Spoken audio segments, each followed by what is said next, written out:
Zhou Tianyi traversed into a parallel universe, binding himself to a game design system with the ambitious goal of steering the evolution of video games within a decade.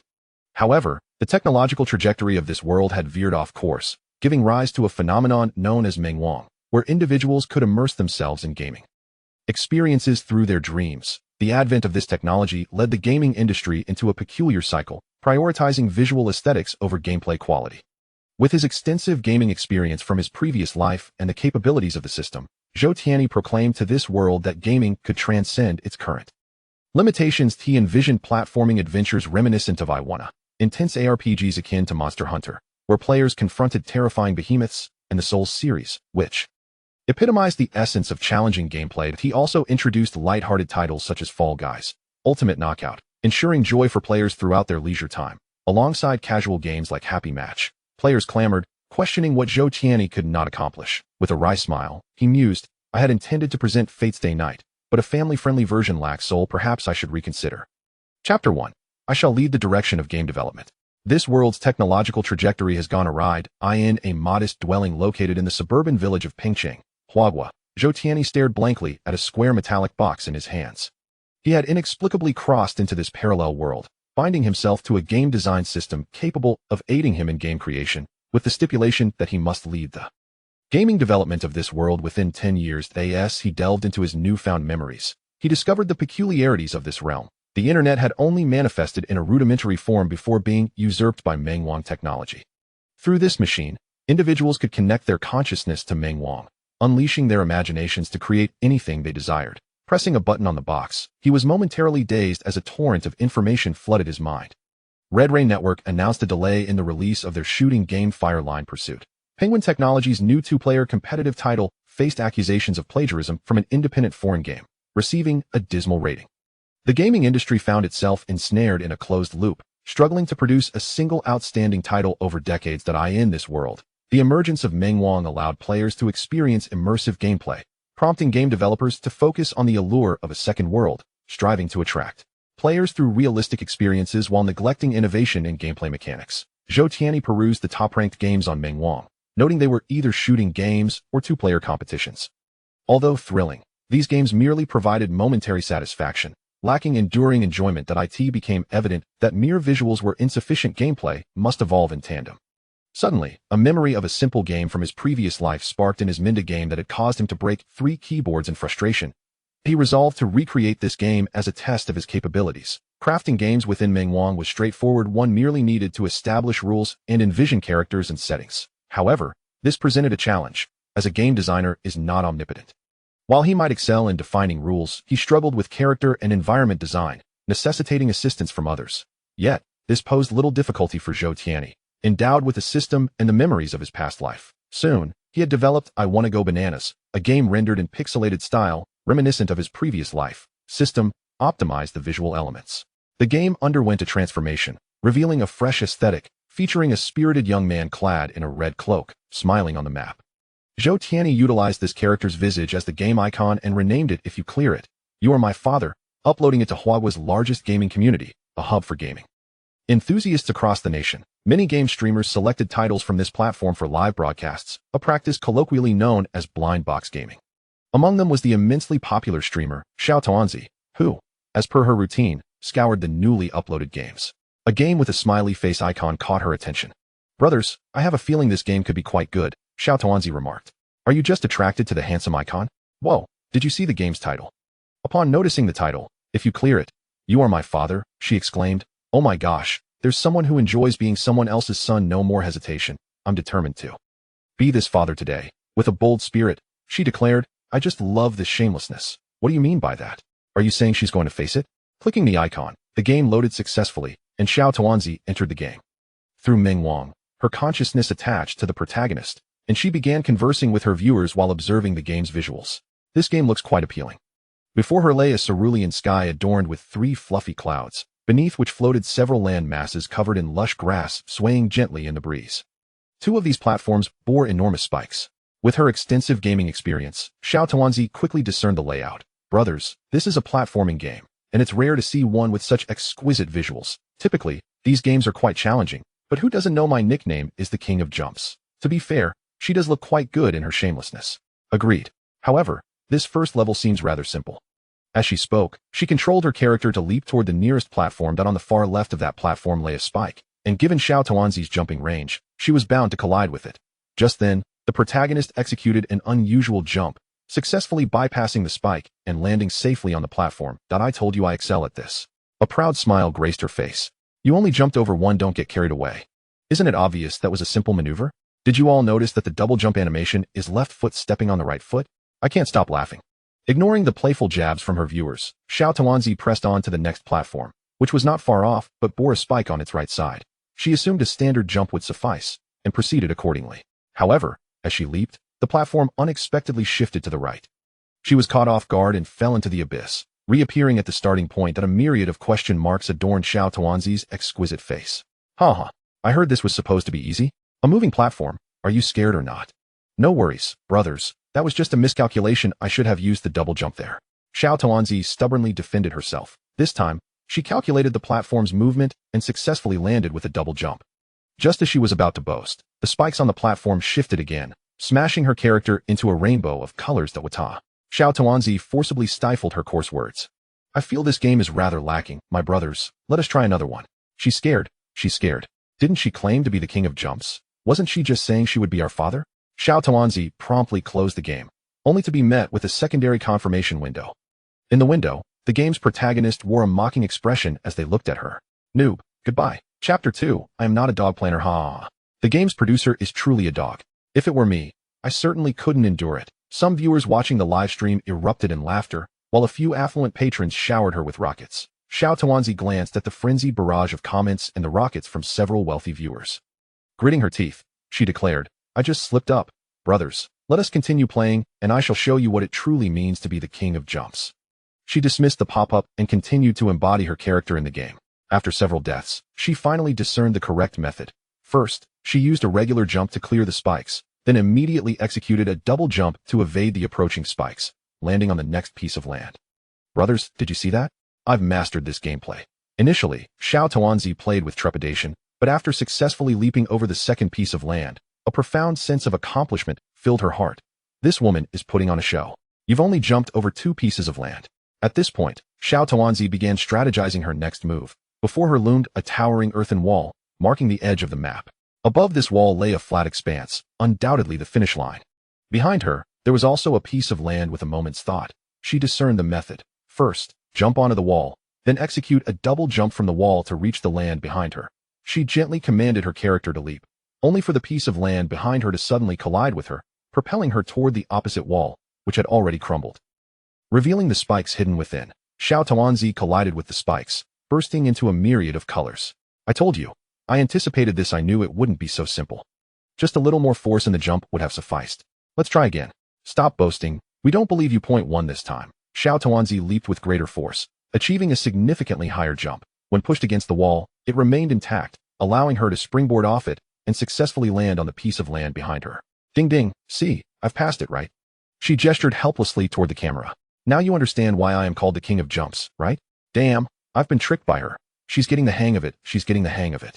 Next, we just need to jump to the land ahead, and this level will be cleared. It's truly effortless.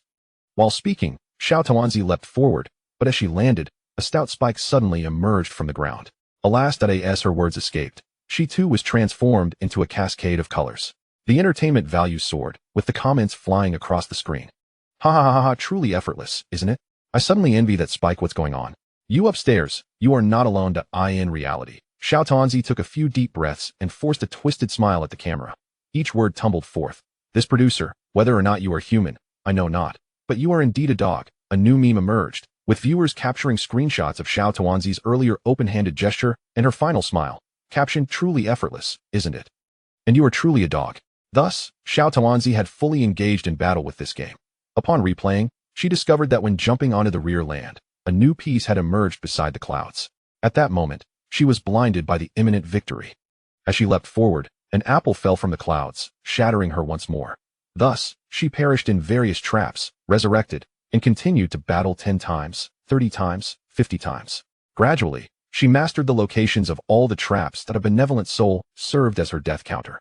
When the count halted at 138, she finally succeeded in clearing the first level. In reality, She leapt up in excitement, pounding the table. Brothers, I've made it.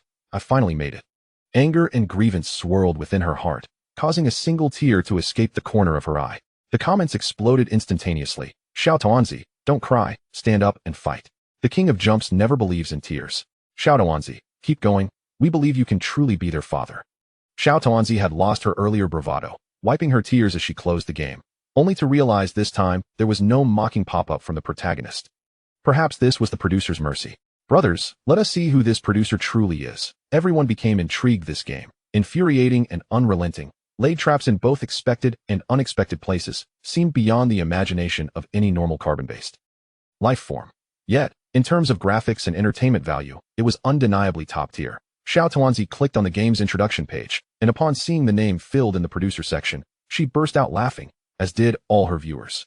Producer, I am truly not a dog planner. Damn, does this guy possess foresight? Surely he knew his game would be criticized, hence the name. Xiao Tuanzi is amazing. This moment also maximized the entertainment value, with the number of viewers watching Xiao Tuanzi's livestream nearly doubling compared to usual. The time for game summation arrived, a customary routine for her, wherein she would typically leave some remarks or impressions about the game she played.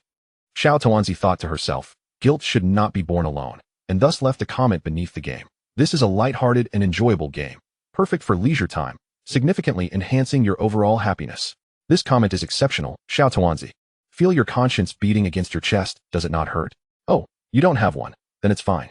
The user has been muted for a day. Xiao Tuanzi always attracts troublemakers. As a result, many people flock to her, and the game, if you clear it, You Are My Father surged to the 3rd position on the Huawei gaming community popularity chart. Simultaneously, her memes spread rapidly, with some gossip media outlets using them to publish news. What game caused the renowned beauty streamer to display a dismissive expression? Xiao Tuanzi spreading her hands. What made her contort her face? Xiao Tuanzi smiling, and ultimately brought her to tears? Xiao Tuanzi weeping. This news shot up the trending list in the Mengwang gaming section. Meanwhile, Zhou Tianyi, after uploading the game, began flipping through various games on Mengwang, having skimmed through them earlier, but now intending to examine them thoroughly, as knowing oneself and one's enemy leads to victory in every battle. After perusing just a few pages, a prompt suddenly popped up. Your game has received a new comment, you may check it. Subsequently, messages flooded in like wildfire, prompting him to quickly set his device to do not disturb mode. Notifications transformed into a red dot displayed on the side, yet the number on the red dot rapidly surged, soon reaching 999. Could it be that Mengwang was malfunctioning? Chapter 3. A path I never imagined. Zhou Tianyi, fully aware of the circumstances, felt no guilt. In fact, he was slightly amused. Thanks to her, his game had garnered immense traffic. The number of reviews had exceeded 5,000, indicating that the audience was quite fond of it. Initially conceived as a mere experiment, Zhou Tianyi had not anticipated monetizing it, yet the game's popularity surpassed the mere pursuit of profit. He perused all the games on Mengwang that had gained some traction. The themes were all overly realistic. Ironically, the platform's strength constrained their creativity. He promptly resolved the direction for his next game, a non-modern, alternate world environment featuring formidable monsters, intense battles, and elevated difficulty. A vision of a game materialized in Zhou's mind, and a faint smile graced his lips. It was time for players in this world to experience the thrill of both hunting and being hunted.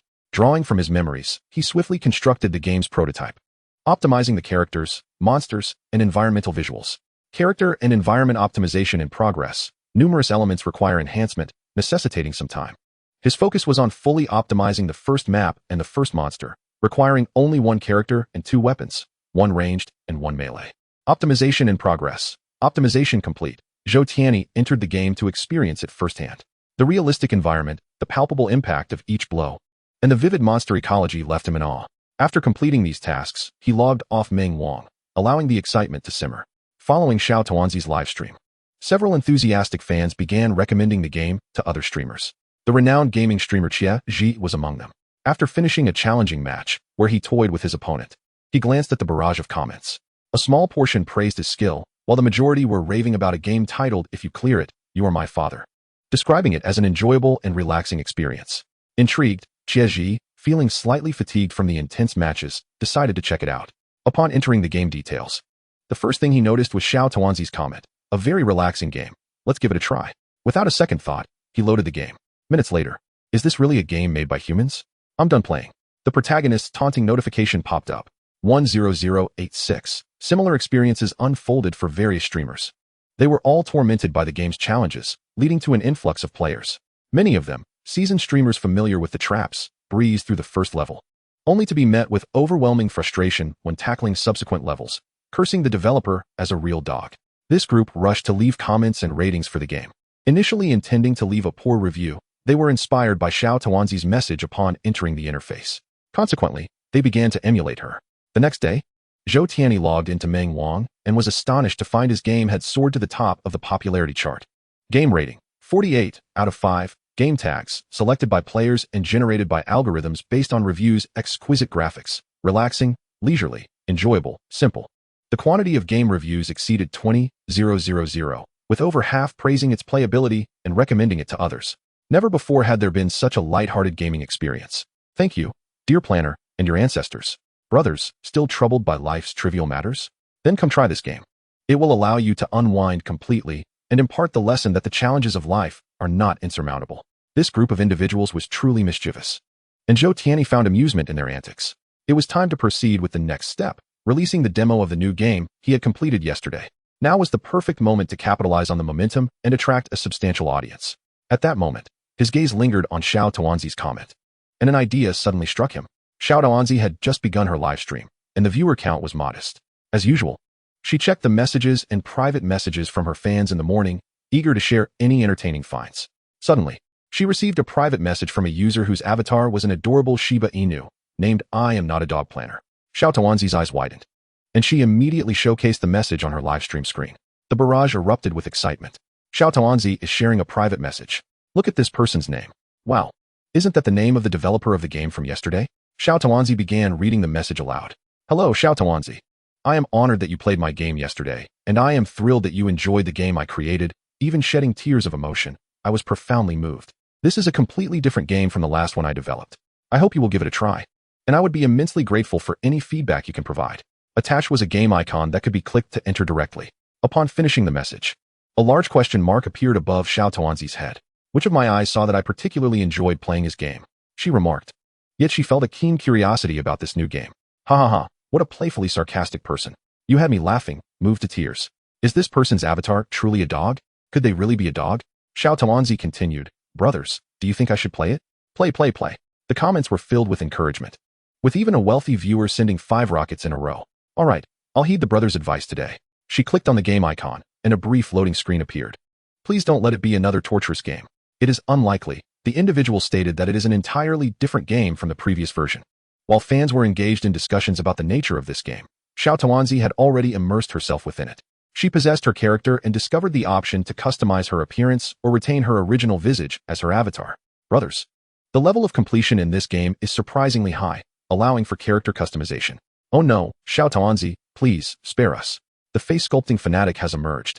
Some new fans were entirely oblivious to the cause of the lamentations in the comments. The messages offered no explanation, merely stating that they would soon understand. As Xiao Tuanzi engaged in character customization, she deliberately hid the gameplay screen, leaving her fans to witness her uncontrollable laughter in the real world. Shortly thereafter, she completed her character design, officially entering the game while commencing a live broadcast.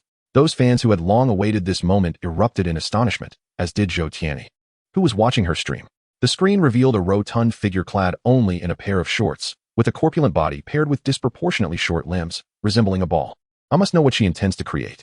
Goodness, she must have modeled it after the chubby brother. Rumor has it that Xiao Tuanzi harbors a secret crush on the chubby brother.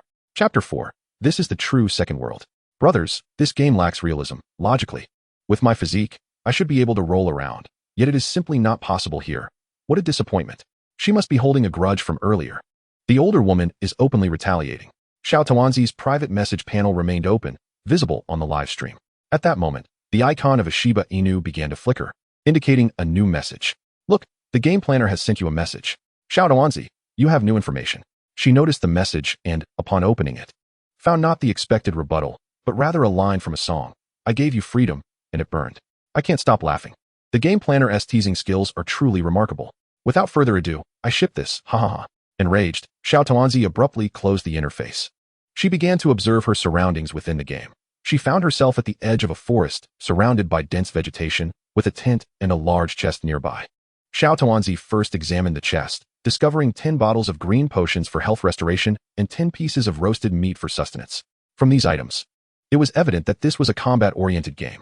Next, she entered the tent, where two weapons hung, a bow and arrow, and a tang sword. Brothers, which one to choose? Generally, ranged attacks are safer, but that sword looks incredibly stylish. I surmise the ranged weapon has higher output, yet I opt for the sword. The comments overwhelmingly favored the tang sword, prompting Xiao Tuanzi to grasp it and sling it over her shoulder. There was but one path ahead, flanked by densely grown trees, with vines cascading down from their branches. She proceeded along this path, and suddenly, the area ahead opened up, flooded with brilliant light. Xiao Tuanzi shielded her eyes from the blinding sun and finally beheld the scenery before her. An expanse of land bordered by a lake and a forest, with a stream meandering through the terrain. A plethora of both familiar and unfamiliar plants flourished in this space, while dinosaur-like creatures grazed or ambled leisurely. My goodness, this scene is astonishingly lifelike. Just this visual alone could rival major studio games. I might even argue it surpasses them. Xiao Tuanzi observed the herbivorous dinosaurs, deeming them her targets, and unsheathed the tang sword, charging towards them. However, the creatures fled in a panic before she could approach, as if startled. Yet, Xiao Tuanzi understood that they were not frightened by her presence. She felt the ground tremble, accompanied by the sounds of monstrous footsteps carried by the wind. At that moment, a herbivore dashing toward the forest was abruptly seized by a giant maw, emitting a cry of anguish. Xiao Tuanzi crouched down in the grass, startled. A yellow creature, comparable in size to a truck and resembling a lizard from reality, possessed a mane that split into two on top of its head, akin to a middle-part hairstyle. It clamped down on the herbivore, swallowing it whole in a single gulp. Instantly, its belly swelled larger than its body, and Xiao Tuanzi could even see the herbivore struggling within. After consuming its meal, it scanned the surroundings for any anomalies before gradually vanishing into the forest's entrance. Hunt the Great Thief Dragon, 01. With the emergence of this quest, Xiao Tuanzi's health bar and stamina indicators appeared in her peripheral vision.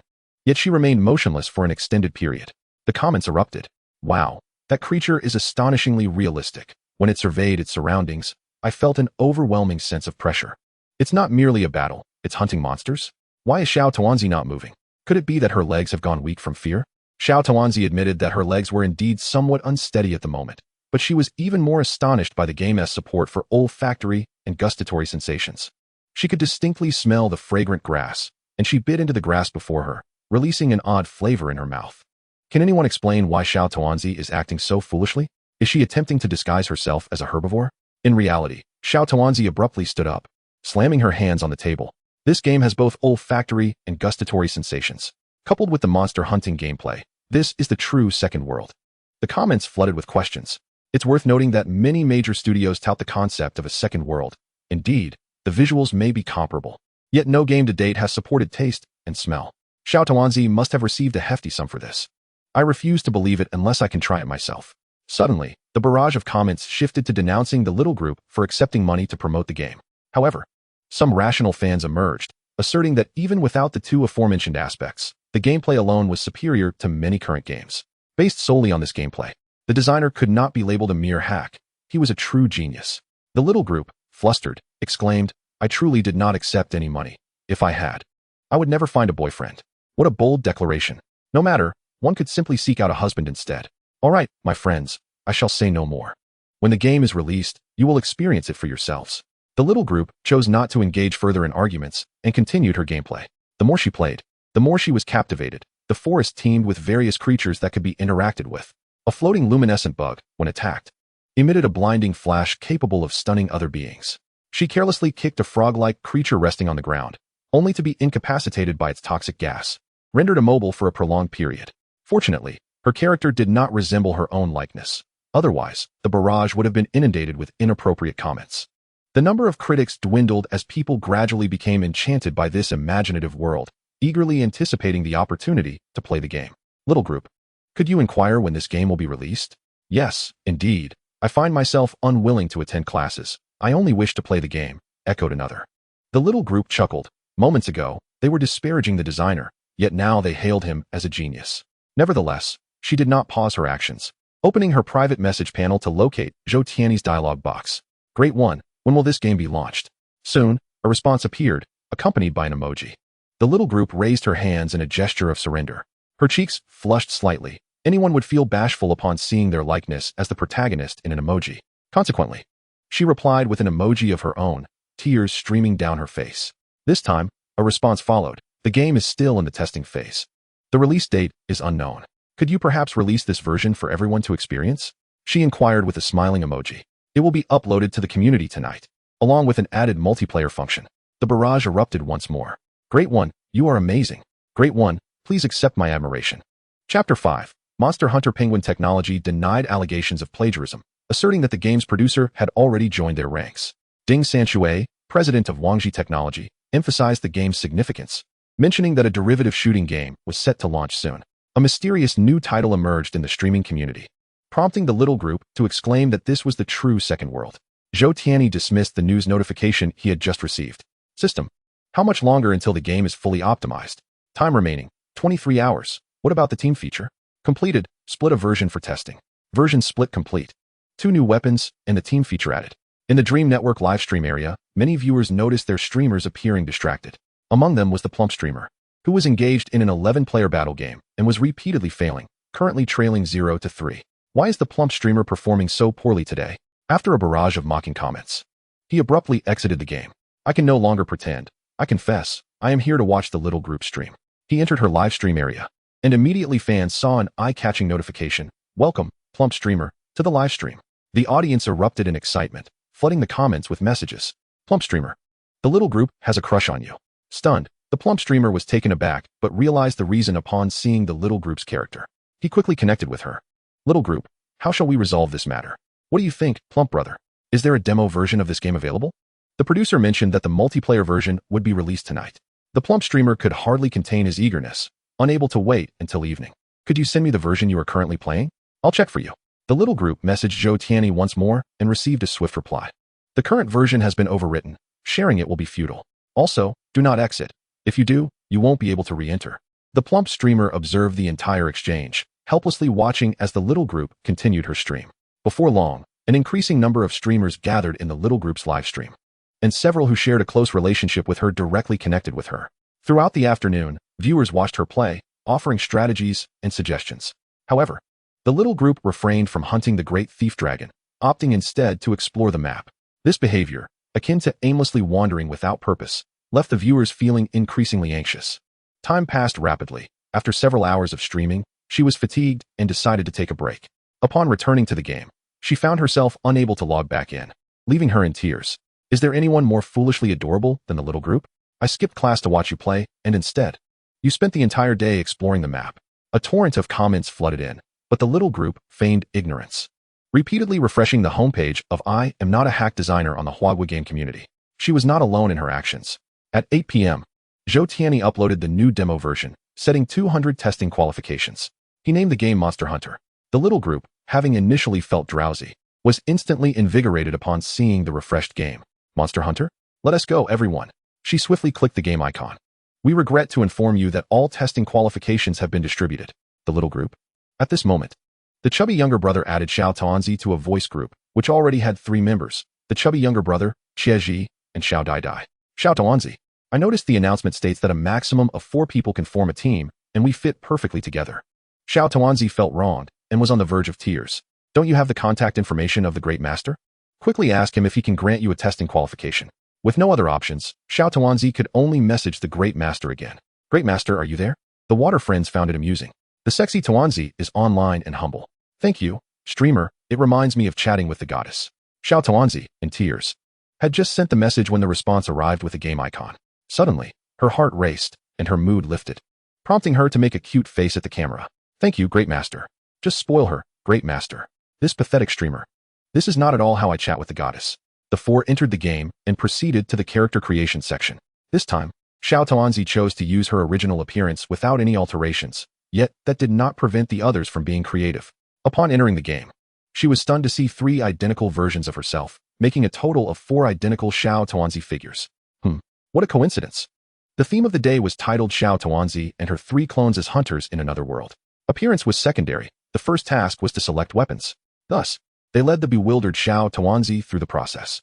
As they entered the nearby tent, Xie exclaimed, "Wow, there are guns."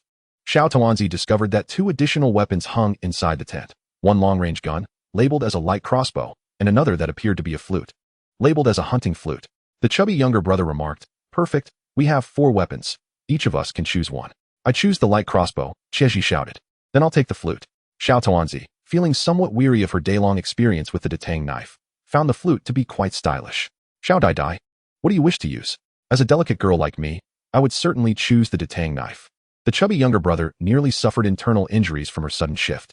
The four stepped out of the camp and into the open land. Only then realizing why Xiao Tuanzi had been so excited and engrossed in exploring the map.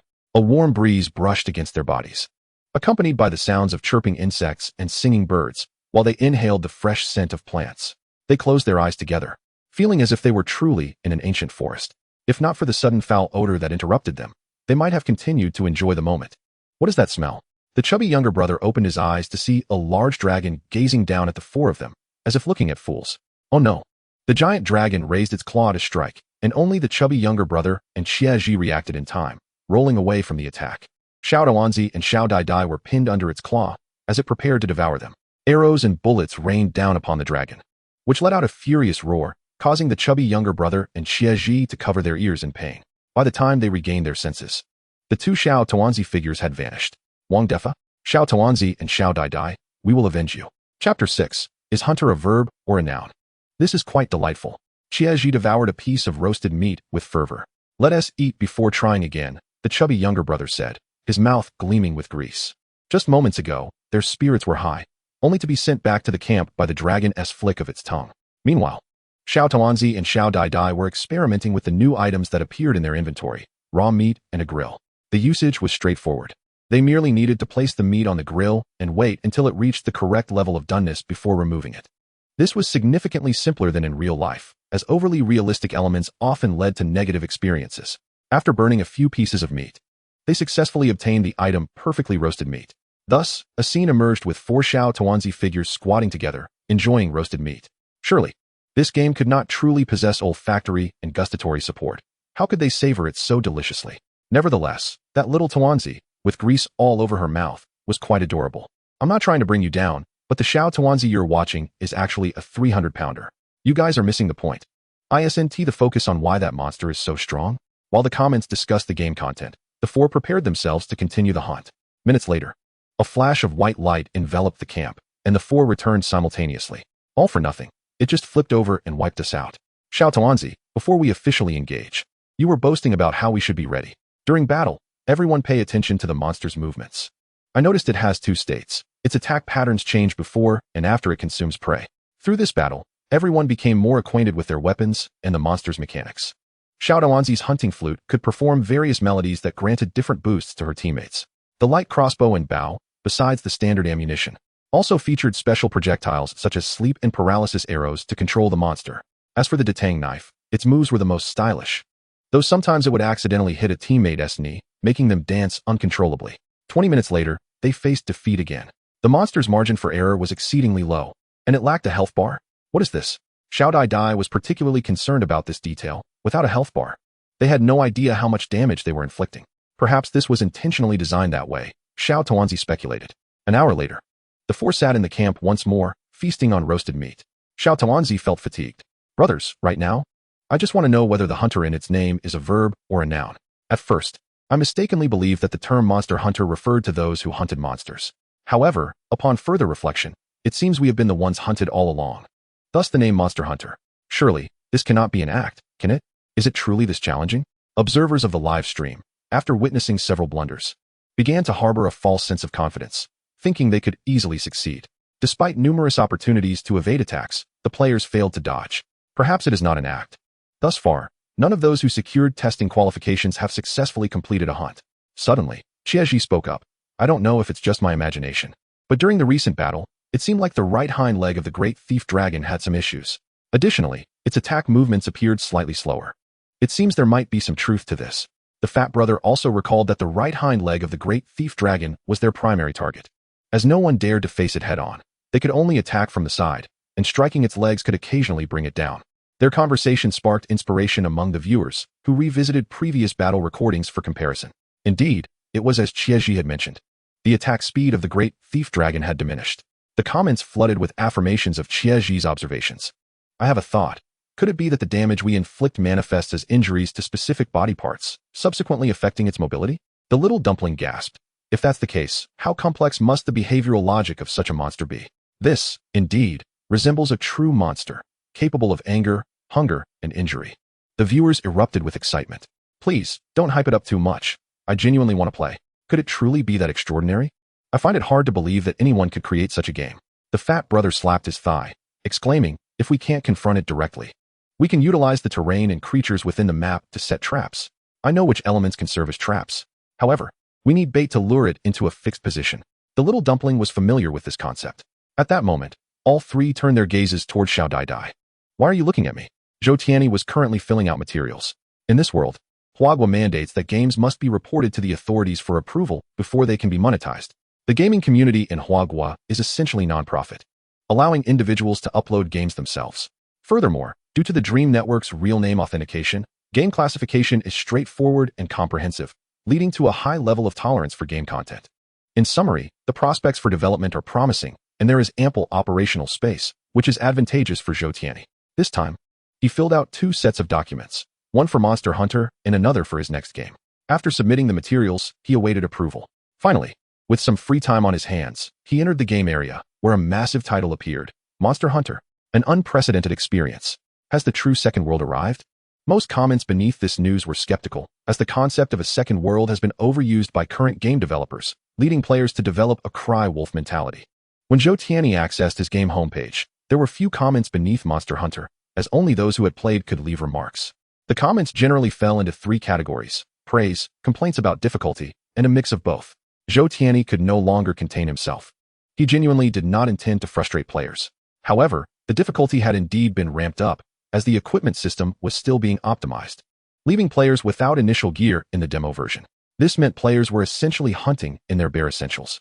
Creating a new version would be too cumbersome. After some thought, he decided to issue an announcement and pin it. Due to testing errors, the difficulty level of this demo has been excessively high. Players who successfully complete a hunt, whether solo or in a group, will receive a free copy of the full game upon release. Those who do not succeed will receive a 30% discount. Once this announcement was made, players who had previously been defeated by the Great Thief Dragon were invigorated, resolutely embarking on their quest once more. Indeed, the allure of free rewards is a powerful motivator. Chapter 7 Little Dumpling. Successfully get it for free, Xiao Dai dashed through the forest, closely pursued by the relentless Great Thief Dragon. She had sensed something amiss earlier, but never anticipated such madness. She was binding roasted meat to lure the Great Thief Dragon. While navigating her surroundings, she calculated the distance between herself and the Great Thief Dragon. At last, she spotted the object the little dumpling had described, a massive stone ensnared by vines, suspended in midair. In her moment of joy, she stumbled, her entire body soaring through the air, crashing into a tree below. Wow, even falling is rendered so realistically? Ugh, could you not show a bit of sympathy? I just took a tumble that would make a dog weep, and you're all marveling at this? Xiao Dai couldn't help but howl in the voice chat. Roar. The answer to her outburst was the Great Thief Dragon's roar. Looking up, she realized the Great Thief Dragon had opened its massive jaws, lunging towards her. She could even see its viscous saliva dripping down its teeth. In this critical moment, gunfire erupted. It was Qiezhi, concealed nearby, but the target was not the Great Thief Dragon. Instead, it was the vines holding the giant stone above. The vines snapped, and the stones lost their support, crashing down upon the Great Thief Dragon, which collapsed to the ground, momentarily dazed, its limbs thrashing. At that moment, Xiao Dai unsheathed her weapon and charged forward, her attacks fierce and relentless. Qiezhi and the fat brother exchanged apprehensive glances, realizing their actions might be somewhat excessive. The 4 of them had little time to output damage. The Great Thief Dragon quickly recovered from its stupor and entered a rage state. Its speed significantly increased.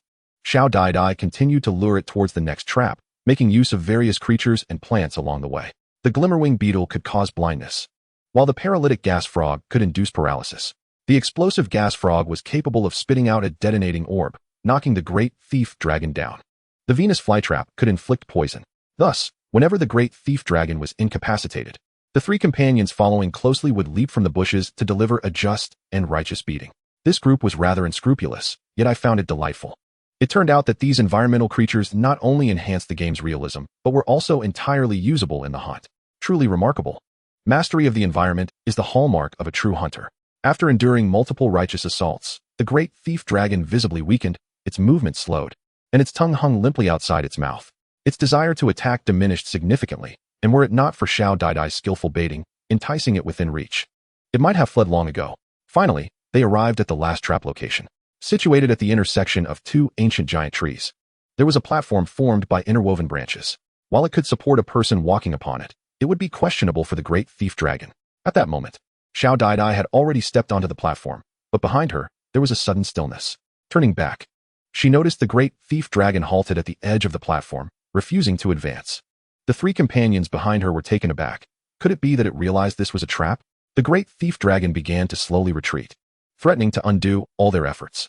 With a resolute heart, Xiao Tuanzi dashed forward, swinging her hunting flute fiercely at one of its feet, unexpectedly triggering the great thief dragon's knockdown state. It tumbled over, landing on the platform. Indeed, the branches could not withstand the great thief dragon's weight, cracking and snapping under pressure, and in an instant, the platform collapsed beneath it, sending the creature plummeting through a large hole to the ground below. The four of them peered over the edge to see the great thief dragon sprawled out on the ground, its struggles minimal, yet visible. It was still alive? Without a moment's hesitation, Xiao Tuanzi leaped down, aiming her hunting flute at the great thief dragon's parted head in midair. Boom! The sound was even louder than the great thief dragon's impact upon landing, and soon after, the game resonated with exhilarating music, marking a shift in the ongoing quest. Hunt the Great Thief Dragon, 11. However, all eyes were now fixed upon Xiao Tuanzi, who stood triumphantly atop the Great Thief Dragon's belly, one foot planted firmly on its head, while she raised her hunting flute high above her. I must say, her appearance was utterly magnificent. The comments erupted in excitement. 666666666 Tuanzi, my love, hurry and whip me. We seek the Great Thief Dragon's perspective. The first freebie seeker has appeared. At this moment, the other three companions jumped down to stand beside Xiao Tuanzi. Someone captured this moment in a screenshot and posted it in the Huagua gaming community, revealing that the first freebie seeker was none other than them. Xiao Tuanzi and her companions soon discovered that the corpse of the fallen great thief dragon could yield materials. It seemed these materials might be used for crafting weapons. Yet, this was merely speculation, as they were playing a beta version. Perhaps these materials were intended for building houses instead. After some exploration of the ancient forest environment, Xiao Tuanzi noticed many viewers repeatedly commenting about the first freebie seeker. With some explanations from others, she quickly checked the announcement to confirm its accuracy. Sitting upright, she pointed her right thumb at herself. Brothers, do you know what this means? It's me, Xiao Tuanzi. Successfully snagged a freebie. How infuriating. I truly wanted her to tread upon my face as she did the great thief dragon. The upstairs comment was rather peculiar. Zhou Tianyi was drawn in by the news of the first freebie seeker. Had someone truly succeeded? As he clicked on the message and saw the accompanying image, he fell silent. Damn, why are there four identical Xiao Tuanzis? Upon closer inspection, it indeed was Xiao Tuanzi. He shook his head, marveling at her knack for creating buzz. The information you submitted has passed review. Upon receiving the notification, Zhou Tianyi instinctively glanced at the time. It was nearly midnight, and the efficiency was astonishing. After gaining approval, he listed the pre-order for the game on the Dream Network Huagua gaming platform, set to officially launch at a price of 328 in 1 week. This platform served as the official marketplace for games in Huagua, where most games were typically listed. He needed to find someone to promote it, and an idea struck him. Just as Xiao Tuanzi was about to log off, she heard the notification sound for a private message and promptly opened the interface. Upon seeing that the message was from a user with a Shiba Inu avatar, she instantly became alert. Monster Hunter pre-orders are now live on the Huagua gaming platform. You will receive 4 copies if you play the beta version a day before launch. Brothers, charge forth. I'm going to pre-order right now. Is the interested in Xiao Tuanzi? I oppose this marriage. Chapter 8 What? All equipment is earned through gameplay, without spending a dime. Viewers in Xiao Tuanzi's livestream were already aware that Monster Hunter had been listed. Each one was ecstatic as they rushed to pre-order, but when they saw the price, they sobered up. How dare they sell it for 328? Who gave them the audacity to set such a high price? With such a steep price for the game itself, one could only imagine how costly the in-game items would be. It could be said that the hype was much greater than the actual purchases. Very few players were willing to pre-order, as the quality of the game was well known. Yet, their concerns centered on 2 points. One was the pricing, which was among the highest in the current market. Due to the natural factors of the Dream Network, domestic large-scale developers had opted for online games to maximize profits, as social interaction fostered competition, which in turn increased revenue. The charging model typically involves fees based on duration and in-game purchases. However, players generally harbor a dislike for in-game purchases, with the exception of affluent individuals. In the past, Wang Xin and Company released an exceptionally well-crafted shooting game that adopted a model of duration-based fees alongside in-game purchases. Unfortunately, the misstep occurred with the in-game purchases, where ordinary players toiled endlessly to acquire weapon parts from dungeons, while wealthy players effortlessly procured superior items from the store. There are indeed some games without in-game purchases, but they are predominantly produced by foreign developers. Nevertheless, Zhou Tianyi's game is destined to shatter their preconceived notions of current gaming. The day before the game's release arrived swiftly. For the past few days, Xiao Tuanzi had been streaming Monster Hunter. In the morning, she explored the maps, discovering numerous interactive creatures and terrains.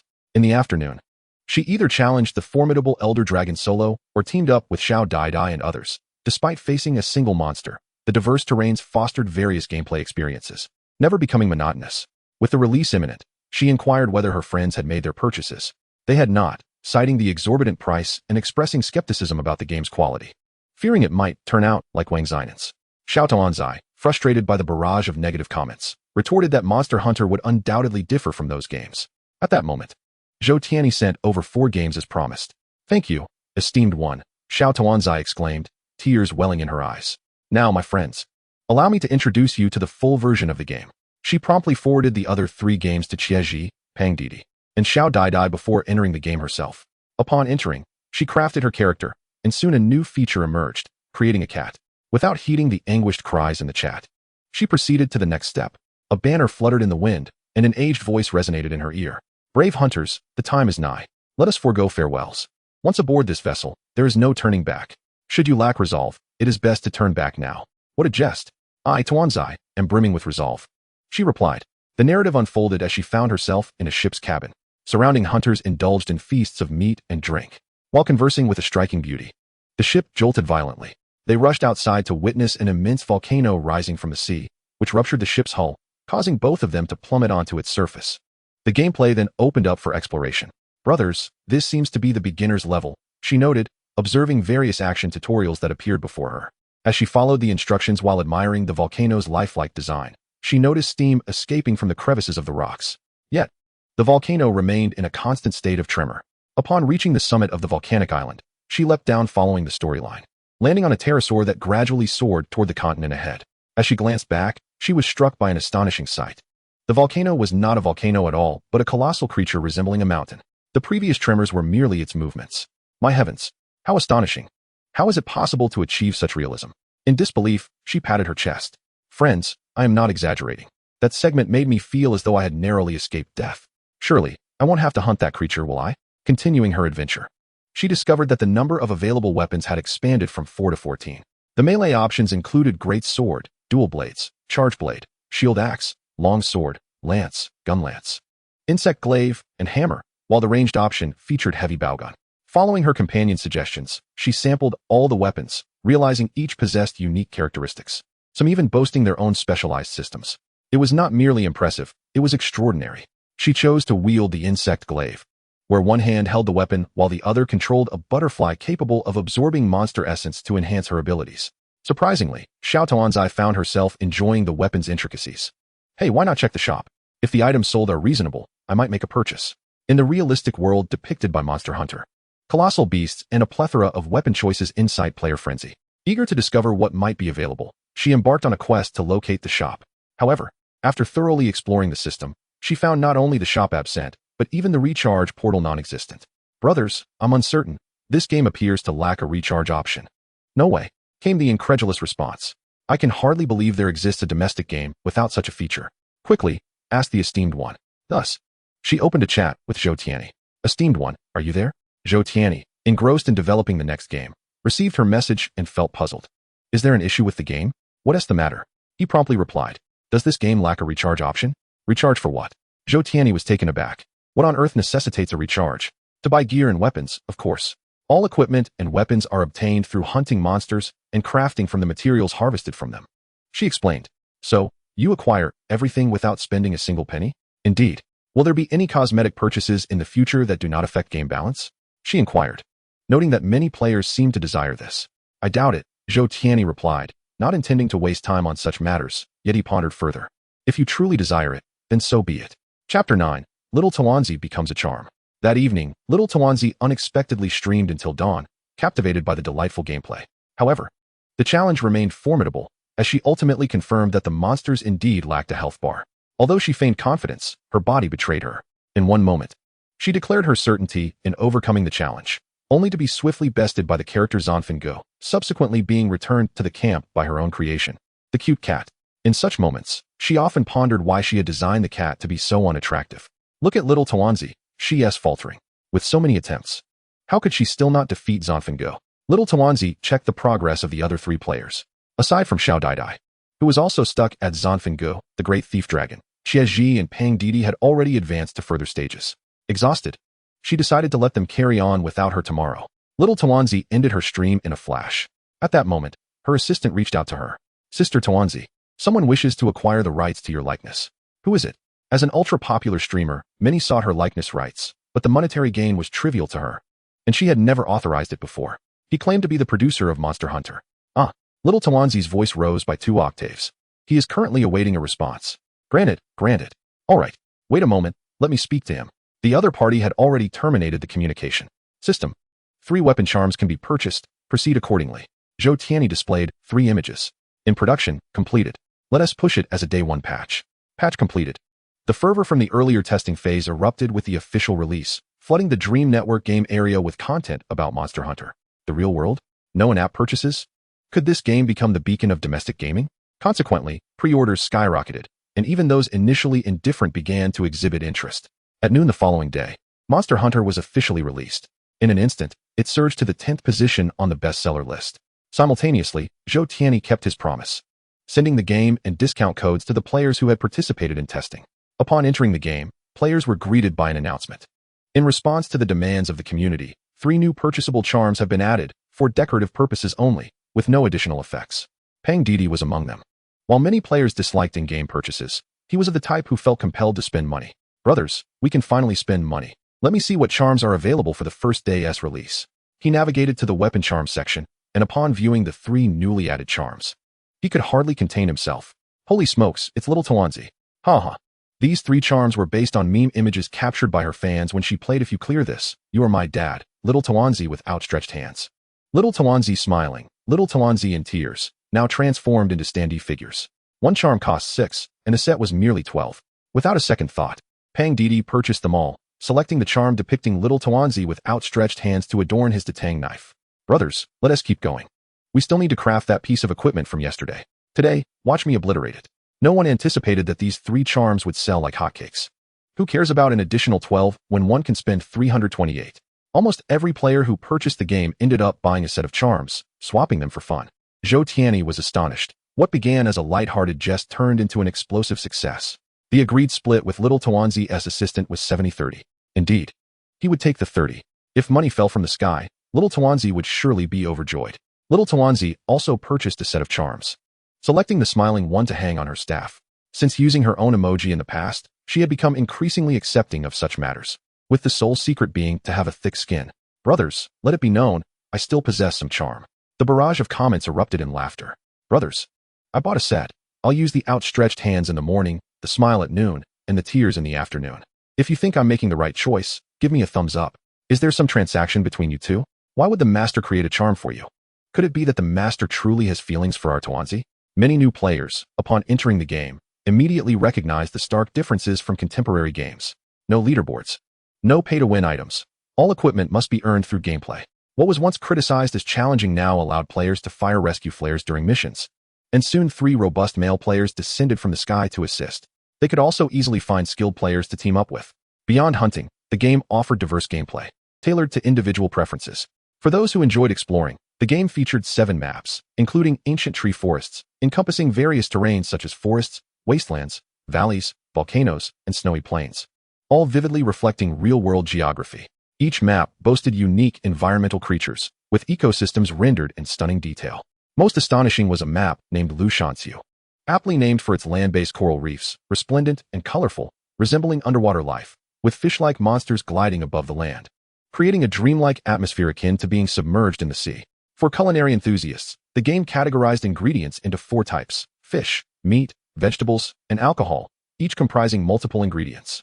Players could even obtain ingredients from monsters, and by combining different ingredients and utilizing various cooking methods such as steaming, boiling, roasting, and frying, they could create thousands of flavors. Moreover, these dishes provided players with temporary buffs. Every player could discover their own joy within this game. As the 4 individuals with the swiftest progression faced the monstrous creature, they exhibited an undeniable confidence, adorned in top-tier equipment. Xiao Tuanzi reverted to wielding the hunting flute during their team formation, equipping herself solely with support-oriented skills.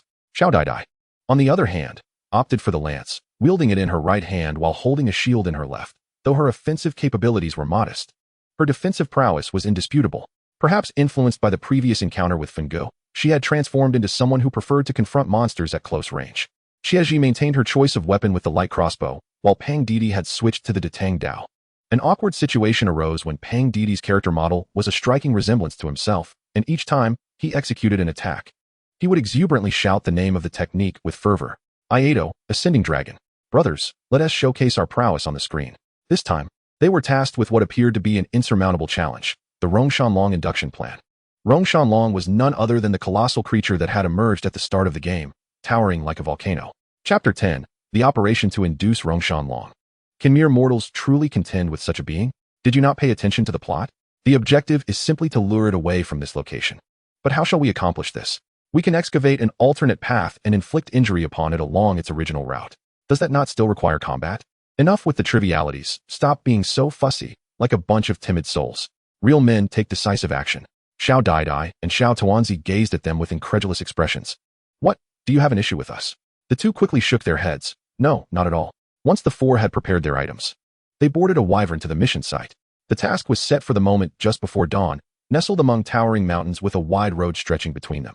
This path, once straight, had been altered by those excavating a new route leading to the sea. Furthermore, formidable defenses had been erected along the original path, and countless ballistae had been positioned atop the mountain peaks. In a flat area among the mountains, a large assembly gathered as the hunter leader delivered a pre-battle address. To safeguard this continent, we must lure it away from here. All defensive measures are in place. Any unforeseen circumstances will rest upon your shoulders. The leader cast a glance at Xiao Tuanzi and her companions, who all nodded in agreement. Very well, at sunrise, we shall commence our operation. As the first light of dawn began to illuminate the sky, Xiao Tuanzi took the opportunity to prepare. Just as the sun pierced through the clouds, casting its golden rays upon the earth, Rongshanlong appeared at the end of the road, its colossal form towering even above the surrounding peaks, emanating intense heat that distorted the air around it. Action! The leader's voice echoed through the valley. The four were momentarily stunned. The previous fleeting glimpse had left an indelible impression, and now they stood face to face with this ancient dragon. The barrage of comments on the screen escalated. This creature is utterly absurd. We could leap and barely touch its foot. Look, what is Xiao Daidai planning to do? At that moment, Xiao Daidai leaped from the peak, stirring a cloud of dust upon landing. After a brief moment, the dust was torn asunder, shield raised in one hand and lance in the other. She lowered her body and charged towards Rongshanlong. This was the lance's special skill, human vehicle. For some reason, it reminded me of Don Quixote's charge against the windmills. From this moment forth, Xiao Daidai was my true goddess. Was she truly intending to confront Rongshanlong directly? The three spectators on the mountain gaped in astonishment. Xiao Daidai collided with the dragon's toe and was sent flying. She transformed into a streak of white light. The three exchanged glances, realizing their previous encounter had indeed been rather excessive. Indeed, what are you still doing here? Use the cannons to obliterate it. Revived. Xiao Daidai had returned to the battlefield on her wyvern. Undoubtedly, there were no insurmountable tasks, only methods yet to be discovered. The four of them divided their responsibilities. Two transported cannonballs, while the other two operated the artillery. The damage inflicted by the cannonballs and arrows was considerable, and after a few shots, they could render Rongshanlong momentarily incapacitated. The creature would take a step back, preventing it from damaging the defensive structures. Everything progressed smoothly. The hunter leader appeared, encouraging everyone.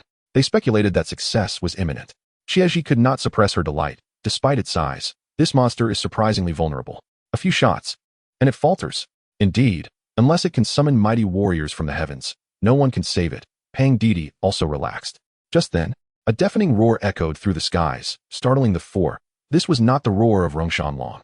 A small black that rapidly approached them from the sky. It was a creature adorned with black spikes, sporting two colossal horns atop its head. It halted not far from them, unfurling its wings with a powerful flap, launching countless spikes towards the weapons stationed atop the surrounding mountains. In an instant, the ballistae and cannons were rendered utterly useless, and then it soared towards Rongshanlong. Wait, there's really something else? At that moment, a new objective appeared before them. Repel the destruction dragon, 01. I had suspected this task was too simple. It seemed another layer of challenge had been embedded within the mission. Brave hunters, it is up to you to confront it. The four exchanged determined glances, simultaneously calling forth their wyverns. At this moment, Mi Jin Ling was fiercely biting the body of the RNGSH NL Ing. The instant they landed before it, they captured its attention. It lunged directly at them, its sharp claws sweeping through the air. Only the quick-witted Qi Zi managed to roll away from the strike, while Xiao Tuanzi braced himself with his shield. Unfortunately, Xiao Tuanzi and Ping Didi were not as fortunate, getting sent flying by the blow. After sustaining the hit, they were left with but a sliver of health. Without hesitation, Xiao Tuanzi consumed a healing potion, restoring their health to full capacity. Ping Didi gave a thumbs up, realizing that this was the effect of the area-wide skill brought by Xiao Tuanzi. While he consumed his potion, those nearby also benefited from its effects. Meanwhile, the battle raged on vigorously.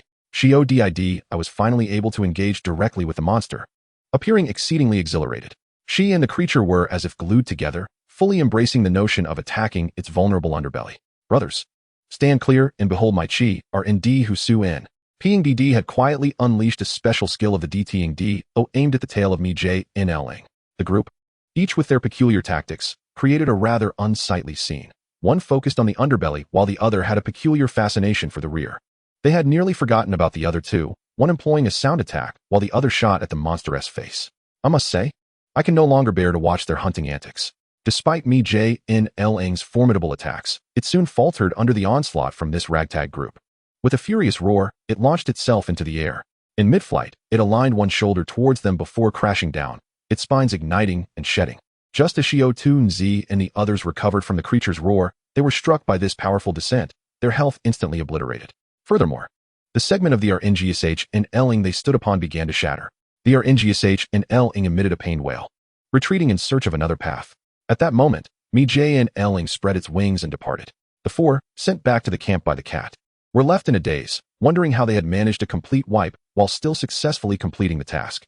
However, the viewer's attention fixated entirely on Mi J and Ling's recent ultimate move. Did you not feel that Mi J and Ling's ultimate resembles that of the RLISHNZHing? Wow, how magnificent! Though they were uncertain of what had transpired, they were all profoundly astonished. Ping Didi, while gnawing on roasted meat to replenish his stamina, inquired, "Brothers, do we look impressive?" Not looking, afraid of needle eyes. I must report, there is a lewd streamer here. Let me find a magnifying glass first. Xiao Tuanzi speculated that it might be a plot twist. Initially, she thought the sudden appearance of Mi J and Ling was a summon from the RNGSH and Ling. But the subsequent strike that shattered a portion of its body made it seem like an ally. You'll understand more as you continue to play, Cheesy remarked, noting that he had never been interested in the story before, but the sudden emergence of Mi J and Ling piqued his curiosity. Chapter 11. The petition of foreigners. Well-meaning fans recorded their battle and uploaded it to the SHGM-ING video section, where videos from around the globe can be viewed. To their surprise, the video rapidly skyrocketed in popularity. The emergence of ancient behemoths, the tenacious resistance of hunters, and the fierce battle of the four-person team against a terrifying monster captivated viewers. Initially, foreigners mistook it for a scene from a film, flooding the comments with inquiries about its title. Upon learning it was a game from Hugu, they were astonished, wishing they could swallow their shoes in disbelief. When did Hugu have such games? Jack was one of those astonished, having studied in Hugu for a time and encountered some of its games. Yet he had never seen one as fantastical and realistic as this. He promptly navigated to SHGM-ING to find the game, named Gu IWLRN, ranking 9th on the bestseller list, priced at $328. It was on par with the prices of major international titles. However, if the content truly matched what he had seen in the video, it would be worth every penny. As he viewed the storyline featuring the ancient behemoth, he realized this expenditure was justified. Yet, when he began his first quest, the true astonishment began. Why was it so realistic? Why could he smell scents and even consume food? Why did that monster sport a middle part hairstyle? Why was that middle part so formidable? After dying several times, Jack felt somewhat disheartened, but just then, his cat informed him he could use a rescue flare. Knowing it was likely a beneficial item, he aimed the flare towards the sky and released it. The flare erupted into a beautiful firework display. Xiao Tuanzi, Ping Didi, Xiao Didi entered the game. Subsequently, Jack observed 3 armored figures descending from the sky. 2 slender forms and 1 robust figure resembling a ball. "Hey, can you hear me?" Ping Didi inquired. Jack hesitated but confirmed he could. "Are you a foreigner?" Ping Didi was taken aback. After their encounter with the RNGSH and Ling, they had occasionally streamed to assist novices. Yet this was their first encounter with a foreigner. Jack mused, "Is this accent looking down on someone? I seem foreign indeed. Ha ha, this guy is hilarious. How can he claim he isn't a foreigner with that accent?" The 3 streamers quickly muted their microphones, laughing heartily. Both parties found themselves enveloped in an inexplicable silence. "Forget it, just keep up," PDD finally said after laughing enough. The three charged towards the middle-parted figure, with Jack trailing behind. As he witnessed their hunting process, he realized that the creatures and plants he had previously encountered in the forest could indeed serve as hunting tools. Here, the only limitation to hunting was one's imagination. After assisting him in the hunt, they vanished, leaving Jack perched atop the middle-parted figure. His mind consumed by a singular question: why was there such an enjoyable game? I must call my friends to join me. He hurriedly advocated for it within his circle of friends. Some were skeptical while others, unable to resist Jack's persistent persuasion, ventured to Huagua Mengwang. Only to discover the most significant issue: there were no foreign languages available. Jack was somewhat taken aback upon hearing this. He promptly searched for language settings within the game, scouring all the systems, but found none. Transitioning to the game purchase interface, he noticed a few inquiries in foreign languages questioning the absence of other language options. An idea struck him, and he left a petition message in a foreign language. At that moment, Zhou Tianyi was perusing the reviews for Monster Hunter. The game had received a score of 4.9 out of 5, tagged with descriptors such as innovative, realistic, combat, and diverse gameplay.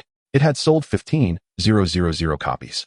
Though he had not calculated the profits, after all, creating games on Mengwang required little financial investment aside from being cautious about character copyright disputes. As the planner with a diligent and versatile system, his earnings, aside from sustenance, were primarily spent on purchasing hair care products. With over 10,000 reviews and a 98 approval rating, it was enough to leave other domestic developers envious. At that moment, a highly upvoted comment caught his attention. Written in both Chinese and a foreign language, it expressed, "This is the most enjoyable game I have ever played. But the language barrier prevents many of my friends from sharing in the joy of this game. I sincerely hope the officials can provide a foreign language version." The comments below were all in agreement, boasting over 2,000 likes. Zhou Tianyi had never considered the idea of a multilingual version since he had only engaged with the Huagua gaming platform. He wondered how long it would take to implement additional game languages. The system estimated it would require approximately 1 hour. Then let us make it a patch, he decided. Language patch in production. He contemplated sending a response. After a sleepless night, Jack rubbed his darkened eye circles. Since writing the petition the previous day, he had returned to mainland hunting, unaware that he had played through the entire night. He exited the game, intending to catch up on sleep before diving back in, only to find that his petition had garnered hundreds of replies. One response from a user with a red name jolted him, as the red signified an official presence. "Dear player, you make a valid point. A great game should transcend borders. Thus we have decided to implement a full language patch in 10 days. Please stay tuned." Overjoyed, he performed 3 backflips and promptly shared the screenshot with his friends. Instantly, their group erupted in joy akin to a Christmas celebration. Since the last foreign player, the encounters with foreigners during their rescue missions had become increasingly frequent. She was genuinely delighted. Previously, only Huagua players would venture abroad to enjoy foreign games. But now it was their turn to eagerly embrace Huagua games. "Brothers, have you heard? There's a group petitioning for foreign languages." Yes. It's not surprising that Monster Hunter receives such treatment. But the great god said the full language patch is coming in 10 days. Can they make it in time? Little Tuanzi was curious. He mentioned a full language patch. When the patch officially launched, it exceeded their expectations, not only adding full language support, but also complete voice support. The entire world, including Huagua citizens, was abuzz with excitement regarding this game. Of course, the patch held little significance for Huagua players.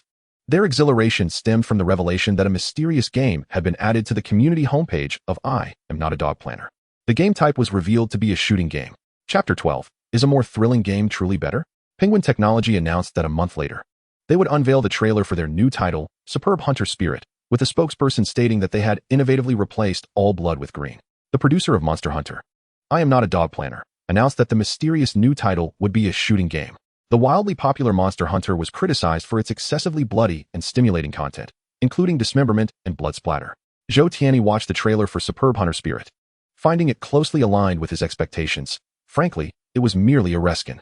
Penguin Technology's production quality remained impressively high, having quickly emulated much of Monster Hunter's content while integrating this irresistible innovation. While ordinary individuals might have been incensed, Zhou Tianyi's ambition was to lead the evolution of global gaming. He feared not their imitation, but rather the prospect that they might fail to emulate the precious gems before them. That would truly pose a dilemma. Should he acquire all the game companies worldwide and produce all games himself? Would that not signify leading the evolution of global gaming? In his mind, he envisioned a 3-step approach. The first step was to create a uniquely engaging game that showcased superior graphics and distinctive gameplay, demonstrating that games should encompass various styles. The second step involved defeating them in their areas of expertise, while imparting the lesson that games require diverse artistic styles, rather than merely striving for realism. And that content need not always be excessively stimulating. The third step focused on thoroughly filling the void of game types that the world lacked. However, the third piece of news was rather intriguing. Although all games were rated 18, they could engage in shootouts with blood splattering, yet in his game, it was unacceptable. Nonetheless, all of this fell within his expectations. He wondered how long it would take for the new game's graphics optimization, numerical balancing, and character animations. The system estimated a required time of 48 hours. Little Tuanzi was currently engaged in capturing the unique creatures of Monster Hunter. These were special beings discovered by players, existing within each map under specific conditions. This time, she was waiting for nightfall on the lush coral map to capture the waving eel queen, which only appeared at night. The waving eel, a creature resembling an eel, extends its body from the ground and sways like seaweed, much beloved by players. While the queen represents a special variant of this species. While waiting, let the viewers pose their questions, and she will select which ones to answer. Xiao Tuanzi, do you know what the new game by Deshun is like? Has Deshun shown you that new shooting game? Can you ask questions related to me? Xiao Tuanzi slapped the table. Xiao Tuanzi, what is your relationship with Deshun? Does Deshun really like you? Are you here to disrupt the event? Xiao Tuanzi is naturally curious about what Deshun's shooting game is like, but the messages she sent have seemingly vanished into thin air.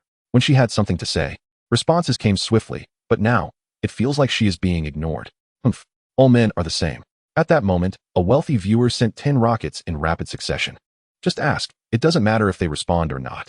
Xiao Tuanzi had no choice but to find that Shiba Inu avatar again, delete the chat, and then bring it back into the stream, as it would not be good for others to see that she was the only one sending messages.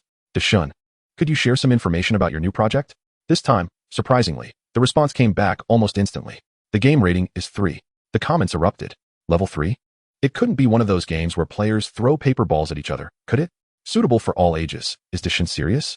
In Huahua, the rating system is categorized as 3, 6, 10, 13, 15, 17, and 18, which simply means the higher the age limit, the more stimulating content it contains. Level 3 is generally considered suitable for all ages. Naturally, some people linked it to today's trending news. Deshun wouldn't be upset about the news, would he?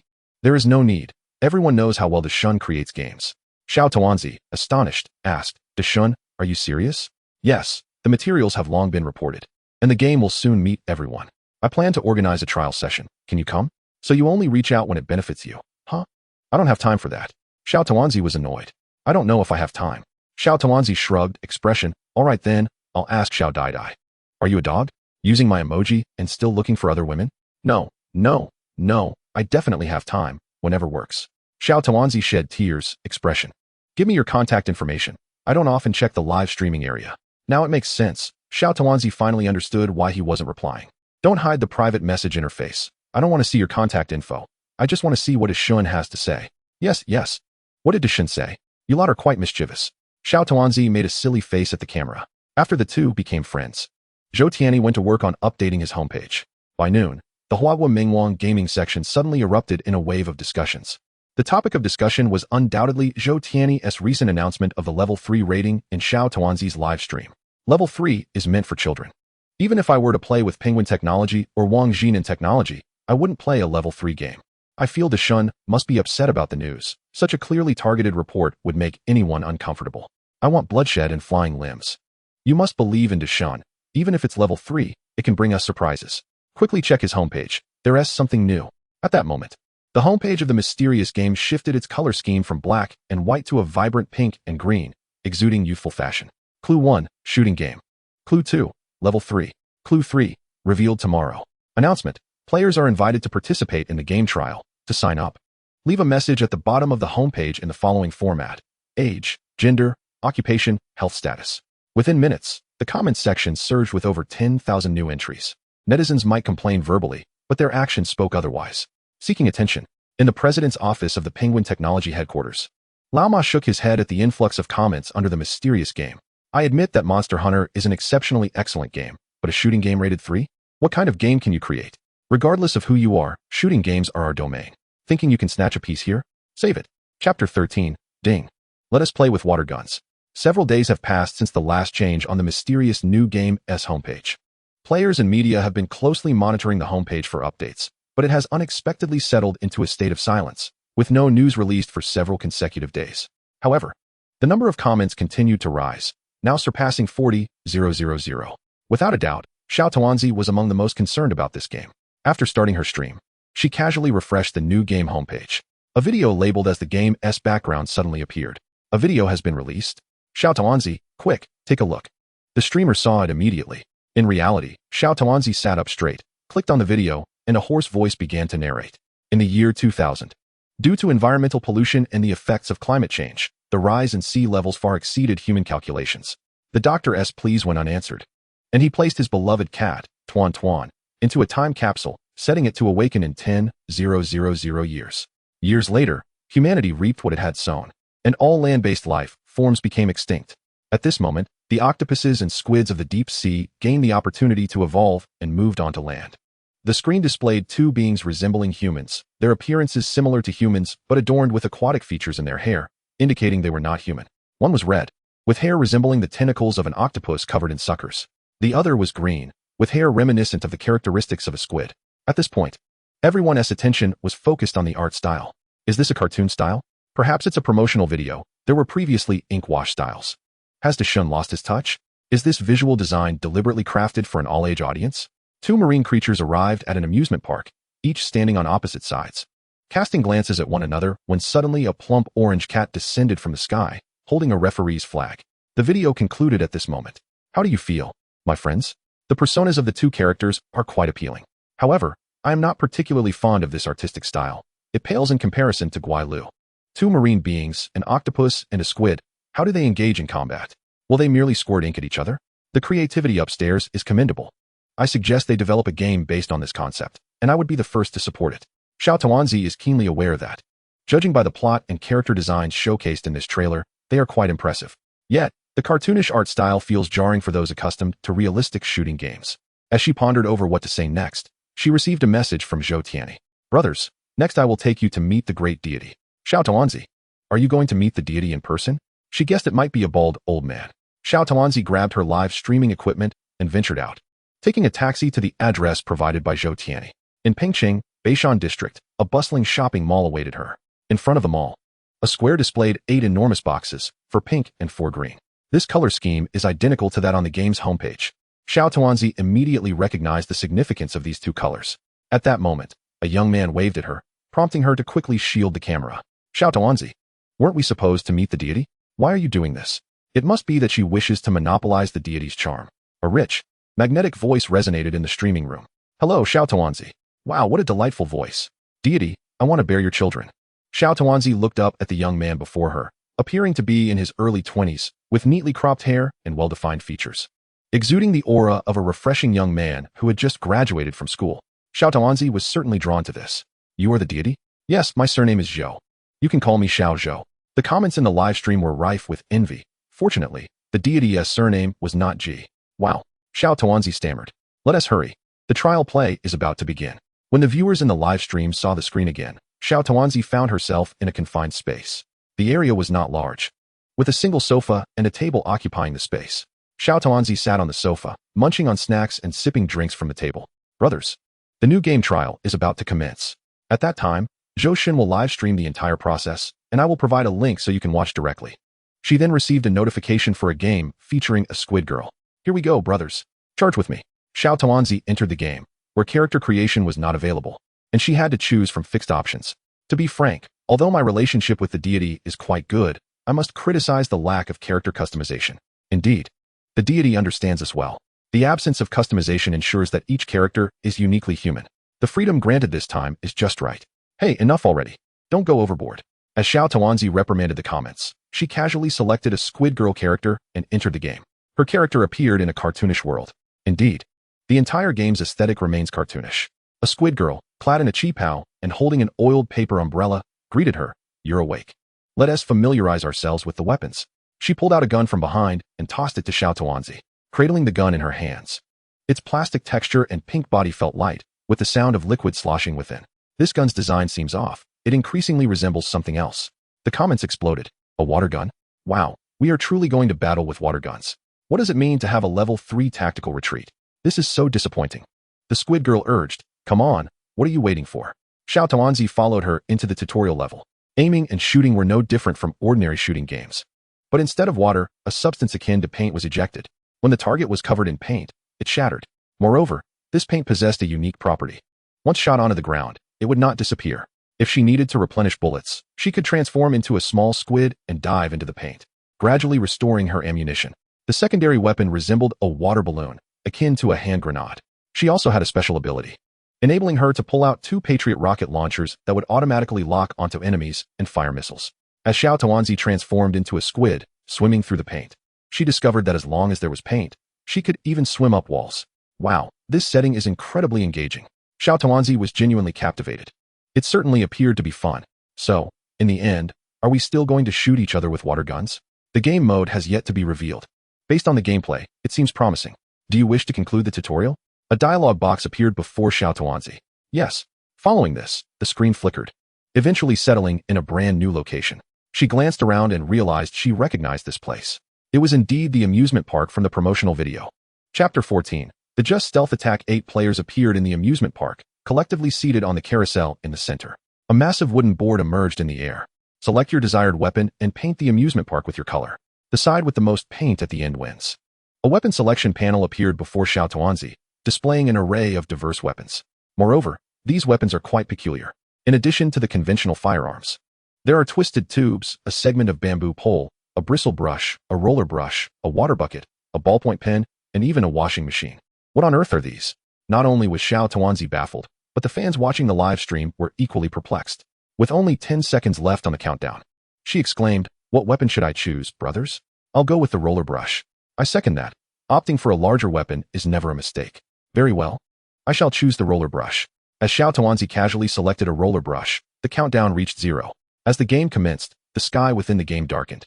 And upon brightening, she found herself at the spawn point in a corner of the amusement park, accompanied by 3 teammates. 2 of them wielded novice weapons, a small water gun, while one held a sniper rifle. "Hello, can you hear me? I'm Xiao Tuanzi. What about you?" she attempted to inquire. "I can hear you. Just call me a Chong," replied a middle-aged man with a hearty voice. Hum," responded Xiao Wan, a knowledgeable woman. The 2 with water guns nodded in agreement, while the silent sniper remained mute. Meanwhile, a group of 4 was engaged in their own discussions. Ling Yun was among them. He was a member of the corporate leadership, whose interests diverged from those of his peers, finding joy in gaming.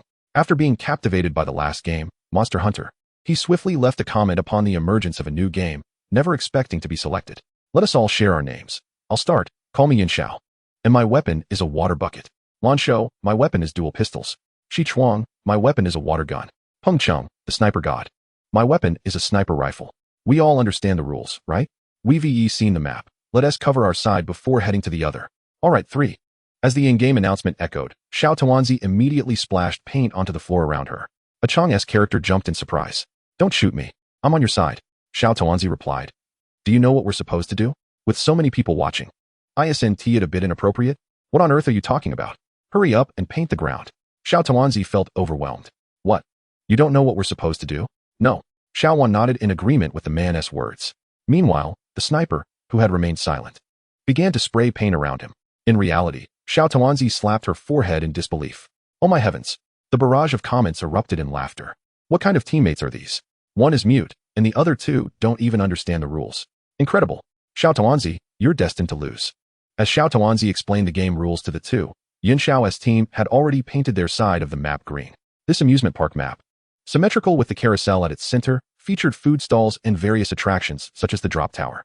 When Yin Xiao's team gathered at the carousel, they were taken aback. "Why is there not a single drop of paint on their side?" Shi Chuang inquired. "Surely, they're not lying in ambush." Yin Xiao pondered.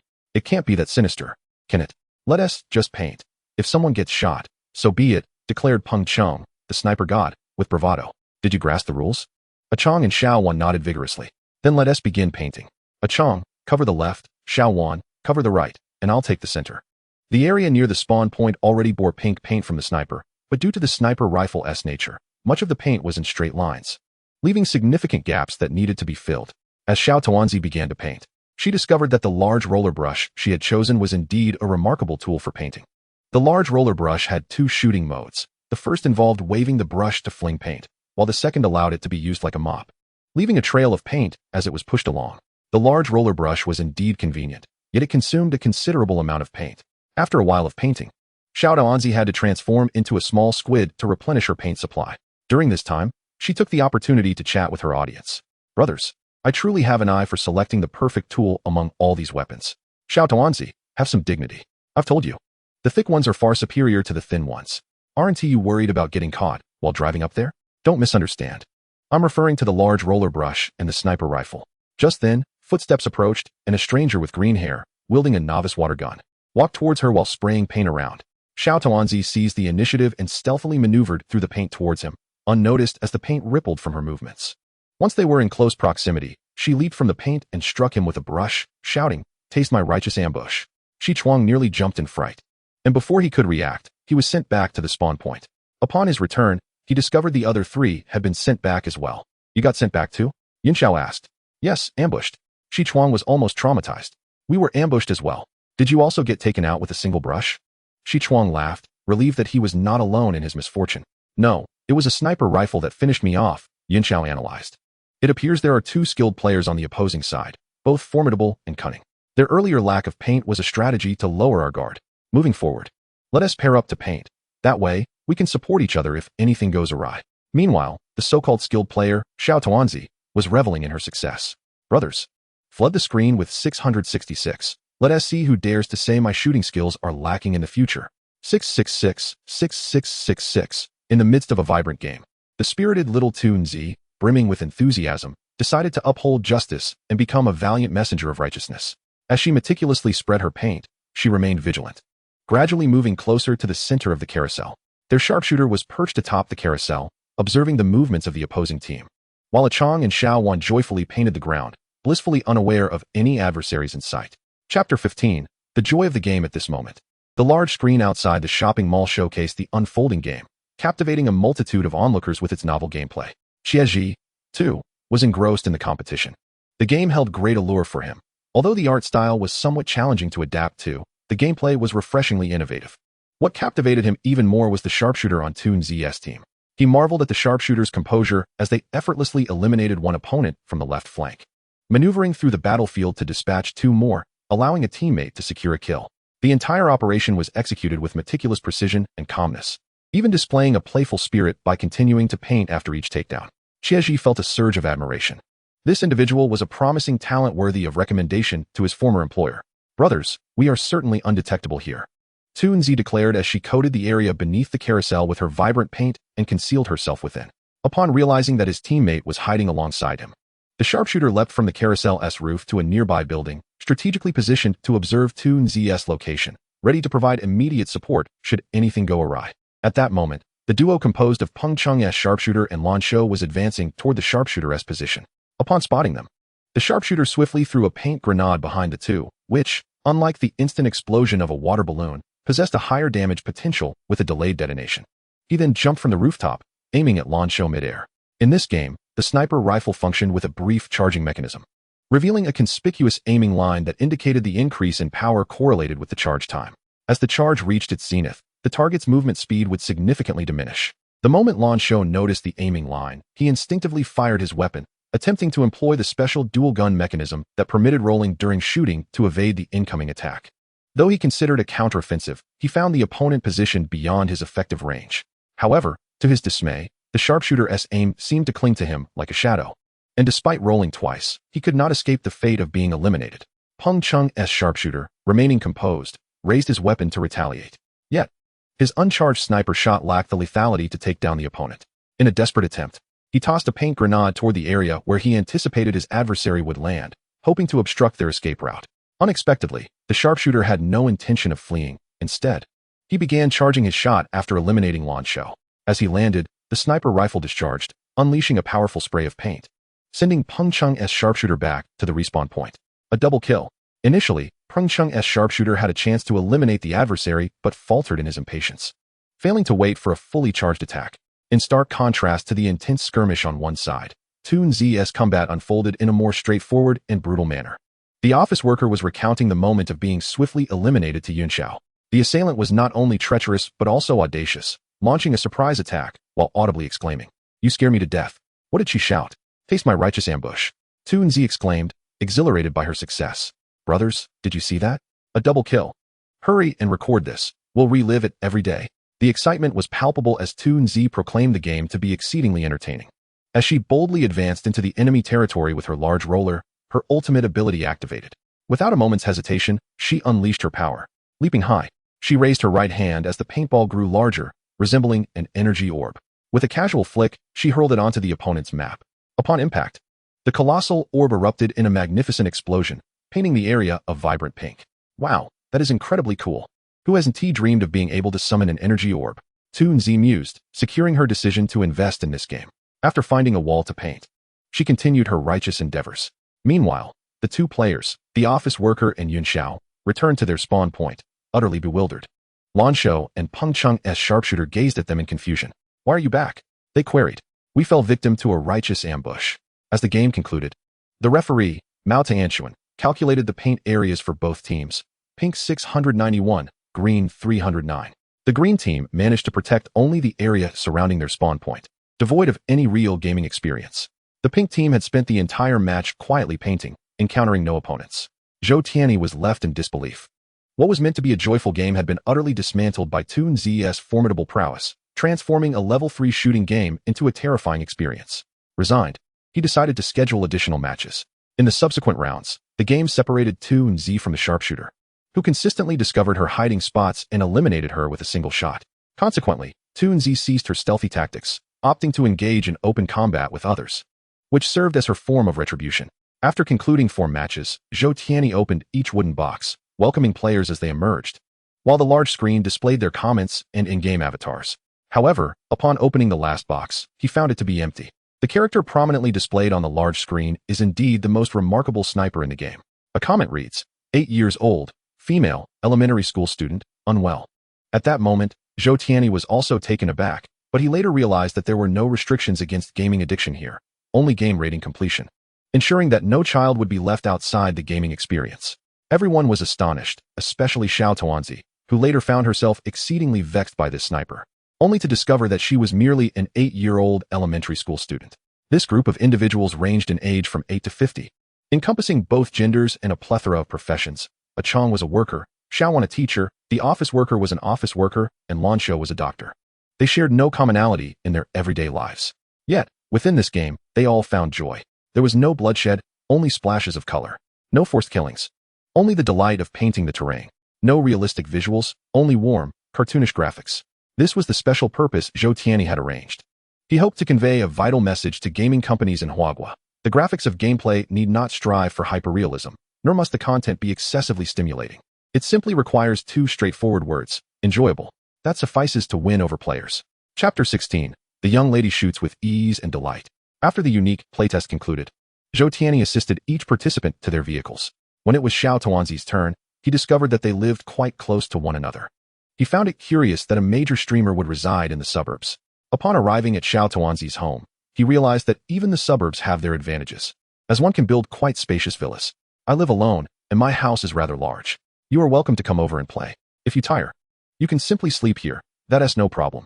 I have a question. What? I realize there are a few issues with the game that I need to amend, so I must take my leave. Xiao Tuanzi, watching him depart, was infuriated, having finally summoned the courage to invite him, only to be turned down instantly. Zhou Tianyi had no qualms. He simply felt that Xiao Tuanzi's words hinted at a threat to his chastity. May this world be devoid of Jiego. The homepage of the mysterious new game has been renamed to Pinshizhan Shi, and an announcement has been made that it will be launched on the Huagua gaming community the following day. The public opinion in the Mengwang game area shifted dramatically. Those who once criticized it the harshest had fallen silent. Those who maintained neutrality were now ready to purchase. Those who had already intended to buy were eager for it to be released immediately, finding it frustratingly difficult to hand over their money. If a level 3 game could be this enjoyable, my heavens. You cannot deny, the more one gazes at the visuals, the more one appreciates them. They truly complement the game. Such allure. The official game area operations also specially produced a program featuring renowned gamers, such as Afei, popular shooting game streamer Chieji, and esteemed game reviewer Qing Feng. The well-known game producer, I Am Not a Dog Planner, has released a family-friendly masterpiece, Pinshizhan Shi, at today's Playtest conference. The gameplay and creativity were exceptionally striking. What are your thoughts on this? The host turned their gaze towards Afei. Impressive, I can't wait to play. Dog Planner is eternal. What do you think, Chieji? The playtest did not showcase an abundance of content, but we observed that the mechanics of shooting in this game differ significantly from those in other current games, providing a remarkably novel experience. Although the art style may require some acclimatization, This is undoubtedly one of those must-play games. If the game balance is well executed, it may even become a competitive event. It seems Qiaozhi holds this game in high regard. What about you, Qingfeng? The host again turned to Qingfeng. Pinshi Zhanshi is undoubtedly an excellent game, but as it currently lacks extensive content, I shall refrain from making a judgment. What concerns me more is the impact of this producer's two major works on the stagnant gaming market. We need more such groundbreaking and exceptional games.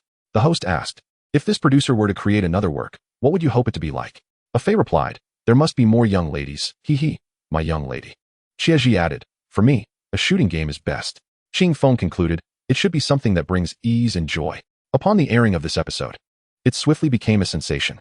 Zhou Tianyi, of course, watched, his attention captured by the trio's expectations for the new game. To be candid, after completing these two games, he had yet to conceive ideas for a third. It was not due to an inability to create, but rather an overwhelming abundance of games, leaving him uncertain of which to prioritize. More young ladies, shooting, and ease? These three elements together sound remarkably akin to Qiao Ku Li He Xiang Zilan. The family-friendly version lacks soul, and the complete version is too explicit. Perhaps it is best to set it aside for now. The next day, Pinshi Zhanshi officially launched on the Huawei gaming platform with a price tag of 128. Simultaneously, Zhou Tianyi issued an announcement. Pinshi will collaborate with Guilai, offering players who own both games a special Squid Girl-themed charm featuring a large paint roller within Guilai. The outcome of the family-friendly low pricing was remarkable. Its first-day sales exceeded those of Guilai by more than double, catapulting it to the 5th spot on the bestseller list. Qiaozhi promptly acquired the game, feeling an itch to play after seeing that child wield a sniper rifle. After filming the previous night, he returned to his original shooting game for a few rounds, only to find it somewhat lackluster. He hardly slept that night, preoccupied with thoughts of Pinshi Zhanshi.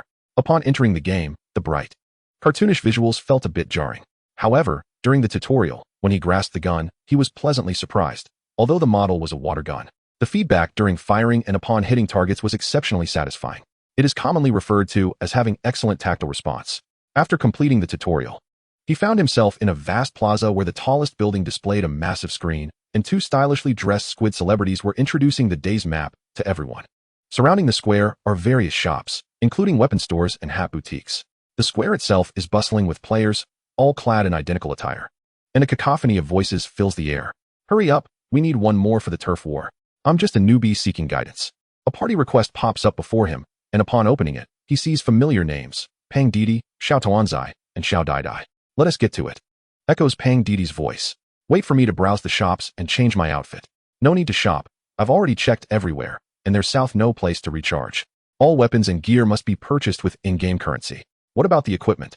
Pang Didi explains that players can equip 3 items, a hat, clothing, and shoes, each granting 1 main skill and 13 sub-skills. The main skills enhance bullet damage or increase swimming speed in squid form, while the sub-skills provide lesser effects.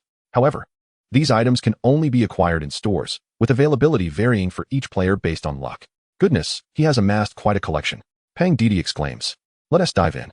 After a brief matchmaking period, the 4 enter a brand new map, the stadium. This map is compact, making it easy to spot opponents, rendering any hope of a peaceful turf war nearly impossible. You've got this. The trio encourages, patting his shoulder in turns. What is going on with you guys? The chat reveals their location. Richong, good luck to you. I just came from Xiao Tuanzi's side. They just lost a match badly. From the opposing voices, it seems they are all elementary school students. Richong feels the pressure, glancing back at his teammates, who are gazing at him with determined expressions. All right. You all focus on the turf. I'll handle them. Game begins. The 3 follow the plan to cover ground, while Richong sprints toward the center of the map, preparing for a showdown. Those 3 can serve as mere tools for turfing. Chapter 17. Who did you learn this from? Unbeknownst to her new role as a turfing tool, Xiao Tuanzi is fervently covering ground.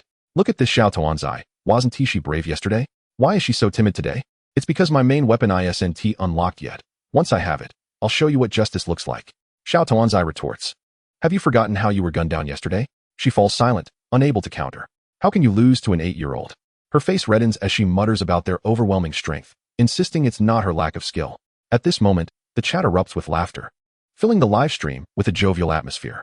Unable to escape the situation, Xiao Tuanzi attempts to change the topic. Hey guys, don't you think this match is unusually quiet? Meanwhile, Pang Didi and Xiao Daidai share the same confusion. The map is small, and it's strange not to have encountered any opponents yet. There's no such thing as peaceful times. It's just that someone else is taking care of the enemies for you. As Richong engages in battle, He discovers the absence of a weak point mechanic in the game, meaning there are no critical headshots. Any hit is equally damaging, significantly lowering the battle difficulty. With precise aim and evasive squid maneuvers, he effortlessly dispatches the opposing 4 players. He deduces that this adjustment was likely made to ease new players into the game. After the 4 were eliminated, they quickly returned to confront him, abandoning their turfing efforts. Reshaping is truly formidable. I'm level 14, you all just lie down. Damn. The opponent is a skilled player. Wang Ming and his roommates have played several rounds without encountering such an unreasonable foe. Winning this match has become secondary. They are determined to retaliate. Let us flank him. As Reshaping advances toward the enemy spawn point, he suddenly hears movement. Instantly, he transforms into a squid and retreats into the ink, narrowly avoiding 4 incoming ink shots.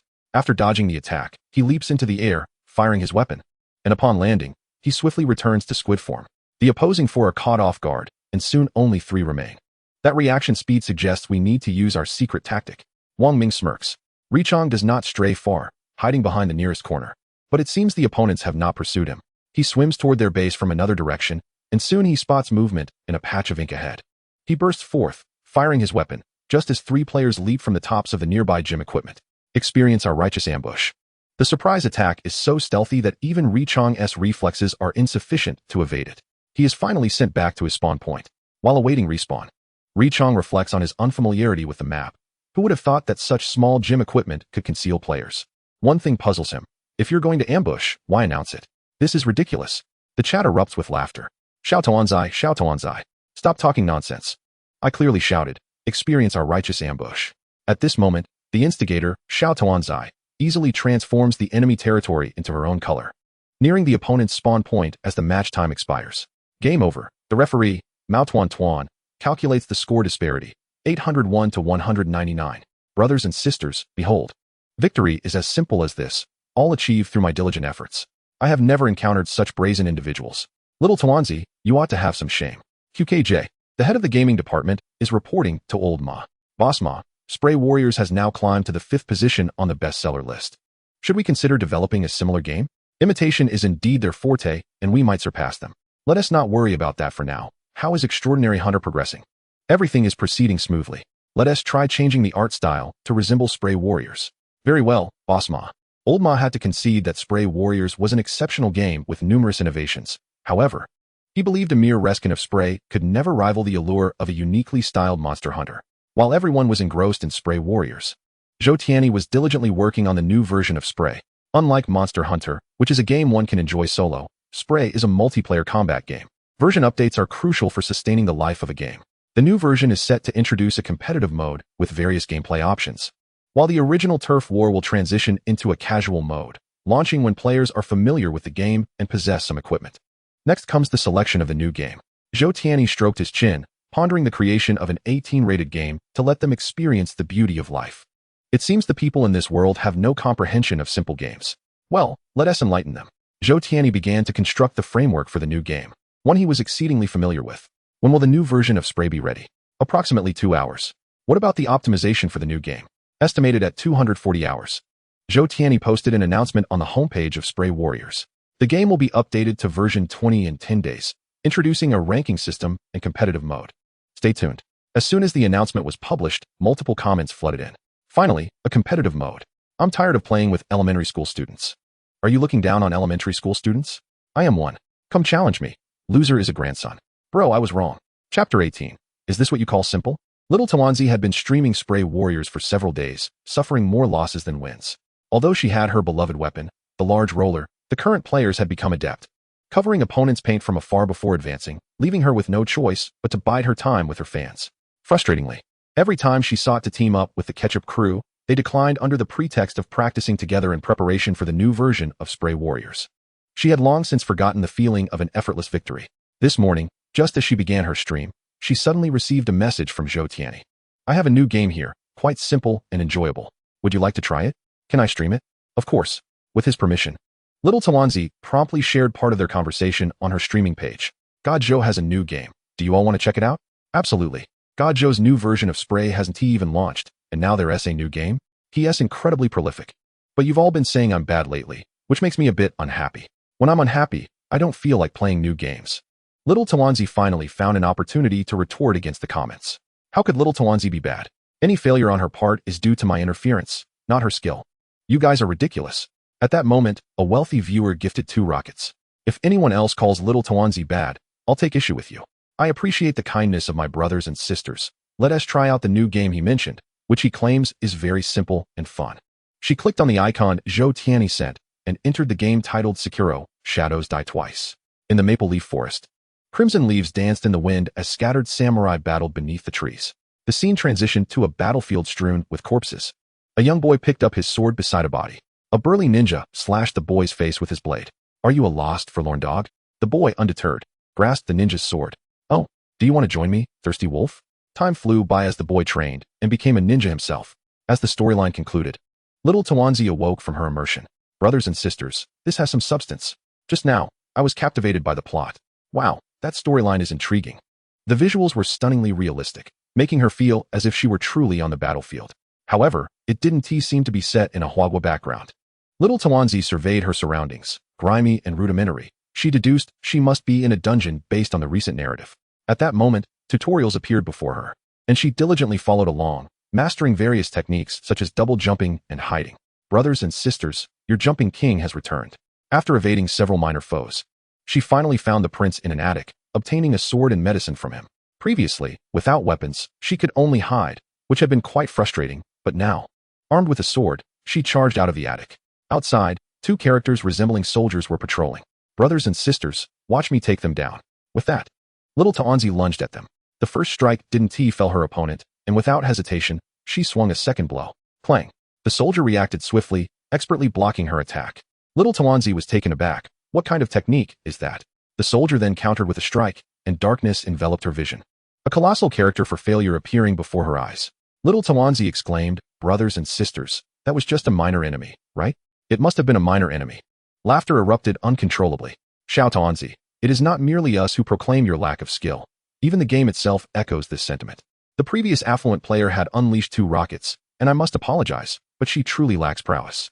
At that moment, Xiao Tuanzi discovered that beneath the character for failure lay 2 options, one to abandon and the other to resurrect. Xiao Tuanzi, would never concede defeat. She opted for resurrection. And as cherry blossoms danced across the screen, the blood that had splattered from her body returned to her. The elder was reborn. My dear comrades, that was merely a tactical probe. This time, victory is assured. You may boast, but who would believe such claims? The moment her words fell, a minion turned and struck her once more.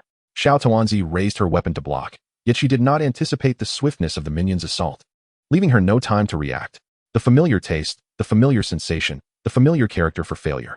Now, only the option to abandon remained. The barrage of comments erupted in laughter. What is the meaning of being the king of leaps, a tactical recline? Indeed, it is simple. A reflection from the minion's inner thoughts. Dispersed. 2 lives could not fell a single minion. Xiao Tuanzi stared blankly at the character for failure before her. In reality, she slammed her palm upon the table. I understand now. It is merely a beta version, undoubtedly an issue stemming from Zhou Shun. How could the fault lie with me? I shall send a message to inquire. Given the prior experience with the beta version of Gui Lai, some fans were indeed swayed by her words. This time, Xiao Tuanzi did not shy away, directly displaying her conversation with Zhou Tianyi during the livestream. Master, is there another issue with this beta version? The response came swiftly. Xiao Tuanzi shrugged. No, I vetted it before sending it to you. Then why can't I defeat even the first minion? She inquired, tears of frustration welling in her eyes. The reply from the other side was slightly delayed. Xiao Tuanzi smiled. Have you considered that it may be due to your lack of skill? Are you a dog? Furious, Xiao Tuanzi promptly closed the chat. The comments section could no longer contain their mirth. I apologize, but Xiao Tuanzi truly did not contemplate this possibility. I am professionally trained. I typically do not laugh unless I cannot help myself. Ha ha ha.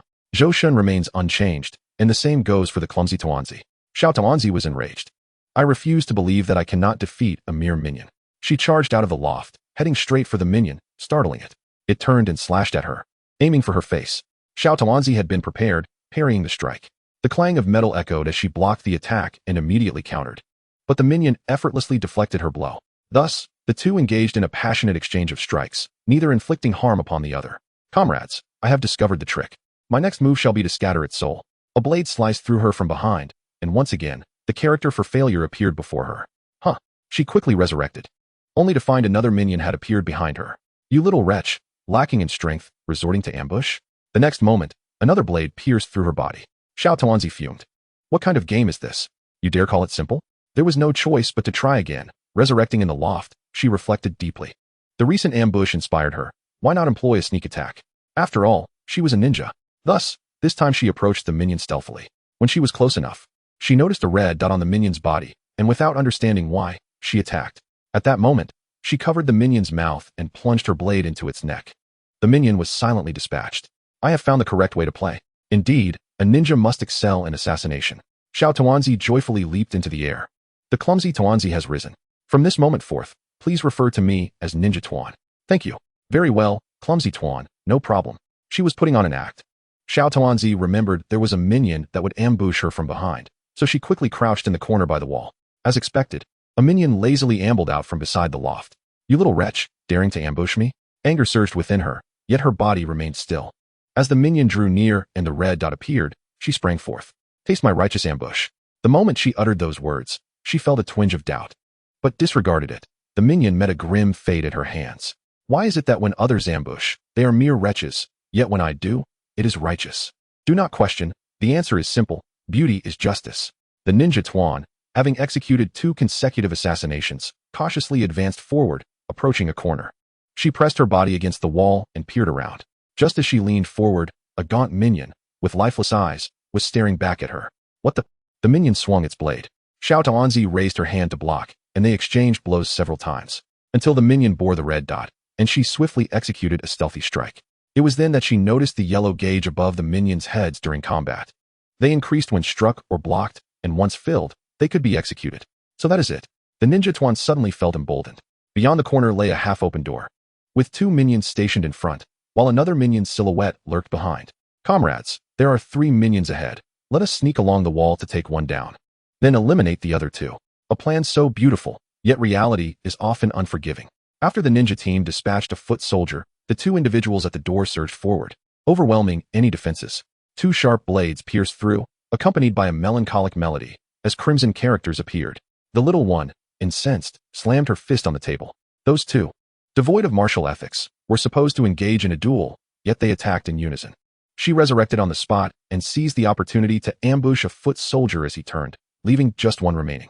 However, she was not intimidated. Justice may be delayed, but it is never absent. Fans were seldom treated to such a display, and the atmosphere was rife with admiration. Quick, call the police. The little one has been possessed. The true little one would never be this formidable. Heaven did not give birth to me, the little one. The path of the ninja is as eternal as the long night. Danger was averted, and the little one strode boldly through the door.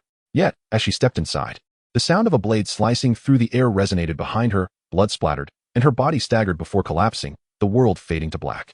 In reality, the little one was visibly startled, taking a moment to regain her composure. What the hell? That nearly scared me to death. She was a woman forsaken by justice. Is this some sort of horror game? She suppressed her urge to curse, her facial muscles twitching before she pointed at the camera, forcing a smile that was more grotesque than tears.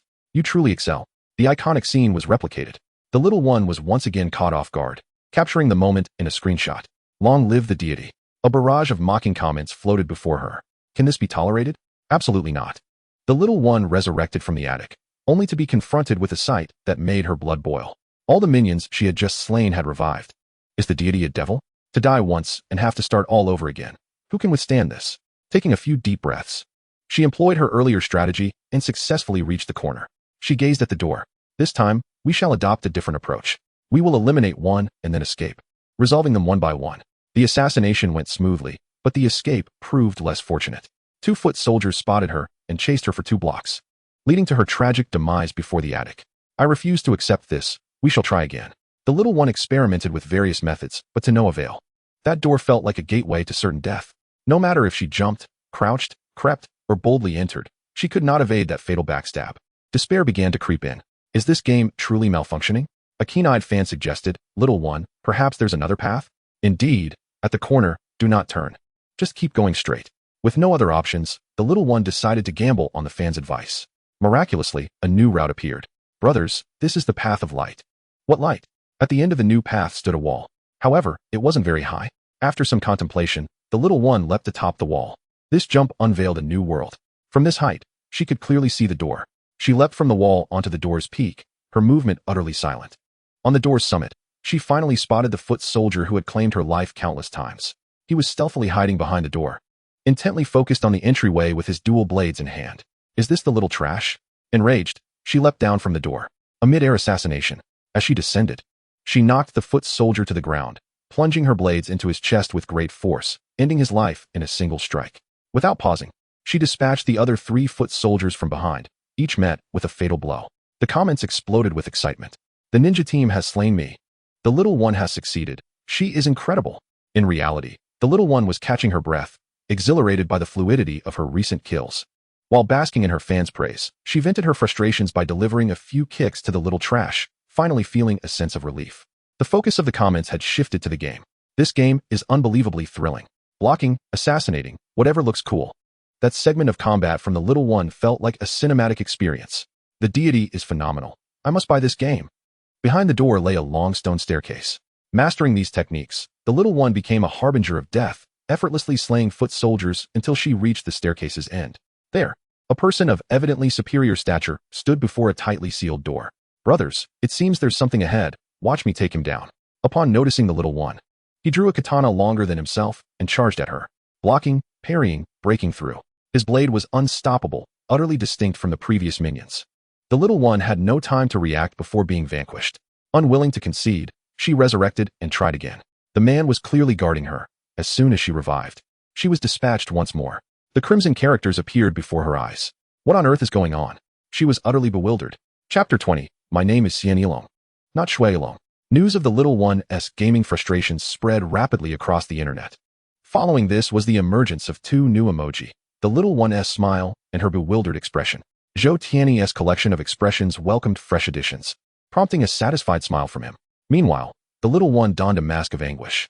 Can the deity not exhibit some humanity? This is merely the first level. The joys of humanity are often not shared. Although she felt miserable, others found amusement in her plight. Even Chiezi, Fat Brother, and Xiaodai hurried to witness her live stream. Chiezi was the first to arrive, witnessing her instant demise in its entirety. Oh, is that not the little one? Have you become so pathetic in just a few days? Don't laugh, you would fare no better. Little Tuanzi would not allow herself to be ridiculed. The chubby brother said, if little Tuanzi wants to cry, don't hold back. We are all ready to take screenshots. The silly one added, come here, sister. Let me give you a hug. Did you not think I was doing well? A group of so-called sisters. I shall declare here that I will not end the stream until I defeat that opponent.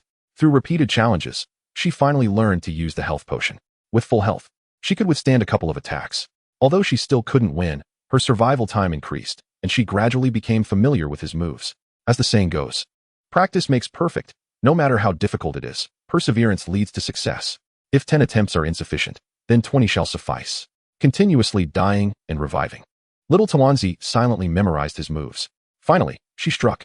With agility, she dodged and countered, managing to defeat him without sustaining any damage.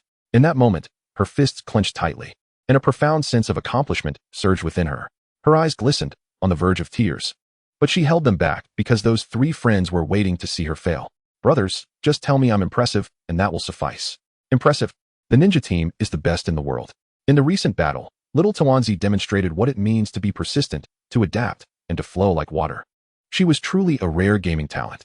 If she kept boasting, she might even start believing it herself. Little Tuanzi suppressed her excitement and approached the tightly shut door. It wouldn't budge. Could there be a mechanism?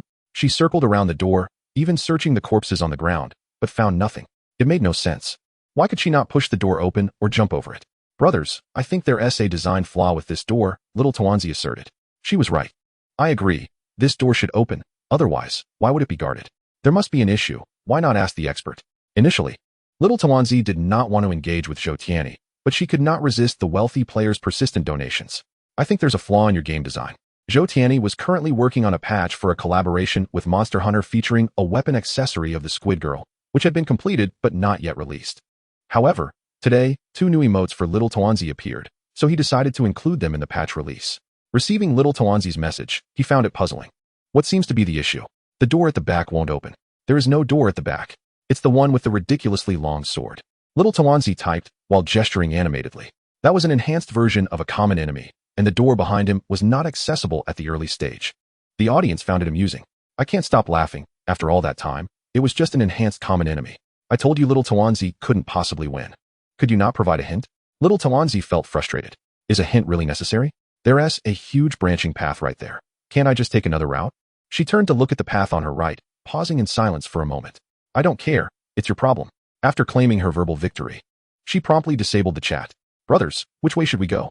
She feigned indifference. Meanwhile, the comments were mercilessly mocking her. Did you see that? No matter how beautiful a woman is, she will still use the I don't care strategy. Esports do not require vision. Thank you, streamer. I've learned this and will use it to confront my wife. The subsequent battles proceeded smoothly. Tuanzi escaped the tunnel with the prince, only to be blocked by a man clad in armor. It appeared that this was indeed what Zhou Tianyi had referred to. Wow, this character is so cool. Is someone swooning upstairs? I want to know how many times she needs to fight this one after struggling against a strengthened common enemy. The battle commenced. At first glance, little Tuanzi noticed the absurdly long health bar above his head, which was at least 5 times her own. However, armed with the knowledge from her previous encounters, she managed to withstand his attacks. It's just a matter of health, brothers. Watch me take him down. Seizing the opportunity, little Tuanzi landed a hit. Yet his health bar barely decreased by 1/20th. What the heck? This guy is a tank. She lost focus and was swiftly defeated. With full health, a single hit was all it took to take her down. She fell without even a chance to revive, plunging directly into the cutscene. The man swung his long knife, severing little Tuanzi's left hand. Ninja, is this all you are capable of? She then collapsed to the ground, clutching her left hand. Damn, brothers, this is infuriating. Even after winning, he taunts me. Little Tuanzi revived at the entrance of the tunnel. It seemed she could not proceed to the next stage without defeating him. Zhou Tianyi, who had just received the message, was also watching little Tuanzi's stream. Seeing her left hand severed by Xian Ilong before she returned to the tunnel, he chuckled. This was a bit of his dark humor and a necessary measure. Originally, players could continue the game regardless of whether they defeated Xian Ilong. But the subsequent map had not been optimized yet, so a prologue was created to allow players to grasp the simple joys of gaming. Judging by little Tuanzi's current demeanor, she seemed to understand well. However, I must say, her new emotes are quite delightful. Little Tuanzi had already attempted several times. Besides losing her hand, there were no alternative outcomes. High damage, a tank, numerous attack patterns, and even death taunts. Xian Ilong was simply torturous. More challenging than the initial division guy from Monster Hunter. Faced with him, little Tuanzi had no means to play dirty, and without teammates, she could not withstand even a single blow. Damn it. I'm done. I can't take it anymore. Haha, I told you little Tuanzi was struggling. Little Tuanzi glanced at the mocking comments flooding in. A bold thought arose in my mind. Chapter 21, Winning Through Mockery, Losing Through Ambush, that is I, Xie Lang. After Xiao Tuanzi concluded her stream, Xie returned to his own live broadcast room. Having just played a few rounds of Splatoon with his teammates, he received a message from Xiao Tuanzi. There were no words, only a game icon. Its meaning was self-evident. You all play for now. I'm off to conquer a new game and will return shortly, Xie confidently declared. He entered Sekiro. Originally, all those who had tuned into Xiao Tuanzi's stream rushed into his room after she signed off. Brothers, wasn't it unsatisfying to watch? That moment when Xiao Tuanzi logged off after being unable to defeat her opponent was utterly hilarious. And she sent me the game. I'm about to conquer it for her. I just arrived. I admit Xiao Tuanzi is truly inexperienced. Wasn't the one above always shouting how amazing Xiao Tuanzi was? Xie easily navigated through the beginner levels. Upon emerging from the attic, he faced the first enemy with calm composure, stealthily executing a perfect assassination. 66,666. Xie is impressive. Indeed, he is far superior to Xiao Tuanzi. Xie savored the sensation of the assassination. The realistic resistance felt as the blade pierced the enemy's body, accompanied by exhilarating music. One must admire. Zhou Shun is eternally divine. However, progressing through the stealthy kills. What difference is there from the novice team? Thus, he mimicked Xiao Tuanzi and declared, please call me, the god of war Xie. He engaged in a few exchanges with an enemy preparing to ambush him, discovering the rhythm of parrying. Following this, he demonstrated to everyone what it meant to be possessed by the spirit of a warrior. Drawing on Xiao Tuanzi's experiences, he breezed through to the fortified enemy area. Ding ding ding. After several attempts at parrying, he mastered the technique of perfect blocking. Upon triggering a perfect block, he significantly increased the enemy's posture gauge. With this skill, he effortlessly executed the enemy twice, dispatching them with his blade. Do you see? What constitutes a master? The comments section erupted. Awesome, Xie. Truly the god of war Xie. The recent display of skill left me astounded. I kneel before Xie. Xie glanced at the time and nonchalantly stated, I'm in a hurry. They are still waiting for me to play Splatoon. Let us see how I handle the last one. The recent battle instilled within him great confidence, even a hint of arrogance. Following the underground passage, he arrived at the final battleground. Under the moonlight, the reeds swayed, and Genichiro awaited him. Do you wish to hinder me, Princess Ninja? Xie faced him without fear. Die? Ding ding ding ding. Genichiro leapt down, instantly filling Chiaji's posture gauge, and then swiftly executed him. Chiaji lay in the reeds, clutching his left arm. Genichiro slowly sheathed his blade, speaking with disdain. Is this the extent of a ninja? No matter, this round was merely a test of your abilities. Chiaji wiped the sweat from his brow, realizing this opponent was far stronger than he had anticipated. The viewers were skeptical. Where did that momentum go? Is Chiaji merely putting on an act? Surely not. Wasn't he just slicing through enemies effortlessly? They urged him to try again. Chiaji cautiously approached, opting to maneuver around Genichiro. Little did he know, Genichiro suddenly leapt. Drawing his bow, swish swish swish. Chiaji was struck by 3 arrows, collapsing instantly. Sweat dripped from him. How cunning. While we engage in close combat, you resort to archery? Let us try again. Once more. Again. Yet, the outcome remained unchanged. Chiaji repeatedly found himself lying in the reeds, clutching his left arm. What is happening? Am I the novice? Just then, his teammate messaged him. Seizing the opportunity, he quickly closed the game, prompting a wave of ridicule in the comments. Why is Chiaji so boastful, yet falters in practice? I misjudged him. Chiaji is no better than the novice team. Xiao Tuanzi, who had been quietly observing Chiaji's stream, burst into laughter. You mocked me. You got what you deserved. Through the streams of both, viewers began to doubt. Is it truly that difficult? Such simple maneuvers, why can't we evade them? If it were us, we could easily conquer it. Consequently, many flocked to Xiao Tuanzi's stream, pleading for her to inquire whether Zhou Shun could provide the current game version. Xiao Tuanzi truthfully relayed their requests to Zhou Tianyi, who chuckled at their eagerness to seek out suffering. Therefore, he uploaded Sekiro, Death Edition, to the Huagua gaming community, inviting everyone to attempt this simple game. Numerous players rushed to challenge it, causing its popularity to surpass that of the other 2 games. Only those who truly played the game understood a crucial fact. Mind, you comprehend. Hands, no, you do not. They all managed to reach Genichiro yet found themselves unable to proceed further. With better control, one might last a few seconds longer. With poor control, it was a quick restart. Among the streamers, both Xiao Tuanzi and Chiaji had given up on this mentally taxing game. Of course, there were those who persevered. Like Xiao Dai, who streamed battling Genichiro daily, growing through each defeat. Finally, on this day, she had memorized all of Genichiro's moves through rigorous practice. The battle became simpler. She effortlessly dispatched Genichiro, claiming one of his lives and showing signs of impending victory. An increasing number of viewers flocked to Xiao Dai's stream, eager to witness her moment of triumph. At last, she lived up to everyone's expectations, achieving the first kill of Xian Long.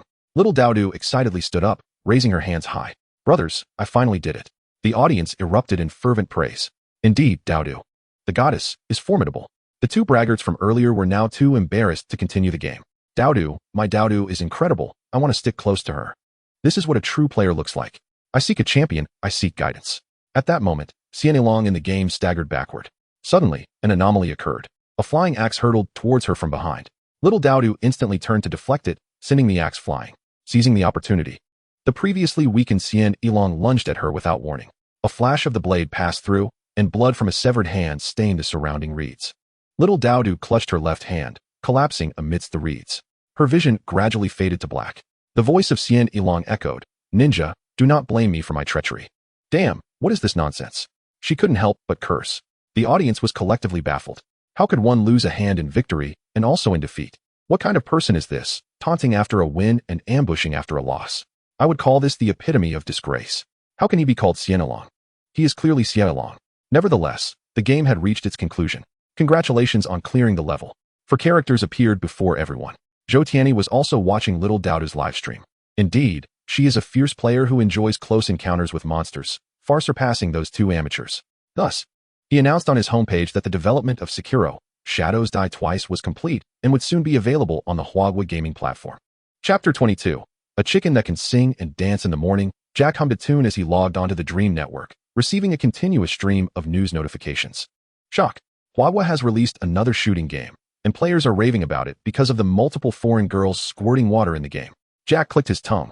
The media nowadays is becoming increasingly sensational to grab attention, and he felt compelled to critique it. Excitedly, he clicked on the second news article. The first accompanying image featured 2 well-dressed squid girls shooting at each other with paint guns. Damn, I knew it would be disappointing for Jack. However, when the article mentioned the game's producer, his eyes lit up. Isn't that the producer of Monster Hunter? Jack became intrigued and quickly opened the Huagua gaming platform. Splatoon was prominently displayed at the 2nd position on the popularity chart, but after viewing a few actual game screenshots on the homepage, he gave up. Although produced by the creator of Monster Hunter, he simply could not accept the art style. For a burly 19-year-old with body hair, playing such a game was akin to picking up soap. At least the latter might be enjoyable. He exited the platform, preparing to resume his hunting life when he suddenly noticed that the top-ranked game was also from that producer. How could a single person dominate the top 3 with their games? He glanced at the release date of the highest-ranked game. It was today? What game is so powerful that it debuts at number 1? With a mindset of just trying it out, he opened the homepage of that game.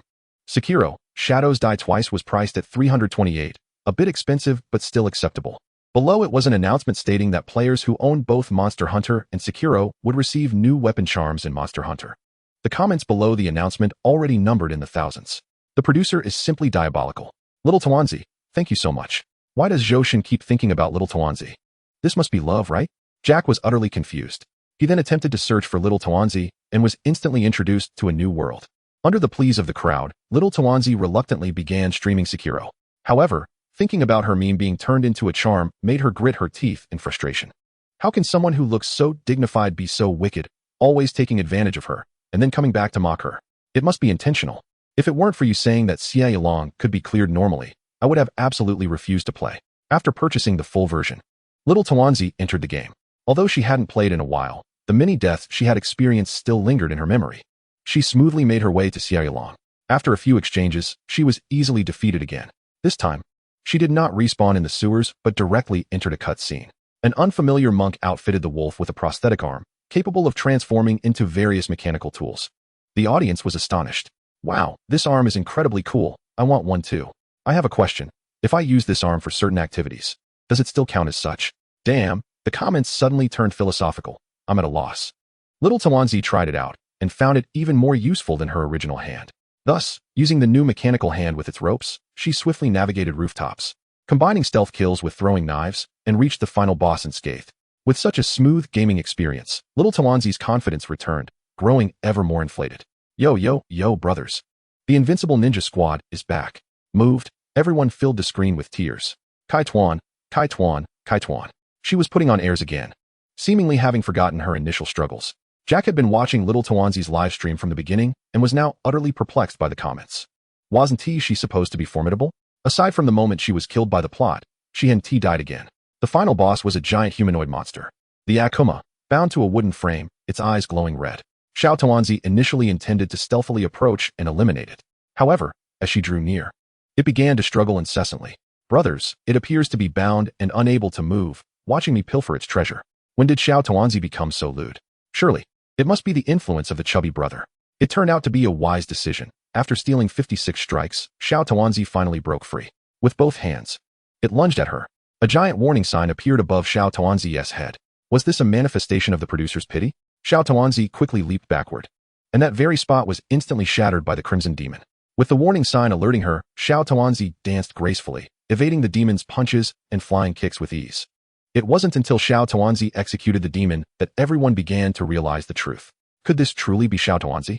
She must have been secretly practicing after her daily streams. I can attest to the authenticity. I was there, serving as the chair beneath her. I corroborate what was said above. I am the cushion on that chair. Xiao Tuanzi herself was astonished by her sudden prowess, but at that moment, she had to flaunt it. Let this crowd witness her strength. Ahem, modesty, it's just a minor spectacle. Embracing the adulation from the comments, Xiao Tuanzi floated on air. She continued forward, passing by a patch of reeds. A black-feathered rooster stood there, indifferent to the world. Brothers, look ahead, there's a chicken. Let me go and deal with it. She charged forward. The rooster turned, casting a disdainful glance, and let out a brief crow. With a flap of its wings, it leaped into the air, effortlessly dodging Xiao Tuanzi's ambush. Its claws came at her in a rapid sequence. Xiao Tuanzi had not anticipated such a swift counterattack. She reached out to block, but it was already too late. In a single strike, she was knocked to the ground, and the rooster followed up with a relentless pecking assault. Thus, Xiao Tuanzi fell victim to its relentless onslaught, unable to defeat even a mere chicken. The real Xiao Tuanzi had returned, eyes brimming with tears. This was no ordinary chicken. Did you not see its sleek black plumage, its ability to sing and dance? It was almost as if it could play basketball. Could this be the message the producer intended to convey? Xiao Tuanzi was indeed a novice. Staring at the glaring novice label before her left her utterly bewildered. Brothers, do not be deceived by its appearance. It is certainly not an ordinary chicken, but a battle-hardened rooster. Ha, Xiao Tuanzi, it's time to stop boasting. Even Zhou remarked on your lack of skill. Jack chuckled as well, promptly following Xiao Tuanzi. who wouldn't adore a beautiful yet fierce novice streamer? Chapter 23. The new version of the game and the incompetent sword saint with a gun under his crotch. Zhou Tianyi had not once opened Sekiro. Regardless of the ridicule in the comments, he paid no heed. He had heard that just a few days ago, Xiao Tuanzi had been unable to defeat even a chicken. He mockingly laughed at her while feeling fortunate that he had not purchased that game. Otherwise, he might have been the one to suffer disgrace. Today was a splendid day. The competitive version of Splatoon was finally about to launch, which meant no one would be pestering him to play Sekiro anymore. Zhou Tianyi joyfully began his stream. "I'm in a hurry, and kill me." His teammates called out to him, and he slipped away. The public screen was filled with his classic catchphrases, and he felt overwhelmed. Today, we will showcase the new version of Splatoon.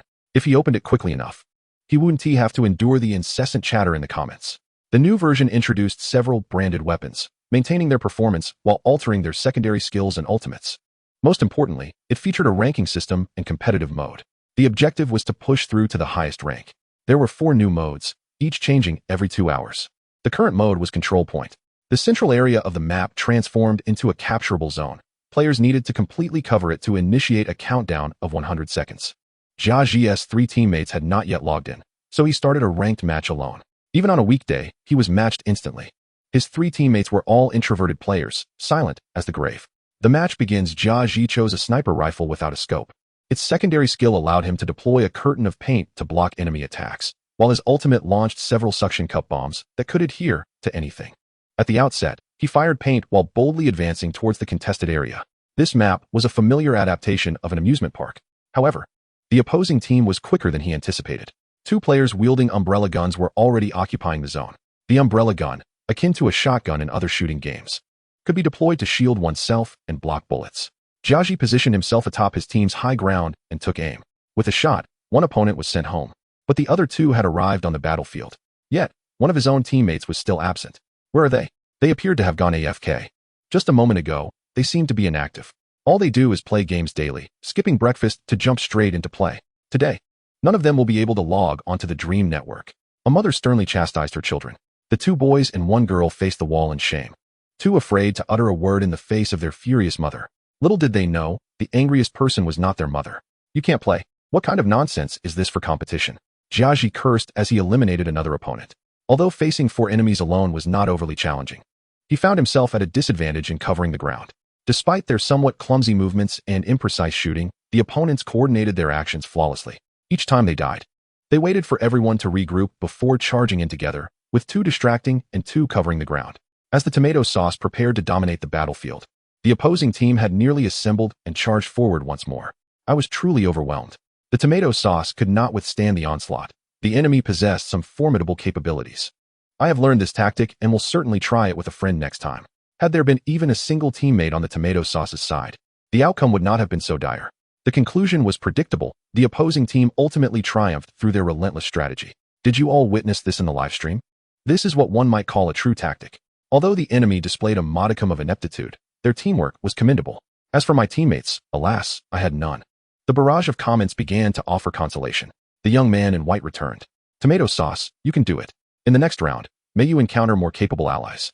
Tomato sauce lit a cigarette, having initially believed today would be a day of ascension, only to find it a day of lamentation. Having escaped the torment of Sekiro, he ultimately succumbed to the burden of incompetent teammates. Is this my retribution for mocking Xiao Tuanzi? Yet, Xiao Tuanzi's journey through Sekiro was far from over. In recent days, she had vanquished numerous foes and finally reached the final stage. It was still a moonlit night, amidst the reeds, facing her nightmare, Sekiro. At this moment, Sekiro appeared gaunt, having been corrupted by malevolent forces in the storyline, taking on a ghastly visage. However, her health and attack power had significantly upgraded during her gameplay. Thus, she was ready to challenge her nightmare. Xiao Tuanzi, go for it. Prove to them that you are not a novice. Sekiro, in this state, seemed vulnerable. It was time to strike. All right, let us conclude this, Sekiro remarked calmly. To everyone's astonishment, the battle between them saw Xiao Tuanzi gaining the upper hand. She had a comprehensive understanding of Sekiro's moves, flawlessly countering each attack. As Sekiro's health dipped, Xiao Tuanzi executed a decisive blow. Sekiro staggered back, looking up at the bright moon. In the end, am I still powerless? A sense of long-lost relief washed over her. Finally, it was over. Just as the comments flooded in with praise, Sekiro took his knife and swiftly slashed his own throat, blood gushing forth like a fountain. What was this? Had he realized his own inadequacy and chosen to end his life in atonement? The amount of blood was staggering. Something was amiss.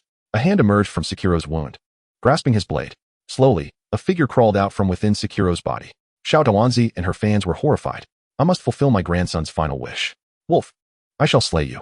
Unbelievable. Even the ancestral spirit was involved. How absurd. A grandfather and grandson duo fighting together. The figure approached Xiao Tuanzi menacingly. The Sword Saint, with an absurdly extensive health bar, still had 3 segments left. Clang, clang, clang. Their blades clashed, leaving Xiao Tuanzi only able to endure. The opponent's speed was simply too rapid. Moreover, while blocking attacks, the opponent barely lost any energy, recovering at an alarming rate. Was this Sword Saint truly a human? Xiao Tuanzi maintained her composure, diligently blocking and countering, not daring to be overly ambitious. She vividly demonstrated the essence of caution. As the health bars fluctuated, she finally wore down 1 segment of the opponent's health. Ha! The Sword Saint laughed heartily. He pulled out a cross spear, towering over them both. Wasn't he the Sword Saint? I understood now. Sekiro's ineptitude was evidently hereditary. The Sword Saint spun the spear, driving Xiao Tuanzi back. Brothers, I can't even get close. How am I supposed to fight? Xiao Tuanzi retreated a few more steps, seemingly triggering some mechanism. Suddenly, the Sword Saint produced a gun from beneath his garments. All 3 shots hit their mark. The comments section erupted with confusion. What the hell? The grandson's archery was already despicable. This one is even more outrageous. Is this truly the Sword Saint? Xiao Tuanzi was infuriated. How could such trickery exist? She disregarded everything and directly called Zhou Tianyi. Hey, why does your Sword Saint draw a gun? Explain this to me. Isn't it normal? Normal my foot. Which Sword Saint pulls out a gun? In this game set in the land of Benzi, the title of Sword Saint refers to the originator of a fighting style. What's wrong with using a gun? Are you kidding me? At that moment, the comments revealed, it's true. I just checked. It indeed was. How insidious. To enjoy a game, one must also grasp foreign history. Xiao Tuanzi found herself at a loss for words. Chapter 24. Zhou Tianyi, named Sword Saint, yet draws a gun, an embodiment of humanity's corruption or a decline in morality. Instantly, a discussion ignited across the Dream Network. Someone created a video of the Sword Saint's gun attack and posted it in the discussion thread. Even non-gamers found themselves exclaiming, is this really the Sword Saint? While people engaged in fervent dialogue, someone also shared the conversation between Xiao Tuanzi and Zhou Tianyi. Initially skeptical individuals began to search for confirmation, discovering that Zhou Tianyi's claims were indeed accurate. Therefore, this truly is the Sword Saint. Despite the game's high difficulty, the satisfaction of striking with the sound of metal clashing is undeniably exhilarating. The thrilling assassinations offer unique challenges. If there were to be an award for the best game of the year, it would undoubtedly belong to this one. There are individuals who have compiled a list of this year's most popular games.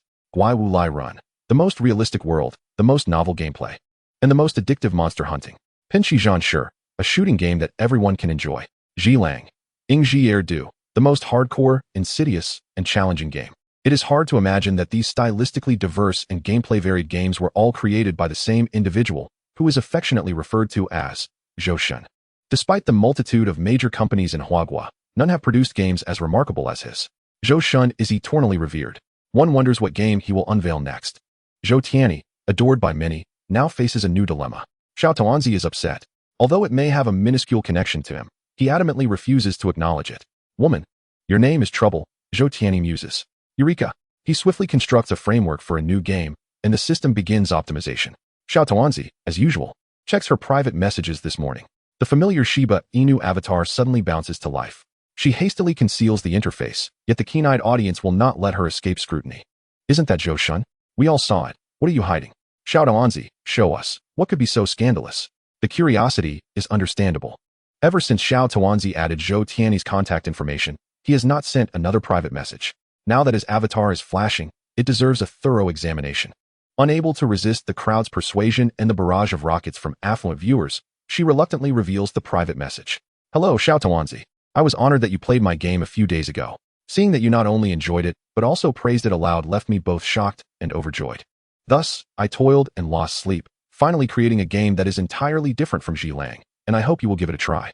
Your feedback would be greatly appreciated. Xiao Tuanzi immediately wishes to close the private message. This is clearly a mere rehash of the first message. This clumsy oaf continues to dig his own grave, seemingly addicted to it.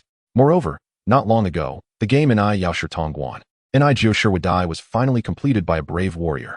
Only for the completion page to reveal that the game title was a joke and should not be taken seriously, which trended on social media. A man's words are deceitful. If a man is reliable, then a sow can climb a tree. He must be trying to dupe me again. I absolutely refuse to play. A wealthy viewer sends another rocket. I absolutely refuse. Yet another rocket ascends. I absolutely. Just as she begins to speak, another rocket appears. Play. In the live stream. Rockets float by one after another. Xiao Tuanzi trembles as she clicks on the seemingly adorable icon. Tuan E by 2D. Oh, Zhou Tianyi. Even the game title is meant to mock me? Upon entering the game, Xiao Tuanzi plummets from the sky onto a patch of land. Why does my body feel so peculiar? There is an indescribable sense of obstruction as she moves, a sensation that is virtually non-existent in modern games. Struggling to straighten up, she finally sees her form. This is anything but a human body. It resembles something molded from dough, lacking a skeleton and even feet. No wonder she feels so limp. This game is bizarre. Why does she look like a gelatinous creature? Xiao Tuanzi has truly transformed into a dough person, and she bursts into laughter. Ah, Zhou Tianyi. You wish to imply that I am at your mercy, is that it? Xiao Tuanzi grows even angrier. She attempts to move her body. She can indeed move, but not entirely. As she shifts, it feels as though someone is pulling her abdomen along. Her upper and lower body are completely limp. This is hilarious. Am I being dragged along? Brothers, one can eat poorly but must not speak foolishly. I am perfectly fine. Observing the bullet comments. She sees people speculating whether her true self has encountered issues, and she quickly denies it. It's just a game. That's how it's designed. I want to walk properly, but it won't let me. She moves her arms again. Both arms can move, but they twist grotesquely as she tries to maneuver. It's over. I have truly become a dough person. Dough person, charge. Why are you still dawdling? Hurry up and move. On the map stands a grand mansion. And Xiao Tuanzi awkwardly makes her way to the entrance. The door is firmly shut. She stretches out to push, but it won't budge. Let us try using my body. She forcefully nudges the door with her belly, and to her astonishment, it swings open. Shocking. A young maiden has opened the door with that part of her body. Upstairs, I'll give you $10. Delete this and let me post. Everyone, stop guessing. What's inside her belly is mine. Are you thinking of peaches? Xiao Tuanzi glares at the comments, her teeth gritting in frustration. Ah, Zhou Tianyi. How could you think of such a way to humiliate me? Chapter 25, Sister Tuanzi, it's me Kai. Xiao Tuanzi's subsequent gameplay proceeds smoothly, devoid of monsters, traps, or singing and dancing roosters. She follows the map, mastering jumping, grabbing, and other maneuvers with ease, breezing through the levels. This game is quite simple. She breathes a sigh of relief. However, I must express my criticism regarding the game's graphics. They are rather lackluster. While I can overlook my doughy form, even the buildings on the map appear to be constructed from mere blocks, devoid of any details. The gameplay is indeed quite ordinary, and the visuals are equally primitive. Zhou Shun has seemingly lost interest. The game appears to be lacking in dedication. Upon noticing a flurry of approving comments in the barrage, Xiao Tuanzi couldn't help but chuckle. She opened her private message interface to respond. This game is quite mediocre, in my opinion. The reply came swiftly. Only through multiplayer can one assess its quality. Why not send the game to Xiao Dai and the others for a trial? The three individuals who were originally streaming received the game forwarded by Xiao Tuanzi. The plump brother was exhilarated. Oh, Xiao Tuanzi sent me a new game, claiming it is Zhou Shun's latest work. Hurry and play. I come from Xiao Tuanzi. Here's a spoiler. It's quite ordinary. Once immersed in the game, the plump brother felt even worse than Xiao Tuanzi had previously. This bizarre sensation rendered him powerless. Hey, what the heck? This operation feels as if I've gained an additional 300 pounds. Why does this character move like a lump of dough? At that moment, Xiao Tuanzi pulled them all into a voice chat. Have you all cleared the first level? She inquired. We have. Wait, I'm still getting accustomed to this peculiar movement. Came the reply. Soon, don't rush me. Once they all cleared the first level, they convened in Xiao Tuanzi's game. For identical dough-like figures. Their faces merely outlined with a few black lines were present. Surprisingly, it was rather amusing. It was nearly impossible to distinguish one from the other. Xiao Tuanzi observed the three dough figures. Why not change your colors? Now we all look the same. Thus, it was decided, Xiao Tuanzi would be white, the plump brother green, Xieji purple, and Xiao Dai blue. Let us begin, announced Xiao Tuanzi, selecting multiplayer mode. A flash of darkness enveloped them, and their bodies mysteriously descended from the air onto the ground. Xiao Tuanzi surveyed the surroundings, realizing she remained suspended in midair, with only a floating clump of earth beneath her. What is happening? Where are we? I have a slight fear of heights. At that moment, an arrow appeared in the sky, guiding their direction. They approached the edge of the clump and discovered another one not far away. This seems reminiscent of a jumping game. My dear friends, Xiao Tuanzi mused. Estimating the distance, she felt confident she could leap across. Could it be that Zhou Shun has returned to his old ways? Has he ever created a jumping game? Clearly, she was the most qualified to comment. The four dough figures exchanged glances. I'll go first, Xiao Tuanzi declared. Taking the lead, she stood at the edge and leapt gently, landing seamlessly on the opposite clump. Observing her effortless jump, the other three felt reassured and took turns leaping onto the second clump. The third clump required another jump, albeit a slightly longer one. I'll go first this time, Xiao Daidai said eagerly.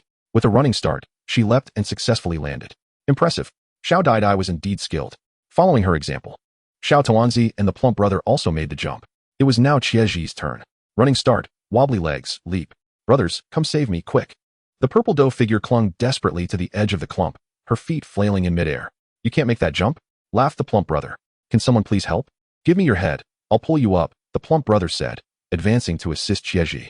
Wait, let me adjust my position, Qiezhi said, continuously stretching her neck. After a while, the plump brother finally managed to touch Qiezhi's head. He pulled with all his might. And Qiezhi finally made it up.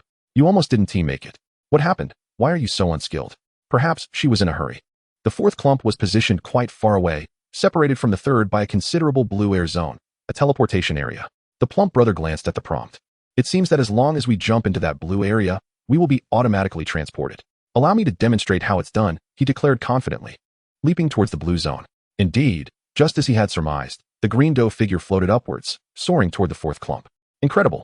The plump brother is truly a gaming aficionado. I declare him the king of jumps. Just as the plump brother believed he would land smoothly on the clump, his body suddenly plummeted. Oh no. The blue area did not connect to the fourth clump. There was a significant gap. The plump brother fell from the blue zone, missing the edge of the clump entirely. Ha ha ha. Are you here to demonstrate how to fail? Chuckled Qiezhi. The plump brother respawned at the initial position. Stop just talking. If you're so brave, jump. Fine, I will. Qiezhi exclaimed, charging forward, faring slightly better than the plump brother. Yet again, he found himself clinging to the edge of the clump. Xiao Tuanzi remarked, how fortunate we are to have both of these outstanding players in our team. She pretended to be perplexed. It appears we must rely on ourselves. The two of them leapt onto the blue area, where the higher they jumped, the greater their chances of reaching the fourth clump. Both successfully arrived at the fourth clump. The barrage erupted in praise. I was wrong. Xiao Tuanzi and Xiao Daidai are the true kings of jumps. What a delightful duo. Help me, lend me a hand. Qiezhi cried out frantically as the two approached. Xiao Tuanzi feigned confusion, asking, did I hear someone speaking? Xiao Daidai, did you hear that? Should I have heard it or not? You shouldn't have. Then I didn't hear anything, Xiao Daidai promptly replied. Her act of innocence was simply adorable. Oh, it appears the game has taken an intriguing turn. Xiao Tuanzi remarked, I recall someone who persistently mocked my skills. An apology is in order before I deign to listen to him. Xiao Tuanzi harbors a grudge, indeed, which elicited laughter. This seems to be a personal vendetta. Qiezhi recognized that she was referencing the time during the trial of Zhi Lang, when he had continuously derided her. However, he too had been subjected to ridicule. And to this day, a group of players relentlessly brings it up. One may kill, but should not endure humiliation, Qiezhi asserted resolutely. Sister Tuanzi, it is indeed I who am lacking in skill. In Chapter 26, Protect Our Chubby Brother, Qiezhi was discovered in an unexpected location by Xiao Tuanzi, who feigned ignorance. Sister Tuanzi, I am indeed lacking. Please assist me as I am unable to ascend. I am not worthy of such a title, Xiao Tuanzi replied, attempting to pull Qiezhi up. Upon reaching out, she realized something was amiss. Struggling to pull, she found no response from Qiezhi. Adjusting her position in search of leverage, she failed to notice she had reached the very edge of the platform. At that moment, the chubby brother leaped once more and successfully landed on the platform. In doing so, he inadvertently caused Xiao Tuanzi to fall. Fortunately, her reflexes were quick, and she grasped one of Qiezhi's feet, preventing her from plummeting. What is this? Are we engaged in a fishing game? Xiao Tuanzi quipped. Chubby brother turned to Xiao Dui, stating, this appears to be a two-player game, does it not? Chubby brother's arrogance was palpable. Initially believing it to be a jumping game, he discovered it was a game of tearing. A divine two-player game. He exclaimed, enough chatter, quickly assist me. Qiezhi felt overwhelmed, realizing that everyone had ulterior motives. All right, I shall come to your aid, Chubby brother declared as he tugged at Qiezhi's head. Why can't I pull you up? Xiao Dui joined in the effort. Despite their combined strength, they were unable to lift either of them. Could it be that we are too heavy? Chubby brother's remark rendered the atmosphere silent, as all three fixed their gazes upon Xiao Tuanzi. Hey Qiezhi, do not repay kindness with malice. Xiao Tuanzi felt a bit uneasy. What kindness have you shown me? Would I have fallen had it not been for your rescue? Well, have I been rescued then? Qiezhi retorted, swaying her body as her feet flailed in the air like seaweed. The tearing began again. Front row sail, sunflower seeds, mineral water, and small stools. This is far more entertaining than the game. Gradually, Xiao Tuanzi lost her grip and began to slide down. Qiezhi, you wait for me. Her voice echoed, growing fainter. Let us try once more, Chubby brother urged as he resumed pulling at Qiezhi's head, yet to no avail. After a moment of contemplation, he said, Qiezhi, I have a piece of bad news and an even worse piece of news. Which would you prefer to hear first? You decide, Qiezhi. Feeling defeated, replied. The bad news is you cannot ascend, and the worst news is that Xiao Tuanzi is already waiting for you at the starting point. Qiezhi, heed my advice, let go. The sooner you do, the sooner you may find peace. Your efforts are futile. Qiezhi glanced back at Xiao Tuanzi, who was eagerly waiting at the starting point. With a sigh, she relinquished her grip. Noting that both had given up, Chubby Brother turned to Xiao Tuanzi. See, I told you it was a two-player game. The barrage of comments erupted in laughter. Chubby Brother, notorious for his mischief, had indeed deceived Xiao Tuanzi and then attempted to counsel Qiezhi, surpassing even the most conniving of characters. Do you not think Chubby Brother speaks with profound wisdom? Someone remarked. Master, I have attained enlightenment, another echoed. Chubby Brother interjected. Friends, do not misinterpret my words. I genuinely wished to save them, but my strength proved insufficient. Let us go, Xiao Tuanzi. They seem engrossed in their antics, Chubby Brother suggested. Thus, it had truly become a two-player game. Meanwhile, Xiao Tuanzi and Qiezhi exchanged playful blows, providing amusement to the audience. They soon reached an understanding, discreetly muting the four-person voice chat and initiating a private one. Chubby Brother has been quite the trickster. It is time to exact some retribution. They agreed to first address their common adversary and formed an alliance against him. Indeed, Chubby Brother's predictions were eerily accurate. It has truly become a two-player endeavor. Laughter ensued as Chubby Brother continued to advance joyfully through the levels.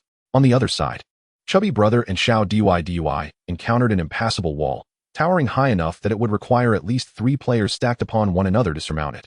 Yet, they were but 2. They exchanged glances, waiting for Xiao Tuanzi and Qiezhi to arrive. You abandoned your teammates. Now witness the consequences, someone remarked. Soon, the duo arrived. They quickly comprehended the method to overcome the obstacle. Brothers, you won't hold this against me, will you? I had no choice in that situation, Chubby Brother began. We understand, Xiao Tuanzi affirmed, shaking her right hand, a signal to Qiezhi that now was not the time for confrontation. Indeed, we would never be so reckless. Qiezhi responded, catching on to the unspoken cue. It appears the brothers truly understand me, Qiezhi remarked gratefully. Good brother, come here for a hug. Qiezhi seized Chubby Brother's hands, while Xiao Tuanzi rushed forward to grasp his legs. Together, they hoisted him high above their heads. What are they planning? Chubby Brother exclaimed in alarm. To protect our Chubby Brother. Do not stir up trouble. Let us speak amicably. Can you allow me to descend first? Xiao Tuanzi and Qiezhi silently lifted him to the edge of the earth mound. No, no, no, I was wrong. Let us not do this, he pleaded. The two tossed him forward, akin to discarding a bag of refuse. Wow, exclaimed Xiao Tuanzi, that felt great. Qiezhi added, I concur. Xiao Dai remarked. It seems Feng Chao remains unchanged, while the strategist has indeed changed. These two are exceptional. They have me in stitches. Indeed. The essence of this game lies in mutual sabotage. After dealing with the Chubby Brother, the two stacked themselves, forming a human ladder. Distrusting their opponent, Xiao Dai ascended to the pinnacle. A red ribbon marked the finish line. Xiao Dai, what do you see up there? Xiao Tuanzi inquired loudly. I have crossed the finish line, Xiao Dai announced, her body surpassing the boundary. A melodious chime resonated, and celebratory cannon fire erupted from various corners of the map. First place, Xiao Dai. Second place, Xiao Tuanzi and Qiezhi. Third place, the Chubby Brother. Upon the display of the results, the Chubby Brother, engrossed in running, was left stunned. The audience was equally bewildered. Wasn't this a team game? Ultimately, it culminated in an individual victory. The producer is rather crafty. Incredible. This is too amusing. I can't help but want to engage in mutual sabotage with my friends, Xiao Tuanzi mused. She harbored no objections to Xiao Dai being the champion, as long as it was not the Chubby Brother or Qiezhi. At that moment, she received a message from Zhou Tianyi. Is it fun? Xiao Tuanzi shrugged, expression, and replied, mediocre. With a smile, expression, she added, humph, don't even think about me praising you. Mediocre, then I shall delete it, he retorted. No, the multiplayer mode is quite interesting, she laughed.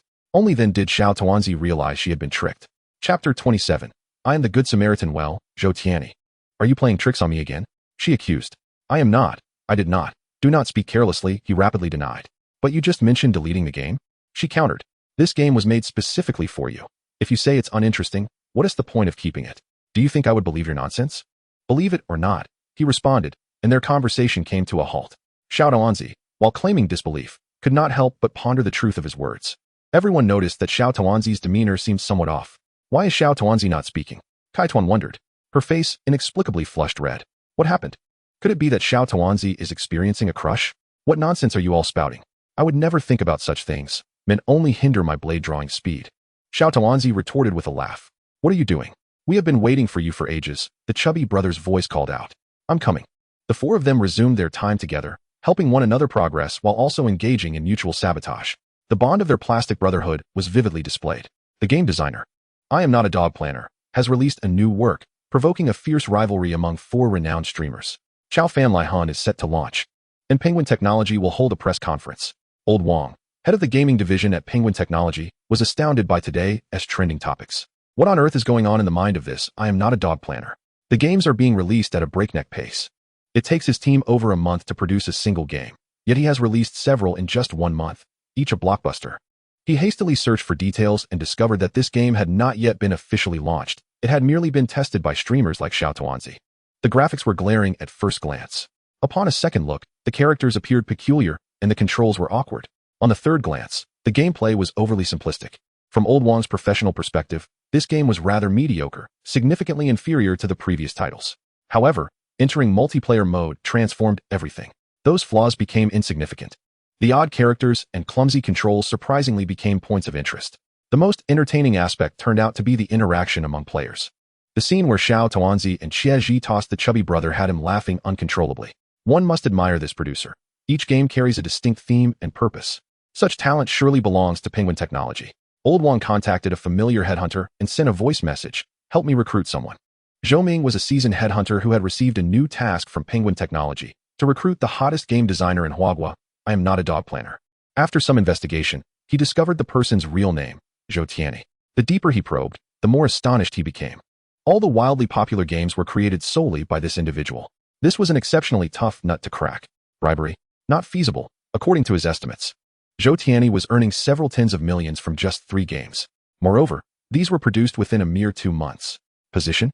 It was unrealistic to think he could simply push Old Wang aside. Additionally, from his understanding, Old Wang's annual salary was only about what Zhou Tianyi earned in a month.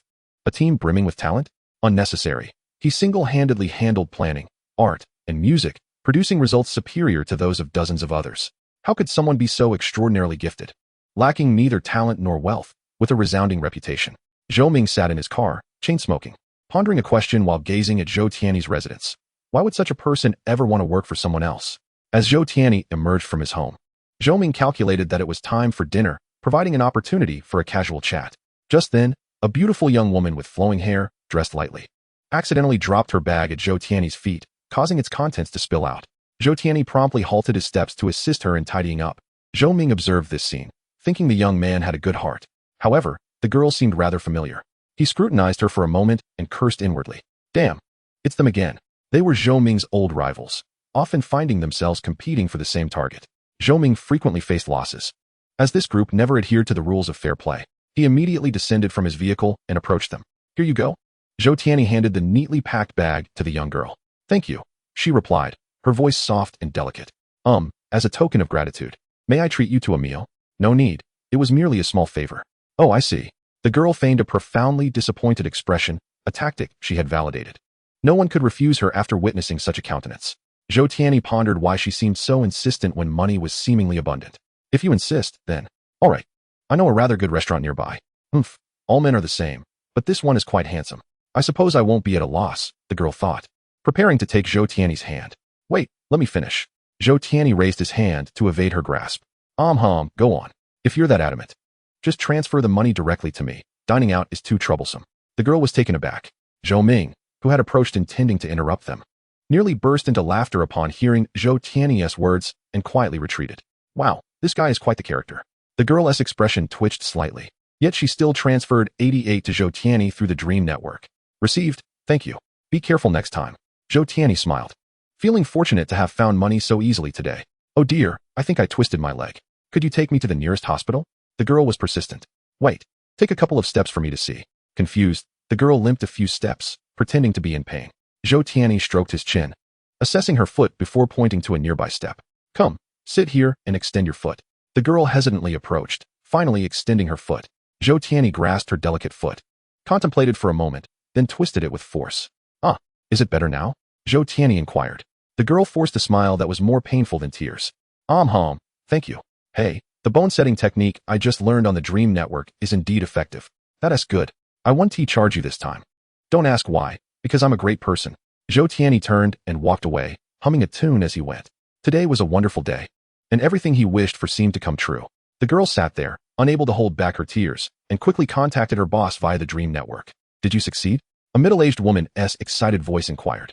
No, I twisted my foot and ended up losing money. The girl gritted her teeth. Is he insane? Chapter 28. Extraordinary Soul Hunter release. Mr. Zhou, please reconsider. Penguin Technology is sincerely inviting you to join their company. No, thank you. Here is my contact information. Feel free to reach out if needed. No, thank you. Zhou Tianyi's resolve was far more steadfast than Zhou Ming had anticipated. He left, visibly disappointed. Zhou Ming dialed Lao Wang's voice message from his car. Failed. Lao Wang was surprised to hear Zhou Ming's news. As Zhou Tianyi was the first to reject Penguin Technology's invitation in his memory. Is Wang Jinan Technology also seeking him? Understood. Lao Wang hung up, tapping his fingers rhythmically on the table, a subconscious gesture during his contemplation. Zhou Tianyi's reluctance to join stemmed from dissatisfaction with the conditions offered, yet he had already extended his utmost sincerity. As for Wang Jinan Technology, if our terms couldn't entice him, what could they possibly offer? Lao Wang shook his head. The young man's talent was admirable, but arrogance could not be tolerated. He needed to be taught a lesson. Time passed, and the release day of Extraordinary Soul Hunter arrived. Extraordinary Soul Hunter innovated gameplay, constructing an entirely new world. Players could freely explore this world and utilize various equipment to hunt monsters, extracting materials from them to craft stronger gear.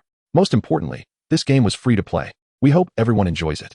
Players watching the online launch event buzzed with excitement. The latest promotional video looks quite promising. Isn't this just a blend of Splatoon's art style and Monster Hunter's gameplay? Truly a hallmark of Penguin's tradition. Free to play? I might give it a try. Have you forgotten the terror of being dominated by wealthy players? Overall evaluations were mixed, with free-to-play being a central topic of discussion. Some rejoiced, while others lamented. Zhou Tianyi had been keeping a close eye on this game, as it was a product of his influence. He entered the game via the Dream Network. The cartoonish art style was relatively refined, and Zhou Tianyi found it acceptable. He began by customizing his character, swiftly creating a chubby figure before diving into the storyline. After a brief introduction to the game's background, he officially entered the game world. As the scene shifted, he found himself in a crowded plaza. He activated his panel to locate the first quest. Sister, let us form a team for mutual support, a mature woman-like character suggested to Zhou Tianyi. I'm male. The woman's voice instantly turned gruff. Oh, so you're a cross-dressing gentleman? My apologies. After this brief interlude, Zhou Tianyi finally located his first quest. Upon clicking, the entire being was transported to a training ground. Task 1. Select a weapon. Chao Fan Lai Han offers 14 distinct weapons. Replacing the iconic shield axe from Monster Hunter with a war drum, and the slicing axe with a spear. Zhou Tianyi experimented with these two new weapons. Their operation was relatively satisfactory, yet the experience fell short, lacking in numerous details. After trying all the weapons, he ultimately opted for a Datong Dao, whose skill derivation and mechanics were largely borrowed from the Datong Dao in Monster Hunter. Once the weapon was chosen, the system indicated that he could proceed to the next task. Task 2. Hunt the Fangtooth Boar King. Zhou Tianyi rode a small armored dragon to the first map, a desolate wilderness scattered with jagged rocks and patches of yellow grass, where wild horses grazed. Suddenly, a massive boar with long, robust tusks emerged from one side of the wilderness, its crimson eyes fixed on a grazing horse, charging forward. The entire expanse trembled in response to the boar's frantic charge. The horse was unable to escape the boar's speed and was swiftly impaled on its tusks. Subsequently, noticing Zhou Tianyi, the boar charged directly at him. The monster's ecosystem was well crafted, Zhou Tianyi thought, as he rolled to evade the boar's onslaught. The boar, having missed, immediately turned around to continue its assault. After a few minutes of combat, Zhou Tianyi successfully hunted the Boar King and harvested some materials from its carcass. Thus far, aside from the green blood that flew forth during combat, the gaming experience had been quite enjoyable. Zhou Tianyi even felt a sense of satisfaction, akin to witnessing the achievements of one's own offspring. However, he soon recalled that this game operated on a free-to-play model with purchasable items. There must be a marketplace. Upon opening the marketplace, he was left astounded. He had initially expected merely a change in skin with slight modifications, but was instead confronted with a significant overhaul. Not only was it a major revision, but it seemed rather arbitrary. Without delving into the array of costumes, which had become a traditional feature, he was perplexed by the peculiar items available. Trading card. Consuming this card allows for trading with any player, enabling the exchange of materials using gold coins. This was absurd. Affluent players could simply purchase the materials needed for the strongest equipment. Monster Challenge Card. Upon usage, this increases the number of attempts to challenge monsters. Each monster has a limited number of challenges per day, and once exhausted, players must wait for time to replenish. Zhou Tianyi struggled to comprehend the rationale behind such a concept. What kind of mindset did the planners possess? A player might only need one material to complete an equipment set, but with monsters out of challenge attempts, they were forced to spin continuously to buy more attempts. Truly, the absurdity was remarkable. Weapon Breakthrough card. This card allows a weapon to surpass its level cap, up to a maximum of 15 times. The more one spends, the stronger one becomes. There were also various levels of items that provided powerful tools. Zhou Tianyi felt disheartened. He should never have harbored expectations for Penguin technology. This game, which was meant to bring joy to players, had become nothing more than a blatant tool for monetary extraction in their eyes. Surely, this game was destined for failure. Old Wong was grinning ear to ear. Since the press conference, the number of players entering the game had surged rapidly, surpassing 1 million. A balding operations staff member was reporting results to Old Wong. Excellent. Compile the first day player count for me tonight. Understood, boss. The staff member absent-mindedly touched his non-existent hair, realizing yet another day of overtime awaited him. The following day, the Dream Network gaming section headlined. Xiao Fan Laihun's first day player count astonishingly exceeds that of Monster Hunter's peak. Xiao Fan Laihun announced it would enlist top-tier celebrities for endorsements. What exactly sets Xiao Fan Laihun apart from contemporary games? Penguin Technology had invested substantial promotional funds into this title. The gaming section's operations team had also been well fed, having recently produced a special episode dedicated to Xiao Fan Laihun. Chapter 29, The Decay of Quality. The production team invited renowned gamers Ajai, celebrated tycoon streamer Sima Gu, and esteemed game reviewer Qing Feng. Following its release, Xiao Fan Laihun exploded in popularity across the Dream Network, with the first day player count surpassing that of Monster Hunter's pinnacle. What are your thoughts, everyone? Ajai remarked, father and son. I believe the father is slightly stronger. The host cleared his throat. However, son, not so fast. Xiao Fan Laihun's graphics are refreshingly innovative, weapon handling is exceptionally smooth, and the combat feels familiar, with an excellent balance in difficulty. Sima Gu interjected, I am a candid person. I find it vastly more enjoyable than Monster Hunter. As soon as I logged in, I was thoroughly impressed. Battling monsters was exhilarating. After consuming a few defensive potions, I stood there and let the monsters hit me without any damage. Moreover, my weapon has reached level 15, and the effects are remarkable. And those costumes? I adore them. Each one is more exquisite than the last. The host, sensing a growing dissonance, quickly interrupted Sima Gu and turned to Qing Feng. Teacher Qing Feng, what is your perspective on this game? Qing Feng replied, this marks the rise of innovation among domestic developers. The weapon and monster designs in Xiao Fan Laihun are commendable. What do you all think of their designs? Ajai chimed in, I think they're fantastic. Especially the unique hairstyle of the man-eating lizard. It has so much character. Furthermore, its motion design is superb. Despite not playing for a month, I managed to execute a flawless battle with the Datang Dao yesterday. The design of this Datang Dao is also exceptional, with moves like Ayajutsu and Ascending Dragon remaining as striking as ever. I would like to commend the design of the Battle Spear, which merely requires the actions of throwing and charging before throwing again, enabling players to vanquish all monsters effortlessly. It is truly a savior for the inept. This represents the emergence of innovation from domestic developers. Well, that concludes this episode. After this broadcast, the player count across the game will surely double, as everyone will be laughing uproariously. This otaku is truly a talent. Every statement appears to be flattery, yet it subtly mocks and ridicules the act of plagiarism, showcasing a masterful level of sarcasm. Wasn't invited as a competitor? Even seems at a loss for words this time. Meanwhile, the criticisms directed at the game are escalating. Initially, the complaints centered around accusations of plagiarism, but they have now shifted to grievances about the pay-to-win mechanics. Refund. I merely wish to create a set of beginner transitional gear. Each monster can only be fought 5 times a day, yielding at most 5 materials per encounter.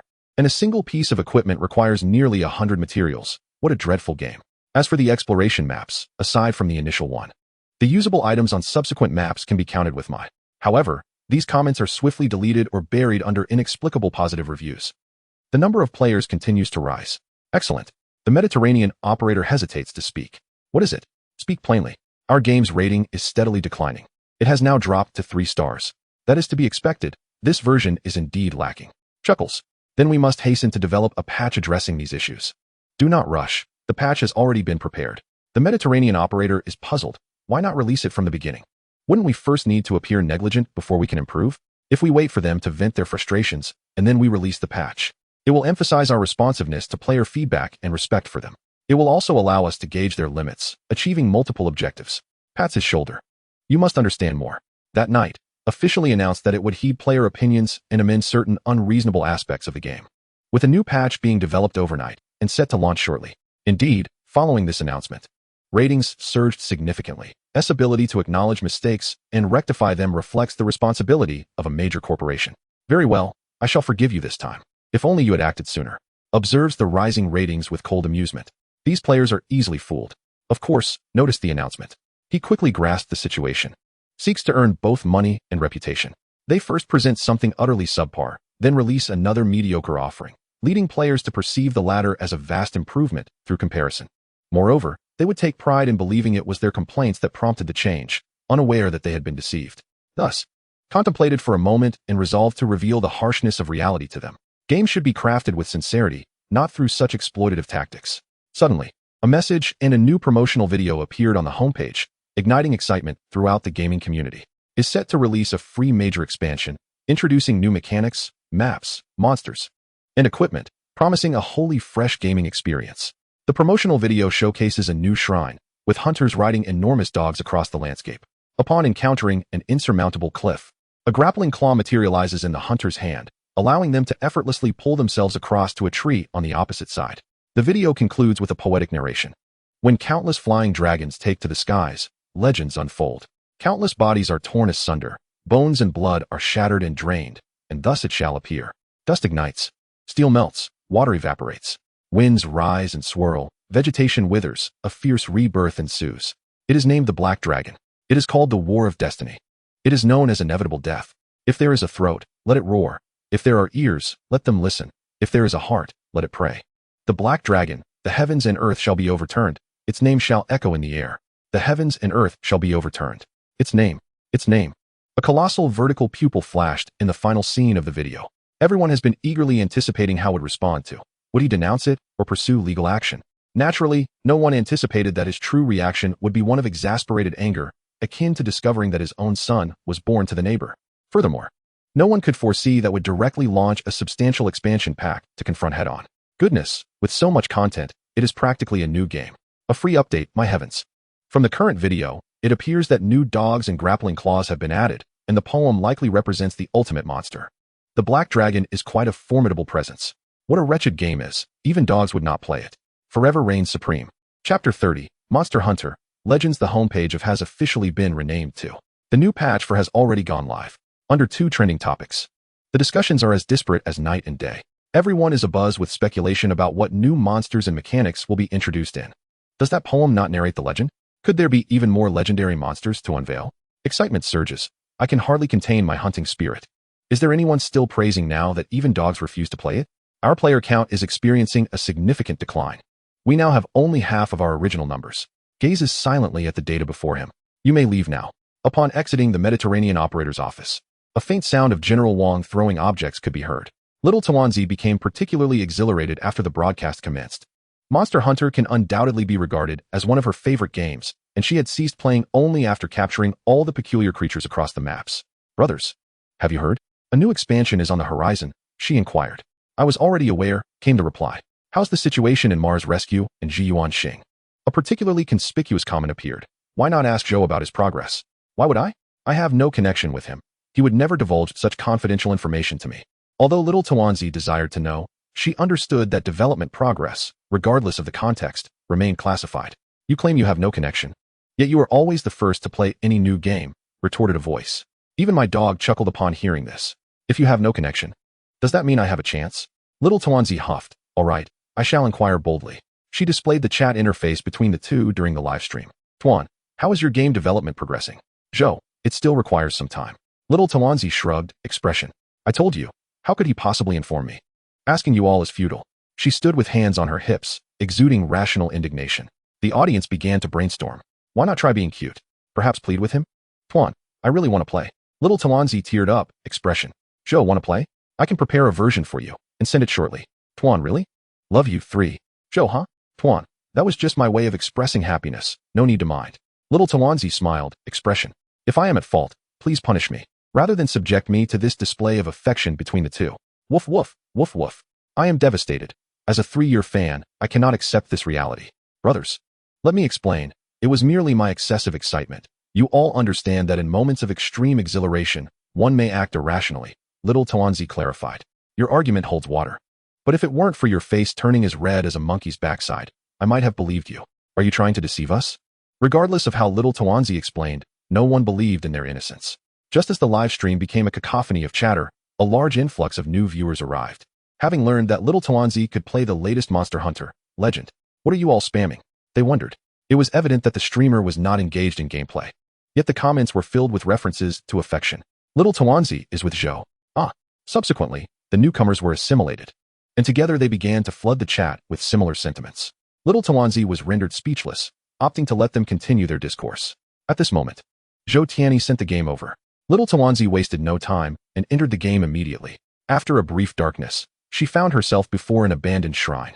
It was a new map she had never encountered, and little Tuanzi's excitement began to swell. Eager to explore, she noticed a whistling feature previously absent in past versions. Thus, she attempted to use it. With her thumb and index finger positioned in her mouth, she blew forcefully. The melodious whistle resonated through the air.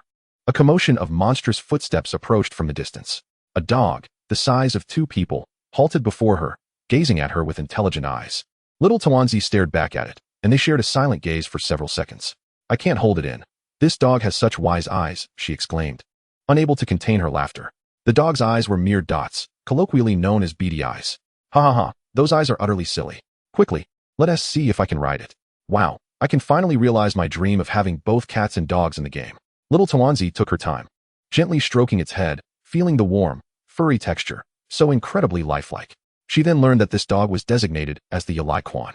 Yalai Quan, a hunter's loyal companion, capable of being ridden, climbing, jumping, and utilizing weapons such as chains and umbrellas, boasting significantly higher attack power than the feline companions. Let us go, show me around the map. The Yalai Quan leaped, affectionately nuzzling her face. Little Tuanzi mounted the dog. Off we go, riding dog maiden. The Yalai Quan dashed off, its speed surpassing that of the hunter's own running. This made traversal significantly easier. Zhou was also aware of the frustrations of navigating maps. Finally, no more walking. This map was much larger than little Tuanzi had anticipated. She rode for quite a while before completing a full circuit. Numerous environmental creatures had been added, yet there were no ordinary animals in sight. Seemingly, they had not been properly implemented. At that moment, she spotted an unusually peculiar environmental creature. Floating in the air like a firefly, she captured the creature. Xiang, capable of flying to a designated location for the hunter and utilizing special iron silk to pull the hunter. To be honest, little Tuanzi could not comprehend its utility. She casually tossed the Xiang towards a location. Instantly, it reached the spot, and a green silk ensnared little Tuanzi's hand, yanking her forward. Unprepared, she tumbled face first into the ground. She then realized she had been carrying two Xiang all along, merely having overlooked them. She decided to throw another into the sky, launching herself upward along with the silk. Whoa, Spider-Man. This is even better than Spider-Man. It can pull people through the air. With this newfound ability, could she scale walls? Little Tuanzi, intrigued by the comments, exclaimed, "Brothers, wait for me to test this out." She awaited the cooldown of both Xiang before throwing one at a towering hill before her. With a swift tug of her left hand, her body soared into the air. A second pull with her right hand propelled her even higher. Upon utilizing the third Xiangchong, she was tantalizingly close to the mountain's summit. Alas, just a fraction more, she sighed. However, she suddenly realized that she could run along the mountain's face. In an instant, she reached the peak. My goodness. The new version is incredibly entertaining. Chapter 31. Finishing the copy before you go online. After the trial session, a player promptly shared her gameplay video, complete with frame-by-frame commentary and a comparison to the promotional material. It quickly ascended to the trending charts. At Chi-Chi Technologies' conference room, only Lao Wang, the Mediterranean operator, and the main planner with the same hairstyle were present. Have you seen the new video featuring the little dumpling? Lao Wang inquired. Both nodded in response. What are your thoughts? It's brimming with creativity and will undoubtedly influence our game. However, we might as well ride on its popularity, the operator analyzed from his perspective. The main planner immediately grasped the operator's intent. We can certainly add mounts, but integrating her Xiangchong might pose a challenge, as our game world isn't designed to be that intricate and the Xiangchong's significance is somewhat limited. Let's devise a solution. I have faith in you. Lao Wang insisted while tapping the table, emphasizing the need for speed without compromising quality. Understood, Wang Zong, the main planner replied. After the meeting, the main planner summoned all his team members into the conference room. You all must have seen the latest trial of Monster Hunter Legend, right? We need to incorporate a mechanism akin to the Xiangchong into our game. Let's brainstorm. Suggestions flowed in, yet the planner found them lacking in substance. At that moment, one planner stepped forward. We could design a grappling hook akin to the one in the video and introduce a part damage mechanism. Players could not only leap and move using the hook, but also latch onto monsters to inflict damage on specific parts, thereby reducing their defenses. A question arose: what if the monster attacks? Wouldn't the player be thrown off? Not to worry, we can introduce a new form of immobilization, represented by the monster becoming exhausted and drooling. This brief period of immobility would grant players the opportunity to use the grappling hook. The room fell silent as everyone contemplated the proposed mechanism. It was indeed innovative. The idea of grappling onto a monster sounded intriguing, and the part damage would ease the difficulty for players while the drooling immobilization would provide a chance to utilize the hook. It was simply perfect. The main planner leapt to his feet. An excellent design. What is your name? Tungangyao. Dear players, in 3 days, the game will introduce a mount system that will reduce travel time across the map and a new mechanism that significantly lowers hunting difficulty, enhancing the enjoyment of the hunt. The update announcement for Superb Hunter failed to create much of a stir, yet it did not hinder the game from trending. Their mount system had just been launched, and now yours is set for an update? Impressive, Chi-Chi technology. Superb treasures soar freely, with hunters bravely accompanying. As time passed, the new version of Superb Hunter was about to go live. Lao Wang specially invited a well-known streamer, Xiao Tuanzi, to elucidate the new version. Alright folks, let us explore the new mounts. Chi-Chi offers a variety of mounts in the store, including dogs, bears, and hybrid creatures. They assist in traversing the map, but fear not.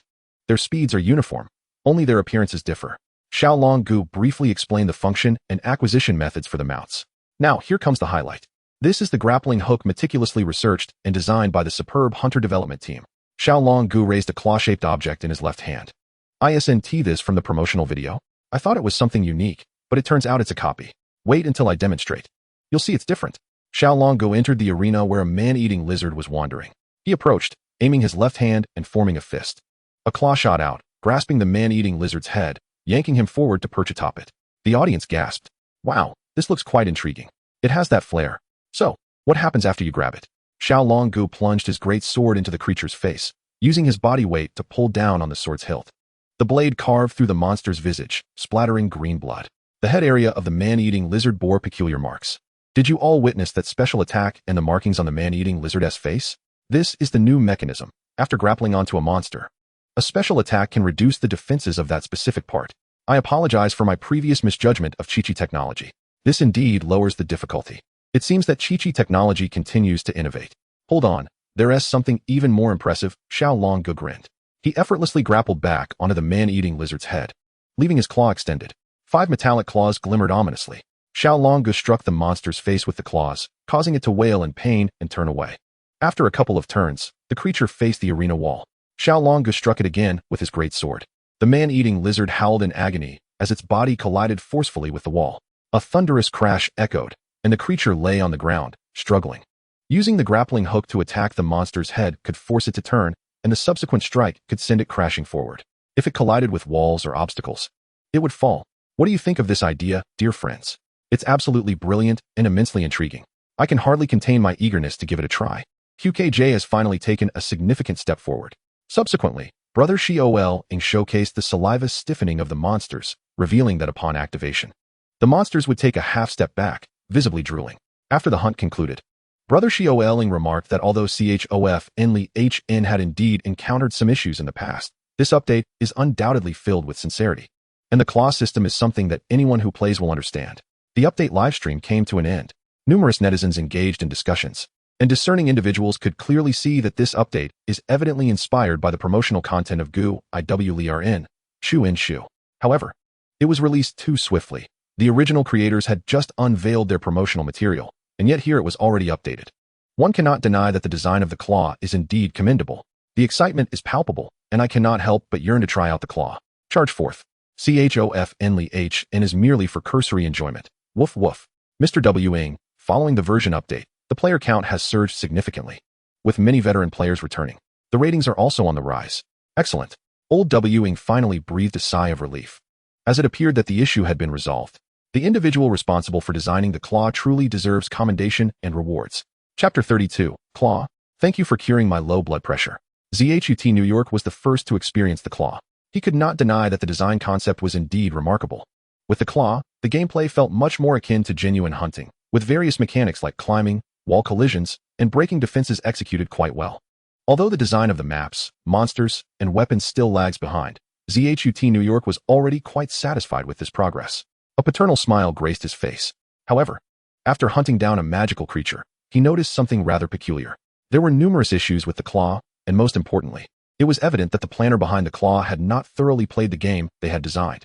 What harm would it have been to refine such a splendid idea before its release? Zhou New York sighed, acknowledging the long road ahead. Lieming was a player who prioritized combat experience, and his favorite game was GUIWLRN. Unlike the average player, he relished the extreme back and forth between offense and defense during battles with monsters, striving for the fastest hunts without the use of items.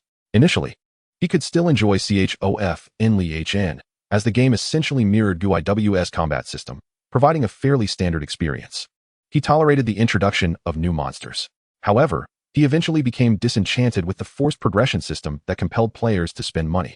With the launch of the claw in CHOFNLIHN, he eagerly entered the game, yearning to experience the fun this new mechanism promised. He decided to test his skills against the CHYNFILing, selecting a task in the arena. At the outset, he emulated brother Xiao, employing the claw to initiate a powerful strike. It went smoothly, yet he sensed an awkwardness that he could not quite articulate. When he attempted to use the claw to slam the creature against the wall, he discovered the crux of the issue. To use the claw, he first had to sheath his weapon. Lieming felt discomfort. Pausing to sheath his weapon disrupted the rhythm of combat. It was akin to being in a passionate moment with his girlfriend only to suddenly realize he needed an umbrella. The joy dissipated as he had to sheath his weapon, retrieve the umbrella, and then draw his weapon again. However, a more distressing situation arose. Positioned to the left of the CHYNFILing, he aimed for its head with the claw. The claw shot forth and latched onto its wing. Lieming was left utterly perplexed. Nevertheless, he continued moving on the creature's body. Could he not climb to its head? Slowly, he ascended from the wing to the head. But just as he was about to unleash an attack, the CHYNFILing executed a small bite, sending him plummeting to the ground. Lieming, his blood pressure soared. After investing so much time to slam the monster against the wall, it ended up with this outcome. In disbelief, he engaged with the claw repeatedly against the creature's head. Eventually, he realized that he could only hook onto the head if he approached it directly. After pondering for a moment, he finally comprehended the issue. The CHYNFILing was a creature modeled after the fire dragon from GUIW, resembling a western dragon with its enormous wings. The claw was launched from his left hand. When he aimed for its head, the claw flew towards the target at an angle rather than directly forward. This led to the claw's trajectory being diagonal, and any obstruction on the left would result in it being redirected. This was precisely why, despite aiming for the head, he had ended up on the wing. Was there a problem with this design? No, it was quite realistic and logical. However, it completely disregarded the player's experience. Lieming thought it was indeed logical, and he accepted it. Yet, the subsequent saliva stiffening was utterly intolerable. As a player of the Great Sword, he understood that its hallmark was high single-hit damage but low attack frequency. To hunt monsters in the shortest possible time, he needed to ensure that each strike landed, calculating the creature's stiffening and knowing precisely when he could land a blow. However, the newly introduced saliva stiffening threw him off entirely. It was utterly illogical. Just as he calculated for a stiffening strike, the creature suddenly retreated and began drooling. Not only did it evade the attack, but the stiffening also vanished. During that time, he had to sheath his weapon and move closer to use the claw to extend the break time. If one were to venture a bit farther, there would be no time to react. Even if one successfully hooked, there remained the possibility of being bitten off by a monster, followed by a relentless onslaught. For Lu Ming, this hooking system was nothing short of a bane. Infuriated, he exited the game and penned a lengthy review to vehemently denounce the anti-human aspects of the hooking mechanism, titling it "Hooking, Thank You for Curing My Hypotension." His critique garnered significant agreement from fellow players. The original poster eloquently expressed, "I just played a match, hooked the head, and then was crushed to death by a tail strike. Can you believe it? What a moronic design for the hook. Has the designer ever played a game? Anyone with even a modicum of experience would not create something so disruptive to the flow. I can't believe it. The stiffness is one thing, but to retreat is absurd, causing me to waste 3 energy blades in a grand spin." Not long ago, the hooking system, previously praised, had become the subject of universal derision. At Technology's conference room, General Manager Wang looked grave as he noted, "The number of online players has begun to decline again, and ratings are plummeting, primarily due to negative feedback regarding the hooking system." Wang's expression turned serious. "We cannot eliminate the hooking system. We must have the designers issue an apology and expedite optimizations." Understood, General Manager. However, Wang realized that even after repairs, the game would struggle to regain its former popularity in the near future. He did not attribute the problem to his decisions, but rather blamed Zhou Tianyi for deliberately releasing new content at this inopportune moment. He composed himself and entered Lao Ma's office. Zhou Tianyi, we'll see how this unfolds. Zhou Tianyi observed the game he had been eagerly anticipating descend from a superlative to a mediocre state. The players' reviews indicated that the game had little chance of recovery. He felt a twinge of melancholy. The game was right here. It merely needed to be followed with a touch of innovation. If only some effort had been applied, it could have reached its full potential. Did large corporations truly revel in such mediocrity?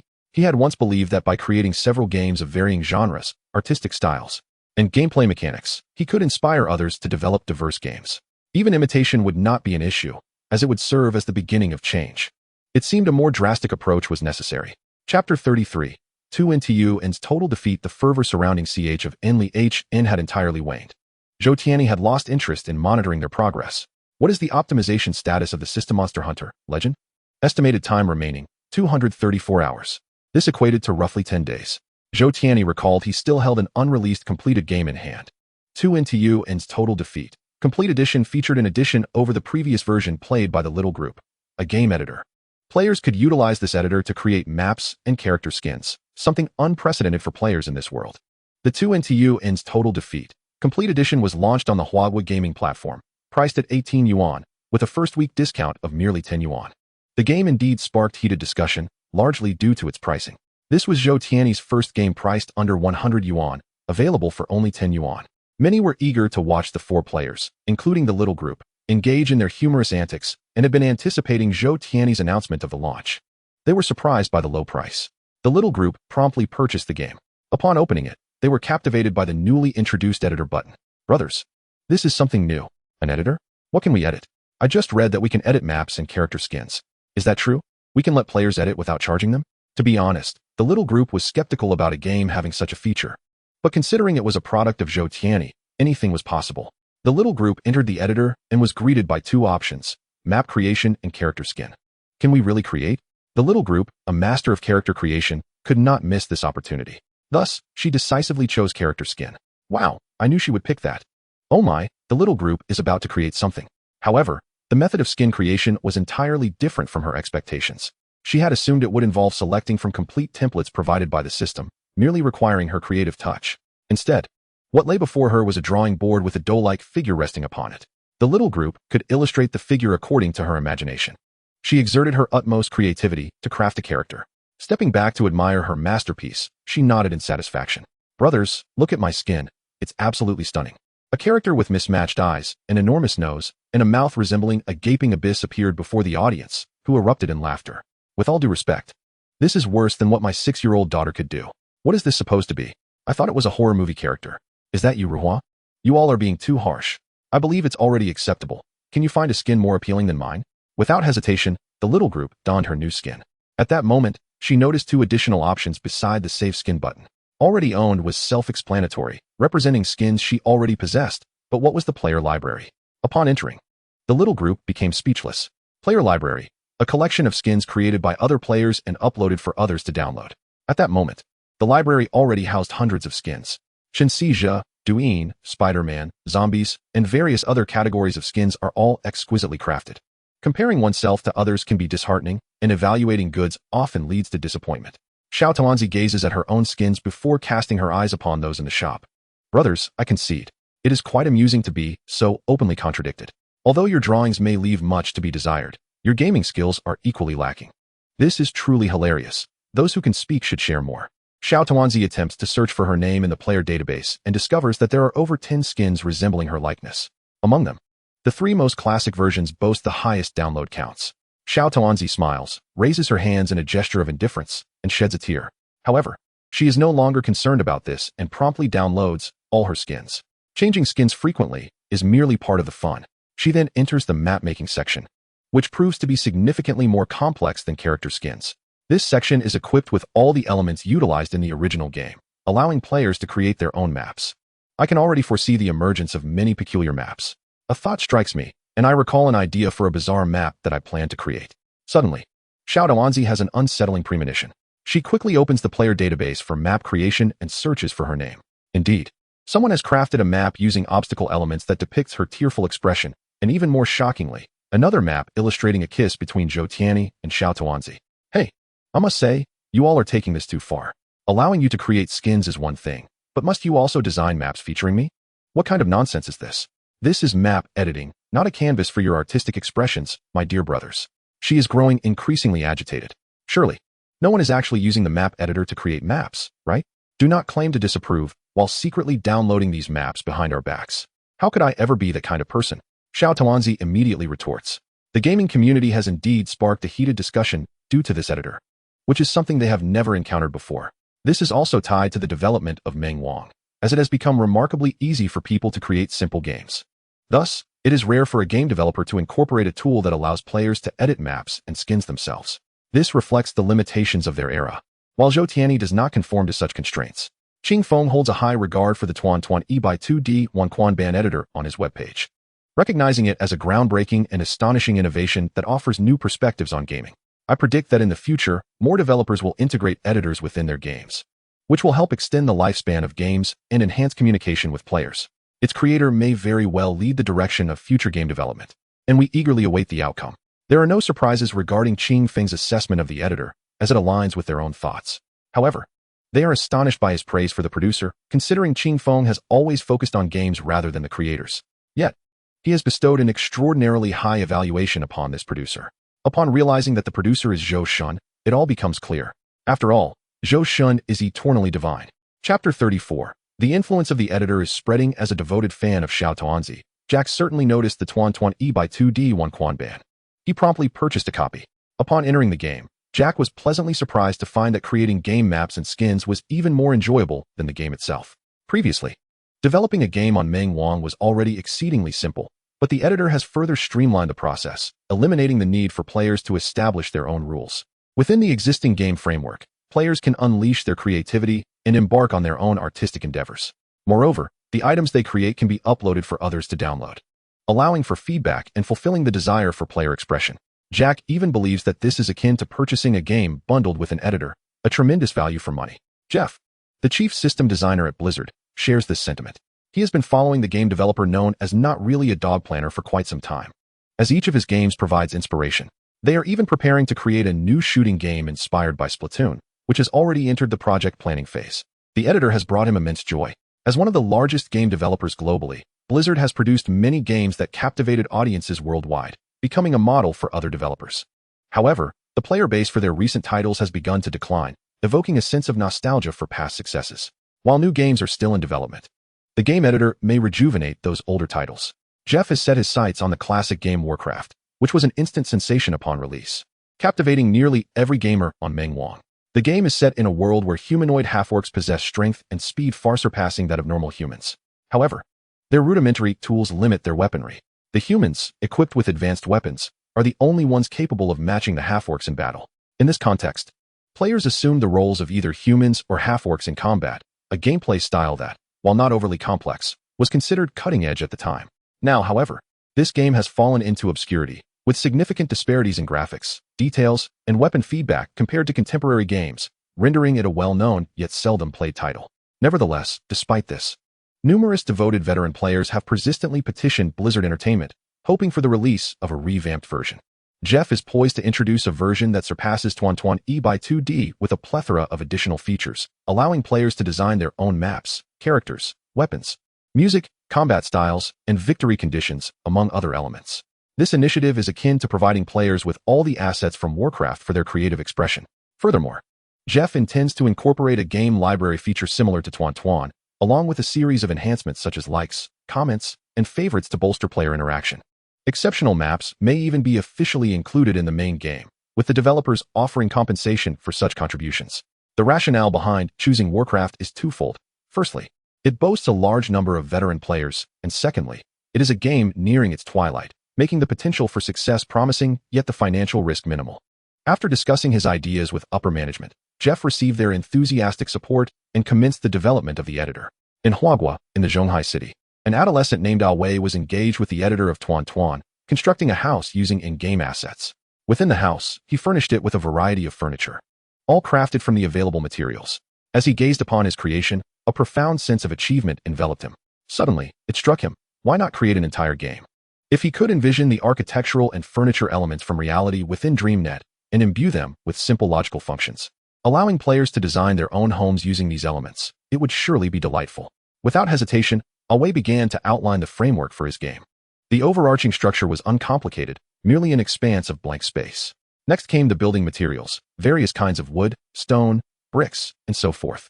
He also included furniture such as simple beds, tables, and chairs, along with household appliances like lights, refrigerators, and air conditioners. By the time the foundational version of the game emerged, night had fallen.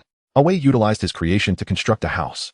Although the exterior appeared somewhat rudimentary, the internal logic functioned correctly. Doors could be opened, and the ceiling lights illuminated as intended. In a surge of excitement, he named his game Xiao Tuanzi Jia and uploaded it to the Huagua gaming community. Wei, are you playing DreamNet again? Come for dinner. Coming, Grandma. Once Wei finished his meal and returned, he eagerly opened his game page, only to be met with a sobering realization. The game had garnered little attention, with merely a solitary comment, reminiscent of an online novelist checking their book page. However, upon reading the comment, he leapt up in exhilaration, even knocking over his chair in the process. A very innovative game. Have you considered adding other elements, such as animals, plants, and vehicles? The gameplay could evolve from building a house to constructing an entire city. If you encounter any production issues, feel free to contact me. The commenter identified themselves as Zhou Tianyi. What? Wei, watch your language. Understood, Grandma. Wei was now brimming with excitement. This was his idol leaving a message for him, offering assistance if he faced any difficulties. This only solidified his resolve to complete the game. Charge ahead, he shouted to rally himself. Wei, got it, Grandma. Zhou Tianyi, of course, was not the one who discovered Xiao Tuanzi Jia. Instead, it was the system that informed him of the first game to emerge from his influence within the Huagua gaming community. Zhou Tianyi initially pondered whether Xiao Fan Lai Han was not the first. After thoroughly engaging with Xiao Tuanzi Jia, he realized that the system's criteria for evaluation were far more stringent than he had anticipated. Only games developed from one's own ideas as a result of influence could be counted, while derivative works like Xiao Fan Lai Han did not qualify. The system will undergo an upgrade. With an unknown duration for completion, system functionality will remain unaffected during this period. The upgrade of the system was entirely unexpected for Zhou Tianyi, yet the fact that functionality remained intact during the upgrade was remarkable. Through this experience, he recognized that the three-step plan he had devised was indeed sound. Introducing diverse game types to this world could inspire others to create their own games. Chapter 35. This is truly remarkable.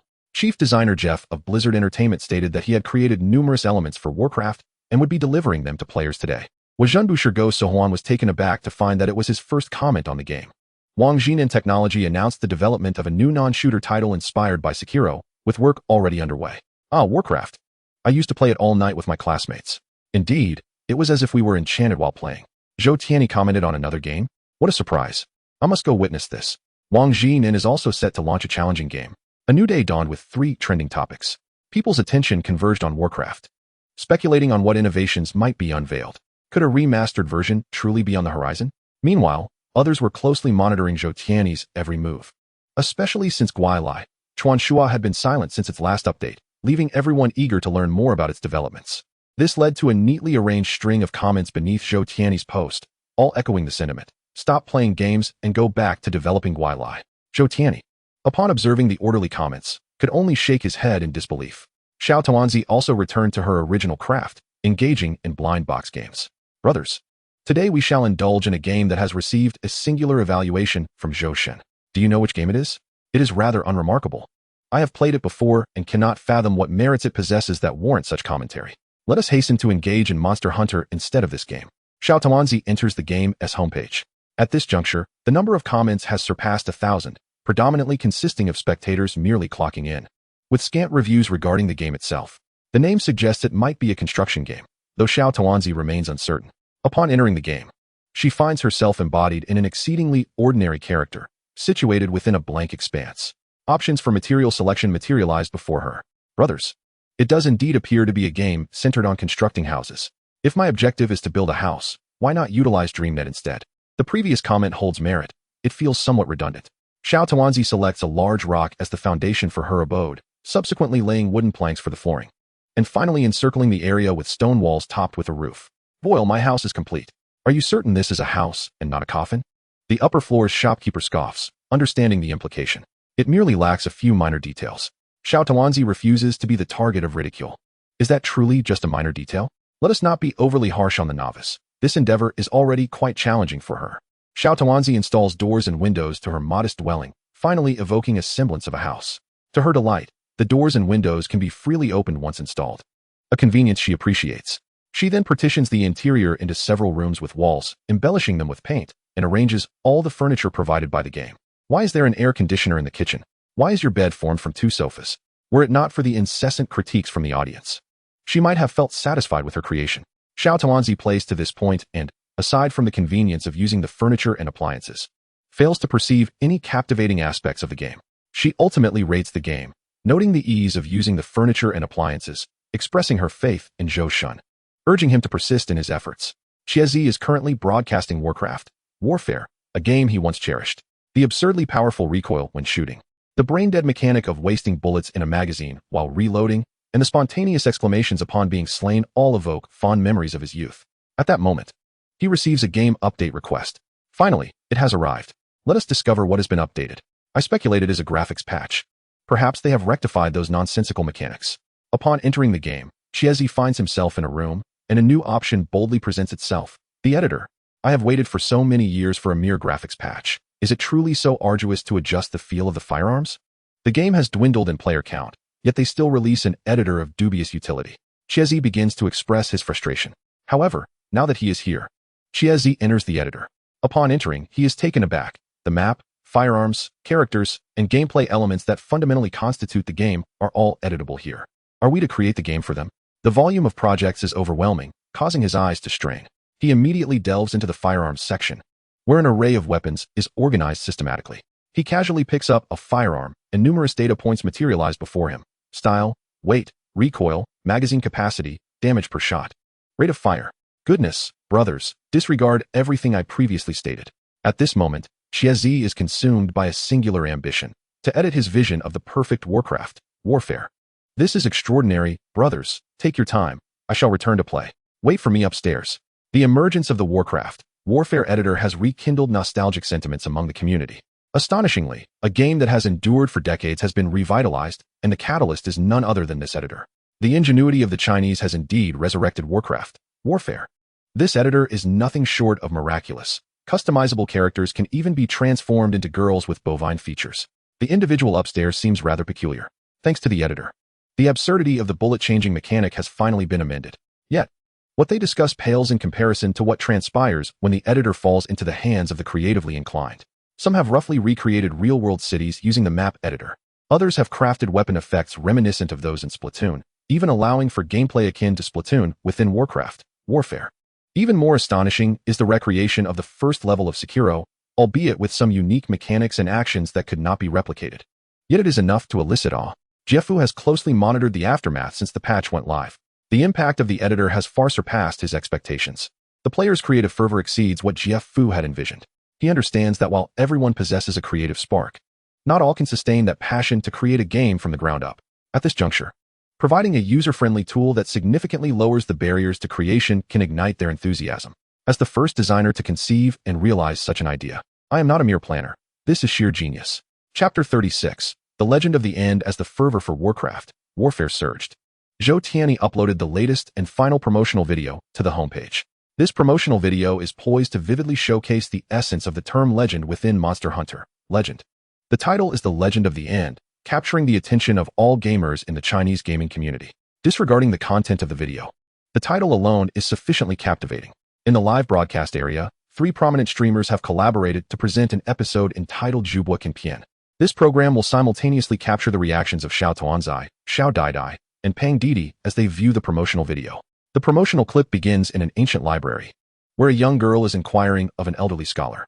"Teacher, does our world have deities?" The old scholar glances up at her. "There are monsters referred to as gods." The girl, intrigued, presses further. The elder closes the large tome in his hands and begins to narrate the legends concealed within the pages. Calamity descends. Darkness consumes the azure. The remnants of dusk reflect upon the ancient capital. The sun is eroded. The throne of the fallen is a hunting ground. The progenitors emerge. This is a legend inscribed on an ancient stone tablet. The monster revered in tales is the Zhu Long, the progenitor of dragons. No one has ever witnessed its true form, and even its existence remains a mystery. Pang Didi interjects, "Oh, come on, brothers, if no one has seen its true form, then from where do these legends originate?" Xiao Tuanzi counters, "Could it not be that others have speculated based on glimpses of certain scenes?" Xiao Daidai concurs, I believe Xiao Tuanzi is correct. After the elder concludes, he pauses to remove his spectacles and wipes them on his garment. Every element in this world has its own manipulator. The mythical beast Qilin commands thunder and lightning. A snow-white unicorn-like creature is depicted, enveloped in electricity. Summon the wind dragon Steel Dragon. It arrives accompanied by a tempest.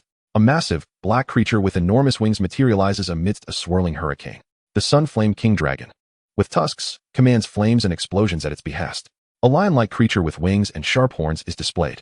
The girl straightens her posture. Concurrently, the three viewers also sit up, their expressions grave. The monsters featured in the promotional video will undoubtedly become entities within the game. Each of these creatures possesses such fearsome titles. Is it not a bit excessive? Teacher, are there more? The elder dons his glasses again. The legends of this world far exceed what you and I can imagine. The silver-winged malevolent star comet dragon, a creature akin to a comet. The death god corpse suit dragon, shrouded in bones and corpses. The heavenly god storm dragon, wielding control over wind and water. The elder falls silent after his speech. The girl inquires, is that all? The elder shakes his head. The rest you must seek for yourself. The scene transitions through various landscapes. A crimson dragon rests within a volcano. An unknown dragon drifts among the clouds atop a mountain peak. A uniquely shaped unicorn-like dragon lurks in a mysterious forbidden zone, and a colossal black dragon, taller than city walls, stands among the ruins. The video concludes, revealing a fresh showcase. The three streamers are momentarily speechless. The viewers of the live broadcast are equally struck by awe. The video presents dozens of monsters, not to mention the accompanying scenes. All of it is new, entirely new. Pang Didi exclaims, I am astounded. This update may surpass the original game. I believe it could even be considered a new game. Xiao Tuanzi agrees. I think Pang Didi is right. Xiao Dai affirms. I believe Xiao Tuanzi is correct. The audience chimes in. We all think Xiao Dai is correct. One cannot help but be amazed. The content of this update alone is overwhelming. And all of it has been crafted by Zhou Tianyi. Most notably, this is all a free update. Such audacity is not something just anyone can achieve. Some believe that selling this expansion pack for 328 would be acceptable, and they would still purchase it. However, a smaller faction contends that this could lead to Zhou Tianyi suffering severe losses, and thus they seek alternative means to support him financially. With joy comes sorrow. As a comparative game, Chao Fan Lai Han has already faltered, yet it is still being resurrected by well-meaning netizens. Chao Fan Lai Han merely profits. Even dogs would not play it. Given the precedent, how can you dare to produce something like this? The 328 in Chao Fan might merely represent a transitional outfit. Whereas in Guai Lai, one can acquire an entire world. This infuriates Lao Wang, who angrily purchases black market accounts. These detractors spread false information about Guai Lai, disparaging the game. Some even venture into the streamers' channels to post derogatory comments. A troll who attempted to disrupt Pang Didi's stream was promptly silenced. Brothers, I don't know why such individuals keep appearing lately. Indeed, few had been seen before. I suspect they are hired trolls. I bet it is that game nobody plays. Pang Didi glances at the comments. Fine, I will also support Zhou Tianyi. Today, I will purchase 200 copies of Guai Lai. And tomorrow I will give them away during the stream. The audience erupts in excitement. Pang Didi's generosity is commendable. This is why I admire Pang Didi. He is not motivated by money, but rather by his genuine passion, weighing 300 pounds. News of Pang Didi's philanthropic gesture spreads rapidly. Xiao Tuanzi, while streaming, notices the comments and is informed of the situation. Brothers, as you all know, I have a decent relationship with Zhou Tianyi. I cannot tolerate anyone disparaging him. So tomorrow I will also give away 100 copies of Guai Lai to support him. Although the action is similar, the audience's comments shift when it comes from her. Oh, a devoted partner has entered the fray. You previously claimed that there was no connection between us, yet this time you have inadvertently revealed the truth. Tuanzi, my dear Tuanzi, you have become another's woman. Are you all truly toxic? Tuanzi slammed the table in frustration. At this moment, Zhou Tianyi was engrossed in examining the system within Monster Hunter Legend. Following the release of this expansion, this game would become the largest in his portfolio and one of his most cherished endeavors. It represented his vision of the ultimate monster hunter, unless unforeseen circumstances arise. This would also mark the final addition of content to the game. Subsequent patches would merely introduce additional weapon accessories, the timing of which would depend on Tuanzi's performance. Chapter 37, Acne on the Face. Shortly after the promotional video aired, it was quickly shared by players on foreign gaming forums, igniting a tremendous uproar among international netizens. Those familiar with Monster Hunter were astonished by the addition of dozens of new monsters and an entirely new map, while those who had never played were captivated by the unique creatures. Although none of Zhou Tianyi's games had been launched on foreign platforms or promoted, a considerable number of foreign players were already enjoying them, spreading the word organically. However, not everyone was inclined to switch regions solely for gaming. A significant portion of players had yet to experience Zhou Tianyi's creations, often settling for a few videos to satisfy their cravings. Today, they were astonished to discover that Monster Hunter had made its debut on their national gaming platforms, along with the entire catalog of the producer's works. Excitedly, they shared the news, each one brimming with joy as if celebrating Christmas. "Oh my God, I can hardly believe this is real. My dear old friends, we no longer need to sneak into Huagua. Thank you, benevolent God. Surely, you have heard our prayers." Zhou Tianyi had simply been preoccupied, which is why his games had not yet appeared on foreign forums. At last, he found time to upload them all. Beneath Monster Hunter, a countdown appeared, 475, 851 until the legend descends. Xiao Bo was an ordinary employee, never late or leaving early, a model of self-discipline in the eyes of his colleagues, a compliant worker in the eyes of his boss. However, today he needed to take a leave of absence. Arriving at his boss's office, he found several individuals waiting outside. While each seemed full of energy, their demeanor shifted to one of lethargy upon entering the office. Upon exiting, they held a piece of paper, instantly revitalized. Xiao Bo patted the shoulder of the person in front of him. "Bro, what is going on?" "I'm sick, asking for leave." "What a coincidence, you're sick too." The others turned to look at each other, exchanging knowing smiles. When it was finally Xiao Bo's turn, he stepped inside. Before he could speak, his boss interjected, "Xiao Bo, let me guess, your wife is about to give birth?" "No." Xiao Bo was taken aback. "Someone at home passed away?" "No." "Is it that you need to undergo a collective surgery for useless bodily tissues?" "No." With a sigh of relief, his boss said, "Then it's fine. Leave is not approved." "Xiao Bo, what on earth have you all learned to answer before I finish?" "It's not that, boss. I have been diagnosed with intermittent headaches caused by venous varicosis leading to cavernous sinus obstruction and severe constipation due to a combination of symptoms related to excessive chinibyu. Doctor says I must rest." The boss was left bewildered. "How serious is this ailment? Does it require a period of recuperation?" "Yes, I need some time to recover." "All right, take good care of yourself. The company needs you." Xiao Bo feigned fatigue as he accepted the leave slip and exited the office. "Yes, Monster Hunter, legend, here I come," Xiao Bo exclaimed, pumping his fist in excitement. Suddenly, the office door swung open, and the boss's head peeked out, scrutinizing him. Xiao Bo instantly deflated, turning to face him. "Is there something you need?" "No, just go home and rest early," his boss replied before returning inside. Such scenes unfolded not only in Huagua, but also abroad. "Hey, darling, I can't make it to the movie we planned for tomorrow. Something important has come up." "What is the matter?" "It's something of utmost importance. As crucial as my very life." "Don't be upset, sweetheart. I'll send you 888. Why don't you go out with your girlfriends for a meal tomorrow?" The man ended the call and transferred the money, believing that financial sacrifice could avert misfortune. He browsed the gaming section of the forum, ultimately fixating on the countdown for Monster Hunter, Legend. Time to sleep, preparing for tomorrow's epic battle. Tuanzi did not stream today. She was relishing a rare day of rest, lying in bed while connecting to the gaming forum. There remained just one day until the release of Monster Hunter, Legend. According to reliable sources, many companies were experiencing a surge in leave requests today, with a 35% increase in ticket cancellations for restaurants, cinemas, and amusement parks for the following day. Tuanzi chuckled as she read the news. "Is Monster Hunter really that captivating?" she mused. Then she recalled that she too had taken a day off today in anticipation of tomorrow's battle. With that thought, Zhou Tianyi's handsome face flashed in her mind. How could he create such an alluring game? Besides occasionally leading himself into trouble, he was quite decent, albeit a bit wooden. At that moment, she received a message from Zhou Tianyi. "Why didn't you stream today?" "I'm not an Iron Man. I need a day off," she replied.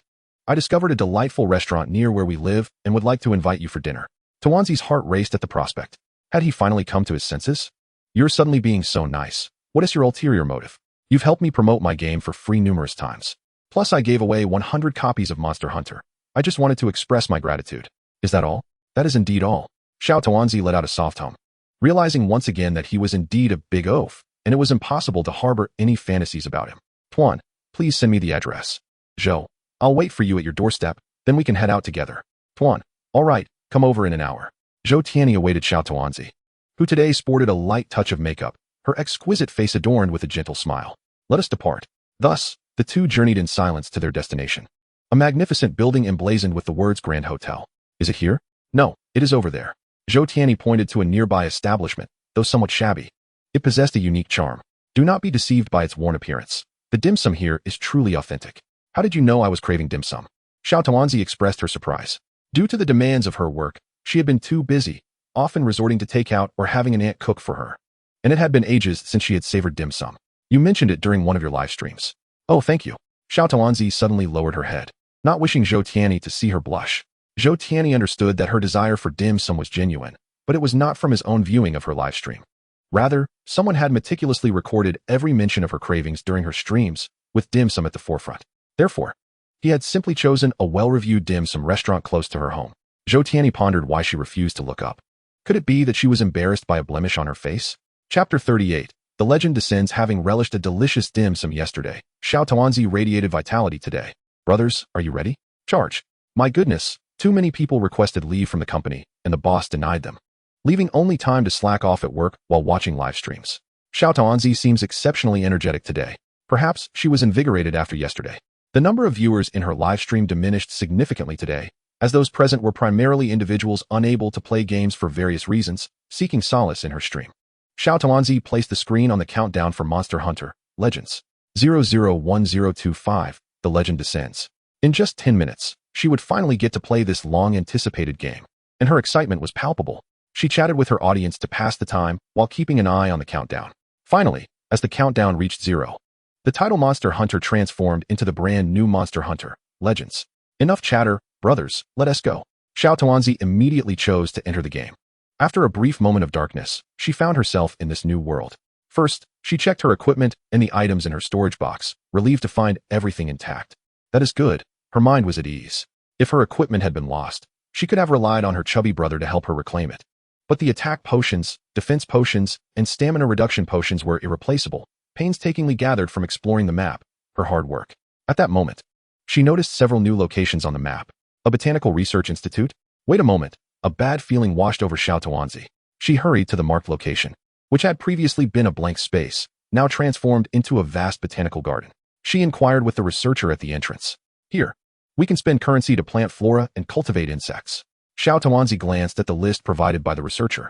The plants she had painstakingly harvested and cherished could now be mass-produced. Oh, Zhou Tianyi, why didn't you introduce this feature from the start? The audience watched her reaction.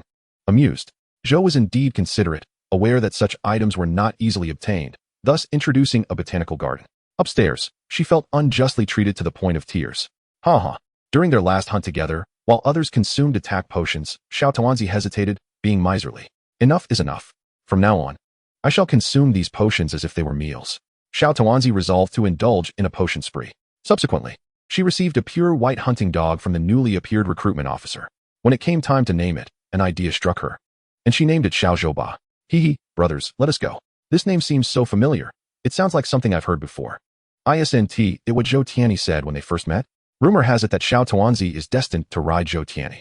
This update introduced not only legendary monsters, but also a plethora of new ordinary creatures. The legend, as a new system, allows players to discover unique traces while hunting or exploring. Players can collect these traces, and upon gathering a certain quantity, they can trigger the legend. Of course, if luck permits, the legendary monster may appear right before them. Xiao Tuanzi received her first main quest, requiring her to hunt a magnificent bull dragon. Upon hearing the name, Xiao Tuanzi initially envisioned a robust and valiant bovine. However, upon encountering it in the forest, she was taken aback. A pair of enormous curved horns jutted skyward. Thick white fur cloaked its body, with hind legs as thick as a person's arm and a flat, stout tail. Aside from the imposing horns, it bore little resemblance to a cow. I think Zhou Tianyi's naming is somewhat misleading. This hardly resembles a cow. Xiao Tuanzi crouched discreetly in the grass nearby. The creature is called a bull dragon, primarily a dragon. Regardless of the name, in Xiao Tuanzi's mind, it was all the same as cattle. Kai Tuanzi, are you not afraid? Afraid? I call it tactical stealth. Observing the colossal creature, Xiao Tuanzi felt that confronting it directly might be daunting. Thus she decided to employ her previous strategy. Stealthily, she approached the magnificent bull dragon from behind and executed a series of vigorous strikes aimed at its vulnerable spot. The fearsome Engnieling emitted a pained roar, startling a flock of birds from the forest. Little Tuanzi was also momentarily stunned, the immense sound reverberating in her mind, causing her to crouch down in agony with her hands clasped over her ears. Just as she was incapacitated by the roar, the Engnieling's broad tail, resembling an iron gate, swung towards her. Before she could fully recover from the shock, the tail struck her, sending her flying several meters until she collided with a tree, bringing her to a halt. Her health was reduced to a mere sliver. Had she not consumed a defensive potion earlier, she would have perished instantly. Goodness, this creature possesses a remarkable combo. Not only is its combo formidable, but look at her health. I recall that little Tuanzi is clad in fully defensive gear, is she not? The Engnieling, showing no intent to relent, lowered its massive horns and charged at her. The ground trembled beneath its might. At that moment, just as little Tuanzi began to rise, attempting to escape its attack radius. It was already too late. In a moment of desperation, she flung a shngch, successfully escaping by utilizing its silk thread. She quickly tossed out the last one as well, pulling herself away from the yelling. Remarkable. I thought little Tuanzi was doomed. I almost forgot about this new item. This shngch is far superior to the claw. As she fled, little Tuanzi began to whistle for her trusty wily Chuan, calling back the small zhub that had been nipping at the yelling's heels. She mounted her hound and dashed toward the giant stone area, with the yelling hot on her heels. Along the way, little Tuanzi made sure to use the surrounding fauna to disrupt its pursuit. Thus, the two entities engaged in a tense tug-of-war until they reached the giant stone area. This particular giant stone area appeared somewhat peculiar, with evident scorch marks on the surrounding trees and scattered fine white hairs on the ground. However, utterly focused on the yelling, little Tuanzi remained oblivious to these details. Once she successfully struck the yelling with a boulder, rendering it dazed. She exhaled in relief and consumed myo to fully restore her health. Only then did she approach and commence her assault on the yelling's head, which lay whimpering on the ground. You thought you could chase me, didn't you? Now do you comprehend my prowess? Little Tuanzi finally had her chance for vengeance.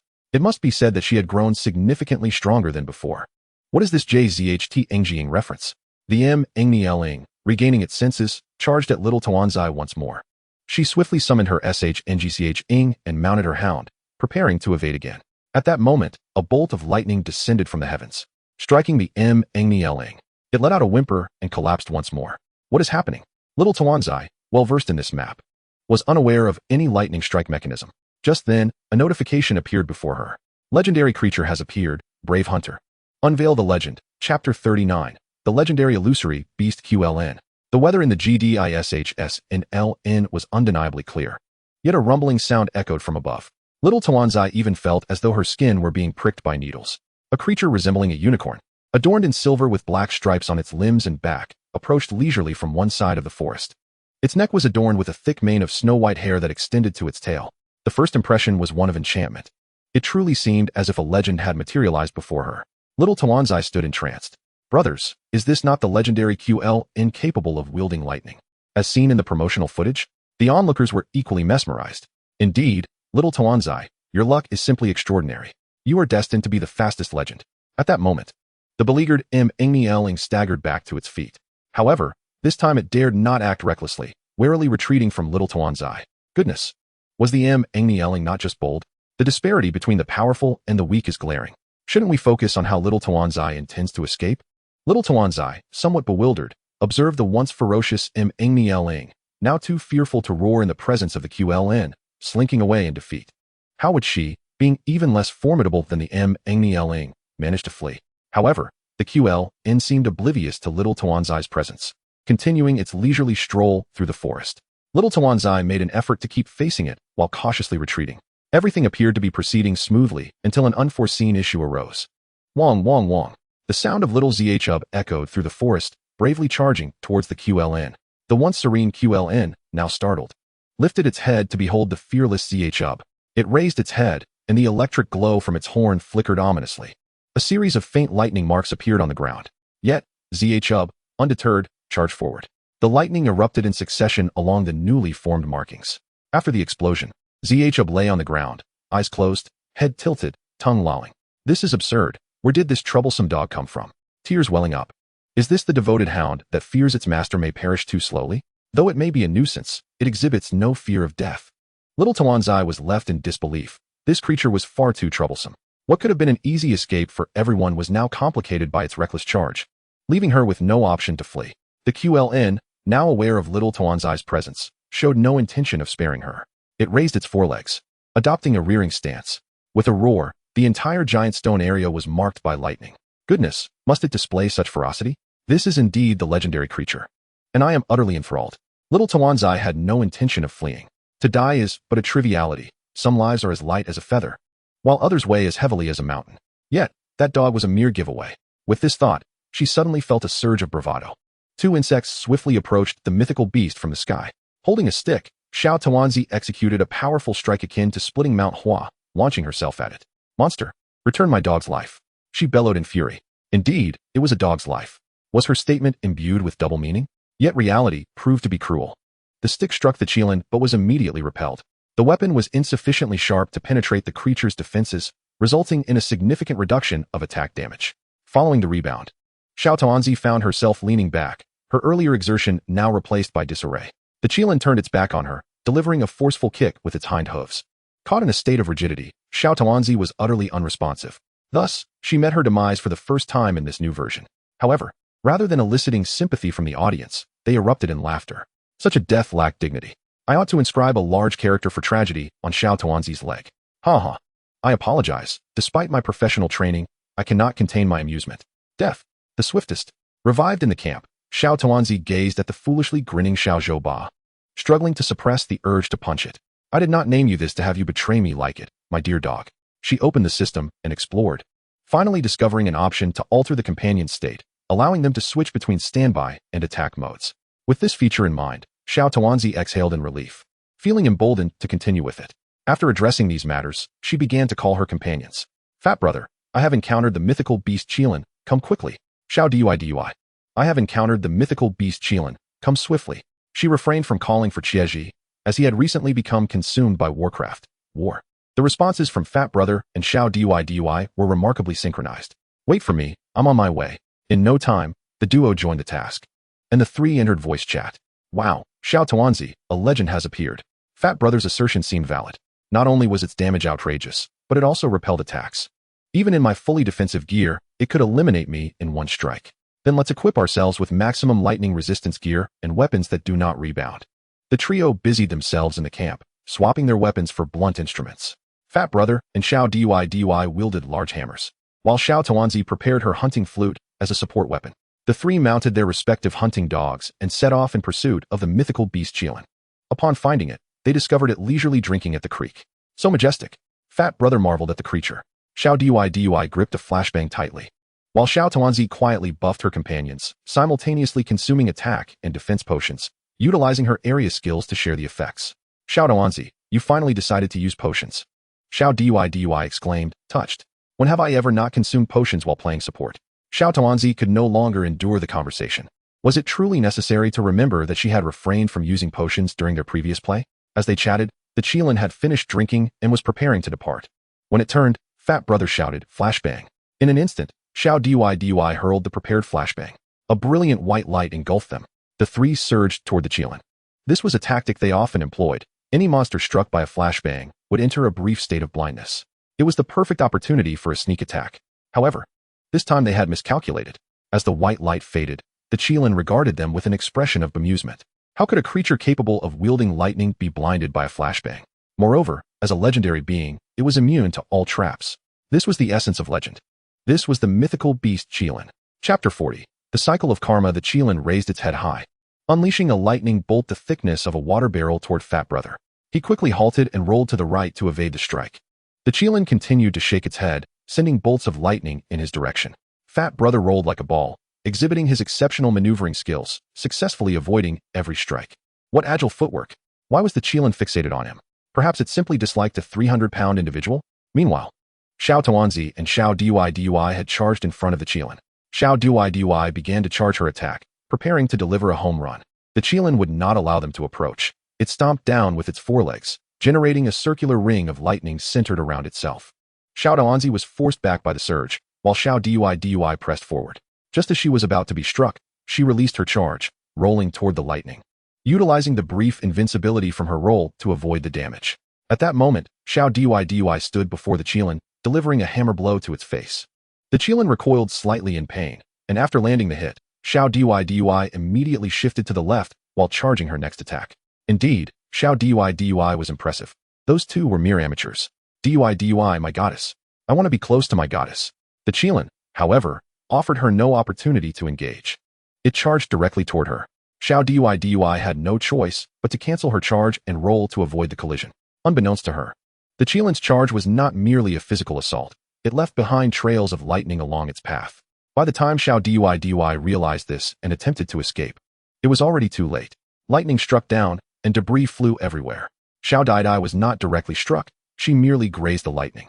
Despite this, a significant portion of her health bar vanished in an instant. As she contemplated consuming a potion, she noticed her health gradually regenerating. Xiao Tuanzi was simultaneously moving and drinking a potion, giving Xiao Daidai a thumbs up. At that moment, Qilin had already turned back to charge at her. This time, Xiao Daidai had learned her lesson and pulled away from Qilin's path of collision. Xiao Daidai and her plump brother also drew nearer. The three finally reunited. Fortunately, she was clad in the highest lightning-resistant gear. Otherwise, she would have perished moments ago. Xiao Daidai expressed her relief. I just cannot fathom why it was fixated on me earlier, complained her plump brother, now covered in a layer of dirt from rolling around. Think carefully if you have done anything wrong lately, teased Xiao Tuanzi. Just as they exchanged banter, Qilin stood upright in the distance and let out a furious roar. The trio, at a safe distance, were not affected by the sound. However, Qilin's appearance had transformed. Its once pristine, white mane now stood on end, and arcs of electricity coursed across its body. The air around it twisted, with tiny electric arcs dancing within. It resembled a domain of thunder and lightning. Is it enraged? Xiao Tuanzi observed the dramatically altered beast, Qilin. Wow, it looks even more majestic. What is this, lightning-infused armor? Xiao Tuanzi, danger. The transformed beast Qilin charged towards them once more, but this time it did not approach in a foolishly linear manner as before. Instead, it bounded back and forth like an antelope, and with each leap, dozens of bolts of lightning struck down from the sky. At this moment, the area was shrouded in dark clouds, with relentless lightning crashing down. The white beast Qilin appeared as the very embodiment of thunder. This is absurd, exclaimed her plump brother, rolling to the side to evade the onslaught. Xiao Daidai and Xiao Tuanzi hastily dodged as well. Enraged, Qilin's aggression intensified, amplifying its attacks several-fold. What was once a single line of lightning strikes had now evolved into three, not to mention the previous area-wide attacks, where lightning rained down in such abundance that they had no space to stand. The trio could only retreat repeatedly, leaping away to evade the strikes. They found themselves in a dilemma. To attack it, they needed to close the distance. To close the distance, they had to avoid lightning. To avoid lightning, they had to remain outside the attack range. With the area saturated with lightning, evasion seemed impossible. They knew that even a glancing blow from Qilin in its normal state could deplete most of their health, let alone in its furious state, where a single strike would surely spell death. This is impossible, lamented her plump brother, looking as if he had just crawled out of the mud. Pay attention to the horns on its head, Xiao Daidai remarked as she ran. Aside from its charging attack, any other attack will cause it to shake its head, and lightning will surge from its horns. Moreover, do you not think its horns resemble something? Xiao Tuanzi and her plump brother glanced back at the relentlessly pursuing Qilin. Its straight, spiraled horns glistened with clarity. I see it now, they are like lightning rods. Xiao Tuanzi stated with conviction. It manipulates lightning through its horns. Wow, Xiao Tuanzi, that's brilliant. For those who may not understand, what is a lightning rod? A lightning rod is a device used to protect structures from lightning strikes. Precisely. If we can destroy its horns, we may reduce its frequency of lightning attacks, Xiao Daidai explained. Boom. Several bolts of lightning struck nearby. Let us not overthink. We must flee first. Onward. The trio clambered onto their hunting dogs and sprinted away. Fortunately, they had left their dogs on standby. Otherwise, they would have had no mounts at all. The beast Qilin chased them across nearly half the map before finally abandoning the pursuit. Only then did the three find an opportunity to regroup. Observers were in awe. Incredible. Is this what the legendary monster looks like? The difficulty is off the charts. It feels even harder than the previously tested Great Thief Dragon. You upstairs should compare it with the demo version of Xie Lang, Xiao Daidai suggested to the others. I have a plan. The two turned to her attentively. One person must draw its ire while the other two sneak in to attack its horns. Our opportunities to strike will be limited, so we must ensure our hits land. Furthermore, the one drawing its ire must hold its attention. Yes, Xiao Daidai's reasoning is sound. That person is crucial, her plump brother acknowledged. Indeed, very crucial. As they spoke, Xiao Tuanzi and Xiao Daidai simultaneously fixed their gazes on her plump brother. Why are you looking at me? Ha ha ha. This scene is reminiscent of when they had Xiao Daidai lure Zhongfen Go. Is this the cycle of karma? Her plump brother quipped. Never did I imagine I would become the bait one day. Chapter 41. Riding the dragon, the three stealthily followed behind the beast Qilin. At this point, Qilin had calmed down and reverted to its previous state. Xiao Tuanzi replenished everyone's health and, along with Xiao Daidai, took turns patting her plump brother on the shoulder. Believe in yourself. You are vital. Go for it. It's decided. You're the one, plump brother. He nodded. Leaping out from the woods, he roared at Qilin. Electric Donkey, 3-point classification, T first. Upon seeing her plump brother, Qilin immediately summoned lightning to strike him. He leaped towards Qilin with agility. Her plump brother did not draw too close to Qilin, nor did he dare to stay too far away. Both distances could provoke Qilin's charging attack. Thus, he maneuvered along the edge of receiving damage, spinning and leaping under the onslaught of lightning without pause. I'm impressed. Is this the ultimate, invincible snake-like maneuver? I shall refer to it as Thunder, Lightning, Dancer. At this moment, Xiao Tuanzi and Xiao Daidai maneuvered to either side of the Qilin. They found themselves in a forest, flanked by protruding rocks, the perfect vantage points from which to launch their offensive. They observed that their chubby younger brother had successfully captured the attention of the phantom beast Qilin and each calculated the distance to its position. No problem, Xiao Tuanzi declared. I will count to 3. 3, 2, 1, attack. The two of them simultaneously leaped from their rocky perches, hurling 2 sets of flying insects toward the location of the phantom beast Qilin, swiftly closing the gap between them. Caught off guard, the massive flute wielded by Xiao Tuanzi struck the Qilin's face. Xiao Daidai, who had been gathering energy in the air, was a fraction slower. However, after Xiao Tuanzi's strike connected, Xiao Daidai's 3-stage charge reached its peak. She raised her hammer above her head, aiming it squarely at its single horn. With a resounding crash, the hammer collided with the horn, producing a cacophony akin to iron being struck. Yet amidst this clamor, a distinct cracking sound could be discerned. The closest to the action, Xiao Daidai heard it most clearly, and upon landing, she observed a faint fissure forming on the Qilin's horn. However, she did not dare linger. She swiftly tossed the last wild insect she had picked up, grasping its silk to make a hasty retreat. The spectators watched with clarity. It cracked, it truly cracked. Xiao Daidai truly proved to be the powerhouse. If given the chance, a few more strikes could shatter its horn. Following the attack on its horn, the phantom beast Qilin unleashed a storm of lightning, driving away those who dared approach, and subsequently entered a state of fury. Activating its lightning domain, the trio had no choice but to mount their Yaliequin and flee. Xiao Daidai glanced back at the lightning domain, noting that it showed no signs of weakening. It seemed they would need to completely shatter the horn to ascertain its effectiveness. They repeated their assault, striking the Qilin's horn twice more. The visible fissure on the horn began to expand. After serving as bait 3 times, the chubby younger brother had become somewhat dazed, now exhibiting no fear of the phantom beast Qilin. In fact, he even desired to confront it directly. Brothers, let me tell you, regardless of the legends surrounding these creatures, once the right method is found, they are nothing more than paper tigers. In our eyes, the Qilin is merely an electric donkey. The chubby younger brother was brimming with bravado. How infuriating. Is this the power of 300 pounds? No. How can someone lying down speak so arrogantly? What do you mean I'm lying down?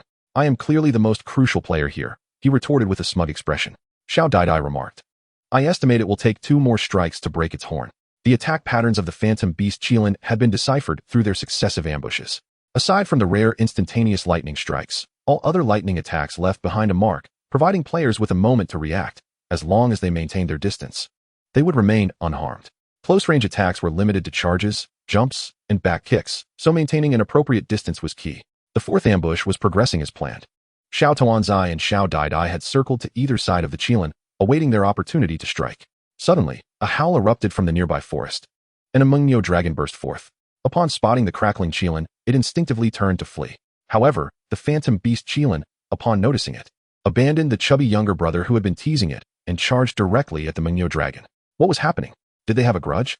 Perhaps it was the disdain of a legendary creature towards a mere beast? I suspect it prefers targeting larger foes, like the chubby younger brother himself.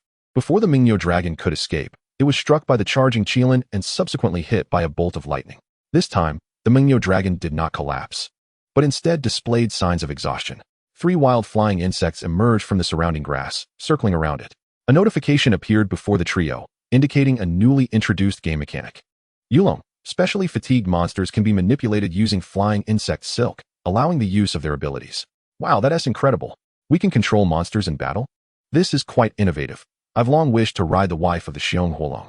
The chubby younger brother, being the closest, surged forward without hesitation. The wild flying insects resonated with those on him, instantly launching several strands of silk that entwined around his hands. With a swift motion, he crossed his arms and pulled, causing the previously exhausted Mengniu dragon to rise to its feet. Seizing the opportunity, he leaped onto the back of the Mengniu dragon. Brothers, I have now transformed into a dragon knight, he exclaimed with glee. Wow, this is so reminiscent of Akasha from Fire Ninja.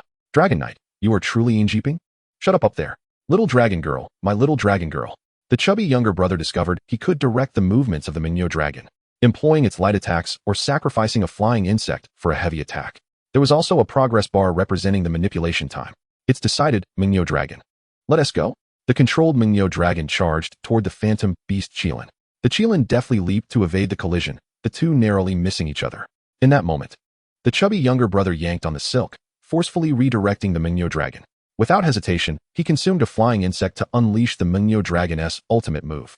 The Mengniu dragon drove its massive horn into the ground, lifting it to reveal a colossal dead tree lodged within its horn, resembling a bulldozer blade atop its head. The fierce Mingyou Long charged decisively towards the back of the Qilin, revealing a familiar scene of mischief. The once majestic Yulong lost its allure upon witnessing the antics of the plump younger brother, who seemed perpetually drawn to such antics. Chapter 42. The severed horn Qilin is inferior to a donkey.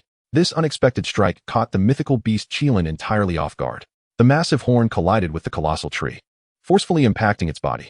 The Qilin was instantly knocked aside, and the plump younger brother seized the opportunity to pursue.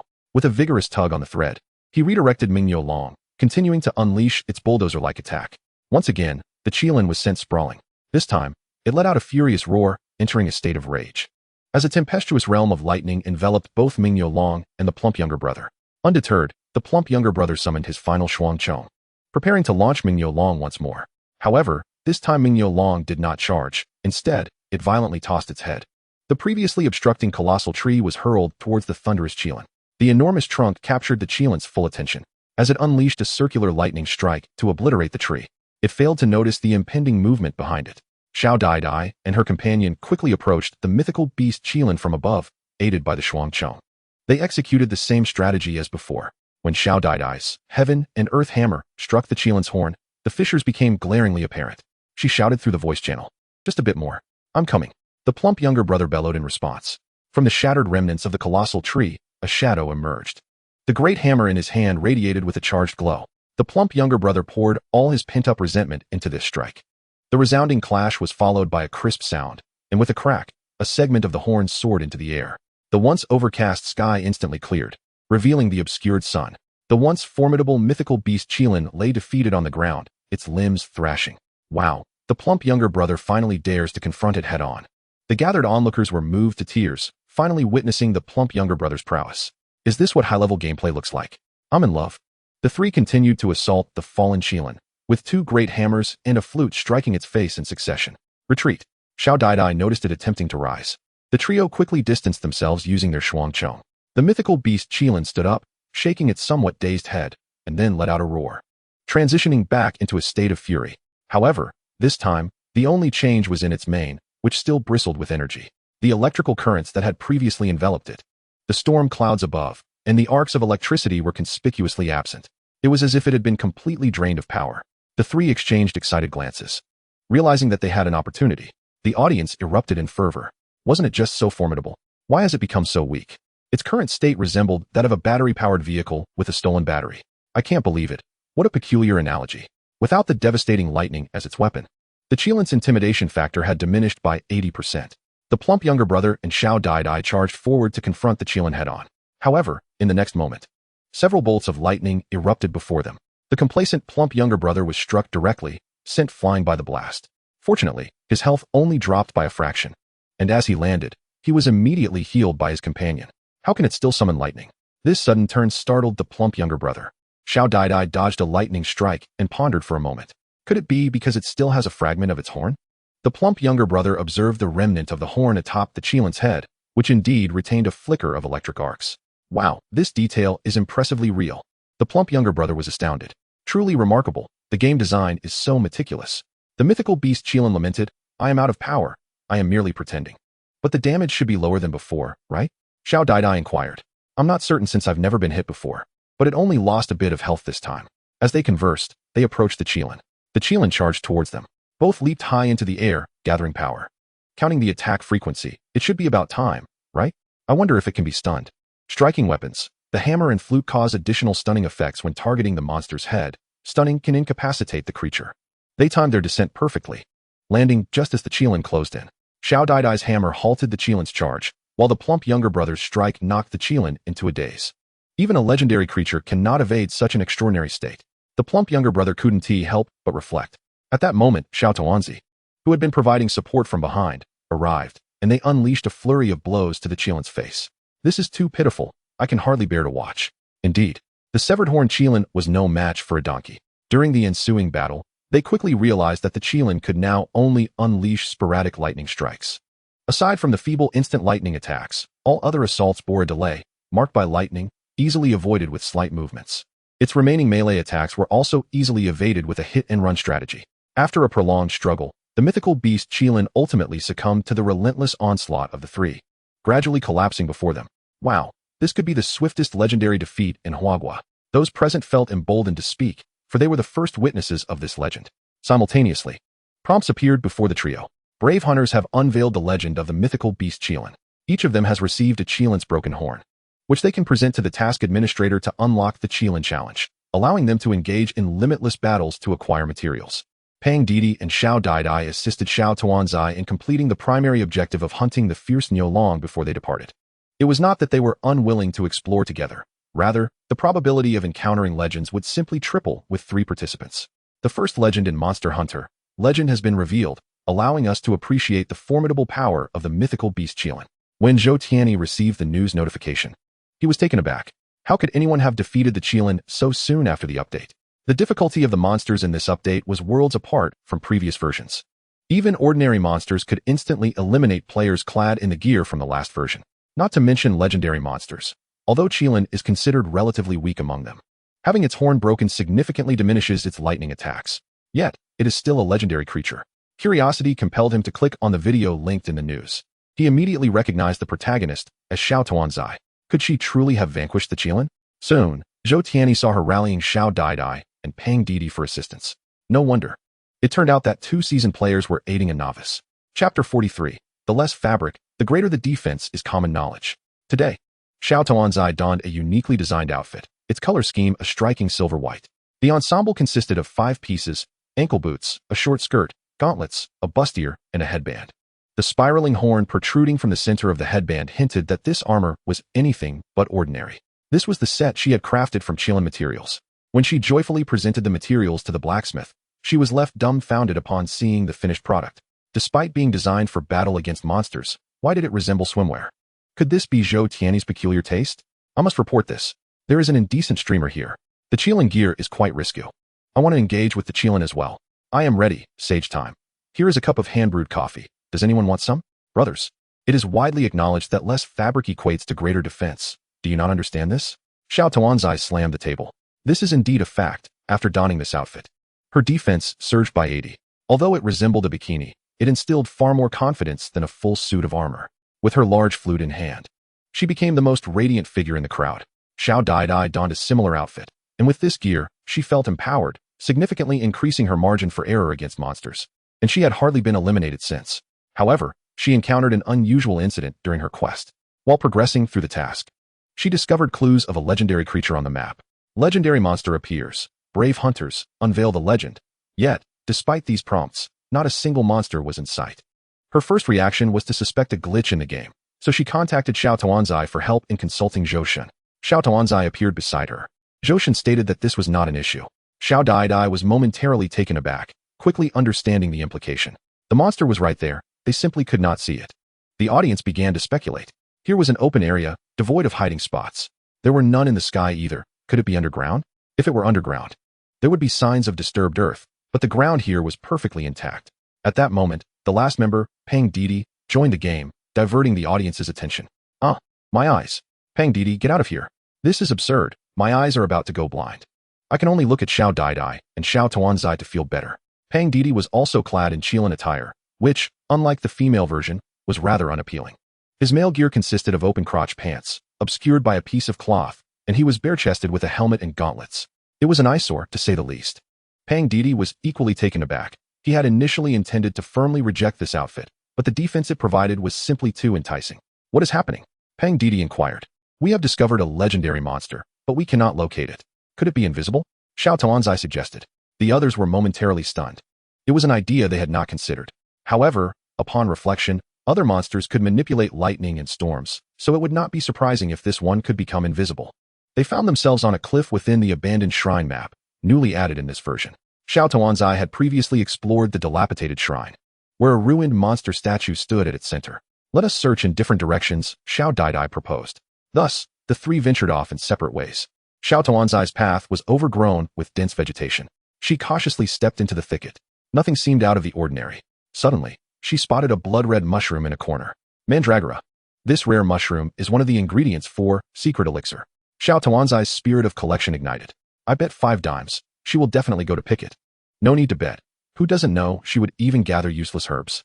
Is Xiao Tuanzi a little girl who collects mushrooms? Slowly, she approached the mandragora.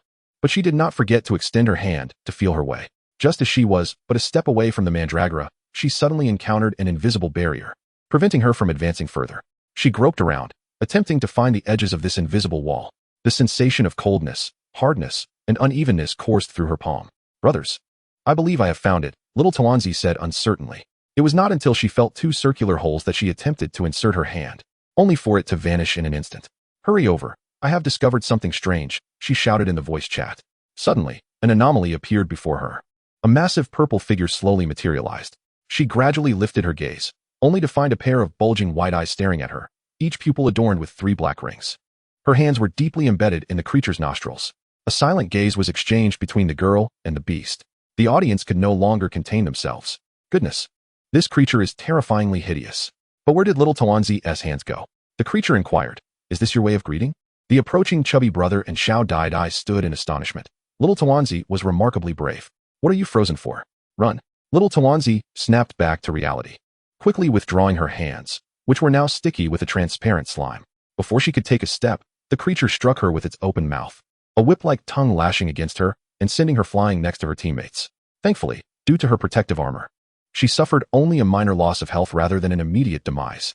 At that moment, she finally caught a glimpse of the creature in its entirety. It resembled a chameleon, its body a shade of purple, with 4 limbs on the ground, wings sprouting from its back, and a large, cumbersome tail dragging behind. The monster regarded the 3 of them, then gradually became transparent until it vanished from sight. That's it. I have never encountered such a creature before. I have not seen anyone in the edited videos of legendary monsters meet this one. How do we combat something that can become invisible? As the bullet comments buzzed with discussion, the chubby brother was suddenly struck by something and sent flying. What the heck was that? While Xiao Dai and little Tuanzi were still in shock, a heavy sound echoed in their ears, causing them to instinctively dodge. The ground where they had stood shattered, leaving a massive handprint. At least we can hear it, which means we won't be attacked out of the blue, Xiao Dai remarked. Little Tuanzi then pulled out a bottle of healing potion and drank it, replenishing her health. However, she suddenly noticed something amiss. As a meticulous player, she was acutely aware of her inventory. Yet, her supply of secret medicine had dwindled to just 1. Hadn't she just used none? Chapter 44. The Fragments of Legends. Little Tuanzi was bewildered. Could it be that I mistakenly drank the wrong potion? Brothers, has anyone seen me consume a secret medicine? You haven't taken it out at all, came the response. Tuanzi was stunned. Why am I asking about potions in the midst of battle? Just then, the heavy movement noise echoed again, and they had no choice but to continue fleeing. The creature was entirely invisible, making effective counterattacks impossible. Attack in the direction of the sound. Before Xiao Dai could finish her sentence, she inexplicably flew away. Little Tuanzi shouted, that sound is back. She leaped towards the source of the noise. A resonant feedback indicated she had struck something solid, revealing purple scales for a moment before they vanished again. Little Tuanzi felt a surge of joy. This meant that her attacks could momentarily expose its form. Subsequently, she too was flung away. The 3 of them were toyed with in the creature's grasp. Although the monster's damage was not high, the humiliation was profound. This is dreadful. I can hardly bear to watch. Is this creature here to avenge the Qilin? Little Tuanzi was likely to die several times today, just as everyone felt helpless. Little Tuanzi remembered that below the cliff was an area filled with water. A vast region was submerged, the water barely reaching their ankles. A clever idea sparked within her. She shared her plan, and the other 2 quickly joined her in leaping from the cliff. Using their gliders for a soft landing, the trio safely reached the waterlogged zone. The sound of flapping wings filled the air. Moments later, massive ripples appeared on the water's surface. Although the creature was invisible, the ripples revealed its location. Wow. Little Tuanzi. I declare her the strategist of the day. Yes, I affirm the previous declaration. The 3 spread out on either side of the monster and launched their attacks. It was then they realized that the creature moved slowly. Once its position was revealed, it stood like a target for their onslaught. The beast, battered by their relentless strikes, finally unleashed a roar, its first cry. The experienced trio recognized this as a sign of the creature's fury. As the roar echoed, a dense fog enveloped the surroundings. Within moments, the 3 could no longer see one another. Little Tuanzi looked down and could not even see the surface of the water. Moreover, it felt as if all sound had been swallowed by the mist. Silence reigned. This fog is extraordinarily thick. Is the monster hidden within this mist? Like the inspiration for the mist? I need to retreat. This feels rather eerie. Little Tuanzi felt as though the world had suddenly shrunk to just herself. However, the chubby brother's exclamations yanked her back to reality. What the heck? Are you hitting me again? Although he was under attack, little Tuanzi dared not linger, immediately taking off in flight. "Oh no, you're coming back? Can we switch places? I'm wielding a hammer, and where's my secret medicine?" In a flurry of urgency, the small group expressed their desperation, pleading for a sip of the elusive secret potion that had mysteriously vanished. The audience, amused by the chaotic scene, chuckled at the recurring misfortune befalling the protagonist, who seemed to be relentlessly pursued by every monster. The ability to attract such enmity was humorously deemed unparalleled. A speculation arose regarding the protagonist's flamboyant attire as a possible reason for the relentless aggression. In a moment of serendipity, the small group managed to consume a secret potion, rescuing one of their own from the brink of demise. However, the absence of their own potions became apparent, leading to a collective exclamation of disbelief. Resolute in their mission, they dismissed their concerns about the missing potions and raced towards their comrade's location, guided by memory. As they approached, a sinister fog began to lift, revealing the monstrous threat lurking nearby. Its grotesque form materialized, and they observed with alarm how its once bulky tail had shrunk significantly. A shared glance between the two companions confirmed their suspicions regarding the tail's peculiar condition. The audience too noted the tail's alarming state, likening it to a deflated balloon. The legend surrounding the monster was steeped in difficulty, attributed to its significantly higher damage and unique mechanisms. With newfound understanding, they prepared to exploit its vulnerabilities. At that moment, their resurrected comrade, now mounted on a fearsome creature, returned wielding his favored weapon, the mighty Tang Dao, capable of inflicting devastating poison. With the monster appearing to regain its strength, its movement slowed considerably, rendering it an easier target. The duo adeptly evaded its attacks while delivering blows from above. Yet, despite their relentless assault, they noticed the monster's tail beginning to swell again, prompting a cry of urgency to prevent its inflation. As the monster began to fade from view, their comrade seized the opportunity, leaping onto its tail with determination. Armed with the dragon's sword, he declared his intent to sever the tail.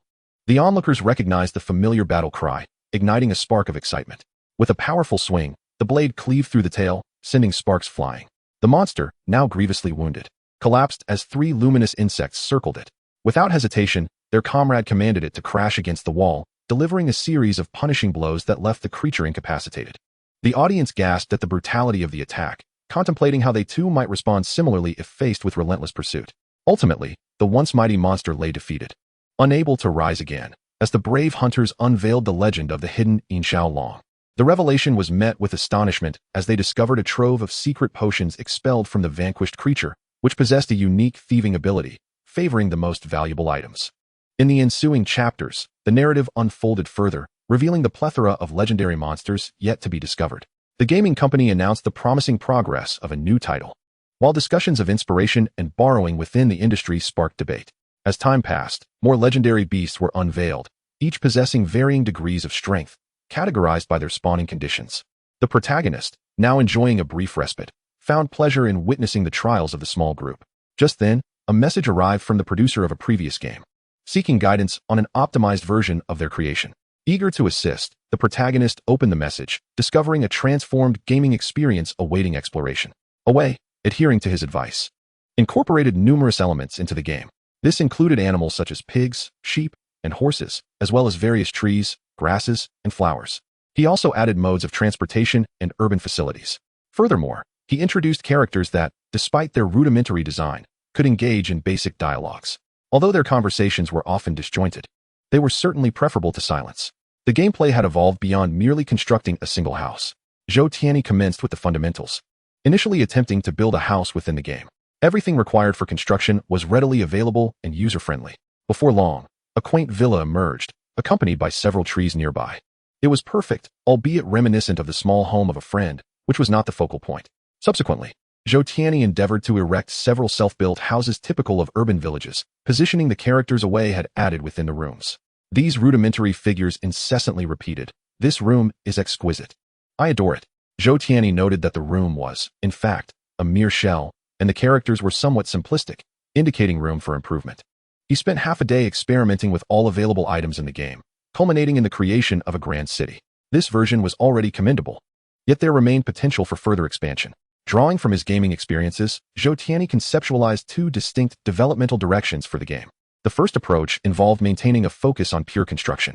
Construction mode, introducing more elements, items, and creatures, ultimately allowing players to build everything they envision.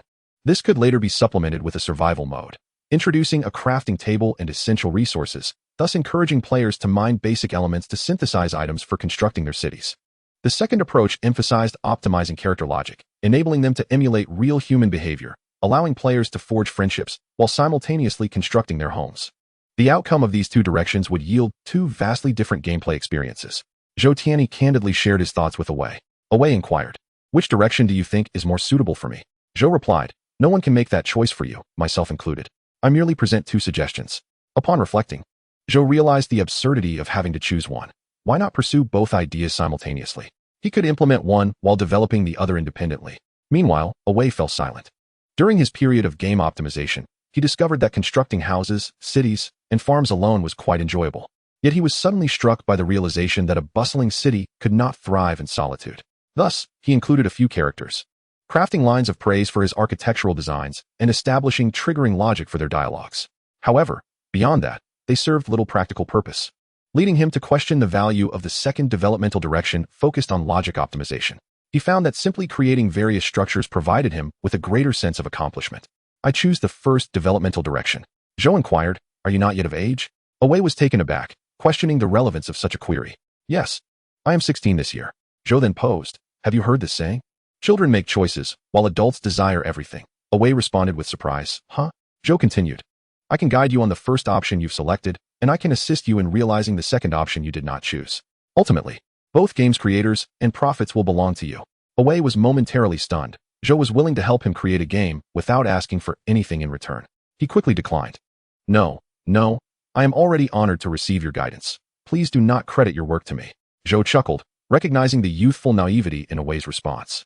Others might have reveled in such an opportunity. Away, overwhelmed with joy, leaped with disbelief, exclaiming that such an occurrence seemed improbable, even for a novel. Away refrained from jumping around in the room. "Understood, Grandma." Away suppressed his excitement, channeling his energy into the game's optimization and creative endeavors. After providing guidance to Away, Zhou opened the game project framework he had sent. Presently, Away's game diverged significantly from Zhou's envisioned second option. The art style required alteration. Realism was unnecessary. The characters needed transformation. They should not resemble real humans. The gameplay required rethinking. The construction of skyscrapers from flat ground was not ideal. Zhou remained undeterred by these discrepancies, harboring confidence in both his and Away's games, as the final versions of both would be globally renowned within his original world. Chapter 46. I am just the playtester. Have you heard? Zhou's homepage has added 2 new games currently in development. I was aware, but it notably indicated that one was not produced by him, while the other was created under his guidance. What is the situation? Has Zhou transitioned to publishing? It seems he is not keen on developing his own game at the moment, especially given the immense success of Monster Hunter Legends. Monster Hunter Legends continues to rise in popularity, briefly topping sales charts in several regions. An increasing number of players are being drawn into this enchanting world, and casual greetings among them have transformed into inquiries such as, "Have you hunted any monsters today?" However, it wasn't long before someone uncovered that the producer of the new game was the same individual who had commented on Zhou's previous work. So, it's merely a revision of Little Builder? Frankly, I don't see what is interesting about that game. I find it quite enjoyable. Building houses is far more engaging than attempting to concoct one from scratch. After a few days of playing Monster Hunter, Xiao Tuanzi abandoned solo combat, opting instead to explore the map while waiting for Xiao and others to log in and assist. "Why are you gathering mushrooms again? Hurry and go fight monsters." Stop scolding her upstairs. She is awaiting the arrival of Xiao and the others. She may not be skilled, but her enthusiasm is undeniable. If someone guides me and I don't take the opportunity, wouldn't that be a waste of their thoughtful consideration? My actions can be deemed as empathetic understanding. Do you comprehend that? Xiao Tuanzi asserted confidently. It seems that Zhou Shun is about to release a new game, though it appears to be one created by someone else, with him taking on the production role. At that moment, a comment caught her attention. "Is it the same Xiao Jin Zhao Jia? I just played the new version." Xiao Tuanzi remarked in response to the comment. She found the new version significantly more engaging than its predecessor. She constructed a ranch, where a few humans would continuously express, "It is so spacious here, perfect for raising cattle." The most amusing part was stuffing all of them into a restroom, and they would still keep repeating that phrase. There were also many more items available for construction than before. Once a city was built, it brought a profound sense of accomplishment, but that was about it. I truly do not understand why Zhou Shun values him so highly. Why didn't Xiao Tuanzi receive a trial version this time? It seems she has fallen out of favor. If that is the case, then I shall not watch. It's meaningless. You guys are being excessive, in your eyes. Am I merely Zhou Shun's tool for trying out his new game? Xiao Tuanzi slammed the table. Zhou Tianyi had just completed the initial version of his game. All that remained was to wait for the system to fill it with items and activities. Typically, this would be the time to invite one's exclusive promoter to play. Each time Xiao Tuanzi participated in a trial, it attracted a multitude of viewers, effectively serving as a means to promote and spread the game. This is also the reason why Zhou Tianyi consistently invites Xiao Tuanzi to try out his games. Of course, there is another reason. His games also help boost Xiao Tuanzi's popularity. Thus, Zhou Tianyi sent a message to Xiao Tuanzi. Meanwhile, Xiao Tuanzi was engaged in a heated debate with her audience regarding whether she was merely a testing tool. Now, she could argue vigorously that she was not a tool, claiming that Zhou Shun had not sent her any games. She directly shared her chat history with Zhou Tianyi in the live stream. Their conversation had lingered since that evening when they casually discussed trivial game matters and had not communicated since. You see, he hasn't sent me a single message. Today is quite delightful. Thank you. What on earth am I witnessing? What have you two been up to? You say it's nothing, but who knows what you're doing behind the scenes? The audience was instantly captivated by the chat log between the two. Just then, Zhou Tianyi's message arrived. Are you interested in playing the initial version of the new game? Xiao Tuanzi was taken aback. Ah, Zhou Tianyi, you enjoy creating drama, don't you? You couldn't have come earlier or later, but you choose this moment. Xiao Tuanzi was indeed interested, but now she found herself in a predicament. Her face flushed with embarrassment. All right, enough pretending. Let us get to playing. Xiao Tuanzi would certainly not refuse, even though she claimed she was not a testing tool. How could she let an opportunity to play a game slip by? This was a win-win situation. Moreover, who knows how many streamers would willingly act as testing tools for Zhou Tianyi. Thus, Zhou Tianyi sent her a game. Fine, everyone, you force my hand. I shall play. Regardless, Xiao Tuanzi would not lose face. Have some self-respect. No one is forcing you. Don't play if you don't want to. Xiao Tuanzi entered the game. This time, the art style was cartoonish, even cuter than the previous Pen Shizhan Sure. Upon entering the character creation, she found that customization was not available. She could only use a fixed character, which resembled her. This was hilarious. They wouldn't even let her create her own character. Xiao Tuanzi exclaimed, I want to create a character. Zhou Shun replied, no, you don't want to. Isn't the focus on why the character resembles Xiao Tuanzi? Her spark of creativity was extinguished, and she could only select that version of herself. Subsequently, she delved into the game's plot. The protagonist is a 996 corporate worker, lacking both time and money. Under the exploitation of the boss and the high cost of living, the meager earnings only suffice for survival. One day, the protagonist can no longer endure this life. At that moment, a mysterious figure presents her with a magical plane ticket, leaving behind a phrase, go seek your paradise. Thus, she follows the address on the ticket to the airport. This storyline is too relatable. I am in tears. Brothers, it's simply me. I am a web novelist, slaving away from dawn until dusk without any money. I no longer wish to continue living this way. Then why are you still watching the live stream? Go back to writing. Xiao Tuanzi found herself in an airport hall, facing two adorable raccoons as the staff. The raccoons spoke.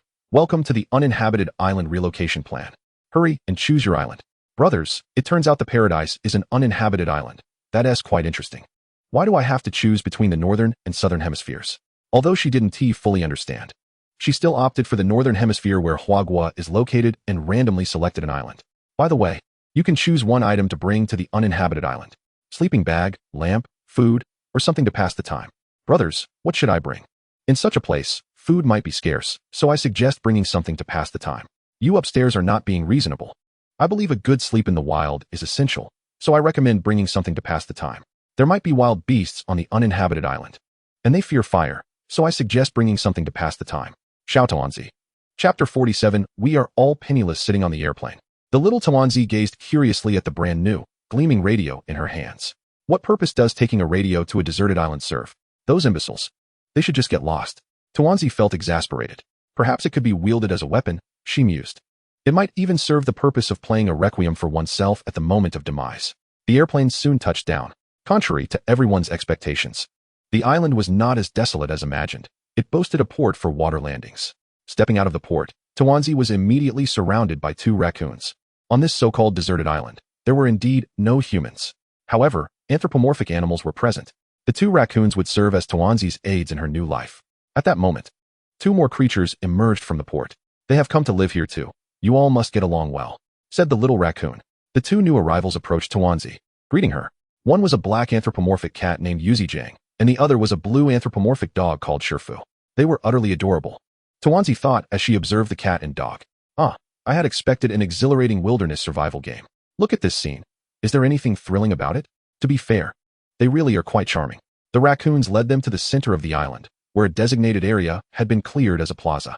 In one corner stood a tent, while another corner housed a workbench piled high with various tools. The two raccoons retrieved 3 simple tents and a map from the tent and handed them to Tuanzi and her companions. From now on, you must learn to be self-sufficient. All right, comrades, let us charge ahead, Tuanzi declared, raising her fist. The audience began offering suggestions. Set the tent on the beach, that way. You won't have to worry about trees falling on you. Ignore them. I suggest sleeping directly in the sea for a drift. Are you all out of your minds? Tuanzi retorted angrily, realizing none of them had a good intention. At this point, Yuzijang approached her. What's wrong, Tuanzi? Are you unsure where to pitch the tent? I haven't decided yet, Tuanzi replied honestly. Don't set it on the beach. If the tide rises, the seawater will wash you away. Just find an open spot. Yuzijang advised before departing. Look, even the characters in the game care more about me than you lot. What a bunch of useless fools. Tuanzi chose not to rush into pitching the tent. Instead, she decided to examine the map of the deserted island. After exploring a bit, Tuanzi discovered that the island was not as abundant in flora and fauna as in Monster Hunter Legends. Moreover, the entire island was divided by a stream, making it impossible to cross at the moment. Just then, she noticed Yuzijang eyeing an apple high in a tree. With a graceful leap, Yuzijang ascended the tree and plucked the apple. Truly, cats are remarkable. After retrieving the apple, Yuzijang noticed Tuanzi beside her and split the fruit in half, offering one portion to Tuanzi. Surprised, Tuanzi accepted it. Wow, comrades, this is incredibly heartwarming. I have found the reason behind global warming. Is this real? It feels like I have an older sister. Taking a bite of the apple, she found it sweet. Indeed, everything essential to the game was present. Have you chosen a spot for your tent? Yuzijang inquired. Not yet, Tuanzi replied. I just found a perfect location. You can set up there. Yuzijang then marked the spot for Tuanzi. This is not survival on a deserted island. It feels like a picnic under the guidance of an older sister. How delightful. Comrades, I think I have fallen for Yuzijang. This truly is a paradise for those who adore fortune. Tuanzi arrived at the marked location. It was indeed an excellent spot. Open and devoid of trees, with a stream nearby for easy access to water. She set up her tent there and carefully placed the radio by her bedside. At that moment, one of the raccoons approached. Everyone has set up their tents. Let us gather some branches and fruits for an evening celebration. Finally, our first task has arrived, Tuanzi exclaimed, easily collecting branches and fruits to present to the raccoon. As night fell, the two raccoons stacked the branches together to create a bonfire, which they then ignited. The brilliant flames illuminated the surroundings. One raccoon retrieved drinks from a box and distributed them among the group.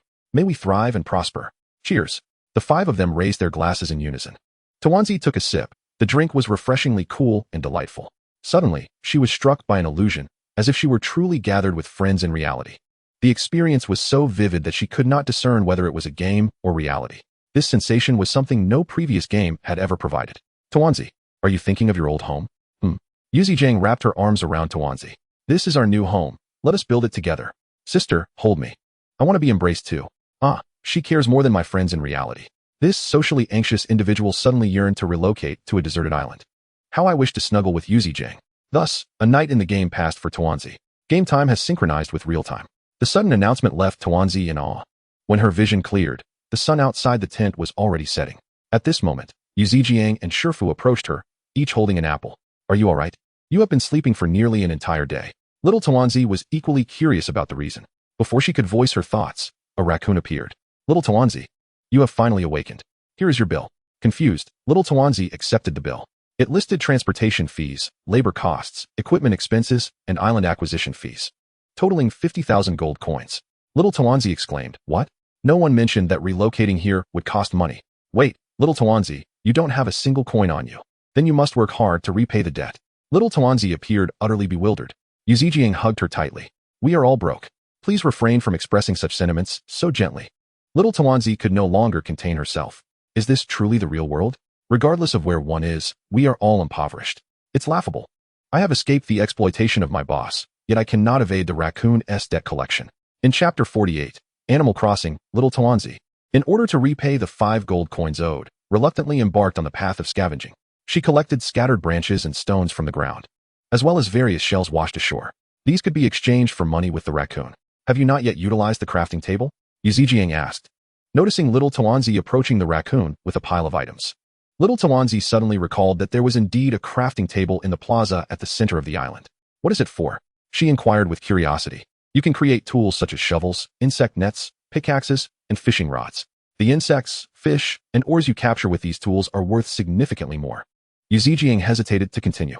It is far more lucrative than merely scavenging. In an instant, little Tuanzi discarded all the trash she held. What? Such a thing exists? Ha ha. This little Tuanzi is too naive. Help me. I just watched her collect trash for an hour in a daze. Am I losing my mind? Is this what they call the prowess of a seasoned player? With the items she gathered as materials, she could craft various tools at the crafting table. Of course, the crafting table could create anything as long as there were blueprints. After some experimentation, little Tuanzi finally mastered the art of earning money. She caught insects in the grass with her net, fished in the sea with her rod, and mined ores from the rocks with her pickaxe. These activities were not only novel but also addictive, and the matter of repaying her debt slipped from little Tuanzi's mind as she became engrossed in fishing. However, the audience grew impatient. Stop fishing, it's a 10-to-1 catch rate. I cannot bear to watch. The last catch was a worn-out tire. What's wrong with a tire? A fisherman never goes home empty-handed. Little Tuanzi pouted, feeling a twinge of dissatisfaction. The fishing mechanics in the game were quite simple. Cast the line, wait for a bite, and reel it in. Yet, little Tuanzi failed to catch a single fish. No, this time I must catch a fish before I leave. Determined, she cast her line into the sea. Soon, a shadow approached, circling the hook. It suddenly took a bite. Little Tuanzi remained calm, recalling her previous failures. The fish was merely testing the bait.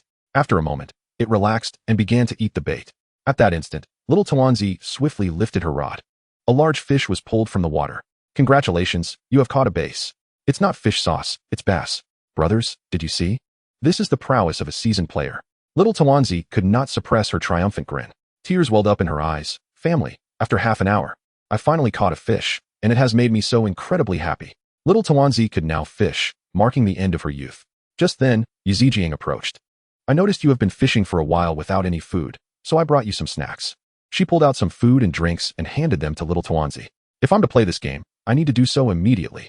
Little Tuanzi exclaimed in disbelief. I went fishing, and my wife would rather see me starve out here. The audience felt that merely observing was far more enjoyable than reality.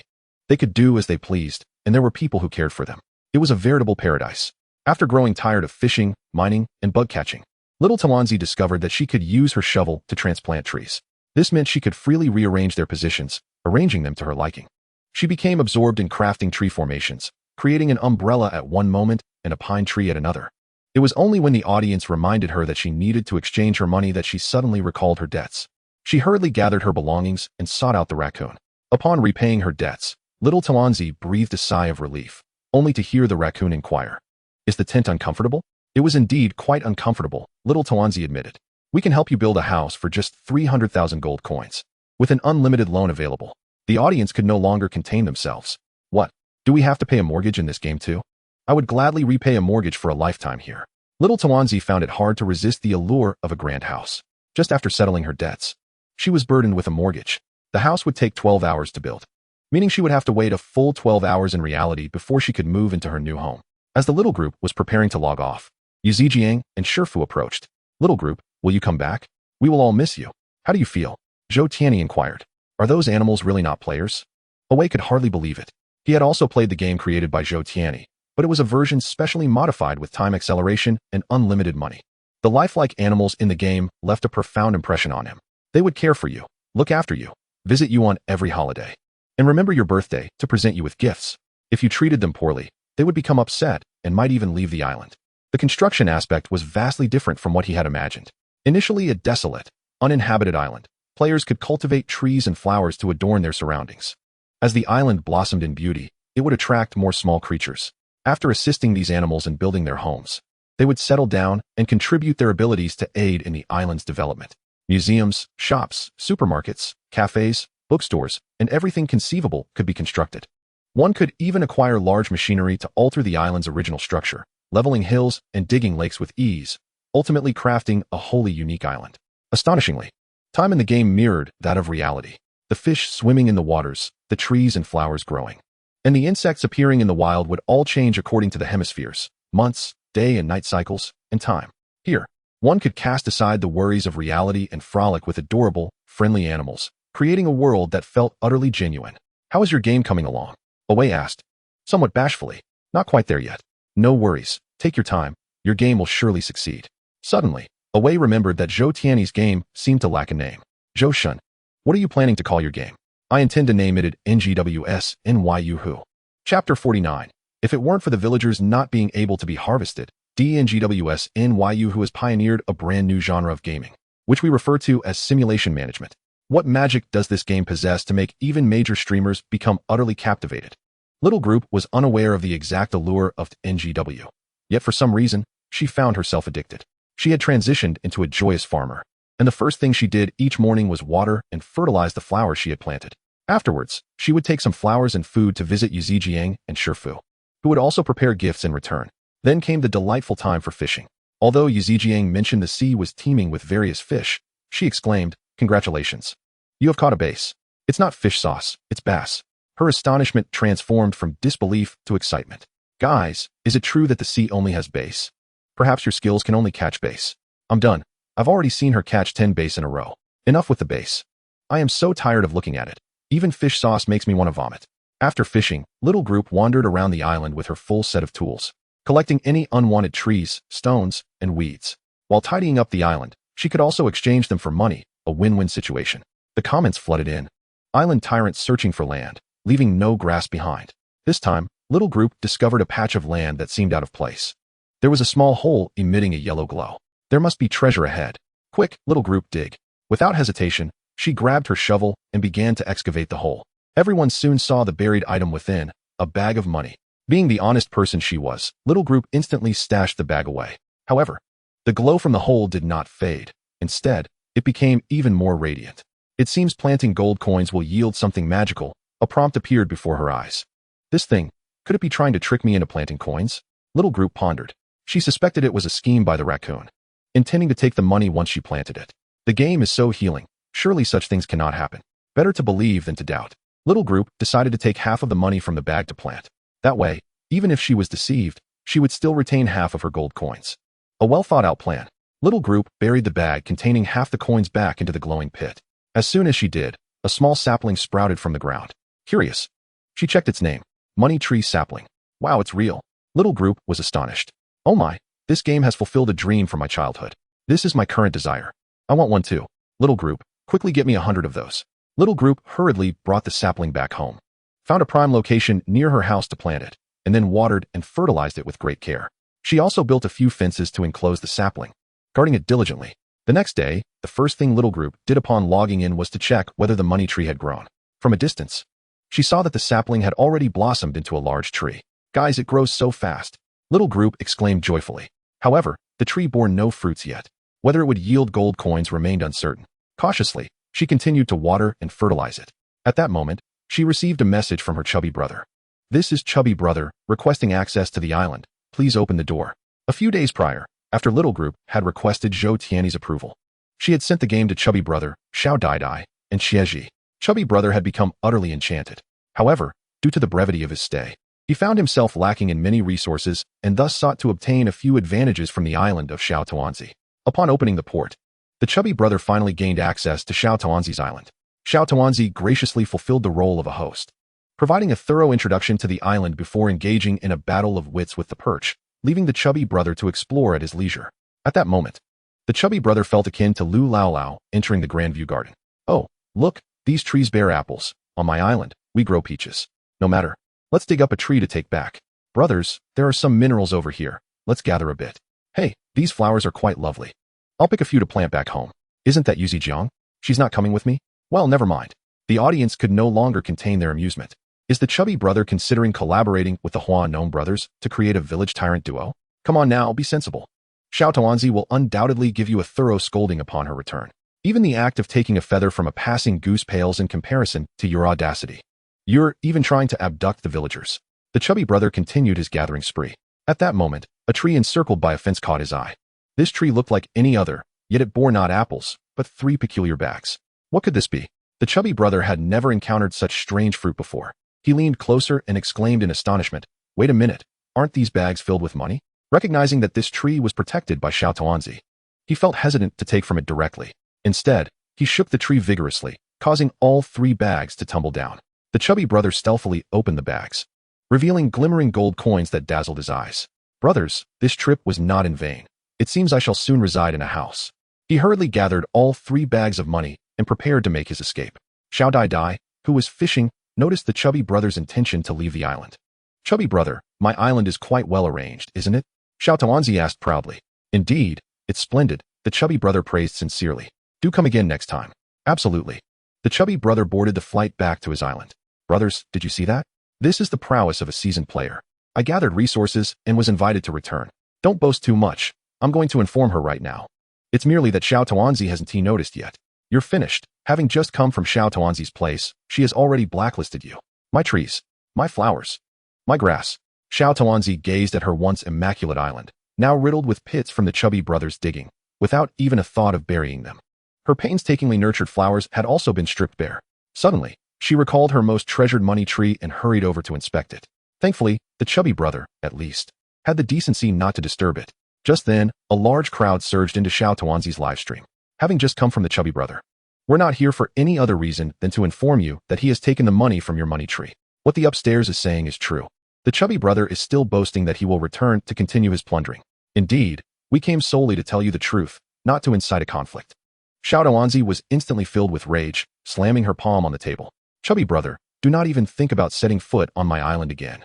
Chapter 50. Based on a true story host, Teacher Qingfeng, what are your thoughts on the game Animal Crossing? Qingfeng. First and foremost, regardless of the quality of this game, as a pioneering work that has created an entirely new genre, it deserves a place in the annals of gaming history. Regarding the game's quality, I cannot speak to it. As it is not my work, the name itself serves as the best assurance of quality. Host. Animal Crossing has already gained immense popularity based solely on a promotional video and the experiences of several streamers. Teacher Qingfeng, what do you think is the reason behind this? Qingfeng, let us first take a look at the promotional video. The answer can be found within. The protagonist arrives on a deserted island. They make friends and become self-sufficient. They plant, fish, catch bugs, and mine. They craft furniture, build houses, decorate rooms, and transform the island. Here, one can cast aside all worries and engage in any activity they desire alongside animal friends, reshaping the island into their preferred likeness. This is truly the paradise we have all been seeking, is it not? People of all ages can find the simplest pleasures here. There are no relentless storylines chasing you. No terrifying monsters, and no need to engage in combat.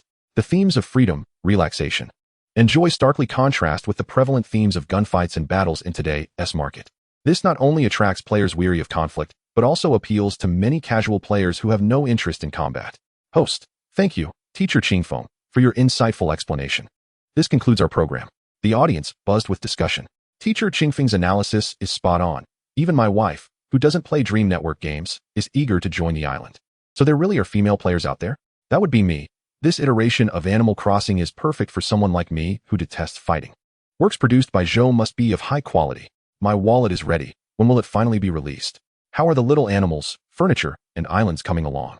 Zhou Tianyi inquired of the system. Currently optimizing. Estimated time remaining, 10 minutes. Excellent. It should be released today. This time, Animal Crossing has transcended expectations. I can't be bothered with pre-sales. The sooner it's released, the sooner I can assist away. Just as everyone was discussing when the game would be released, they suddenly received a notification from the Huawei gaming platform.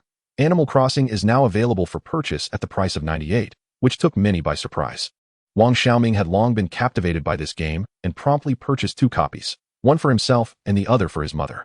His mother, having suffered from polio in her youth, had tirelessly raised him. Just as she was meant to relish the fruits of her labor, she was beset by polyarthritis. Now, she spent the majority of her time confined to her room, rarely leaving home except for monthly hospital visits. She was not accustomed to playing online games, often resorting to watching videos to alleviate her boredom. From the very first moment Wang Xiaoming laid eyes on Animal Crossing, he envisioned playing it with her. Mom, I bought you a game. His mother, now advanced in age, remarked that she could no longer engage in violent games. It's not that kind of game. You'll understand once you watch the video. Wang Xiaoming sent her the promotional video, and after she finished watching, he said, we can build houses together. After a moment's hesitation, she nodded in agreement. They both entered the game and ventured to a deserted island. His mother appeared astonished by this novel experience. The subsequent relaxed gameplay captivated her, and she quickly adapted, becoming engrossed in the game. They collaborated effortlessly, soon repaying their debts and moving into a spacious home. She explored the virtual world incessantly, seemingly attempting to traverse the paths her body could no longer manage in reality. She befriended every little creature she encountered, inquiring about their preferences and preparing gifts for daily visits. She endeavored to collect all varieties of fish, insects, and fossils. Wang Xiaoming stood by her side, witnessing a smile gradually blossom on her face, and he felt immensely grateful for Animal Crossing. One day, his mother even inquired how she could visit other players' islands, as certain fruit trees were unattainable on her own island. Wang Xiaoming taught her how to locate others' islands and invite them to visit hers. And the joy that illuminated her face was something he had never witnessed before. However, due to his work commitments, his gaming time diminished until he eventually stopped playing altogether. Meanwhile, his mother continued to play, seemingly becoming infatuated, dedicating increasingly more time to the game each day. It was only when her health deteriorated to the point of her being unable to play that she finally ceased. Shortly thereafter, she passed away. While sorting through his mother's belongings at home, Wang Xiaoming was suddenly inspired to revisit the deserted island they had built together. This time, he logged in alone. The island had been neglected for quite some time. He first visited the garden they had cultivated, where they had spent countless hours gathering dozens of flowers, planting them in an array of colors. However, the garden was now overrun with weeds, and the flowers from his memories had vanished. The fish pond they had painstakingly excavated, once filled with robust fish, now lay empty, as his mother had tirelessly fished to stock it. While reminiscing about these moments, he noticed that all the little animals had gathered at their doorstep. A small wolf named Monica, acting as a spokesperson, inquired about his mother. "Where has Feitsue gone? She hasn't been around for so long. We prepared her favorite cake, hoping you could bring it to her." Wang Xiaoming was momentarily at a loss for words, responding vaguely. "She is a bit busy but will return soon." The animals, upon hearing this, left cheerfully. As he bid them farewell, he suddenly noticed his mailbox was overflowing with messages. Upon opening it, he discovered a plethora of letters and gifts from his mother. Each holiday had its own letter, and she had even prepared one for the following year. Although he had not played Animal Crossing in ages, his mother had continued to prepare gifts for him. Reflecting on her prolonged engagement with the game, he wondered if it was merely to collect those gifts for him. He felt a pang of regret for not having spent more time with her. Chapter 51. This game is quite serious. Animal Crossing has swept the globe, with an ever-increasing number of individuals becoming enamored with the construction of their own deserted islands. Players with social anxiety recount how the little animals have healed them, granting them the courage to face life. The impact of Animal Crossing has surpassed the players' expectations, drawing more attention to this game.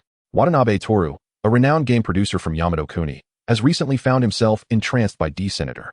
What captivates him is not the animals, but the farming mechanics. Watanabe Toru finds himself utterly defenseless against this gameplay. However, due to the game's time mechanism syncing with reality, it takes at least one real day from planting to harvesting. Thus, while it is addictive, it leaves one wanting more. The pace of harvesting is too slow, and one cannot raise animals, as they are the villagers in the game. He suddenly thought, being a game producer himself, why not create a game specifically focused on farming? Although there are no other farming games aside from D-San, the game's immense popularity and the fervent online discussions surrounding its farming aspects indicate that there is indeed a market for such a genre. Of course, the potential for profit is secondary. Primarily, he yearns to harvest several crops in a single day. Without hesitation, Watanabe Toru promptly reached out to several friends, all of whom were employed at various gaming companies. Among them were specialists in character design and environmental creation. With his expertise as a planner, they could embark on the creation of a video game. "Hey, Midori, I have a project I'd like you to assist with. Can you come over tonight?" "Sure, no problem." "Hello, Kamida-kun, I have a project I need your help with." "What? You want the complete collection of all games from my company?" "All right, no issue." The request from both individuals struck him as rather peculiar. Watanabe Toru thought to himself, "I do not comprehend." Upon securing assistance, Watanabe Toru commenced the planning of the game. The narrative backdrop: the protagonist's grandfather resided in a distant town, and after passing away, left behind an unmaintained ranch. Feeling disenchanted with urban life, the protagonist decides to journey to the ranch. Characters: the protagonist can be male or female. Time: progresses in proportion to real time. Gameplay: agriculture. A barren plot of land, overrun with weeds and stones. One must clear obstacles such as weeds and stones before planting can begin. During cultivation, one must consider factors such as time, temperature, and moisture. The ranch must also be developed, incorporating cows, sheep, pigs, chickens, ducks, and geese. Additionally, a mine should be established to gather minerals for crafting various items. Housing construction can draw inspiration from D. Butsu no Mori. The town must be populated with a variety of characters, all of whom can ultimately evolve into romantic partners. Watanabe Toru's creativity surged forth, propelling him into a fervent pursuit of his former vocation. "What do you think?" he inquired of the two friends gathered at his home. Midori, with her voluminous hairstyle, responded, "We could initially create a prototype, but let us eliminate those unnecessary elements of piston movements during marriage." The corpulent Kamida retorted, "No way, Watanabe-kun, that element is essential to the game's essence." Thus, they decided to heed Midori's suggestion and remove that portion. opting instead to produce a basic version to assess its impact. Consequently, they toiled through the night, crafting a rudimentary initial version. The map was designed by Midori, featuring only the house and the land in front of it. The characters were rendered by Kamida, showcasing a handsome male and a beautifully clad female. Watanabe Toru took control of the female character and planted various flora on the land. After a few minutes, a day in the game elapsed, and the plants began to sprout. Within mere minutes, several days had passed in the game, and the plants matured to a harvestable state. Watanabe Toru leaped with joy, embracing his friends. Yes, this is the sensation. Absolutely exhilarating. Kamida yawned. I'm off to get some sleep. Midori, on the other hand, proceeded to wash up at Watanabe's home, locating her pajamas left from her previous visit, before also retiring for the night. Meanwhile, Watanabe, brimming with excitement, found himself unable to sleep. His thoughts raced with inspiration, and capitalizing on his creativity, he expanded the game to include a plethora of cultivable plants. After conducting trials and confirming their functionality, he saved the version and published the game on the Yamato gaming community using his account, before retiring to slumber alongside Midori. When Watanabe's homepage showcased the new game, a frenzy ensued. Watanabe-kun has released another game. I wonder what it's like. The last game's female character captivated me immensely. Crowds of players flocked to try it out, only to realize they had fallen for a ruse. What is this absurd game? Has Watanabe-kun retired from serious gaming? I find the female protagonist rather appealing. Farming is enjoyable. I want to farm. Some players who appreciated the farming mechanics eagerly shared the game across various discussion boards related to Butsu no Mori. Consequently, this rudimentary farming game gained immense popularity across several forums. Players inundated Watanabe's homepage with comments, imploring him to refine the game. Meanwhile, those seeking more conventional games were left bewildered. Is this truly Watanabe Toru's homepage? Zhou Tianyi, who was assisting Wei in game development, also received a system notification. A game inspired by my influence has emerged on Yamato's DreamNet. Upon searching for the game's creator, he discovered Watanabe Toru, a renowned producer of action romance games with titles such as Hoshi no Bishujo, Dewey Romance, and Echoes in the Valley. Zhou Tianyi pondered. Is this the type of game I imagined? Could it be that the queen from Animal Crossing has met her demise in this world? However, upon trial, he realized he had overthought it. It was merely a genuine farming game, albeit with a female protagonist adorned in slightly less attire. Finally, a second game had emerged after such a long wait. His efforts had not been in vain. Chapter 52. Let us name all works after their initial character waking from slumber. Watanabe Toru discovered thousands of new messages on his homepage. Farming, farming, I want to farm. Hurry and create the full version, Watanabe-kun. Watanabe-kun, you are the pride of Yamato. Why have you suddenly ventured into such trivial games? It is utterly disappointing. Watanabe Toru sifted through the comments, and his first thought was, after so many years, finally, female players are leaving messages for me. How many can comprehend the struggles of creating action romance games? Particularly for someone like him, a well-known producer, revered by men yet perceived as peculiar by women. He roused Midori from her slumber. With sleepy eyes, she instinctively reached for her pajamas. No, that's not it. Rise and get to work. Watanabe Toru grasped her hand firmly. Isn't this what we agreed upon? Midori retorted. Next time for sure, let's focus on work. At this moment, Watanabe Tetsu was possessed by a spirit of determination, eager to complete the game's development. Riko, feeling quite displeased, reluctantly rose from bed. After several days of effort from the trio, the initial version of the game was finally completed. Gazing at the young girl on the game's cover, Watanabe Tetsu couldn't help but lament that the character designed by Kamida was still incredibly alluring. However, this is merely a simple farming game. Have you decided on a name for the game? Riko inquired. I believe this game represents my new beginning, a farewell to my past. So I plan to use a character from each of my previous works to construct the game's title, Watanabe Tetsu responded earnestly. Kamida remarked. You have previously developed Hoshi no Bishujo, Rueisei no Kizuna, and Tani no Hibiki, right? How do you intend to choose the characters? Let us take the first character from each of these titles. When combined, it could also serve as the name of that quaint little town. After finalizing the name, he made some alterations to the dialogues in the game and subsequently uploaded it to the Yada Nation's gaming platform. They did not create any promotional videos or similar materials. Watanabe Tetsu merely announced the news on his personal homepage after the game was launched. Consequently, the game's sales instantly surpassed 1,000 copies. It was evident that everyone had been eagerly awaiting this game. After the game was launched, Zhou Tianyi located it in the Yada Nation's Dream Network area based on the system's prompts. The game was titled Xing Lu Gu. After purchasing it, Zhou Tianyi entered the game.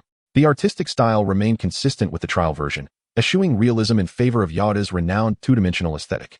Character customization was rather straightforward, offering limited options, likely due to constraints in manpower and resources.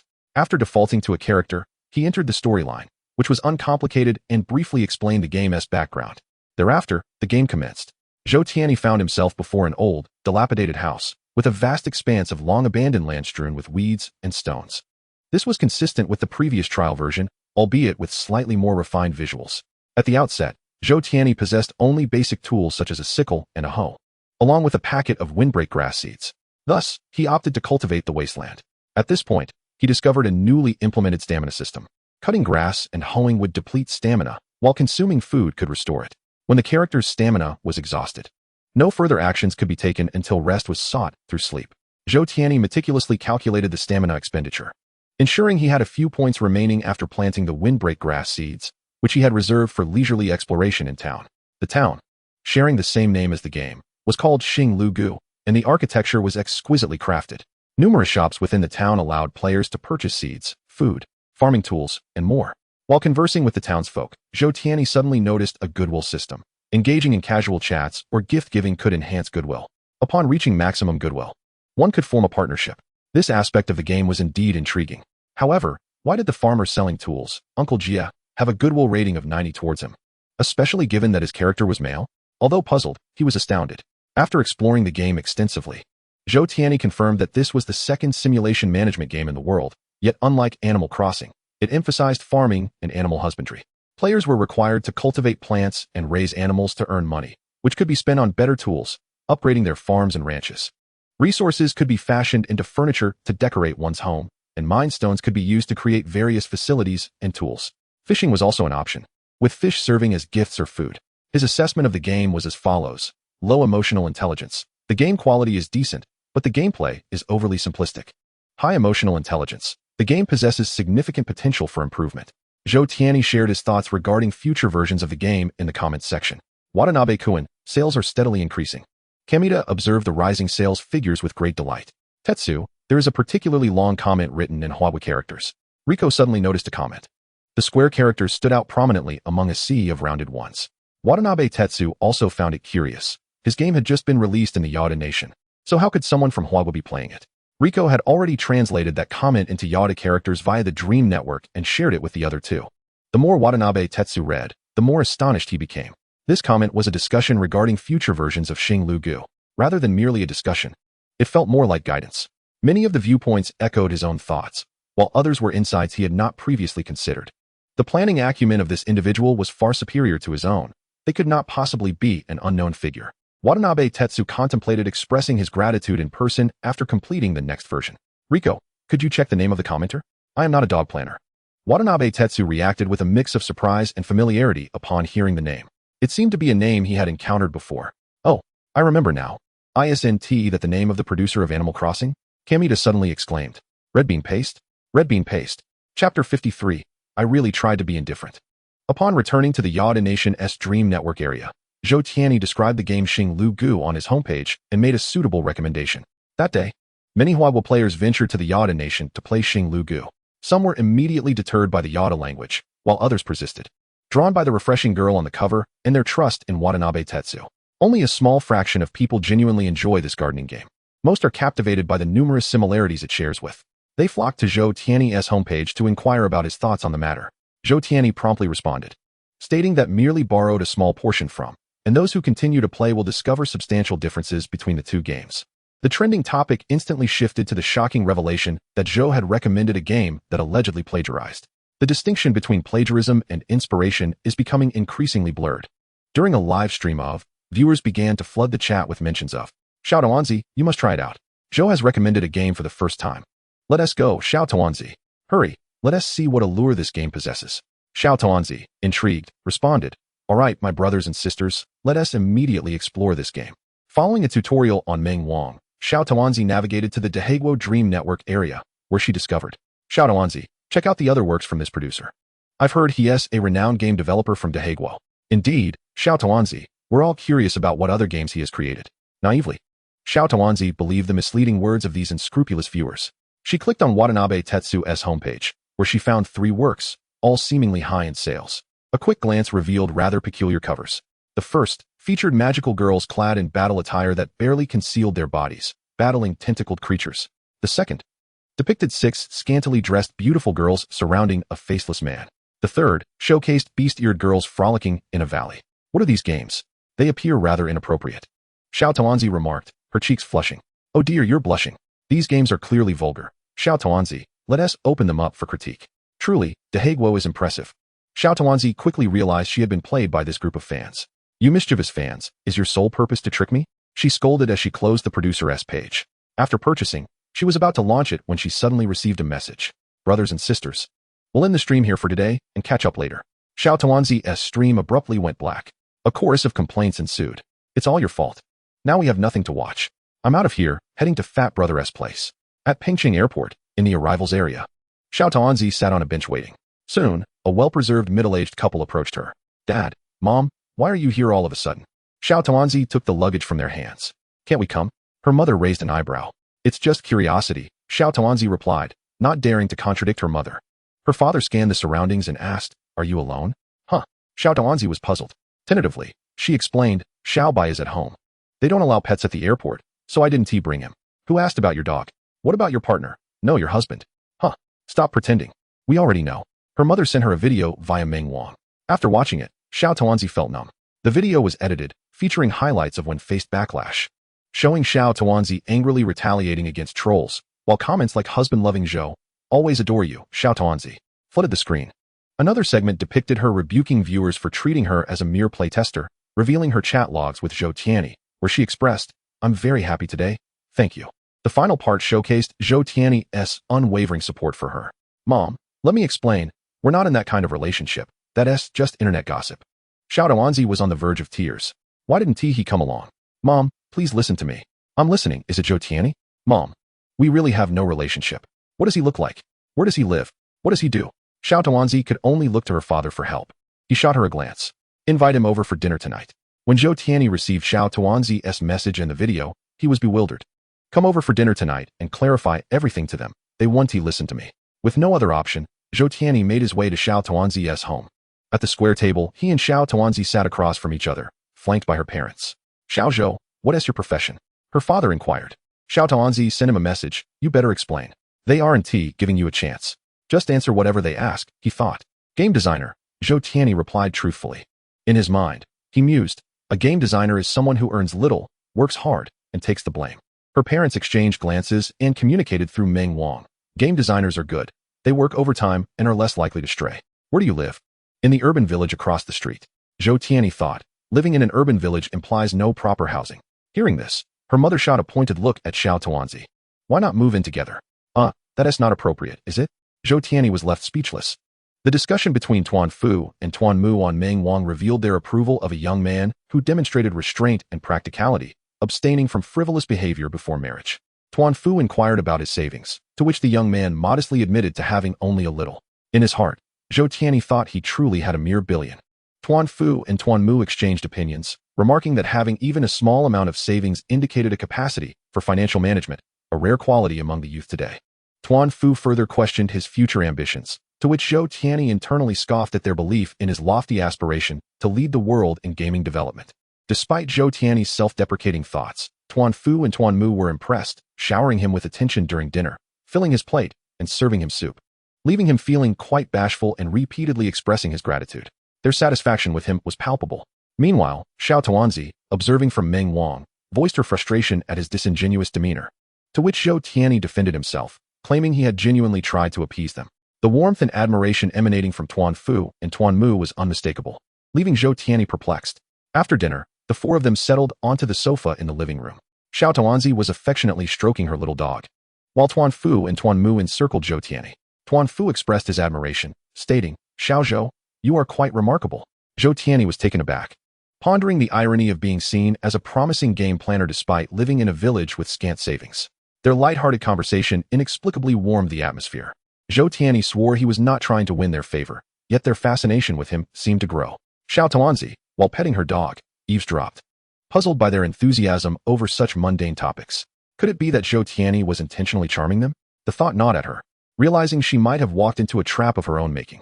As the evening deepened, Zhou Tianyi felt compelled to find an excuse to depart and return to work. Tuan Fu hesitated, seemingly reluctant to let him go. Seizing the moment before Tuan Fu could speak, Zhou Tianyi bid his farewell and left, suspecting Tuan Fu would have preferred him to stay the night. Later that night, Xiao Tuanzi messaged him, accusing him of being intentionally charming. As her parents were already convinced of their bond, Zhou Tianyi replied with exasperation, insisting he had not tried to impress them. Xiao Tuanzi declared that he would need to help maintain the FAAD moving forward.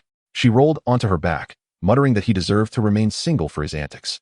The following day, Xiao Tuanzi awoke to find an overwhelming number of messages, 999, to be precise, wishing her happiness, leaving her bewildered.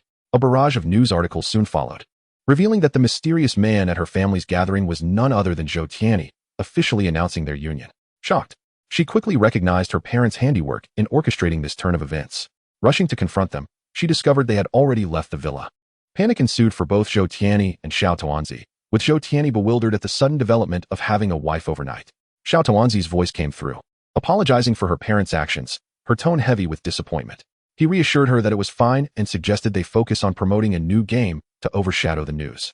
Xiao Tuanzi resumed her streaming duties, only to find her viewership had skyrocketed.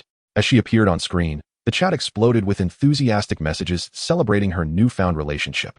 With a calm facade, she began playing a game, crafting her character and stepping into the virtual world, while the audience reacted fervently to the sight of her new home with Zhou Tianyi. I am feeling quite distressed. Upon witnessing this scene, I couldn't help but envision the little Tuanzi laboring outside, while Zhou Shun prepared dinner for her inside the house. There's no need to say more. The image has already formed in my mind. Unable to contain herself, the little Tuanzi declared, I won't be farming. I shall first check on the house. She opened the door and stepped inside, only to be greeted by a surprising sight. Brothers, please quiet down. It's a single bed. The audience was momentarily taken aback. Suddenly, a wave of relief washed over them. Let us not forget, with a figure like that of the little Tuanzi, two people can certainly share a bed. The user has been muted for 1 day. The married ladies group can rest on Zhou Shun's body. The user has been muted for 7 days. The little Tuanzi could not help but roar internally. Why had I never noticed your vivid imaginations before? Why not channel that creativity into something more constructive? With only a single bed in the room, let us first plant the seeds we received. The little Tuanzi touched the seeds in her possession. You till the land while I weave. I fetch water while you water the garden. Why can those upstairs send voice messages? Exclaimed another. Oh my, another image has formed. Let us not farm for now. Let us go fishing instead. Might it be easier than Animal Crossing? The little Tuanzi said as she picked up a fishing rod and walked outside. Speaking of fishing, I recalled the married ladies group fishing outside, with Zhou Shun delivering food to her, just as Yu Zijiang would do. My heart aches. My Yu Zijiang, my little Tuanzi, you have all departed from me. Autumn pear syrup, can you please stop? My heart is in pain. In the subsequent gameplay, regardless of the little Tuanzi's actions, someone always manages to connect it back to Zhou Tianyi, with such vivid descriptions that the rest of the audience could only lament. The little Tuanzi held her forehead, exclaiming, this is too difficult. Meanwhile, Zhou Tianyi was fully engaged in assisting Ao Wei in perfecting the game. He had already devised a strategy for promoting this game in his mind. Zhou Shun, is the news on DreamNet true? Ao Wei could not help but inquire. Would you believe me if I said it was false? Zhou Tianyi retorted. I would. Very well, then it is indeed false. Chapter 55. How do you tell me to lose? At last, it was complete. Ao Wei's game had finally reached the testing phase. Zhou Tianyi discussed with Ao Wei the need to create a substantial buzz for this test to attract attention. Ao Wei naturally had no objections. Who would turn down money? Zhou Tianyi announced a message on the homepage based on previous thoughts. New Game sincerely invites 90 interested players to participate in this test. Qualification will be released in batches over 5 days. The first 4 days will see 20 qualifications released each day, with 10 on the 5th day. After all qualifications are distributed, players may enter the game at 6 o'clock that evening. Players worldwide who followed Zhou Tianyi were in an uproar. Oh my god. Does he have a new game? Wait, isn't he merely the game producer? With Zhou Shun assisting in the promotion, how could the quality possibly be lacking? Regardless, let us dive in. For this test, Zhou Tianyi prepared for 100 participants. He reserved 10 test qualifications for the little Tuanzi to distribute to her closer acquaintances. After all, she was his trusted playtester. How awkward it would be if she failed to secure a qualification. Upon receiving the test qualifications, the little Tuanzi felt a surge of excitement. She discreetly sent the codes to those streamers she was on good terms with. Fat brother, wow. The little Tuanzi is now in a prime position. Little Tuanzi, no? Then give it back. Tomato sauce. Thank you, little Tuanzi. As someone who has been through this, I advise you to pace yourself. Do not exhaust everything in one go. Little Tuanzi. Little silly. With Zhou Shun, don't forget to snuggle with your sister. Little Tuanzi. She chose not to respond to their teasing as per the plan. Soon, the time arrived for the first distribution of test qualifications. Countless individuals flooded Zhou Tianyi's homepage. Only then did they realize that the qualification distribution was not as they had envisioned through a lottery, but rather a competition within a game. Every hour, a contest would take place. The winner would receive the test qualification and could no longer participate. This game was hastily created by Zhou Tianyi using the creative mode in Always game. Although simple in gameplay, it could support thousands of players simultaneously. At this moment, the first batch of players had already entered the game. Upon entering, they were utterly bewildered. They found themselves gathered on a racetrack, facing a myriad of obstacles ahead. Players needed to navigate these obstacles to reach the finish line, where a floating trophy symbolized the new game's test qualification. Moreover, the game allowed for spectators. This single game for vying for test qualifications attracted more viewers than some major streamers. The reason was simple. It was simply too enjoyable. Zhou promotional game had unexpectedly ignited the players' enthusiasm. Could it be that a game so casually created by Zhou held such allure? The little Tuanzi, having secured a test qualification, could not participate in the game and was left to stream her viewing of the gameplay. 34 Little Tuanzi. Why aren't you competing for a qualification? 34 Is there even a need to ask? With Zhou game, does the little Tuanzi still need to compete for qualifications? The married ladies group, I seem to be even more excited. The little Tuanzi refrained from explaining. Brothers, let us watch this match. The screen displayed a densely packed group of players, all jostling together. Their appearances were quite peculiar, resembling elongated jelly beans with arms and legs, looking rather amusing. The players crouched behind the starting line, eagerly awaiting the commencement of the game. At this moment, the countdown commenced. 3, 2, 1. The players surged forward like huskies unleashed from their leashes. Of course, this was a vivid image conjured in the players' minds. In reality, onlookers observed that while the players moved their short legs with remarkable speed, they did not appear to be running particularly fast. Suddenly, one player stumbled over an obstacle on the ground. However, those behind him paid no heed. They all aimed to leap over him. In a flash of ingenuity, the fallen player grasped the foot of the one above him and yanked it back. The ensuing spectacle was nothing short of magnificent. The fallen player transformed into a bowling ball, while the others became living pins.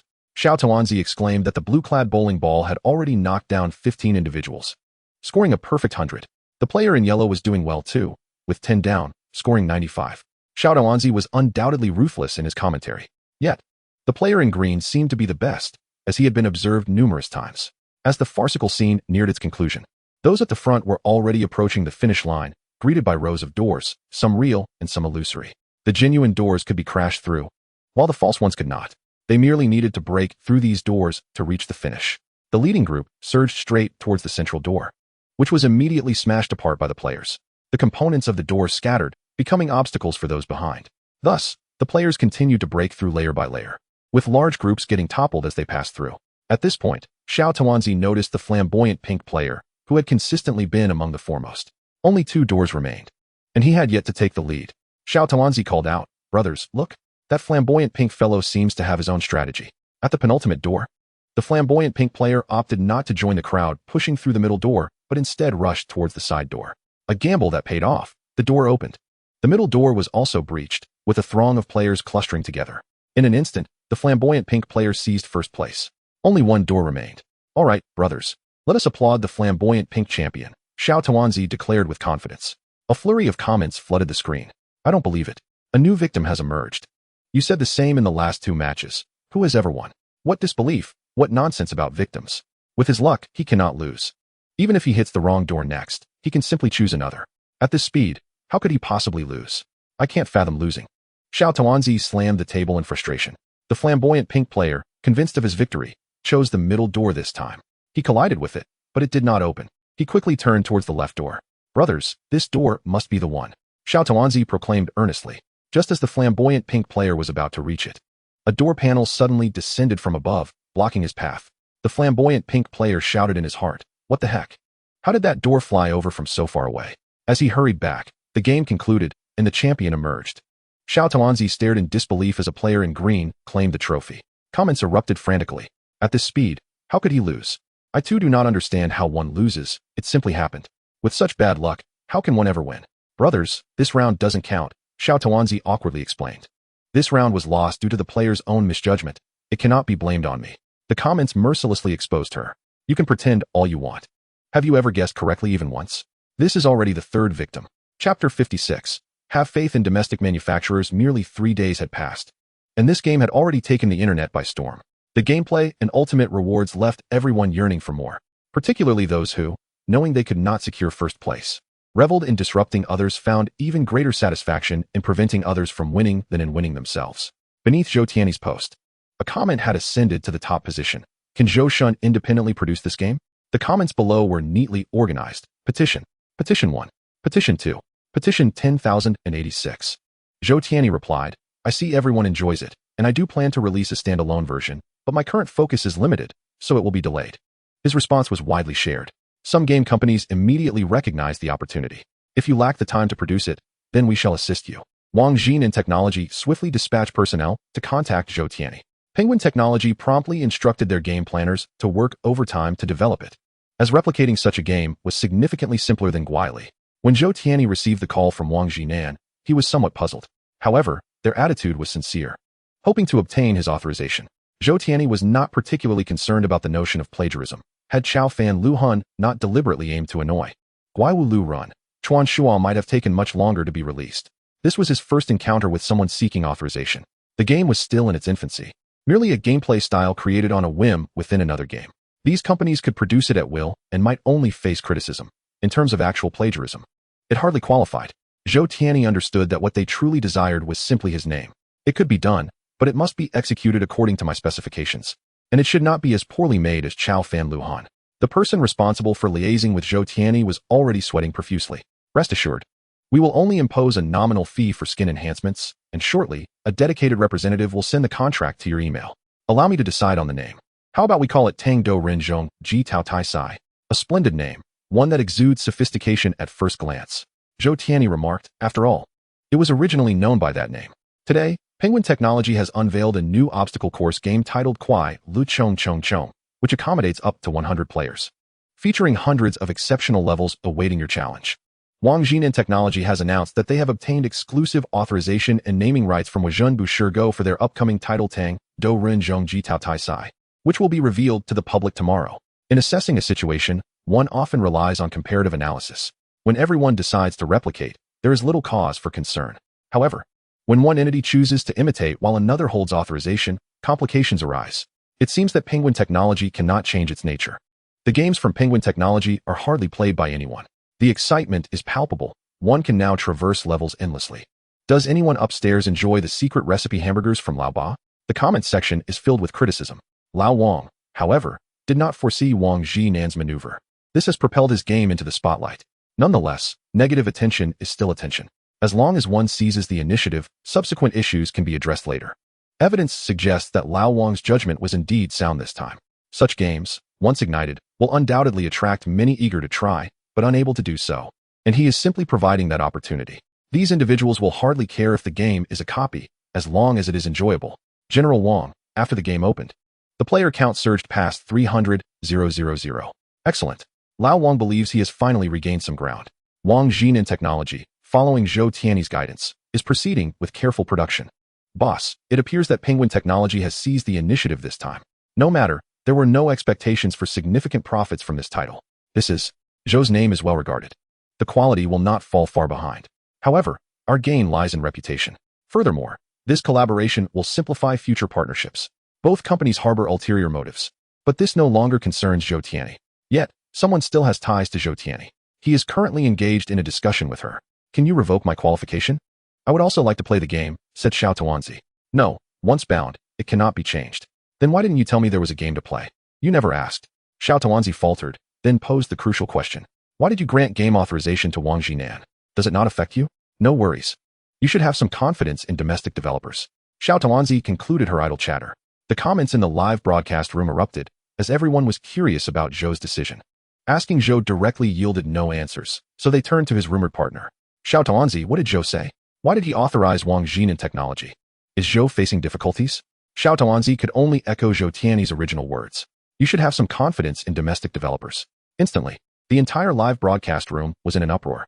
Moreover, even the Dream Network gaming sector was in a frenzy. Zhou stated, have confidence in domestic developers. Did Wang Jinan Technology reach some form of collaboration with Zhou? The legendary game producer Wuzhen Bushi Go is revealed, shedding light on why he possesses such confidence. When Zhou Tianyi encountered these news articles, he was left in a daze. My original intention was to provide Wang Jinan with the concepts and gameplay mechanics.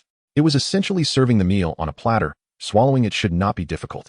Imitating the existing framework should suffice to create the game. Does Zhou Tianyi have confidence in domestic developers? Naturally, he hopes so. After all, the first game affected was created by a 16-year-old, not by those established corporations.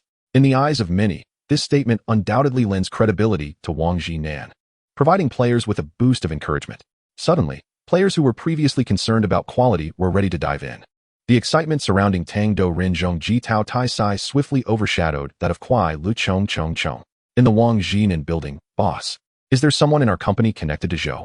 The boss was equally perplexed. If so, wouldn't we have approached him by now? Is there someone linked to Xiao Tuanzi? That had not been mentioned either. Chapter 57. Welcome to my world. With the simultaneous launch of Kuai Lu Chong Chong Chong and Tang Do Rin Zhong Ji Tao Tai Sai, those still hoping to secure testing qualifications found it somewhat beneficial. Time passed quickly, and all 90 game testing qualifications were issued. Those who received them were filled with excitement, while those who did not could only wait in front of their favorite live streams for the testing time to arrive. The atmosphere in Xiao Tuanzi's live stream was filled with laughter and joy. I told you Xiao Tuanzi wouldn't need to compete for a testing slot. Zhou is indeed quite fond of Xiao Tuanzi. I have already imagined 50,000 words of their nightly escapades. Hurry and publish a book. I want to read it. If only to discover what their kitchen looks like. At this moment, Xiao Tuanzi had already entered the game. The game was enveloped in darkness, with a gigantic glowing clock suspended in the air. The countdown read less than 1 minute remaining. Zhou, is this game truly viable? Awei inquired. As the game testing approached, his anxiety grew. He feared that his game might encounter issues. Reflect upon the original intention behind creating games, Zhou Tianyi responded. Awei reminisced, recalling the exhilaration he felt when developing the game, Xiao Xiao Jian Zhao Jia. Our enjoyment lies in the joy we bring to players through gaming. However, Zhou Shun, your game Zhilang has garnered quite a bit of criticism. Awei pondered for a long time, but could not articulate a synonym for disdain. Zhou Tianyi cleared his throat. Different games cater to diverse audiences. One cannot expect a single game to be universally adored. What you ought to focus on is providing the best experience for those who cherish the game. Zhilang also has a multitude of admirers. Indeed, some even lament that its difficulty has diminished. Understood, Zhou Shun. After listening to Zhou Tianyi, Awei felt a noticeable alleviation of his tension. However, those participating in the testing grew increasingly anxious. They were still unaware of the genre and gameplay of this game. The heartbeats of these individuals seemed synchronized with the ticking of a clock. With each passing second, their pulses quickened. 3, 2, 1. Suddenly, the entire world illuminated. Before them appeared a medium-sized, circular object. Everyone's screens flashed with a notification. World Seed. Subsequently, this seed emitted a blinding radiance before plummeting downward. It was then that the players realized they were not standing on solid ground. The further the seed descended, the more intense the light became, until their vision was completely obscured. Upon reopening their eyes, they found themselves in a genuine world. Welcome to my world. The gameplay is simply to survive. Xiao Tuanzi appeared utterly bewildered. The audience shared her confusion. Goodness, is it truly a survival game? It turned out to be quite similar to the initial feeling of Dong Wu Sen Yuhui. The disparity was stark. Xiao Tuanzi possessed nothing, and there were no villagers in sight. She fumbled about, finding not only her hands empty, but also her backpack devoid of any items. Alas, now she was without even a radio. At this moment, the sun shone brightly, and clouds drifted lazily across the sky. She gazed around, observing a vast plain adorned with wild grasses and flowers, with towering trees in the distance. Beside her flowed a clear river, where unknown fish frolicked happily. Behind her loomed a steep hillside. Xiao Tuanzi closed her eyes, taking in the fresh scent of grass mingled with the fragrance of blossoms. Is this truly the real world?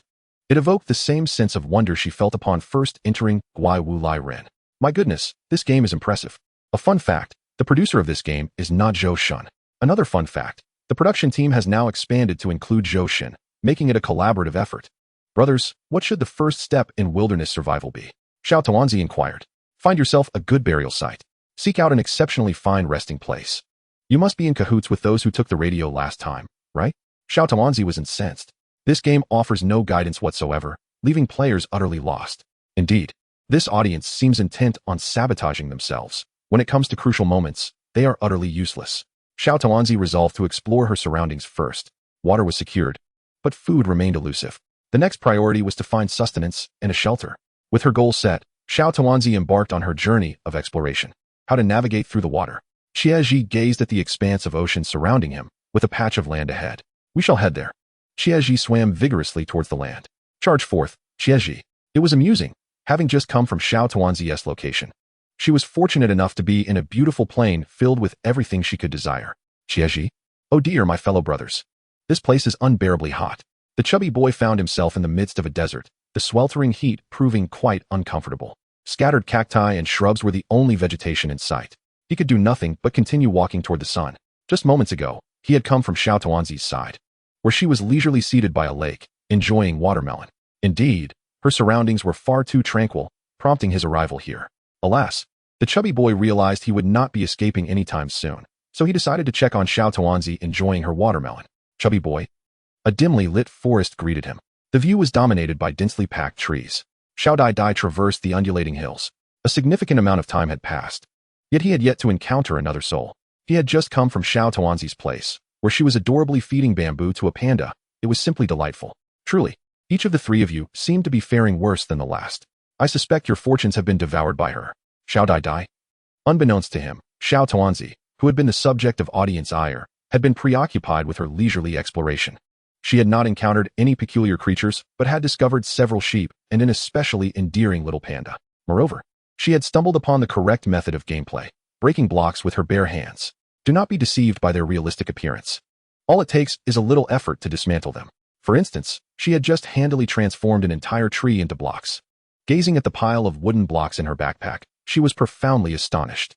Just then, she noticed a crafting window had appeared in her backpack, comprising 4 slots. Fellow brothers, should I try placing a piece of wood inside? Chapter 58. Your passion for 105 ways to die. Little Tuanzi attempted to place a log into the crafting window. Acquired 4 oak planks. Crafting guide updated. 4 planks appeared in Little Tuanzi's inventory. Remarkably, such a large piece of wood yields only 4 planks? She placed the planks on the ground, and instantly, a vertical plank emerged.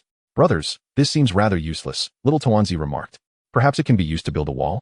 It could serve as a bed, sparing me the discomfort of sleeping on the ground. Gathering more might enable me to construct a house. It seemed she had a new audience. She was unaccustomed to such reliability. However, she was not in a hurry to continue chopping trees, as she hadn't yet had the chance to peruse the newly updated crafting guide. Upon opening the guide, she discovered a list of craftable items. 2 oak planks could be combined to create 4 sticks, while 4 oak planks could form a crafting table. Yet, only the recipes related to planks were displayed. Brothers, I understand. This game allows for the crafting of advanced items from basic materials. Thus, our next objective is to seek out more resources. But before that, let us gather more wood. It appears that trees are fundamental.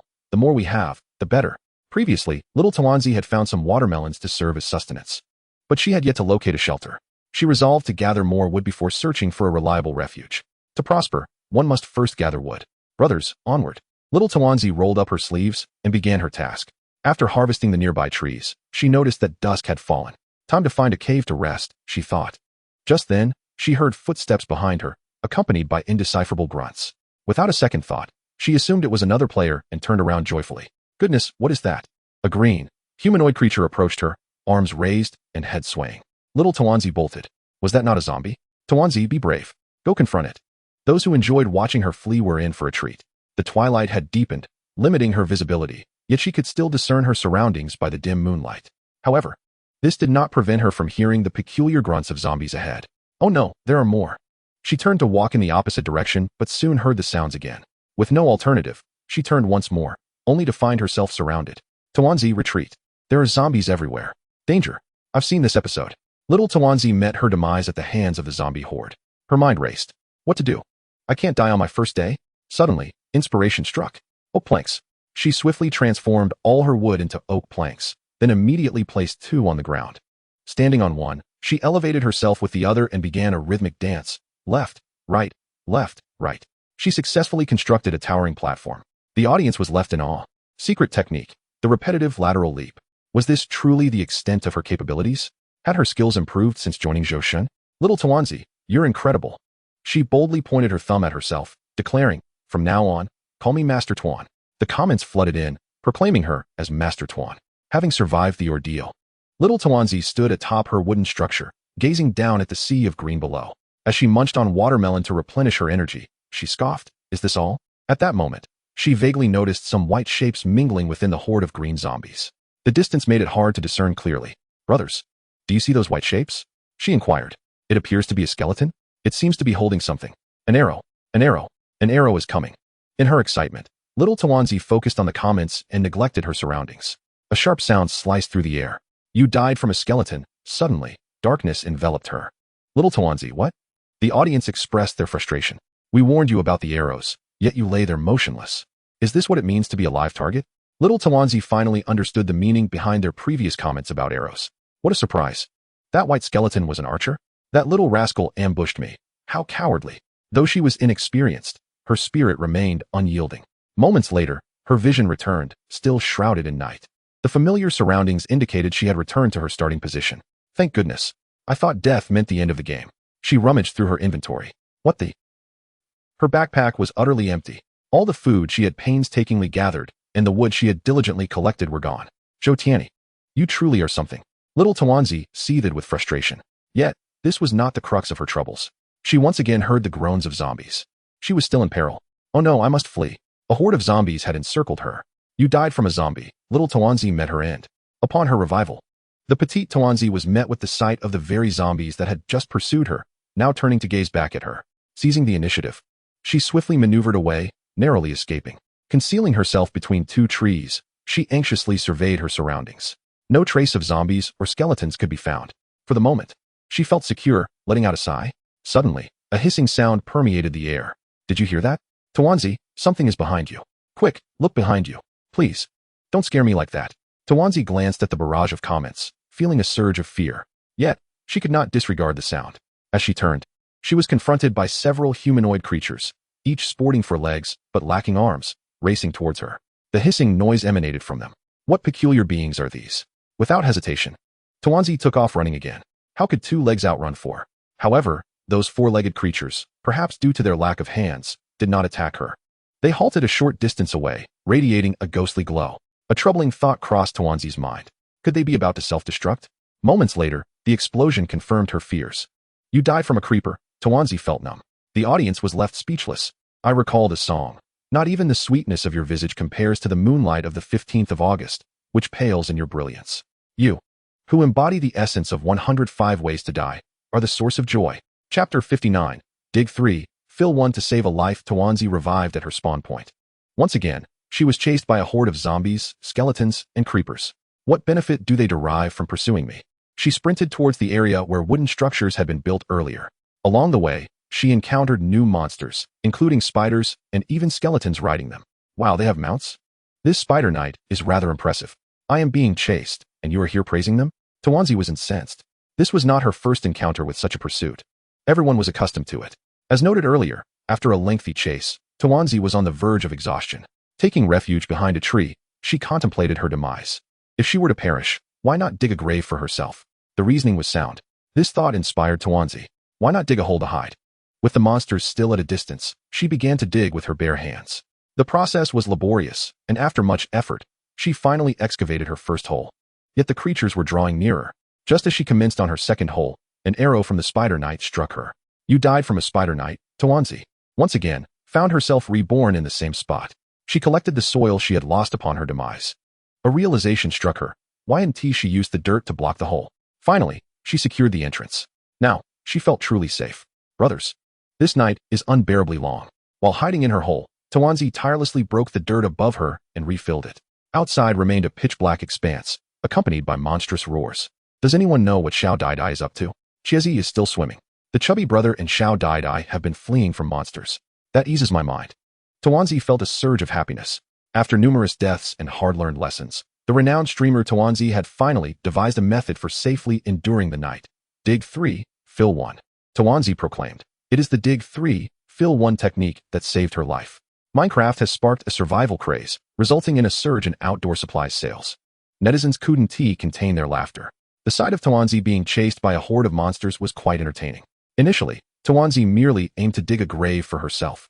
Thank you, Tuanzi, for saving my dog, Lao Sima. Thank you, Tuanzi, for saving my dog, Lao Zahongxi. The popularity of Minecraft soared, becoming the hottest topic of discussion. What are your thoughts on this, Teacher Qingfeng? Currently, this game appears to be a survival genre, where players must gather resources for survival and withstand harsh weather and fierce monsters. I assure you, I'm not a dog planner. And another producer has joined forces to bring us a completely new experience. Qingfeng paused momentarily. However, it seems everyone has forgotten that the other producer is the creator of Little Builder. That game revolves around construction. While Minecraft was solely in the hands of one producer before its announcement, Until just before the launch, I added my input. I am certainly not a mediocre planner. It can be inferred that W-SHG is an upgraded version of Xiao and ZOG. And the survival mode currently under testing is likely a creation facilitated by my astute planning. The host was nearly entranced by QNGF's insights. Are you suggesting that W-SHG conceals an undisclosed mode? I have substantial confidence that this mode pertains to building mechanics. How can you be so certain? Let us not forget that the game used to distribute testing qualifications was indeed crafted using W-SHG. Following the broadcast of this segment, a fresh wave of discussion erupted. I wholeheartedly agree with Professor QNGF's remarks. His final example decisively solidified the notion of a building mode. Goodness. If mere survival is this engaging, the ability to construct oneself is simply exhilarating. I entertain a bold hypothesis. Could W-SHG allow us to create our own maps and survive independently? If so, W-SHG would be immensely captivating. ZHUT New York observed the comments beneath the program, reflecting that W-SHG is far more intriguing than you might imagine. Nevertheless, Professor QNGF possesses genuine expertise. His evaluations of GUIW Lee are indicated that he is genuinely invested in the advancement of gaming. LIWNHK. The meticulously concealed climactic mode has been unveiled by him. Just as discussions flourished, dawn broke within the game. The sun finally ascended. Xiao Tuanzi excavated a step and emerged from the cave. All the monsters had vanished. GLGL.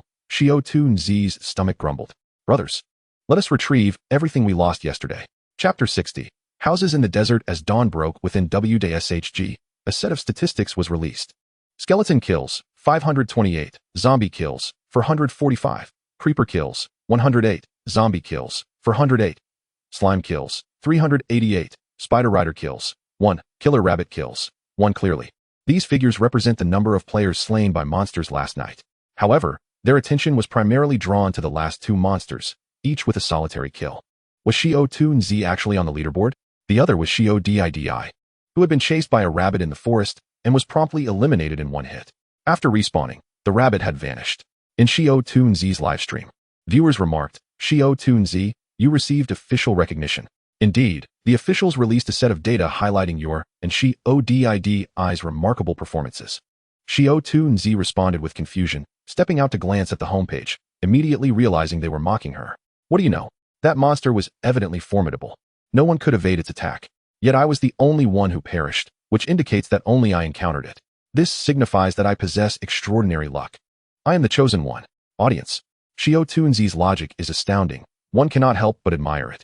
Is this the banter squad? I love it. Xiao Tuanzi had already retrieved the items from the wooden tower. After consuming a few slices of watermelon, she regained a modicum of strength. Brothers, our goal today is to find more food and locate a place to reside. Xiao Tuanzi proceeded towards the hillside. She gathered the remaining watermelons and broke a bamboo stalk to feed a panda. Sitting nearby, she began to craft items using oak planks, 2 wooden planks and 4 sticks. Crafting guide updated. The guide updated with a plethora of new content. Xiao Tuanzi immediately checked it, excitement swelling within her. Tears of joy, my friends. We finally have usable items. The guide revealed wooden tools, a wooden pickaxe, an axe, a shovel, a hoe, and a sword. However, based on the arrangement in the crafting guide, her crafting grid was insufficient. Her gaze then fell upon the workbench. This item shares a name with that in DNGWS NYU who and likely serves a similar function. For wooden planks yield 1 workbench. Indeed, the workbench provides a crafting grid of 33. Let's take off. Xiao Tuanzi exclaimed, jumping with excitement. Wow, I was the first to discover it. It seems others are still figuring it out. I will inform them of the method. Xiao Tuanzi crafted all the necessary tools. She selected a wooden axe, examining it from various angles. Stop pondering. No amount of looking will transform it into gold. Enough of the showboating. Let us go chop some trees. Her companions reminded her. We should check for minerals as well. Upon hearing gold, Xiao Tuanzi suddenly recalled several caves on the opposite side of the slope. However, the immediate priority was to find food and shelter. Bah, a few sheep wandered by in the distance. Xiao Tuanzi's eyes lit up as she drew her sword. Sheep are so adorable. Why must we slay them? Ah, the sheep has fallen. Don't think we 1T notice your antics from above. Xiao Tuanzi collected the raw meat and will scattered on the ground. Crafting guide updated. 3 wooden planks and 3 will yield 1 bed. Awesome. We have a bed to sleep on, my friends. Xiao Tuanzi had just realized that happiness could be so simple. I have a bold idea. Xiao Tuanzi enclosed a small area with wooden planks, placed a bed inside, and attached a door to the planks. Ding dong. A house is complete. Xiao Tuanzi excitedly pointed at her creation. Have you chosen your coffin? I believe this is indeed a piece of prime real estate. Xiao Tuanzi recalled the perils of the previous night and thus surrounded her dwelling with another layer of wooden planks. A double layer of protection. Goodness. It's like a coffin within a coffin. We must summon Hubai. This place requires a treasure hunter. I believe that a mountain-moving Taoist would be more suitable.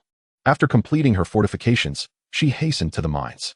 Thus, Xiao Tuanzi's journey of survival was finally set on the right path. Meanwhile, her chubby brother was still wandering in the desert. Last night, he had been relentlessly pursued by zombies, meeting his demise several times, and his body was on the verge of collapse. At that moment, a wave of viewers flooded into the livestream. Chubby brother, go gather wood. If you wish to become wealthy, start by collecting wood. Curse it, I want to gather wood too. There's a snakeskin tree in the desert. Chubby brother had walked all day yesterday without spotting a single tree. That night, he was besieged by a horde of zombies. Later, he learned Xiao Tuanzi's method of digging 3 holes and filling one, which saved his life. Thus, he remained near the spawn point. However, the clusters of shrubs in the desert caught his attention. Let me try gathering this shrub. Chubby brother approached the shrub and quickly dismantled it, scattering its remnants across the ground. It truly was wood. Fueled by newfound vigor, he gathered several additional shrubs. Following the prompts from the chat, he successfully crafted a set of equipment. If those creatures return tonight, I shall ensure they do not leave. Chubby brother wore a look of resentment. Subsequently, he cleared the area of shrubs and constructed a rudimentary shelter, awaiting the nightfall. A man must keep his word. If I do not slay 10 of them today, I shall reward you with 20 when the game launches. Nightfall descended rapidly. As Chubby brother hid within his shelter, he heard the unmistakable sounds of zombies outside. He forcefully pulled the door. Come at me. With a loud shout, Chubby brother brandished his wooden sword and charged at the nearest zombie. Armed with a weapon made all the difference, and this time, he exchanged blows with a zombie. After depleting most of the sword's durability, he finally dispatched one. He picked up the rotten flesh from the ground, only to be met by an advancing horde of zombies. Recognizing the precarious situation, he immediately retreated to his home, shutting the door behind him. These monsters lack any sense of honor. Chubby brother felt defeated. I'm ready for a draw. When will we proceed? A man should sometimes recognize the circumstances. As they were engaged in idle chatter, a sound akin to a door creaking open echoed. Chubby brother glanced towards the entrance. A large group of zombies had already surged inside. Why has the door opened again? Chubby brother pondered in bewilderment. Moments later, upon respawning, he resorted to the method of digging 3 holes and filling one to survive. He sat curled up in the dark hole, hugging his knees. I, Chubby brother, keep my promises. Once the game is released, I will draw 20 for you.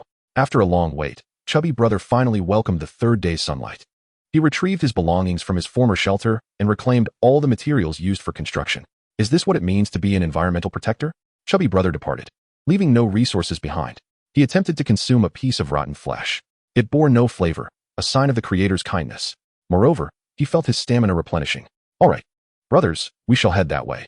I have a feeling there are treasures to be found. Chubby brother prepared himself and embarked on his journey. As midday approached, he stood atop a sand dune, and a hint of green appeared before him. From a distance, he could see a settlement with houses, lush vegetation, and water. Goodness, Chubby brother is a prophet. What is this? An oasis in the desert? Wait, I think I see someone. Chubby brother certainly spotted figures. Those must be players, right? Chapter 61, Village Bully Chubby brother.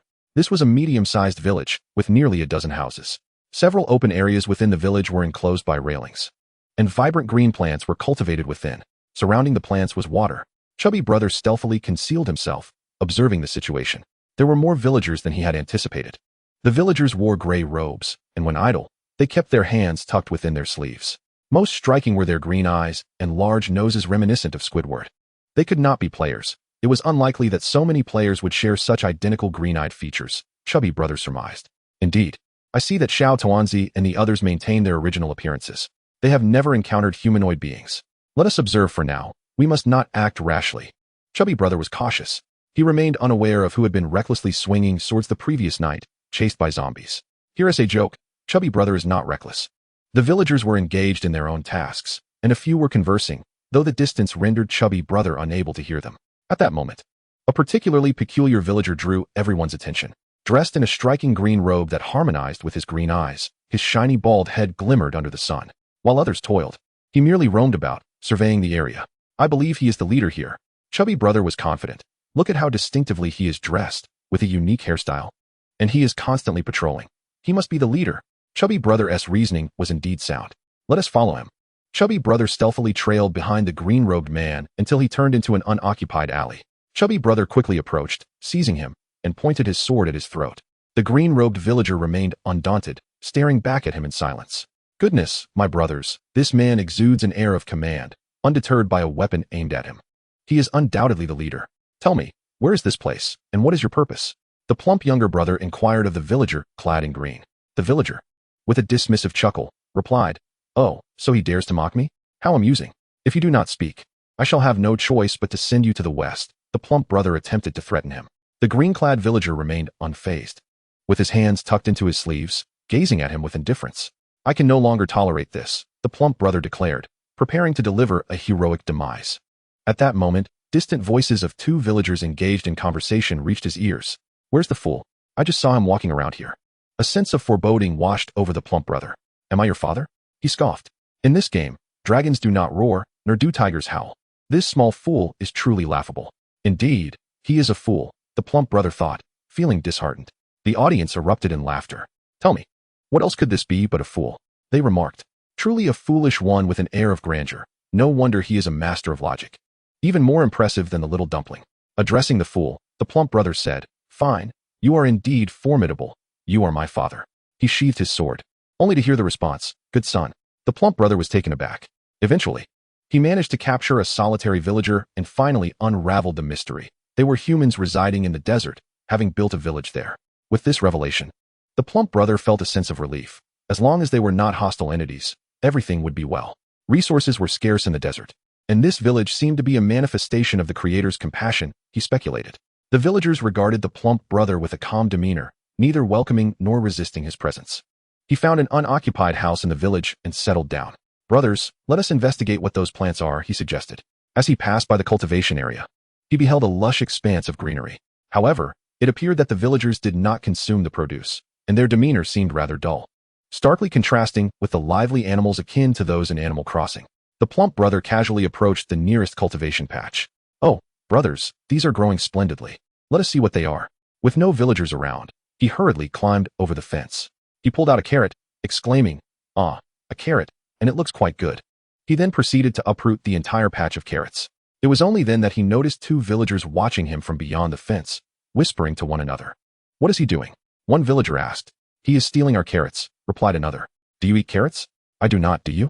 "Neither do I. Honestly, who eats carrots?" "Then what about the one stealing the carrots?" "How lowly." The plump brother interjected, feeling bewildered. "What is wrong with these villagers?" he remarked. "Why are you stealing from others?" He was met with ridicule from the villagers. "Today, I shall not be disheartened." The plump brother had already faced two setbacks in the village. However, judging by the villagers' reactions, they seemed unlikely to hinder his thievery. Thus, he absconded with all the carrots in the village. Goodness, the plump brother is insatiable. He leaves not a blade of grass behind. Once a tyrant of the island, now he has become the tyrant of the village. "Brothers, let us explore their homes," he said, gazing at the overflowing carrots in his inventory. He commenced his search in the first house. Simple furnishings were scattered about. "Is this all they possess?" he pondered, finding nothing of use. "Let me check that chest. I have seen such storage boxes with the little dumpling.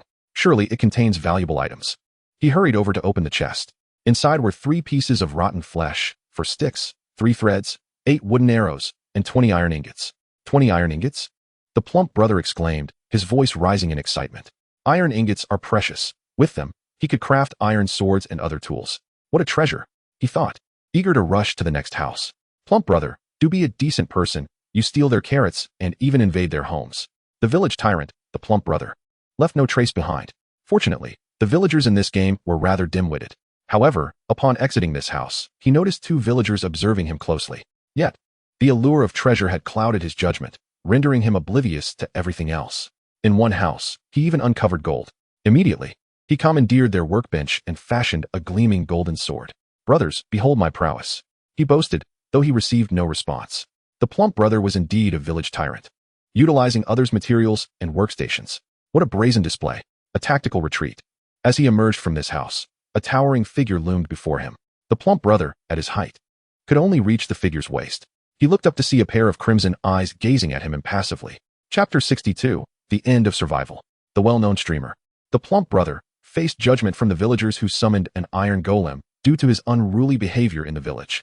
The renowned streamer, the little dumpling, had begun to explore methods of biological reproduction, successfully leading a life as a farmer. The well-known streamer, Tomato Sauce. Let us not speak of him. Let us observe a moment of silence for him. Several days had passed since the game test began, and more players had transitioned past the initial confusion, discovering their preferred methods of play. Each day, players diligently pursued their objectives. Beyond the fundamental need for survival, they were free to act as they pleased in this world. Those who enjoyed tending to animals could construct farms and breed various creatures. Those who are passionate about architecture can create a myriad of building materials by combining various foundational elements. Miners, in pursuit of a single diamond, may toil for several days.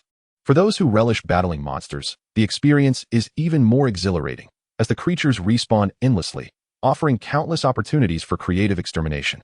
The essence of the entire game resonates with a singular word: freedom. A new announcement has emerged on the homepage of W.SHG. Survival is drawing to a close, yet testing has not concluded. This news triggered an immediate uproar in the gaming community. Teacher Ching Feng, the linguist, speculated that it must be the construction mode. I wager 5 bags of way-long spicy strips that it is indeed so. I raise you 10 bags. Players currently immersed in the game also received this notification. Shortly thereafter, a prompt appeared before their eyes. Survival countdown. 000059. How swiftly it approaches its end. Little Tuanzi gazed at the farm she had painstakingly built. The square-shaped structures, each designated for raising a different animal, pigs, sheep, cows, chickens, and more, were all present. During her leisurely moments, she would shear the sheep and milk the cows, indulging in a lifestyle of comfort and relaxation. Alas, little Tuanzi had become somewhat addicted to her role as a farm owner. Who wouldn't want to be such a farmer? This was far more enjoyable than the daily grind of 996. Time passed quickly, and with a heavy heart, little Tuanzi took one last look at her animals. At the moment the countdown reached 0, although all players' worlds were shrouded in darkness, they were not ejected from the game. Could it be that another round of testing was about to commence? Based on the message on W.SHG's homepage, little Tuanzi surmised that testing was indeed ongoing, with a special segment yet to be announced by the officials. The darkness did not linger long. The world illuminated once more. Little Tuanzi remained in her original position, the sounds of her animals reaching her ears. Everything was just as it had been. What was happening? Had the game encountered an issue? Little Tuanzi felt perplexed. The barrage of comments erupted as viewers speculated about the game's malfunction. Could it be that even the revered Zhou Tianyi's game had faltered? Alas, I see that Xiao Tuanzi and the others had returned to their previous locations, and the tomato sauce was still adrift at sea. Just as conversations swirled regarding the potential game malfunction, little Tuanzi suddenly found herself floating. What on earth? Little Tuanzi had taken flight. What was going on? Had the game truly encountered a major glitch? Little Tuanzi, floating mid-air, exclaimed, I just saw 2 pigs over there seemingly fighting, but I couldn't see clearly. So I thought I'd take a look, and unexpectedly, I flew up. A sudden realization struck her. Could it be that the testing had already commenced? She began to experiment with flying in the sky, darting and spinning with ease. Then, she attempted to open her backpack. To her astonishment, an additional tab appeared. Creation. Upon entering this page, she was instantly dazzled by the array of materials available. Little Tuanzi selected a coveted item she had long wished to mine but had never found. A diamond. Instantly, a diamond materialized in her backpack. Incredible. The tomato sauce adrift in the ocean also noticed this development. Having drifted at sea without reaching land or acquiring any resources, he was taken aback by the sudden appearance of items in his backpack. Following the guidance of the comments, he soared into the air. Finally liberated from his plight, with a double meaning. He effortlessly flew to the island he had envisioned but could never reach. Standing on the beach, he gazed at the boundless ocean, a mix of joy and emptiness swirling within him. I must devise a plan to do something. Tomato sauce opened his backpack to examine his items, when suddenly, one particular item caught his eye. A bold idea blossomed in his mind. Brothers, watch me try this. As he spoke, a bucket appeared in his hand, filled with a swirling red liquid. The audience was perplexed. What could this be? Surely, they couldn't be oblivious to the obvious magma? Can you even contain magma in a bucket? Indeed, this is magma. Tomato sauce declared. What are you planning to do with it? Surely he isn't considering a magma bath? However, his actions left everyone bewildered. He poured some magma onto the beach, and instantly, it spread out. Some of the magma flowed into the seawater, transforming immediately into stone. Tomato sauce's eyes lit up. It actually works. The audience was utterly baffled, unable to comprehend tomato sauce's intentions. Perhaps he had been adrift at sea for too long and had taken on water. I agree. After all, he had not given up despite his long drift. A thought struck me. Could this method be a way to artificially create land? At this moment, tomato sauce spread his legs, one hand on his hip and the other raised high with the bucket of magma. he proclaimed with fervor. Just as Jingwei filled the sea in ancient times, today, I, tomato sauce, shall fill this ocean. Thus, tomato sauce took flight, pouring magma beneath him as he soared. Behold, the four-dimensional magma bucket. How magnificent! Who wouldn't adore such a tomato sauce? A true man is tomato sauce, unlike that petty, self-satisfied fatty. At this moment, the chubby brother stood at the edge of a large pit, where several iron golems stood, motionless and oblivious. Surrounding them were explosives, placed there by the chubby brother. He wore a disdainful expression. How many times have you killed me? Just wait and see how I deal with you this time. The plump younger brother gently floated in the air, pouring a bit of lava downwards. The explosives ignited in an instant. He turned away. A true man never looks back at an explosion. In that moment, the barrage of comments went wild. The plump younger brother was a true force. Congratulations were in order for his vengeance being fulfilled. However, one cannot forget how he had been chased around by the iron golem. An episode recorded and watched by me thrice every morning. Chapter 63. A spark can ignite a prairie. The creative mode in WDSHG has driven test players into a frenzy. Initially, these players struggled to survive in this world, tormented by terrifying monsters and the scarcity of resources. After much hardship, they finally discovered the path to survival. In an instant, they transformed into the deities of creation in this realm. What once required arduous effort to obtain in survival mode was now readily available. Beasts, animals, plants, and minerals could be conjured out of thin air. Mountains, rivers, and the earth could be altered at will. This sensation was simply exhilarating. However, some players, after experiencing this joy, found themselves engulfed in an endless void, feeling that acquiring items through their own efforts would yield a greater sense of accomplishment. Others, however, reveled in the experience. A.M. Ing, as an enthusiast of construction, held a deep affection for DNGSN. Yet, DNGSN was not solely focused on construction. It leaned more towards animal interactions and management, thus imposing many limitations.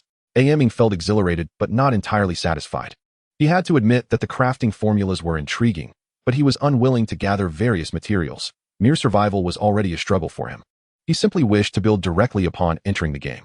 This new construction mode allowed him to indulge fully. He had long desired to create a castle, but neither DNGSN nor Xiao supported such an endeavor. This time, WDSHG did. A.M. Ing could utilize basic elements to erect the structures of his imagination, employing a variety of materials to achieve different effects. In this realm, A.M. Ing could feel three things: freedom, and still more freedom. The only limitations to gameplay were not the game itself, but rather one's imagination. After several hours of relentless effort, A.M. Ing truly constructed a castle, with walls and the outer structure built from stone, adorned with colorful wool, and fortified with a lava moat and iron golems as guards. The exterior resembled a castle from the depths of hell. A.M. Ing happily shared a screenshot of his creation on his gaming profile. Before long, he discovered that his screenshot had been reposted by none other than the official WDSHG account. Zhou Tianyi gazed at that screenshot and couldn't help but marvel at the abundance of talent across any world. What impressed him most was a construction called Chi NSHNQUN, which narrated an ancient love story through WDSHG, showcasing breathtaking landscapes and architecture. Zhou Tianyi posted this screenshot on his profile, accompanied by some text. Observing others' worlds within WDSHG, netizens also encountered this image. Wow, has it only been a short time since testing began, and a castle has already been created? Incredible, this castle is so realistic, they exclaimed. As they flocked to A.M. Ing's profile, they soon realized he had also constructed refreshing buildings in Xiao Tuanzi, and DNGSN. They left comments below, expressing their desires. Senior, I want to see modern architecture. Senior, I wish to see gardens, and please share a construction tutorial. A.M. Ing never anticipated that a single image of his could garner such immense attention. With the viral success of this image, it sparked new inspiration among other test players, prompting them to embark on their own construction endeavors. In no time, a plethora of bizarre and outrageous buildings appeared across the Dream Network. Little Tuanzi, gazing at the various architectural images on the Dream Network, felt a surge of envy. Ever since she had built a coffin within a coffin in WDSHG, she had come to realize that she lacked the talent for construction. Stop looking. You won't be able to create anything no matter how much you gaze. The mockery around her only fueled her determination. Today, I, Little Tuanzi, will definitely build a castle, she declared. Enough boasting, who would believe you? I, for one, do not believe. Little Tuanzi shifted her thoughts. While she may not be able to create it herself, she could always copy. Surely she wouldn't be incapable of that. Thus, she placed A.M. Ing's castle image in her live stream. Little Tuanzi prepared to lay the foundation of her castle, starting with a single layer of stone. Brothers, let us take it step by step. First, let us build a wall for our castle. I report. Little Tuanzi is cheating. Don't rush, even if she copies. She won't be able to do it. Little Tuanzi meticulously arranged the stones in order. The first section of the wall was completed, floating in the air. She surveyed the shape she had just created. Why does it feel a bit awkward? The audience erupted in laughter at her construction. The castle is hexagonal. How did you manage to create a pentagon? As someone previously skeptical of the claim that copying couldn't yield results, she now found herself convinced. Little Tuanzi's cheeks flushed with embarrassment. I just misread it a tiny bit. Quickly, she added another angle to the ground. Next came the step of raising the walls. Surely I can't mess this up. Reality proved that Little Tuanzi had overestimated her abilities while underestimating the difficulty of construction. The city walls are constructed with varying heights, creating an aesthetically pleasing arrangement. Brothers, I am about to demonstrate an explosive assault on the city walls. Would you care to witness it? Little Tuanzi has completely given up on herself. Zhou 34, does this test count as a success? Awei inquired. Indeed, it is a resounding success. Zhou Tianyi replied without a moment's hesitation. This venture has certainly made a considerable impact. Everyone was captivated by my world, and no one brought up previous matters any longer. Let us prepare for the official launch. So soon, I have several areas I wish to optimize further. There is no rush regarding non-critical issues.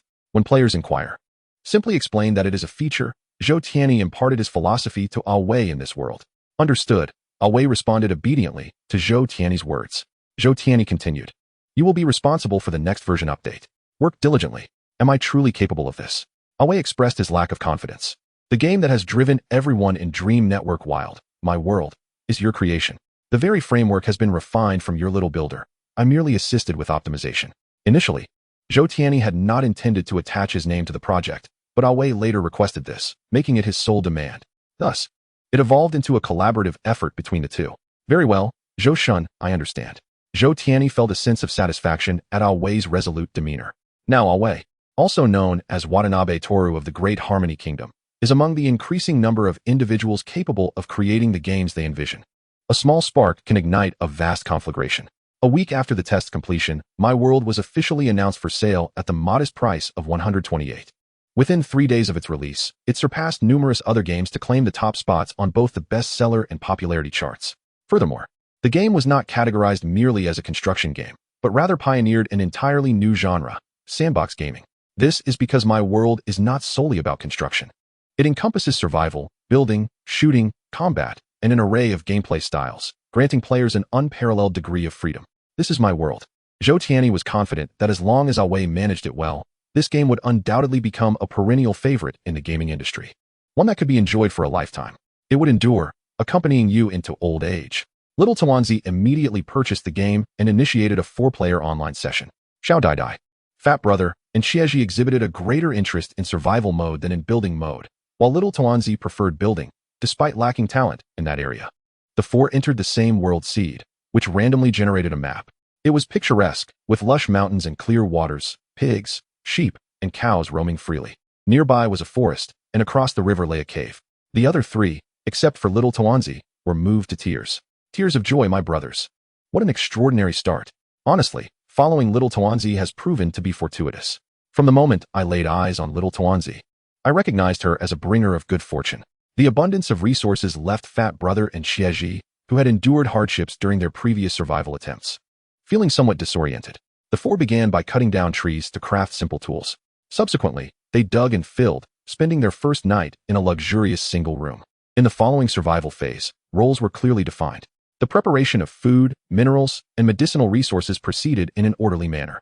Their survival game had a clear objective. After the launch of my world, game-related information was disclosed, revealing the existence of numerous fascinating monsters.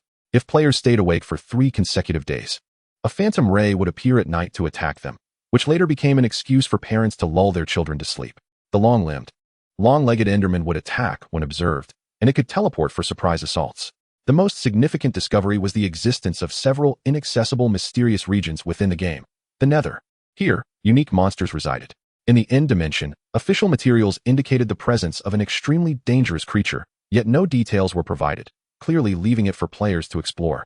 Thus, Little Tuanzi and her companions aimed to defeat this perilous monster. They compiled data from Dream Network players and devised a straightforward plan. First, prepare equipment and supplies. Second, enter the End dimension. Third, if they failed to conquer it, repeat the first and second steps.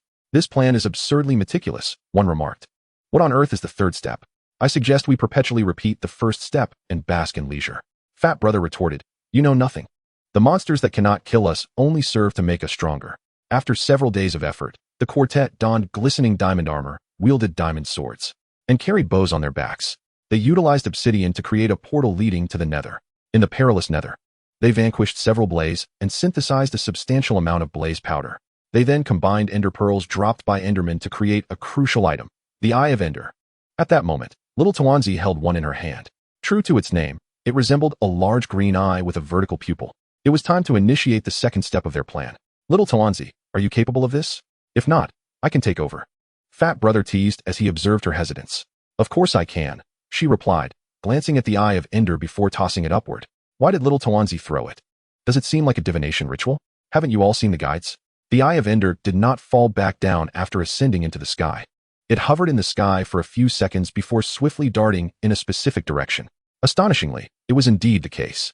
The four individuals had initially been somewhat curious. This method sounded as implausible as claiming that with a day's diligent digging, one could unearth the Mengji Yen. They hastily followed the Ender Eye as it sped away.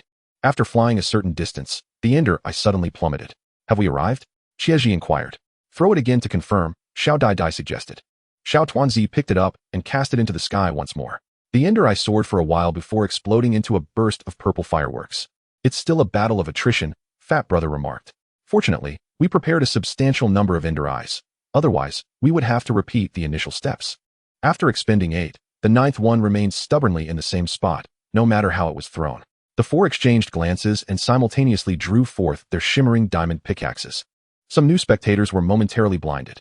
Wow, even the pickaxe head is made of diamond. This is what we call extravagance. The four began to dig furiously at the location of the Ender Eye. After digging a dozen blocks, a glimmer of light emerged from below. Xiao Tuanzi and the others became instantly exhilarated. We found it, the Ender Fortress. They entered the opening in single file. Before them lay walls enshrouded in moss, with sporadic candles flickering on the surfaces. A passageway appeared in their sight. Upon exiting the corridor, they discovered a dungeon-like environment filled with numerous empty cells. The path was labyrinthine, with one passageway leading into 3 others, leaving them uncertain about what lay ahead. The audience began to feel a twinge of fear. Why does this place look so eerie? This intersection is bewildering. The vacant cells raised questions about what had once been contained within. Should we split up? Xiao Dai suggested, wincing at the sight of the branching paths. No, Fat Brother quickly advised. If we split up, I fear it will lead to our demise. One by one. Indeed, the horror movie rule states that splitting up guarantees death, Xiao Tuanzi chimed in. Xiao Dai regarded the two, who seemed a bit too animated. You're really not scared, are you? How could we be? They replied emphatically, though their conviction lacked persuasiveness. Ultimately, they decided to proceed together. Xiao Dai proposed marking their path with candles and blocking off any dead ends with stones to avoid getting lost. In the end, it all depends on Xiao Dai. Dai Jia, my goddess, is truly a high-level player. I want to stick close to Xiao Dai. Chapter 65. The Ender Realm. The dungeon was profoundly dark, with many areas devoid of torches, shrouded in shadows. Xiao Dai led the way, glancing back at the 3 cowering figures. In her eyes, these individuals resembled nothing more than mobile storage boxes. She was not afraid of monsters, after all, who had not been chased at some point. What she dreaded was the unexpected encounter. Ahead lay a corner. Upon turning, she was met with the expressionless, green visage of a zombie. She swung her sword, delivering 2 swift blows, instantly dispatching the creature, leaving behind a few decaying pieces as remnants of its existence. Xiao Dai felt little, while the audience was startled. That nearly gave me a heart attack. I didn't feel a thing while being chased at night. But that sudden appearance was too frightening. I'm too scared to sleep alone tonight. The 3 trailing behind were well aware of what had transpired and simultaneously gave Xiao Dai a thumbs up. Ever since we encountered that zombie, the monsters have multiplied. However, Xiao Dai has effortlessly dealt with them. There are monster spawners here. Should we engage or flee? Xiao Dai asked. The spawner, as the name suggests, was a box that continuously generated monsters. Let us locate the spawner first. They detested the unpredictable monsters. Thus, they advanced toward the areas teeming with creatures. Creepers, skeleton archers, endermen, and zombies emerged in abundance. Yet, for those equipped with diamond armor, the psychological impact far outweighed the physical harm.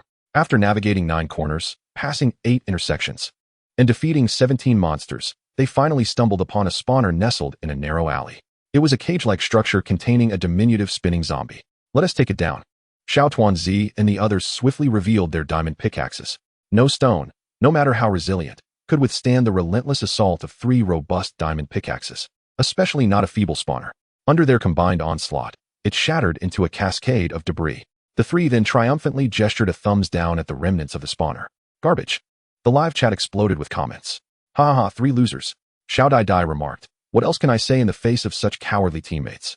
Perhaps, get to the front and lead the way. She directed her words at the trio of jesters. Get to the front and lead the way. With renewed vigor, the 3 strode ahead.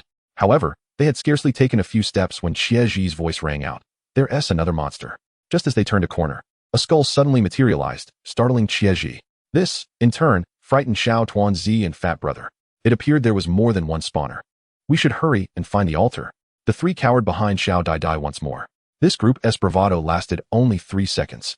Alas, a vivid image of a 300-pound behemoth cowering behind an 80-pound maiden materialized in my mind. Is someone driving upstairs? As the torches gradually dwindled, they finally discovered the altar beside the library. It was an expansive chamber adorned with an abundance of torches lining the walls. At the heart of the room stood a magnificent altar. The 4 of them ascended the steps, where at the pinnacle lay an unactivated, horizontal portal. Surrounding the portal were 12 vacant recesses. Place the ender eye within, suggested Xiao Tuanzi. Xiao Tuanzi proceeded to fill the recesses with the ender eyes. The moment they were filled, the portal sprang to life. A profound starry expanse appeared within its center. Charge. The 4 took turns leaping into the void. They found themselves on a floating landmass, shrouded in darkness. Suddenly, the space before them warped, and 4 silhouettes emerged. Goodness, it's pitch black. Quickly, drink the potions. The 4 hastily consumed night vision, strength, and agility potions, instantly clarifying their surroundings. They stood upon a land where several obsidian pillars loomed. Numerous Endermen wandered aimlessly in that location. At that moment, a preposterously elongated purple health bar materialized before them, topped with the name of a creature, Ender Dragon.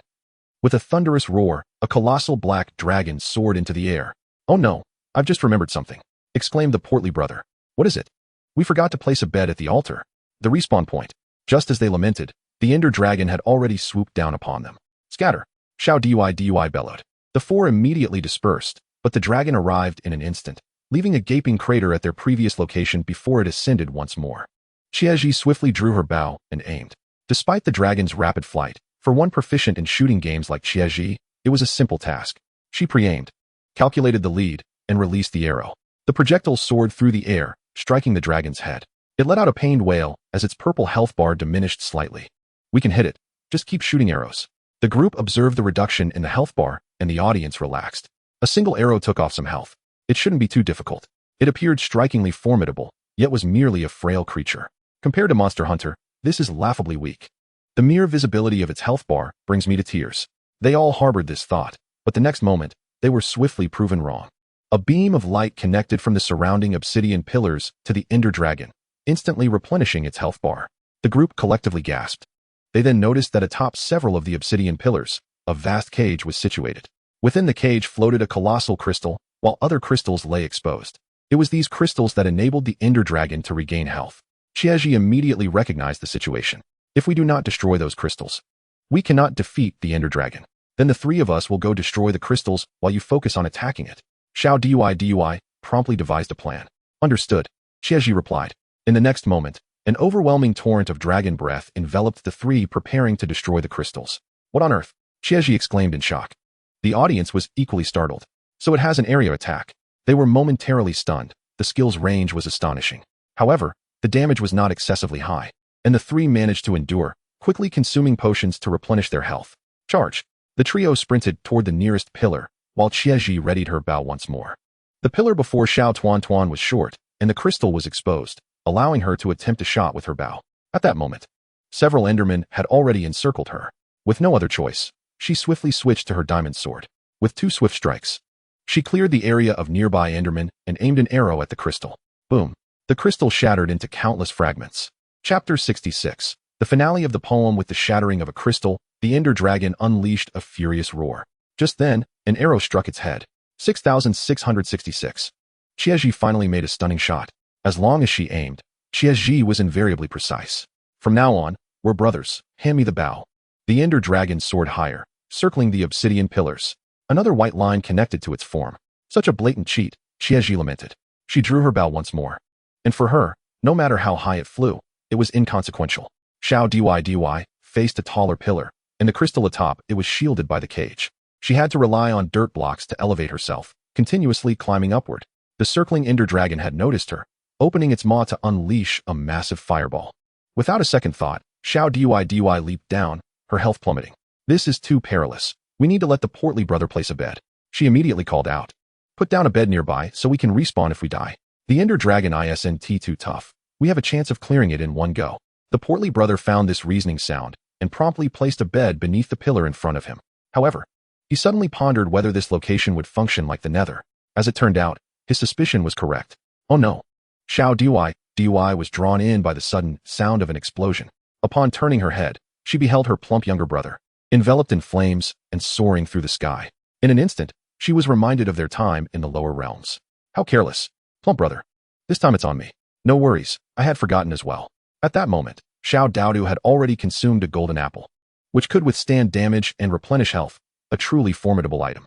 However, its crafting cost was steep, requiring 8 gold ingots and 1 apple. She then dashed towards the stone pillar. Unfortunately, a few Endermen materialized before her in an instant. Inadvertently, she met their gaze. They lunged towards her, but she swiftly dispatched them, causing several Ender pearls to tumble to the ground. As she passed the pearls, a bold idea struck her. She collected the pearls and stowed them in her bag. This time, the Ender Dragon was distracted by her plump brother. Xiao Tuanzi successfully shattered the cage and subsequently broke the crystal. The sudden explosion hurled her away. Had it not been for the golden apple she had just consumed, she would have met her end. While racing towards another stone pillar, she drank a potion to restore her health. Just a short distance from the pillar, she retrieved the Ender pearls. With a forceful throw, she sent one soaring towards the top of the pillar. As the pearl descended, she found herself at its point of impact. The Ender pearl allowed her to teleport to the location of the pearl's collision. Now standing atop the cage, she broke it open but did not immediately destroy it. Instead, she aimed for the next cage and threw another pearl. As the pearl was about to collide, she swiftly shattered the crystal, and in that moment of explosion, she materialized at the next cage. The audience was utterly astonished by her maneuvers. What a display! Xiao Tuanzi outshone everyone. A true master. One could only marvel at her skill. How impressive! Xiao Tuanzi could take on 3 foes at once. In a matter of moments, the crystal atop the pillar was shattered. The Ender Dragon, previously circling outside the pillar, now hovered within it. Aiming became significantly easier. With the crystal gone, the Ender Dragon's health diminished rapidly under their coordinated assault. Roar! The Ender Dragon let out a fierce cry as it landed on a pillar at the center of the map. A sitting duck it was. Tianyi scoffed and immediately loosed an arrow, but it vanished without a trace upon striking the dragon. Angered by the attack, the Ender Dragon turned its head towards Tianyi, unleashing a breath attack. Startled, Tianyi quickly dodged to the side. Immune to arrows? Xiao Tuanzi promptly hurled an Ender Pearl at the dragon. She instantly found herself beneath it, drawing forth her mighty sword and launching a fierce assault. The livestream erupted with excitement. After so many days, they finally witnessed action beneath the dragon. It felt reminiscent of their battle against the Annihilation Dragon. It's her, our hero Xiao Tuanzi. Seeing this, Xiao Tuanzi remembered she also had an Ender Pearl and joined the fray beneath the dragon. Meanwhile, Tianyi and her plump brother felt a chill beneath them. While they merely experienced a sensation of cold, the Ender Dragon was truly in peril. Its health rapidly dwindled. The Ender Dragon floated in midair, its body turning a vivid red, with purple beams piercing through its form. It then erupted in a dazzling explosion of fireworks. Xiao Tuanzi, let me cling to your leg. Incredible. The first defeat of the Ender Dragon. Xiao Tuanzi shall forever be revered. As the fireworks rained down, a pitch-black dragon egg appeared atop the central pillar. Below the pillar emerged an endless starry sky, revealing yet another portal. Everyone was left speechless. This portal had not been mentioned in any official documentation. Brothers, let us proceed. The 4 immediately resolved to enter the portal. As they stepped through, a dialogue titled The Poem of the End unfolded before them. I have seen the players you mentioned, Xiao Tuanzi, Xiao Tuanzi, plump brother, Tianyi. Yes, be cautious. He has ascended to a higher realm and can read our thoughts. The game has concluded. The players awaken from their dreams. The players embark upon a new dream. A better dream. The player is the universe. The player is love. You are that player. It is time for you to awaken. As the final words echoed, Xiao Tuanzi and her companions found themselves in a colossal floating city. Yet, they remained still, savoring the words of the dialogue as 2 unknown figures discussed their accomplishments. They reflected upon their efforts in the battle against the Ender Dragon. A fleeting dream, the curtain falls, but the game continues. Life will persist. The audience, too, had witnessed that lengthy dialogue. What was it about? They could not comprehend it at all. Too long, not worth reading. Perhaps understanding the poem of the end would come only after they played the game themselves. Zhou Tianyi had watched the entirety of Xiao Tuanzi's live stream, recalling the poem of the end from beginning to end. During his first playthrough, he found it tedious and lengthy. Yet upon revisiting, he realized it told his own story. Congratulations on the emergence of the third game. Company name, Blizzard Entertainment. In the conference room of Blizzard Entertainment, the development progress of codename Hero was nearing its conclusion. An employee remarked. Jeff perused the gameplay videos with a sense of dissatisfaction, feeling that something was amiss and lacking an alluring quality. The game titled Dai Haoing Xiong was inspired by Blizzard's previous creation, Pin Shi Zhan Shi. The current iteration maintained the foundational elements of Pin Shi Zhan Shi while introducing innovative features. Centered around weapon-carrying skills, players could switch weapons to assume different classes, which were categorized into 3 types. Assault, which unleashed a torrent of firepower to obliterate foes. Heavy, clad in armor, and wielding a shield to safeguard teammates. And Support, capable of healing, fortifying, and reviving comrades. The variety of weapons was extensive, including hammers, dual pistols, electromagnetic cannons, and revolvers. Players could effortlessly transition between classes through weapon changes. However, the narrative depicted a mysterious technological organization besieged by a mercenary faction, both parties wielding cutting-edge weaponry in their skirmishes. The gameplay adhered to familiar mechanics. The side with the most kills within a fixed time frame emerged victorious. Although the overall gaming experience was enjoyable, it failed to meet Jeff's expectations and fell short of the company's ethos. Blizzard's hallmark was excellence. After a moment of contemplation, Jeff suggested, "Let us reconsider the aspect of weapon-based class skills. I believe modifications are warranted." The others in the conference room began to engage in discussions, pondering potential improvements. However, after a prolonged silence, no one offered any ideas. Jeff shook his head, understanding the underlying reason. Time was of the essence, and with the game's release date approaching, altering the core system at this juncture would likely prove impossible. Furthermore, the current version boasted top-tier music and visuals, leading them to feel that no changes were necessary. "Let us adjourn for today," he declared, as the attendees filed out of the meeting room. Remaining in his chair, Jeff gently massaged his forehead. Was he truly to announce the current version of the game? Despite his dissatisfaction, he recognized that without a solution in the coming days, further alterations would be unfeasible. As evening fell, Jeff returned home only to find his wife and daughter absent from the living room during dinner. They were both sprawled on the sofa, engrossed in a game on the DreamNet. Jeff reclined on the sofa as well. "Ollie, go fetch a few carrots for me," Amanda instructed her daughter. "I'm shearing the sheep. Just a moment, Mommy," Ollie replied. "What are you two playing?" Jeff inquired, wrapping his arm around Amanda's waist, only to be playfully restrained. "We are playing What the Shurjia. Who is the creator?" Jeff's habitual query arose. He was more interested in the producer than the gameplay itself, as the producer's distinct style often hinted at the game's essence. "That producer from Huagua you frequently mention." Recently, Jeff had been engrossed in developing Dai Haoing Xiong, causing his focus on Zhou Tianyi to wane significantly. His last recollection was of Zhou's announcement of 2 games, each crafted by different producers. After the release of Dong Wu Sun Yu Hui, he had little time to monitor Zhou's updates. Has he released another new game? Jeff pondered, astonished that while his own team had toiled to produce a single game, that Huagua producer seemed to churn out innovative titles incessantly, each of remarkable quality. "I remember it was 2 producers. All right, go heat up dinner. I will play games with our daughter." As Jeff opened the Wada Shurjia video, he was taken aback. "Oh my god, this has pioneered a completely new genre of gaming. Surely, this individual is favored by the heavens." If it were he would undoubtedly discover a way to enhance Dai Haoing Xiong. At that moment, inspiration struck him. He needed to consult with the higher-ups. Meanwhile, Zhou Tianyi sought information regarding the system and inspected Blizzard's official site, but found nothing of interest. The games showcased were evidently outdated. The new titles under development had been announced a year prior, thus failing to align with the current timeline. This indicated that the game hinted at by the system had yet to be officially unveiled by Blizzard. With no means to investigate further, Zhou began contemplating the next game he might create. Would it be a shooting game? The market was saturated with straightforward shooting titles. Perhaps incorporating mechs would allow players to engage in aerial combat. A card game? With DreamNet in play, a simple card game would not suffice. Players could embody characters and utilize drawn cards as skills in battle. A horror genre? An asymmetrical multiplayer experience where one butcher pursues 4 individuals. Would that be too frightening? After considerable deliberation, he remained undecided. At that moment, he received a message from Xiao Tuanzi. "Are you free this weekend?" she inquired. "Yes," Zhou Tianyi replied, as he had ample free time due to the lack of a concrete game concept. "Let us visit the Pengcheng amusement park." "Why? My mother gave me 2 tickets, insisting that we go and take photos for her." Zhou Tianyi chuckled, realizing he was being remotely assigned a task. "Very well," he acquiesced. having previously promised to assist Xiao Tuanzi in appeasing her parents. After receiving his response, Xiao Tuanzi informed her livestream audience, "Brothers, I have plans this weekend and will have to reschedule. I will make it up later." This statement immediately triggered the audience's memories. Oh wow, I remember the last time she had plans. She was exposed with Zhou Shen. I bet 100 packs of Wei Long that she is going on a date with Zhou Shen. At last, I have come to realize that Xiao Tuanzi has already become a married woman. Oh dear, do not cry upstairs. I hope that Chun Jielu and Wu Chu will help to stem your tears. On the weekend, the two met at the entrance of the community. Although it was already October, the temperature in Pengcheng remained quite high. Xiao Tuanzi donned a blue and white sailor outfit, complemented by knee-high white socks that gracefully extended just beyond her calves.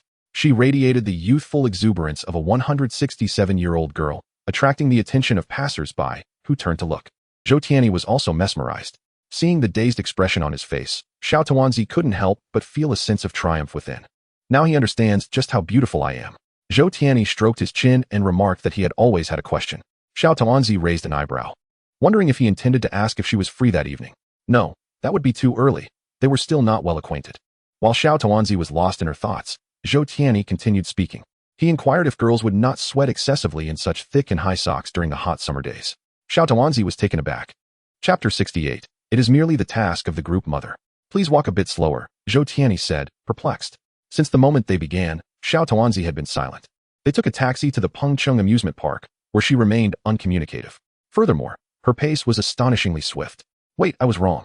Although Zhou Tianyi was unaware of his mistake, he knew this phrase was undoubtedly accurate. As expected, Xiao Tuanzi finally halted her steps. He quickly caught up, and she tossed her small bag to him. An umbrella. Zhou Tianyi was taken aback and extracted a sunshade from her bag, opening it. The umbrella was not very large. To shield both of them, they would have to huddle closely together. Zhou Tianyi pondered this might not be ideal, so he handed the umbrella back to Xiao Tuanzi. You hold it. Zhou Tianyi felt a surge of emotion and decided to hold the umbrella himself, standing beside her. No wonder girls prefer to use umbrellas. It indeed felt much cooler. You hold it. Xiao Tuanzi insisted. Zhou Tianyi immediately assumed the role of a bodyguard, standing outside the umbrella to shield her from the sun. Come inside, she weakly urged. She was baffled as to how she hadn't noticed his clumsiness earlier. No. It was clear he had never dated a girl as stunning as herself, given how many times he had stumbled. He certainly needed some training. This might not be appropriate. I am quite large, Zhou Tianyi thought, considering his robust physique might be uncomfortable for her. It's fine. I can manage, Xiao Tuanzi replied nonchalantly, wishing to take a photo to send to her mother. Since Xiao Tuanzi had expressed her preference, Zhou Tianyi complied. Then I shall join you. They stood with their arms brushing against one another, awkwardly squeezed beneath the umbrella. It was their first time being this close. Zhou Tianyi caught a whiff of the faint scent of jasmine emanating from her. How foolish of me. What does it matter if girls sweat? They have perfume, after all. As Zhou Tianyi wallowed in self-reproach, they arrived at the entrance of the amusement park. Xiao Tuanzi instructed him to turn around, so they stood back to back against the park sign. Smile. I want to take a picture for my mother. Zhou Tianyi forced a smile. No, this one looks terrible. After taking dozens of photos, they finally captured one that satisfied Xiao Tuanzi. Zhou Tianyi's face felt exhausted from the forced smiles. Xiao Tuanzi sent this photo to her group mother, who quickly replied. Xiao Zhou looks handsome. Xiao Tuanzi responded, what about me? I am your biological daughter. The group mother replied, you look fine. Let us take another photo at the highest point of the Ferris wheel. Xiao Tuanzi exclaimed, all right, let us go ride the Ferris wheel. She tugged Zhou Tianyi along. Next, they experienced the Ferris wheel, roller coaster, freefall tower, carousel, and various other attractions. They had tickets that allowed them to bypass the waiting lines. So they moved swiftly from one ride to another. However, after a full round of activities, it was already evening. Xiao Tuanzi insisted on taking numerous photos at each attraction to send to her group mother, even striking poses as suggested by her. Zhou Tianyi felt utterly exhausted. This was hardly play. It was merely a task assigned by the group mother. After a day of fun, Xiao Tuanzi also felt fatigued. Once the initial exhilaration faded, all that remained was weariness. Zhou Tianyi hadn't anticipated that Xiao Tuanzi's petite frame could endure so long, managing to participate in every ride. However, at this moment, Xiao Tuanzi trailed behind him, stumbling slightly, her eyes struggling to remain open.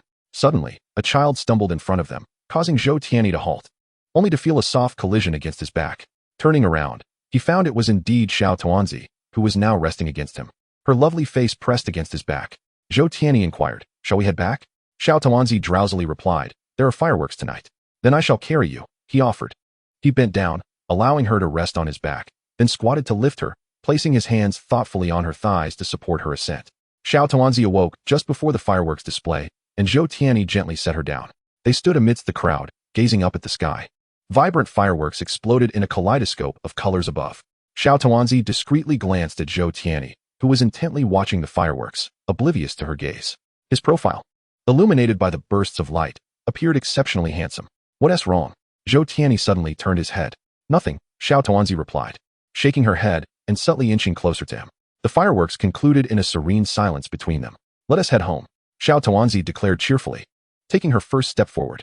With a sharp intake of breath, Zhou Tianyi glanced at her shoes, a pair of canvas sneakers. He too gasped in sympathy, pondering how it was possible for her not to feel pain. Shall I carry you? He offered. The little one nodded gently. Zhou Tianyi hoisted her onto his back, and they ambled slowly towards the amusement park's exit. The two traversed the main road, which had grown nearly deserted due to the time they had taken. The little one gazed up at the bright moon in the night sky and suddenly recalled a song, sparking her enthusiasm. Let me sing you a song, she exclaimed. I just want to walk quietly, he retorted. No, I must sing, she insisted, her body swaying to express her discontent. All right, sing away, but don't fidget, he relented. Her clear voice resonated along the path. Quite melodious, was Zhou Tianyi's immediate thought. However, he did not contemplate the meaning of the lyrics, fixated solely on hastening their return home. She was light, yet she was still a living being. Carrying her for so long was no easy feat, though he paid no heed to the lyrics, others did. A few passers-by captured their image and shared it on Meng Wang, titling it How Sweet Are Couples.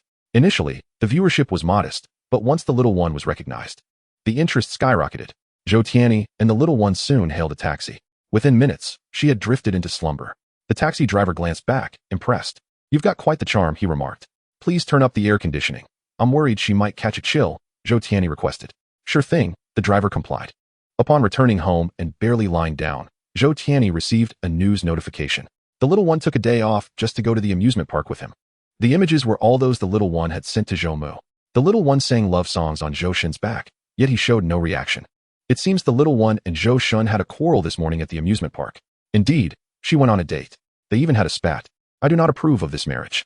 The quarrel was clearly sensationalized, and their evident compatibility as a couple rendered any opposition from this monster absurd. My 100 packs of Weilong spicy strips. Chapter 69. The higher the buttocks, the better what is backstabbing. The little one realized it upon waking. The photos she had painstakingly taken were directly shared by her mother, accompanied by the caption, a happy couple. She felt utterly exasperated. As soon as the broadcast began, the comments section erupted. She, 11, 11, 11, 11, 11, they cheered. Why does this remind me of sad memories? Little one, if Zhou Tianyi bullies you, just let us know. We are all your maternal family. Are you taking advantage of me? She quickly discerned the malicious intent of the audience. The little one's singing was unexpectedly enchanting. She had never sung before. Was there anything wrong with serenading Zhou Shen? Today, I'll be streaming the game Fall Guys Ultimate Knockout, she announced, ignoring the playful jabs in the comments as she launched the game. Zhou Tianyi was equally taken aback. He had only just managed to quell the previous surge of attention, but now it was even greater than before. What is meant to be will be. One cannot escape fate. Regardless, he never responded to netizens' messages outside of gaming. At that moment, a new email appeared in his inbox. The subject read, To the esteemed Mr. I am not a dog planner. The sender, Jeff from Blizzard Games. Zhou Tianyi felt invigorated upon seeing the sender's name. Just the day before, he had pondered what game it could be, and now it was reaching out to him directly. He opened the email, written in Chinese, brimming with sincerity. Dear Mr. I am not a dog planner. Your game Splatoon has inspired us to create a new game titled Codename Hero. However, we are dissatisfied with the way weapons represent professions. With the release date approaching, we have yet to find a breakthrough. We hope you can offer us some advice. Please understand that due to the game's confidentiality, we have not sent it along with this email. Once you agree, the game will be promptly sent to you. Zhou Tianyi realized that this was, without a doubt, the game the system had referred to. He quickly replied to the email. Dear Mr. Jeff, I have long admired your esteemed name. Blizzard Games has been a beloved company of mine since childhood, bringing me immense joy. It is an honor to be involved in this project. You need not worry about confidentiality. Although Zhou Tianyi had never played a Blizzard game and had no idea who Jeff was, it did not hinder their mutual flattery. The response was swift, and soon after, the game was sent to him. Zhou Tianyi rubbed his hands together in anticipation. Let me take a look. He entered the game. After a well-crafted yet mundane storyline, it was time to customize a character. Without little one's default, Zhou Tianyi opted for the female character and proceeded to the next step. He selected a weapon, which also determined his professional skills. He casually chose a jet hammer, a long-handled hammer equipped with 3 jet nozzles for propulsion. Basic attack, Swing the hammer. Skill 1. Barrier field. Creates a shield with his left hand to block attacks. Skill 2. Charge. Charge forward, propelled by the jet hammer. Skill 3. Flame strike. Unleashes a wave of flames with the hammer. Skill 4. Earth shatter. Strikes the ground forcefully with the hammer, knocking down everyone in front. He tested the feel of the hammer at the training range. The weight of the hammer, the feedback during swings, and the actions and sensations when releasing skills were all of the highest caliber. Truly, it was a company that once led the world in gaming development. After experiencing the game, Zhou Tianyi embarked on a session of human-machine training. The game mode was set at 55, with the objective of eliminating 100 opponents for victory. The map was compact, resembling a logging site, with several stacks of timber positioned in the center to obstruct visibility. Essentially, every few steps taken would lead to an encounter with an adversary. The respawn time was remarkably brief, making the gameplay exhilarating. Zhou Tianyi encountered no issues while playing. He had to concede that this game was not significantly inferior to the ones he had developed himself. It was evident that shooting games were indeed a forte of the gaming industry in this world. However, it fell slightly short in terms of narrative depth and gameplay variety. After experimenting with dozens of weapons, Zhou Tianyi immediately conceived a solution. Why not allow characters to switch weapons and classes? Instead, weapons could be bound to specific characters, eliminating the need for players to create their own avatars. As he gazed at the familiar weapons, inspiration struck him. He promptly messaged Jeff. Jeff sat at his desk, massaging his temples with one hand while the other twirled a pen. The situation was far simpler than he had anticipated. The other party had not imposed any conditions, seemingly eager to extend their assistance. The game had already been sent to them for some time. Jeff surmised that they were still in the process of playtesting, which explained the absence of any emails. Nevertheless, the pen continued to spin incessantly, reflecting his inner unease. Suddenly, the ping of a new email startled him, causing the pen to drop to the floor. He had no time to attend to the pen and quickly opened the email. Dear Mr. Jeff, it has been 61 days since you last visited our Shuangfei bar. We have welcomed a new batch of staff, both male and female, who can provide the highest quality and most comprehensive service at any location. If you are interested, please contact us, and we will prepare everything for you. Jeff promptly deleted the email and picked up the pen. Another ping resounded, but this time he felt less urgency and leisurely opened the email. How could they still be playing the game? Dear Mr. Jeff, our game can attempt to bind weapons and characters together. Each weapon corresponds to a specific character, eliminating the need for players to create their own avatars. For instance, the hammer weapon could be designed for a heavily armored warrior, wielding a hammer in one hand and a shield in the other, with the right hand for offense and the left for defense, perhaps named Reinhardt. The shuriken bow and sonic gun could represent the three ninja brothers. The first two could belong to a criminal family from Yamato, while the latter is their half-brother from abroad. Furthermore, the game narrative can also be modified. For example, in the 22nd century, humanity clashed with intelligent machinery, and the nations of the world formed an elite organization called Overwatch to combat the machines, disbanding after their victory. Now, faced with a new crisis, they decide to reactivate the organization. Oh my god, the more Jeff read, the more astonished he became. I am truly not a dog planner. This is simply too brilliant. In such a short time, they have proposed an enticing solution. Moreover, although they claimed it was merely an example, they had already outlined how each weapon could be designed for specific characters. Truly, they are favored by the gods. After finishing the email, Jeff found himself puzzled by some of the suggestions. For instance, the dual-wielding character should be a short-haired girl with an increasingly curvaceous figure. Nevertheless, Jeff resolved to implement these changes. Chapter 70, Splitting Up. Action. Jeff reread the email from start to finish to ensure he had not overlooked anything. He then made slight modifications and crafted a plan. Creating new characters and rewriting the narrative could be accomplished swiftly, with ample time to complete everything before the game's unveiling. Ding! Another new email arrived. Preoccupied with gathering the project team members, Jeff had no time to check the new email. All members responsible for art and narrative in the Codename Hero project were summoned to the conference room. Jeff shared the plan he had devised. They were to review the plan, and any feedback could be presented. Upon glancing at the plan, the character team immediately realized the gravity of the situation. They would be working overtime, risking their hair and possibly their lives. A lengthy list of characters accompanied by dense character descriptions awaited them. As they scrutinized the introductions, they were astonished to find that the characteristics of these characters were articulated with clarity, bringing their images vividly to life on paper. Following the descriptions for their creation would not be difficult. Oh dear Jeff, did you come up with this plan? Inquired Steve, the head of the art team. Not quite. A producer from Huawei provided us with the suggestion. Please don't tell me it's that person who claims to not be a dog planner. Indeed, it is none other than him. Oh my goodness, it's truly him. Our entire family are his fans. My son adores Splatoon, my daughter loves Minecraft, my wife is fond of Animal Crossing, and I am enamored with Sekiro. Could I have the opportunity to communicate with him? Jeff shuddered at the eager look in Steve's eyes. Once the characters are completed, we will invite him to review them. You will be responsible for the communication. Oh, thank the heavens. Does the narrative team have any feedback? Jeff inquired, turning his gaze to the other side. No, the story he provided is exceptional, with many areas ripe for in-depth exploration. Excellent. Then we shall execute according to this plan. Once the two teams departed, Jeff finally recalled to check the new email. The game mode could incorporate new gameplay styles, and the map could be reimagined. A cargo transport mode could be introduced, where one side transports vehicles to designated points while the other side attempts to obstruct them. A point capture mode could involve both sides competing for a single point, with one side attacking and the other defending. After reading through the email, Jeff felt that these gameplay mechanics aligned more closely with the game's narrative. Habitually, he rubbed his forehead and messaged the planning and art teams. Everyone, please gather in the conference room for a meeting. As soon as Steve departed, he was summoned back, leaving him somewhat bewildered. Subsequently, Jeff dispatched a new plan to everyone. Steve thought, what? How can there be new content again? Upon opening the email, he discovered that the map required a few modifications. Steve was taken aback. The head of the planning team was equally astonished. With the game release date approaching, would it be too late to add new gameplay? No worries. Do your best. I will handle the rest, Jeff assured. All right, no problem. Since someone is willing to take the blame, I will proceed with my efforts. The gameplay outlined in this plan indeed seemed far more engaging than the current version. After bidding them farewell, Jeff found himself alone in the conference room. After a moment of contemplation, he sent a voice message to the higher-ups. Zhou Tianyi shared his thoughts with Jeff, and then let his mind wander. Roguelike game? Perhaps something akin to an action-packed, resurrecting dead cells, or the relentless struggle of Hades to escape the underworld. Pet development? Craft a journey for the protagonist from Jinshin Town to become a Pokemon master. Casual gaming? A whimsical experience where glowing little figures flit about in the sky. Role-playing? A Witcher, the White Wolf, brandishing dual swords, or the renowned figure navigating a cybernetic city, 3434.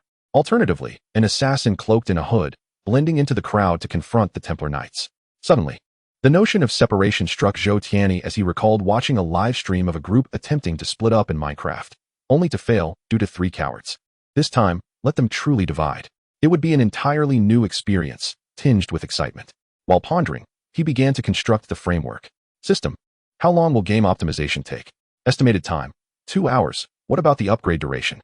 Upgrade still in progress. Zhou Tianyi felt exasperated. The system had been upgrading for quite some time without completion. Nonetheless, a system capable of functioning normally while upgrading was undoubtedly rare elsewhere. What? You have a new game? Little Tuanzi exclaimed in surprise. Yes, the inspiration came from your livestream. Zhou Tianyi replied candidly. I'm curious how my livestream could inspire you. Could it be that if the game were completed, the chat would be bombarded with comments like happy marriage and children for 100 years, and she would have to dodge them? The more she thought about it, the more plausible it seemed. Such a ludicrous game was well within her capabilities. Perhaps when dying, the game would cycle through emoticons. Little Tuanzi smiling, Little Tuanzi crying, and Little Tuanzi shrugging. You wouldn't make me the protagonist of such a game, would you? She voiced her thoughts. Zhou Tianyi was taken aback. Goodness, that was an avenue I had not considered. It's a pity she is a streamer with such imagination. If you wish, I could certainly make that happen, he mused, finding the idea quite intriguing. No need, I truly appreciate it. But do remember to tease it a bit. Ending the communication, Little Tuanzi noticed the chat flooding with comments once more. Why does Little Tuanzi seem so distracted lately? Surely, she is chatting with Zhou Shun. Woe is me, watching a live stream while being subjected to public displays of affection. Leave a single dog some dignity. Brothers, I have some big news. Do you want to hear it? Little Tuanzi announced. You all shouldn't be so eager for sensational news every day. Don't jump to conclusions. Goodness, the national bullets are unsold. Someone upstairs, come help us. Little Tuanzi slammed the table in frustration. All the wizards just now can leave. It's Zhou Shun's new game, inspired by our live stream. I'll show you shortly. A flurry of question marks flooded her screen. Zhou Shun made a game specifically for Little Tuanzi? Why did they say again? Tuanzi thought to herself. The game's title made it clear who it was designed for. Moments later, Little Tuanzi received Zhou Tianyi's new game. The icon depicted a humanoid creature with a head engulfed in flames, a massive eye floating amidst the inferno. Brothers, this character looks quite peculiar. Let's check out the game's title, she stated. Split up. Action. Chapter 71. Don't move, Tuanjie cleans up. Split up. Action. What kind of meme is that? I don't recall. Then she remembered their attempt to separate in the dungeon in Minecraft. Oh right, I still recall those 3 cowards hiding behind Xiao. At that moment, Little Tuanzi couldn't immediately recall until she saw the comments, realizing the context. Oh, Zhou Tianyi, You never remember the good things about me. Brothers, let's start the game. There was no plot, no dialogue, no character customization. Little Tuanzi found herself in a pipe, an odd sensation indicating she was likely not alone. After wriggling a few steps through the pipe, she encountered a white glowing opening. Brothers, should I jump? Little Tuanzi felt a twinge of fear. Is there anywhere else to go? You can't not go through this one. Reluctantly, she crawled through the opening. In an instant, a sensation of weightlessness pulled her in, and she plummeted into a space resembling a prison cell. The vast cell was not dim. A large iron window on one stone wall let in the golden light of dusk, illuminating the entire chamber. Yet, little Tuanzi's attention was solely on herself. Having transformed into an ambiguous, soft, green, spherical entity, the audience recognized it immediately. Wasn't this the head of the character depicted in the icon? Oh dear, how peculiar. The little Tuanzi has truly transformed into a little Tuanzi. She surveyed the grim surroundings of her cell. A sharp intake of breath escaped her lips. Before her stood an execution platform, a long-handled axe embedded within it, and at its foot lay a headless corpse. In an instant, her desire to advance vanished, and she turned to glance behind her. Goodness! In the corner of the cell sat a colossal skeleton, towering at least 50 times her current height if one were to stack Tuanzis. A massive sword protruded from the skeleton's abdomen, and she surmised that this was the cause of its demise. The little Tuanzi felt a wave of paralysis wash over her. I pose a question to my fellow companions, facing a fresh corpse ahead and a desiccated one behind. Which path should I choose? Forward, perhaps I could seize the moment. The user has been muted for one day. Forward, yet the wall obstructs any retreat. Upon her observation, she confirmed that indeed there was a wall behind her, as her focus had been solely on the skeleton. Well then, let us proceed forward. The little Tuanzi began to inch ahead. As she passed the headless corpse, an unexpected transformation occurred. Her body suddenly moved uncontrollably toward the corpse. In an instant, she found herself adhering to the neck of the cadaver. A blaze ignited from the neck, and soon the corpse stood upright. Goodness gracious! While others borrow bodies for resurrection, this is even more outrageous. Little Tuanzi exclaimed, I shall form the head. Little Tuanzi thought, the sensation of having a body is delightful, yet obtaining it feels rather strange. Now, her appearance mirrored that of the figure on the cover. How absurd to act separately. In this peculiar division, the body commanded, move to the left, while the head insisted, veer to the right. Shall we truly act in such a disjointed manner? Little Tuanzi felt exhausted. Let us see how this body performs. She attempted to walk, roll, leap, and execute a double jump, all while wielding her short sword for attacks. Every action flowed seamlessly. Splendid. It felt just like her own body. Very well, my companions. Onward we charge. With a powerful kick, the little Tuanzi flung open the cell door. The dimly lit dungeon revealed walls adorned with candles at intervals. For a fleeting moment, she felt as though she had returned to a dungeon within my world. A surge of anger coursed through her as she realized that Zhou Tianyi had meticulously recreated a map reminiscent of that time to witness her embarrassment. Truly, it resembled the dungeon. No wonder inspiration was drawn from the livestream. She expressed gratitude to Zhou Shen for allowing them to witness an alternative possibility. However, with the arrow on the string, she must proceed boldly. Before long, she entered a grand hall. Within it lay two weapons, a bow and a shield. The little Tuanzi approached to pick them up. A dilemma arose. As she grasped the bow and reached for the shield, a prompt appeared, urging her to choose one weapon to replace. It was then that she realized she possessed only 2 equipment slots. Furthermore, the 3 weapons bore distinct attributes. The sword, red for melee, the bow, purple for ranged, and the shield, green for health. The little Tuanzi found herself in a quandary. What was she thinking? Using a bow in the dungeon would be tantamount to courting death. The sword and shield were the way to go. I concur with the sentiment above, little Tuanzi. Swiftly procure the sword and shield. Glancing at the comments, she found the reasoning sound. In the dungeon, pulling back a bow when monsters appeared would be too late. Thus, she opted for the sword and shield. After traversing the hall, she entered the true dungeon. The little Tuanzi sensed that this was not merely a replica of the dungeon from my world, for she could see through walls. She could perceive monsters and rooms positioned ahead, below, and above. How tedious. The sight of little Tuanzi being frightened was utterly amusing. Zhou Shen must be quite fond of her. It was no longer frightening at all. There were no serendipitous encounters around corners. Little Tuanzi immediately regained her confidence. Fellow companions, today we are the monster-slaying brigade, and we shall bravely venture into the dungeon. With that, she strode toward the room ahead. Behind the door lurked a yellow-green slime creature. Aimlessly wandering, she forcefully kicked the door open, sending splinters flying onto it. Do not move. Sister Tuan is here to eradicate evil. She bellowed. The slime remained utterly still. With a swift strike, she vanquished the yellow creature. Bravo, Sister Tuan is formidable. Could it be that the slime was truly petrified by her presence? Surely, no one could overlook the dizziness effect hovering above its head. With ease, she dispatched the small monster, swelling with pride. In the next room, a green-clad archer awaited her. She charged in, and an arrow shot toward her. Little Tuanzi smirked disdainfully. With a roll, she evaded the arrow, closing the distance between them, and with 2 swift strikes, she dispatched him, moving seamlessly into the next chamber. This room was devoid of any items, save for a purple bomb hurled upward by a bomb-throwing creature from below. How unfair to attack through walls. Immediately, Little Tuanzi raised her shield in defense. The explosion's damage was not entirely mitigated, and she sustained a minor injury.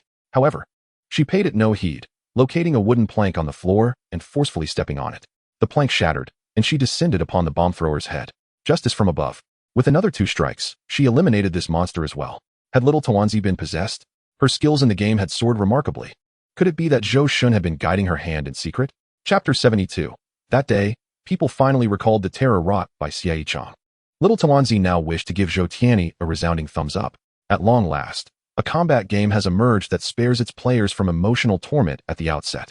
She is nearly moved to tears. Now, she can unleash her prowess upon her foes with abandon. That is, until she finds herself besieged by a group of yellow-skinned archers and shield-bearers. Brothers, please display 6 on the screen. 999999. What a slippery situation. Is rebellion rampant among those above? The little one, now determined to redeem herself, has navigated several rooms unscathed, with the sole exception of a bomb that has injured her. Presently, she stands at the threshold of a chamber, her progress halted by the sight of a massive treasure chest inside. Flanking the chest are 2 shield-bearers and 2 archers, patrolling vigilantly. The shield-bearers are a new breed of monster, wielding shields nearly as large as their entire bodies and exhibiting a ponderous demeanor. Their most insidious trait lies in their ability to not only block attacks, but to also stun their adversaries. Had it not been for their sluggish attack speed, the little one might have met her demise upon first encounter. In this treasure chamber, the presence of 2 shield-bearers along with 2 archers marks the most formidable challenge she has faced yet. Brothers, we must tread carefully. This is clearly a malicious design by the creators. The archers are all hidden behind the shield-bearers, making it evident that to strike them, one must first penetrate the shield-bearers' defenses. Yet, as one advances through the shield-bearers, the archers unleash a relentless barrage of arrows. How vexing. But such obstacles do not intimidate our monster-slaying team. She is now in character, recalling the consequences of her previous overconfidence. With a deft maneuver, she slips into the chamber. At that moment, the 2 archers have detected her presence, and 2 arrows are already in flight. Unfazed, she raises her shield to deflect the arrows. Meanwhile, the 2 shield-bearers charge at her with a clumsy assault, precisely as she had anticipated. With a nimble roll, she evades their onslaught, now closing in on the archers. This is the moment she has been waiting for. She swings her sword, but to her dismay, there is no impact feedback. The archer, surprisingly, executes a retreating jump, propelling himself a considerable distance away. In her previous encounters, she had dispatched monsters too swiftly to witness such a retreating maneuver. To her astonishment, music echoes in her mind. Retreat step 7777. The spectators are amused. What a remarkable performance. Retreat step 7777. Retreat step. Little one, danger looms. However, the impending threat does not stem from the retreating archer. From the upper corners of the chamber, 2 yellow-green blobs descend, writhing before transforming into slime creatures. The little one is left dumbfounded. She has never encountered slimes descending from the ceiling before. Now surrounded by 6 monsters, even her formidable skills cannot evade the inevitable onslaught of justice. Overwhelmed by the shield-bearer's charge, her health plummets to 0. Her character's head is sent flying several meters, crashing to the ground and dissolving into a puddle of goo. The little one is utterly defeated. I have documented the tale of a corpse and 6 brutes.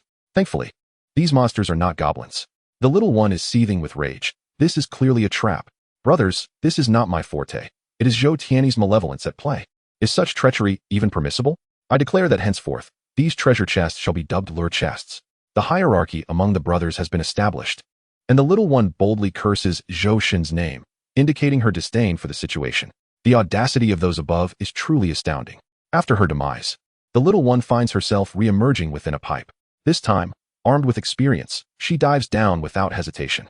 However, all the coins she previously gathered have vanished.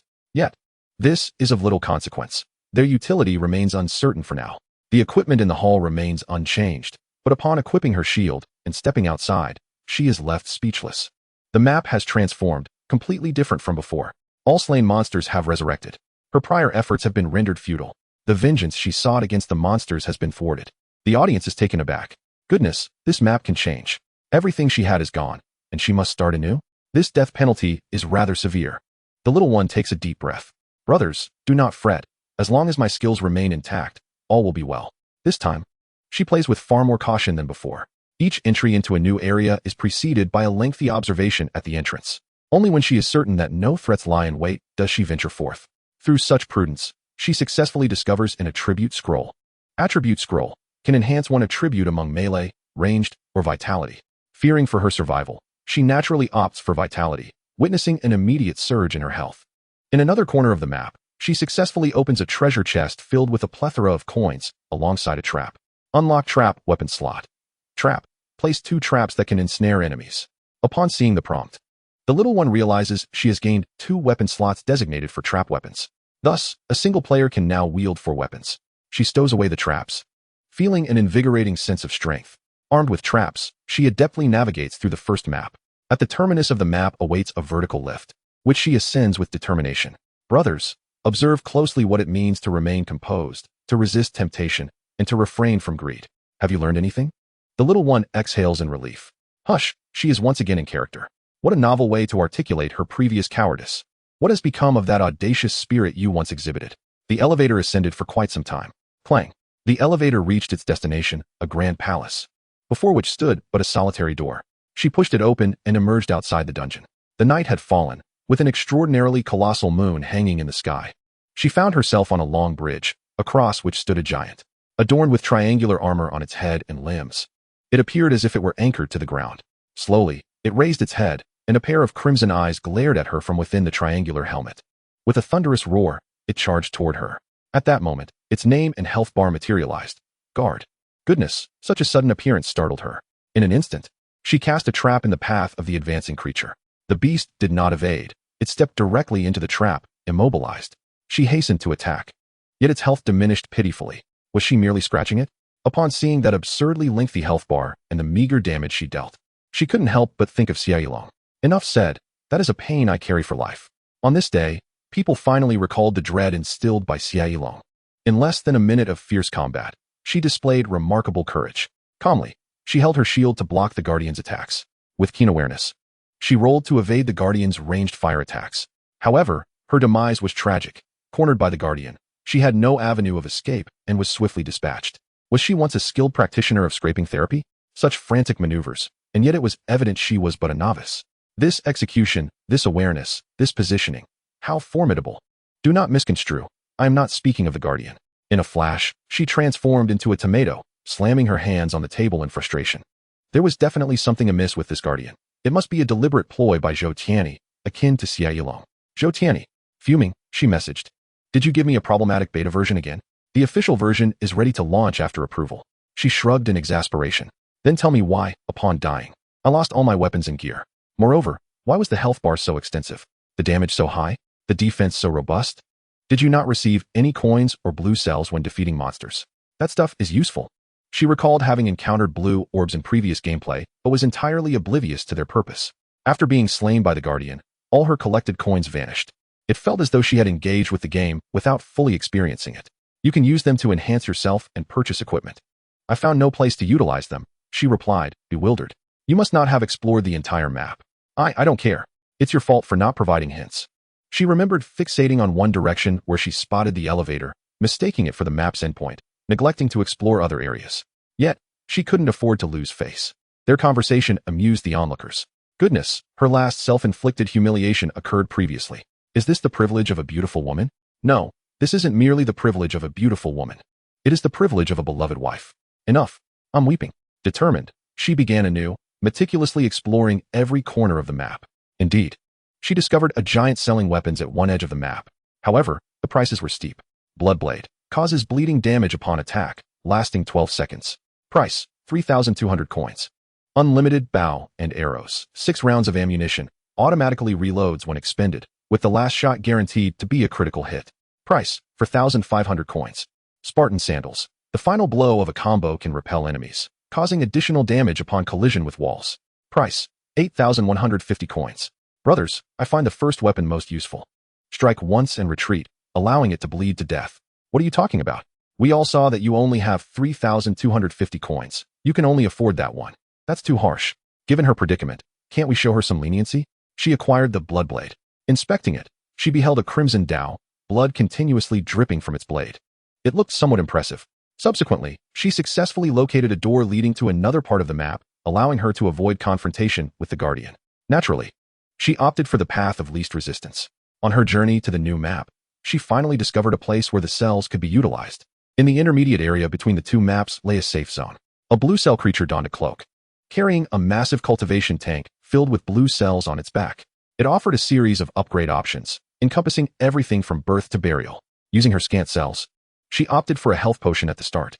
The new map was titled Path of the Guilty. The game scene transitioned outside the dungeon, where the ground was littered with corpses and gallows, instilling a sense of dread in the audience. Cautiously, she treaded forward. Suddenly, an unusual creature manifested before her. Dressed in the attire of a Yamato ninja, it wielded a pair of twin daggers. Brothers, that creature ahead seems somewhat peculiar. It exudes the essence of a frenzied ninja. Could it be an elite monster? While she was engaged in idle chatter with the audience, the creature slightly turned its head, its eyes flashing ominously. Then, it vanished from sight. In the next moment, she found herself behind the small group, delivering a swift strike that sent them flying several meters away. The audience was astonished. Was that instant teleportation? The small group's health plummeted by a third. Such damage, such a swift maneuver. It was undoubtedly an elite monster. The small group quickly rolled to their feet, but the creature vanished once again. She immediately turned to defend herself, only to discover that the monster was charging directly at her, leaving her once more with her back turned. The outcome was yet another blow that sent her flying. Did I predict your prediction? The small group, indeed, was worthy of the moniker Fengqiu. She promptly consumed a health potion she had just acquired. And as she beheld her health bar refilling, a semblance of safety washed over her. This time, she opted for a direct confrontation.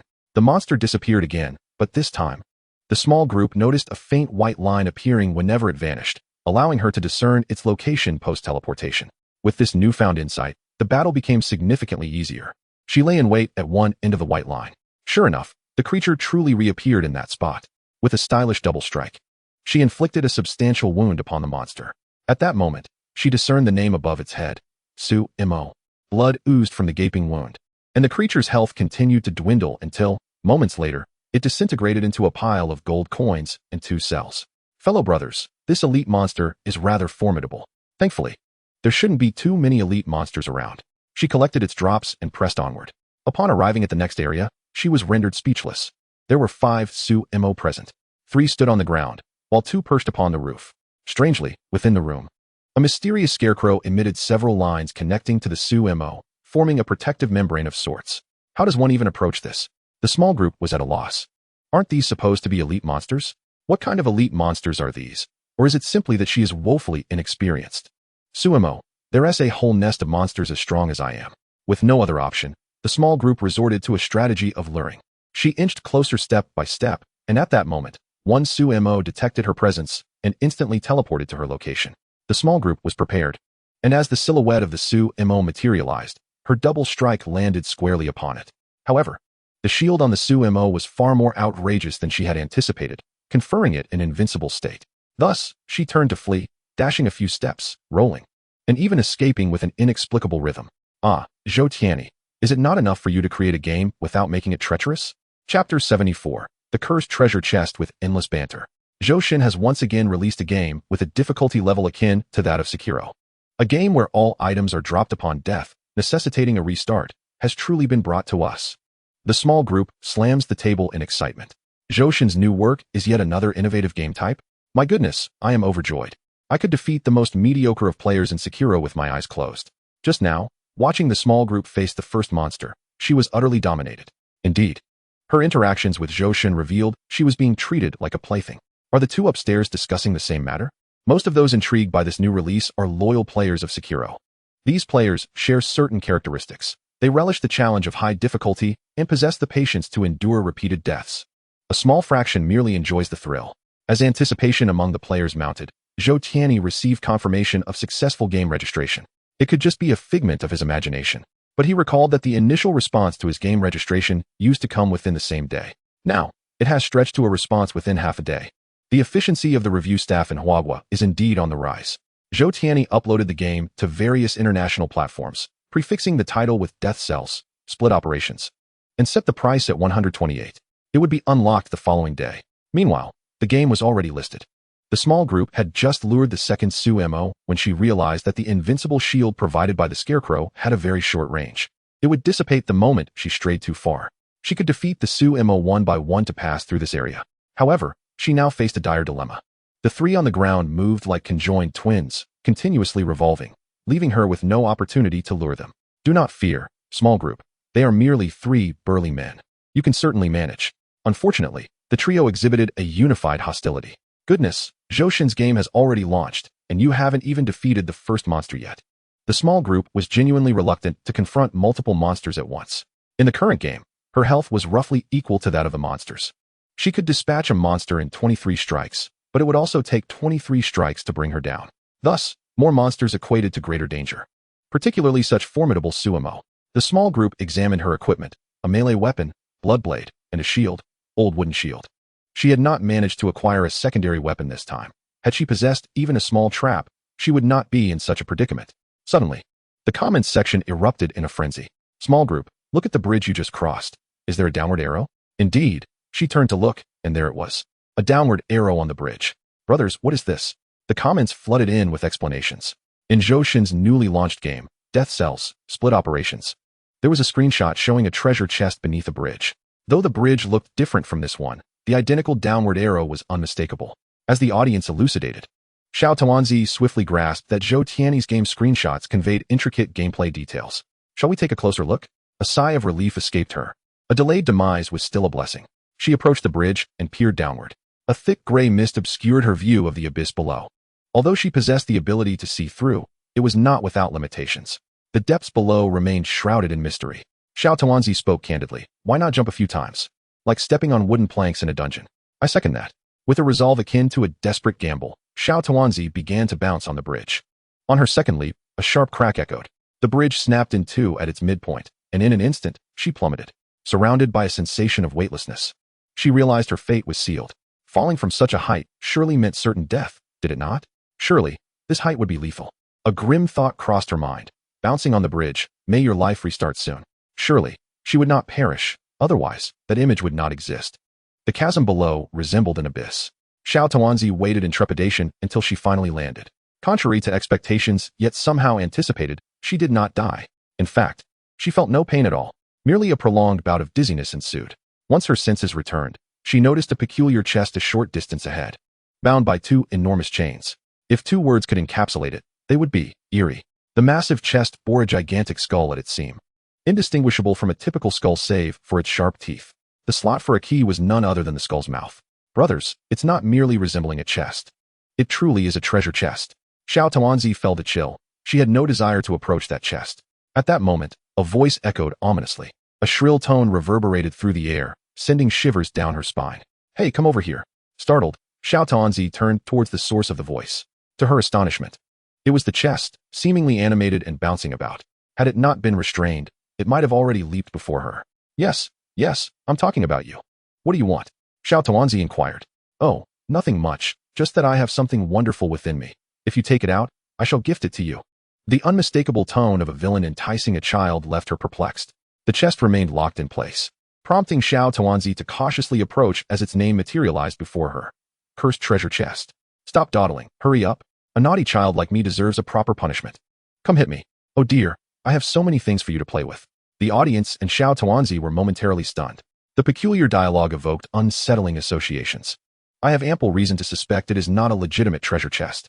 No surprise, given its name is the cursed treasure chest. Xiao Tuanzi's heart wavered. She was torn between opening it and abstaining. Opening it could lead to unforeseen consequences, while refraining from doing so and confronting those three rapid-speed demons would likely lead to inevitable demise. Brothers, should I open it or not? The audience, reveling in chaos, began showering the stream with rockets. Open it. I'm dying to know what's inside. Don't hesitate. Just open it. Then I'll go take a shower. Xiao Tuanzi cautiously approached the chest, extending her hand. At that moment, the skull's mouth suddenly clamped down on her hand. Blood spurted forth.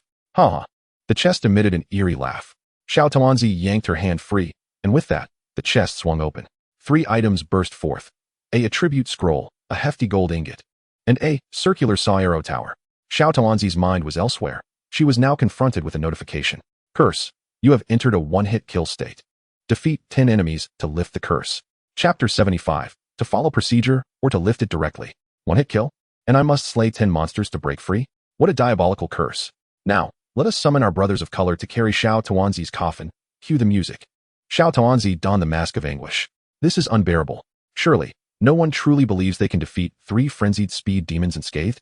She began picking up the items that had fallen to the ground. The gold ingot automatically converted into coins.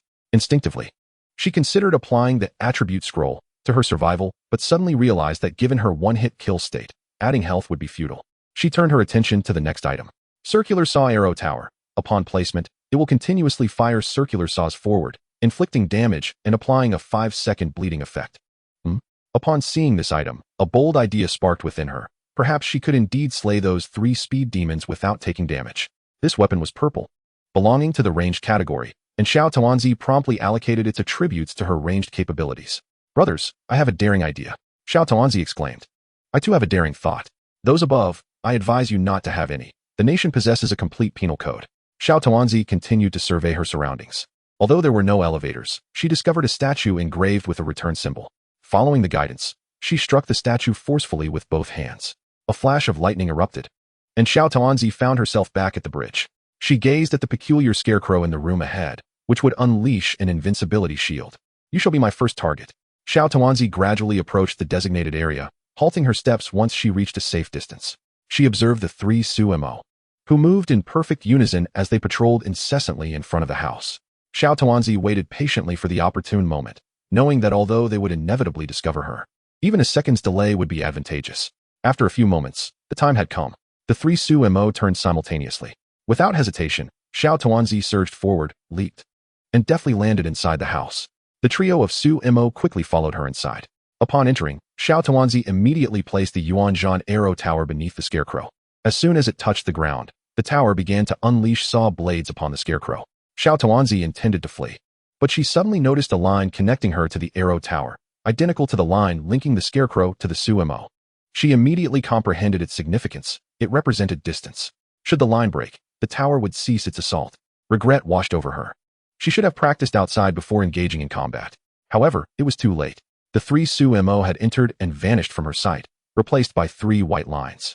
Xiao Tuanzi realized she could not stray too far from the arrow tower, lest her efforts be in vain.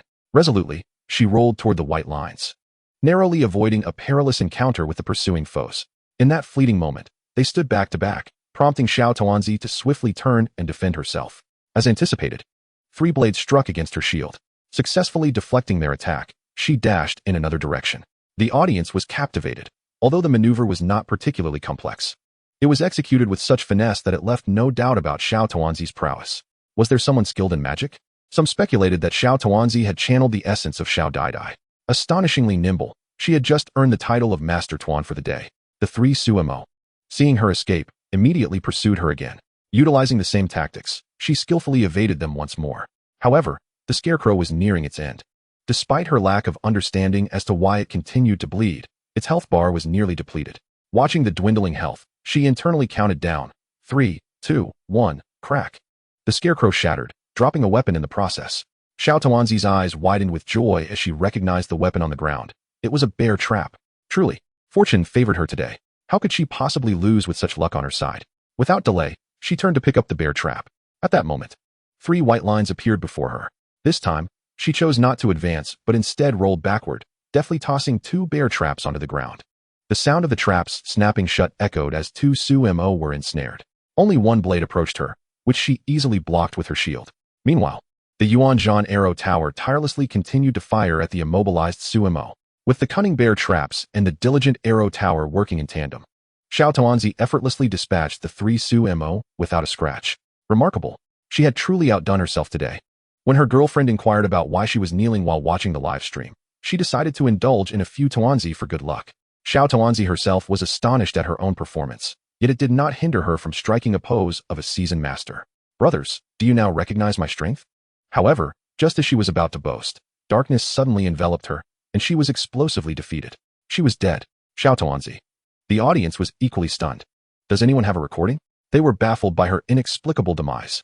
Yes, I recorded it. Xiao Tuanzi replayed the video in the live stream. slowly rewinding to the moment she posed. At that instant, two dark figures darted in from outside the house. Xiao Tuanzi magnified the image and realized they were two bats. These were the creatures that had ambushed her. Yet, she had seen no sign of bats prior to this. She rewound the video to just before she entered the house. Suddenly, the comments exploded. Look, two dark figures hanging from the eaves. Indeed, they were perched on either side of the roof. Xiao Tuanzi could only sigh in disbelief. She had completely overlooked these two entities, and even if she had noticed them, she might have mistaken them for statues. You are truly insidious, Zhou Tianyi. It was evident that in Zhou's game, safety was an illusion. At that moment, Zhou Tianyi received an email from the art director, Steve, at Blizzard Games. Chapter 76, Making a Significant Investment. Dear Mr. I am not a dog planner. I hope this message finds you well. All character designs for Code Hero have been completed. Would you kindly assist in reviewing them? Thank you immensely. Zhou Tianyi was more than willing to help and promptly replied to the email. Soon after, Steve sent over the initial drafts of the characters. Zhou Tianyi immediately focused on the ninja brothers.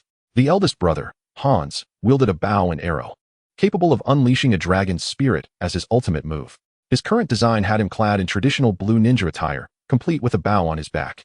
However, this lacked distinctiveness. He should wear a left-sleeved upper garment, leaving the right side bare to showcase his muscular physique, adorned with a dragon tattoo on his right arm. As the ultimate ability is unleashed, the blue dragon tattoo upon the arm glows, coalescing in the palm before releasing the dragon spirit. The second ninja brother, UNSH, wields shurikens, and his ultimate involves drawing the katana from his back. His current appearance resembles that of a second-rate rogue, adorned in a more flamboyant ninja attire than Hans. The initial design could be transformed into a semi-cybernetic figure exuding a futuristic vibe, while the existing look could serve as a skin to be released later. Moreover, when UNSH draws his sword, he must utter that iconic line, "There's a queer opening my pants." That captures the essence perfectly. The third ninja brother, L11O, wields a sonic gun, and his ultimate grants a barrier to individuals within a certain area.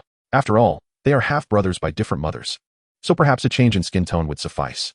The dual-wielding hero is named Li Kaying, a dashing short-haired girl, as ZHUT New York rotates the character behind. Simply executing the plan would suffice. ZHUT New York observed that many characters bore a striking resemblance to his memories. He meticulously recorded these suggestions and sent them to Steve. Oh my God, how did he conceive these character designs? Steve, upon receiving the email, was so astonished that he leaped up. He immediately attempted to modify Hans' appearance. Upon comparison, the revised version indeed appeared significantly more appealing. Steve forwarded the email to the rest of the art team. Gentlemen, accelerate the pace and make the necessary modifications. Meanwhile, Jeff was inspecting the project as progress. The development speed was approximately as he had envisioned, yet it failed to meet the originally planned release date. After extensive discussions with the company leadership, they finally consented to postpone the announcement. However, delaying the release was not as straightforward as anticipated. Once postponed, it implied that previously scheduled promotional events and venues would need alterations, resulting in considerable financial loss. Hence, Jeff put his position on the line. Should the sales of the delayed game falter, he would be compelled to vacate his role. It could be said that he had staked everything on this. More accurately, it demonstrated his unwavering trust in my capabilities as a planner. Days later, Blizzard Entertainment announced that a new game would be officially unveiled in 2 days, with a promotional video to be released that afternoon. This announcement immediately stirred up a whirlwind of excitement within the global gaming community. Given the abruptness and shock of the news, the Hugu gaming sector promptly invited QNGF Ing and CZH to host a live discussion regarding the new game. The host remarked, "It is widely recognized that Blizzard Entertainment is among the foremost and most renowned gaming companies worldwide. It has historically led the evolution of video games. Although those older titles may now seem outdated, they continue to be cherished by many. However, Blizzard appears to have grown somewhat weary. Aside from the editor version of Warcraft, War, it has not released a new game in 3 years. This new game seems quite mysterious and sudden. What are your thoughts?" QNGF-ing? QNGF-ing replied, "Based on the information currently available, this game is not one previously hinted at, but rather a completely new endeavor, and its development cycle should not be extensive." The audience erupted in disbelief. Blizzard is a joke. The last time they hinted at a new game was a year ago. 3 years of teases, and yet we've seen nothing. Their approach resembles a game of seduction, teasing with layers of clothing only to reveal nothing but fabric. The host then turned to CZH. "What about you?" CZH responded, "Those who have watched my streams know I am a devoted fan of Blizzard. Regardless of what they release, I will support it immediately." Suddenly, the host's expression shifted to one of excitement. "The first promotional video from Blizzard has just been released. Let us watch it together." QNGF Ing and Chi Zh straightened in their seats as the video began to play. On the front lines, numerous robots besieged a city, and a warrior clad in massive armor wielding a jet hammer leapt down from the city walls. Instantly, a barrier materialized from his left hand, shielding him, as a cowboy and a soldier followed suit, taking cover behind the barrier to launch their attacks. Suddenly, the cowboy sheathed his gun. The time has come. The soldier pressed against his goggles. I see you. The swarm of robots was swiftly eradicated. The scene shifted to a ravaged city, strewn with the remnants of robots and the corpses of humanity. A soldier lay behind a fragment of wall, trembling as he retrieved a photograph from his pocket. It was a family portrait, depicting 3 individuals warmly nestled together. In the next moment, the photograph slipped from his grasp. The soldier had exhausted his strength. He gazed up at the murky sky, slowly closing his eyes. Suddenly, a clear voice echoed through the ruins. Heroes are immortal. The soldier reopened his eyes as a rift in the dark clouds appeared, allowing sunlight to filter through. An angel descended, bathed in light, extending her right hand towards the soldier. The scene transitioned again. A group of cloaked assailants attacked a museum, their objective a specific glove within. A short-haired girl wielding dual pistols seemed to traverse brief pockets of space, flickering among the attackers. A swirling mass of black smoke coalesced beside her. A figure in a black cloak and a skeletal mask emerged, brandishing 2 shotguns aimed at the girl. The gameplay footage concluded. Chi Zh leapt up, exclaiming, "It's a shooting game." The audience erupted in cheers. The angelic sister is exceedingly beautiful, and what is the reason behind the remarkable allure of that dual-gun maiden's figure? Blizzard Entertainment reigns supreme in the gaming world. If they dare to release it, I shall not hesitate to purchase. Yet, the video is far from over. Chapter 77. Who is he? A male figure appeared on the screen. He is seated, and the subtitles below reveal his title and name. New game producer, Jeff. Jeff gestures animatedly, uttering but a single phrase. He is a genius. Subsequently, another individual appears in the chair. Chief artist of Blizzard, Steve. Steve radiates enthusiasm. He must be a favored child of the gods, for his wondrous ideas seem boundless. I am his admirer. Nay, our entire family are his devoted fans. A third individual emerges, head of new game systems, Merlin. I solemnly inform everyone that the new game boasts entirely novel gameplay, all thanks to his invaluable assistance. The scene shifts back to Jeff. I believe everyone is pondering one question. Who is he? His works serve as the very inspiration for our new game. He is our special guest producer, providing us with gameplay and artistic support. Without him, our current game would not exist. As for his identity, we shall unveil it in our next promotional video. The video concludes here, leaving the audience in a state of astonishment. Even Qingfeng and Xiezi are taken aback. Who could possibly warrant Blizzard Entertainment dedicating half of their promotional video to expressions of gratitude and suspense? This is the first time I have witnessed Blizzard Entertainment featuring a special guest producer. Who possesses such remarkable stature? Could it be Zhou Tianyi? Unlikely, for I have never heard of Zhou Tianyi having any ties with foreign companies. Did those upstairs forget about Watanabe Tetsu from the great Yamato nation? His other games are impeccable, I must say. The host, brimming with excitement, yet maintaining her professional integrity, promptly steers the conversation back to the game. Xiezi, you mentioned a shooting game. Could you share your analysis of how you deduced that? Xiezi, regaining focus, replies that although the 3 segments of the video did not showcase actual gameplay, the presence of firearms in combat makes it fairly easy to infer. After all, it cannot be a fighting game, can it? The host nods in agreement. Teacher Qingfeng, did you discern anything? Lacking actual footage, I will share a few of my speculations. Firstly, the story's backdrop likely resides in the future or a science fiction realm, as the main perspectives in the first 2 videos are human, indicating that our adversaries are robots. As for the gameplay, I believe Chiezi's assertion holds substantial merit. It is predominantly a shooting game. However, it is not solely a shooting game. One can observe the shield of the Hammer Brother, the cowboy, the soldier, the angelic calls of skill, the dark mist of the cloaked figure, and the flashes of the dual-gun maiden, all of which signify skills. Merlin mentioned that the gameplay features new mechanics, though this was not evident in the video. Teacher Qingfeng remains as professional as ever. Teacher Qingfeng is impressive. The host nods vigorously. Now, we arrive at the most intriguing aspect. Who do Xiezi and Teacher Qingfeng believe the special guest producer is? Xiezi responds, citing a renowned producer he knows of, Zhou Tianyi. If you ask me to guess, I can only name him. Qingfeng adds, I believe it is highly likely to be him. This statement leaves everyone watching the live stream momentarily speechless. Then, a wave of excitement erupts, with some applauding while others express skepticism. Zhou Tianyi is remarkable. Teacher Qingfeng, do you have any evidence? I fear that Teacher Qingfeng may be elevating him too high, risking a backlash. Qingfeng continues. Jeff mentioned in the video that the inspiration for the work derives from this producer's creations. Given that the production cycle for this game is relatively short, does it not suggest that this producer's game was also released recently? Did the character skills in the game not bear slight resemblance to the weapon skills in Splatoon, which was also released not long ago? Therefore, I believe their inspiration likely stems from there, making the identity of the special guest producer quite clear. Teacher Qingfeng's analysis is logical and well-founded. I am convinced. Zhou Shun is remarkable. That seems rather far-fetched. It feels as if they are using Zhou Shun to ride on Blizzard Entertainment's coattails. I find it quite reasonable. Upon careful reflection, the similarities in skills are indeed present. This episode comes to a close, but the discussions among netizens are far from over.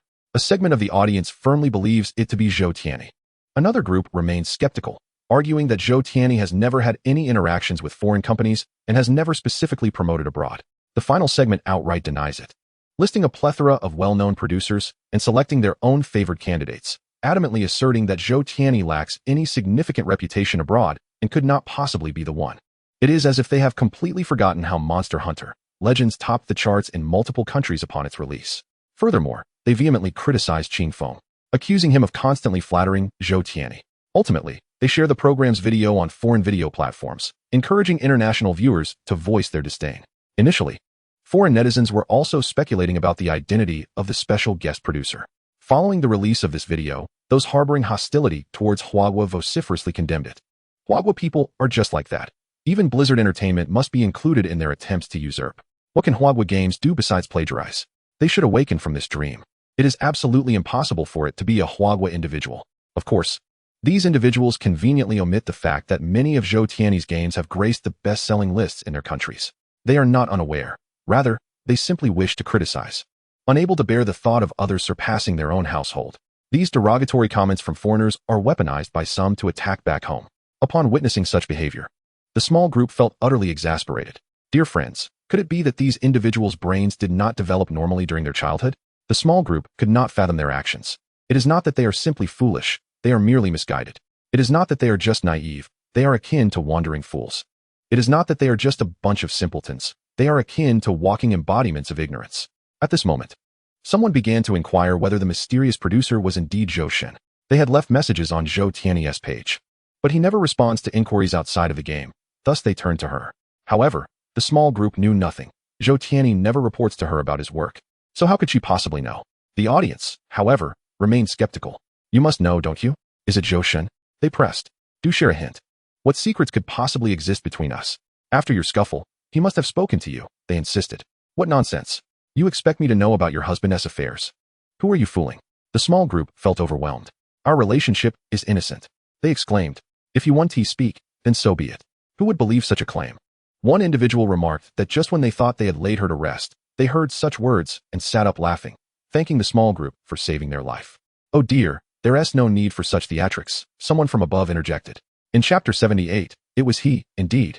Zhou Tianyi was utterly unprepared for how lively the Storm Blizzard game would turn out to be. As the game neared completion, they conducted a video call to finalize the details. During this time, Jeff repeatedly expressed his gratitude. Zhou Tianyi initially thought the foreigner was stuttering. As they concluded the call, Jeff specifically thanked him in Chinese, expressing profound appreciation for his assistance, stating they would repay him handsomely. Zhou Tianyi's first thought was that such a term felt excessive in this context. His second thought was to avoid any form of pretense and simply produce several different games. It was only now that he realized he had unwittingly dug himself into a pit. Just then, he received a message from the small group. Is that mysterious producer you? She inquired, raising her hands in a gesture of confusion. After contemplating, Zhou Tianyi decided to reveal the truth. It is me, just know this. The small group pounded the table in disbelief. Meanwhile, she was live streaming and had to hold back her exclamation. She found herself caught between belief and skepticism. She had immense faith in Zhou Tianyi's capabilities, yet had never witnessed him engage with any foreign companies. It was a SCHR Dinger's trust indeed. Upon receiving a confirmation, she realized he was far more resourceful than she had imagined. How did you make contact? The Storm Blizzard game approached us. Is everything said in that video true? It's not as exaggerated as he claimed, but it's close enough. Goodness, one is at home. Yet opportunities fall from the sky. As they chatted, the audience grew anxious, for the small group had not released any information this time. She wondered aloud how she could keep receiving messages. I suspect she is trying to entice Zhou Shun with her choice of attire tonight. I believe she is negotiating with Zhou Shun on how to placate us. The small group closed the messages. Friends, it's not him. She lied without a hint of guilt. No, she did not lie. After all, She did not specify who he was. I don't believe it. Why did you send so many messages? Indeed, my mother always said that the more beautiful a woman is, the better she is at deception. You must have said something earlier. The barrage of comments expressed disbelief. The small group grew furious. You all are being excessive. If you want me to ask, I have done so. Can I simply inquire about what is for dinner tonight? Oh, and you still claim to be innocent? The small group wished she could slap herself for her poor examples. The following day, the second promotional video arrived as promised, presented in a live format. As usual, the first half showcased game content. The audience initially felt anxious, but after a few moments, they became engrossed in the game. An archer named Hanzo stealthily infiltrated a building distinctly characteristic of the Yamato nation. He effortlessly dispatched all the guards. After traversing a vast courtyard, Hanzo entered a shrine. What he did not notice was a figure silently observing him from the enormous cherry blossom tree in the courtyard. Inside the shrine hung a large calligraphic piece, fragmented in the middle with bloodstains marring its surface. Hanzo retrieved an incense burner from his robes, placing it before the calligraphy, and inserted 3 sticks of incense. The audience learned through flashbacks that he had personally slain his brother.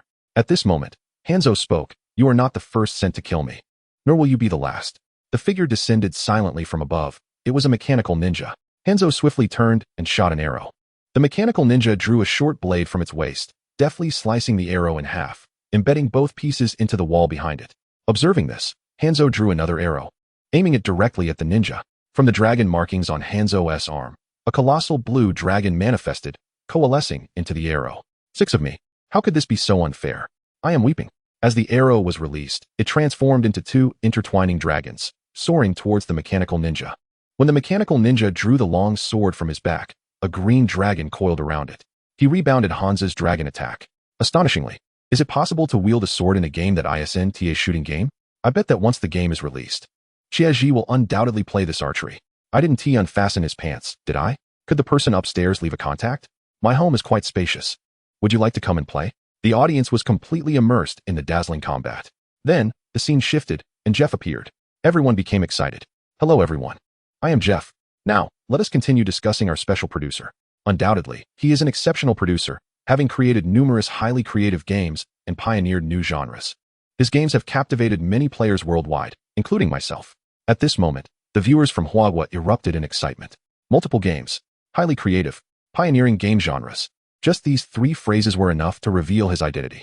However, some foreign netizens were perplexed, attempting to apply these terms to their own renowned game producers, only to find that they could only match the first term.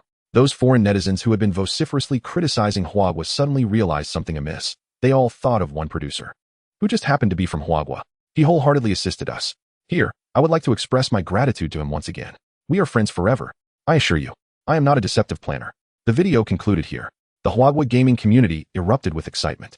Astonishing, astonishing, astonishing. Teacher Qingfeng is incredible. Lord Zhou is remarkable.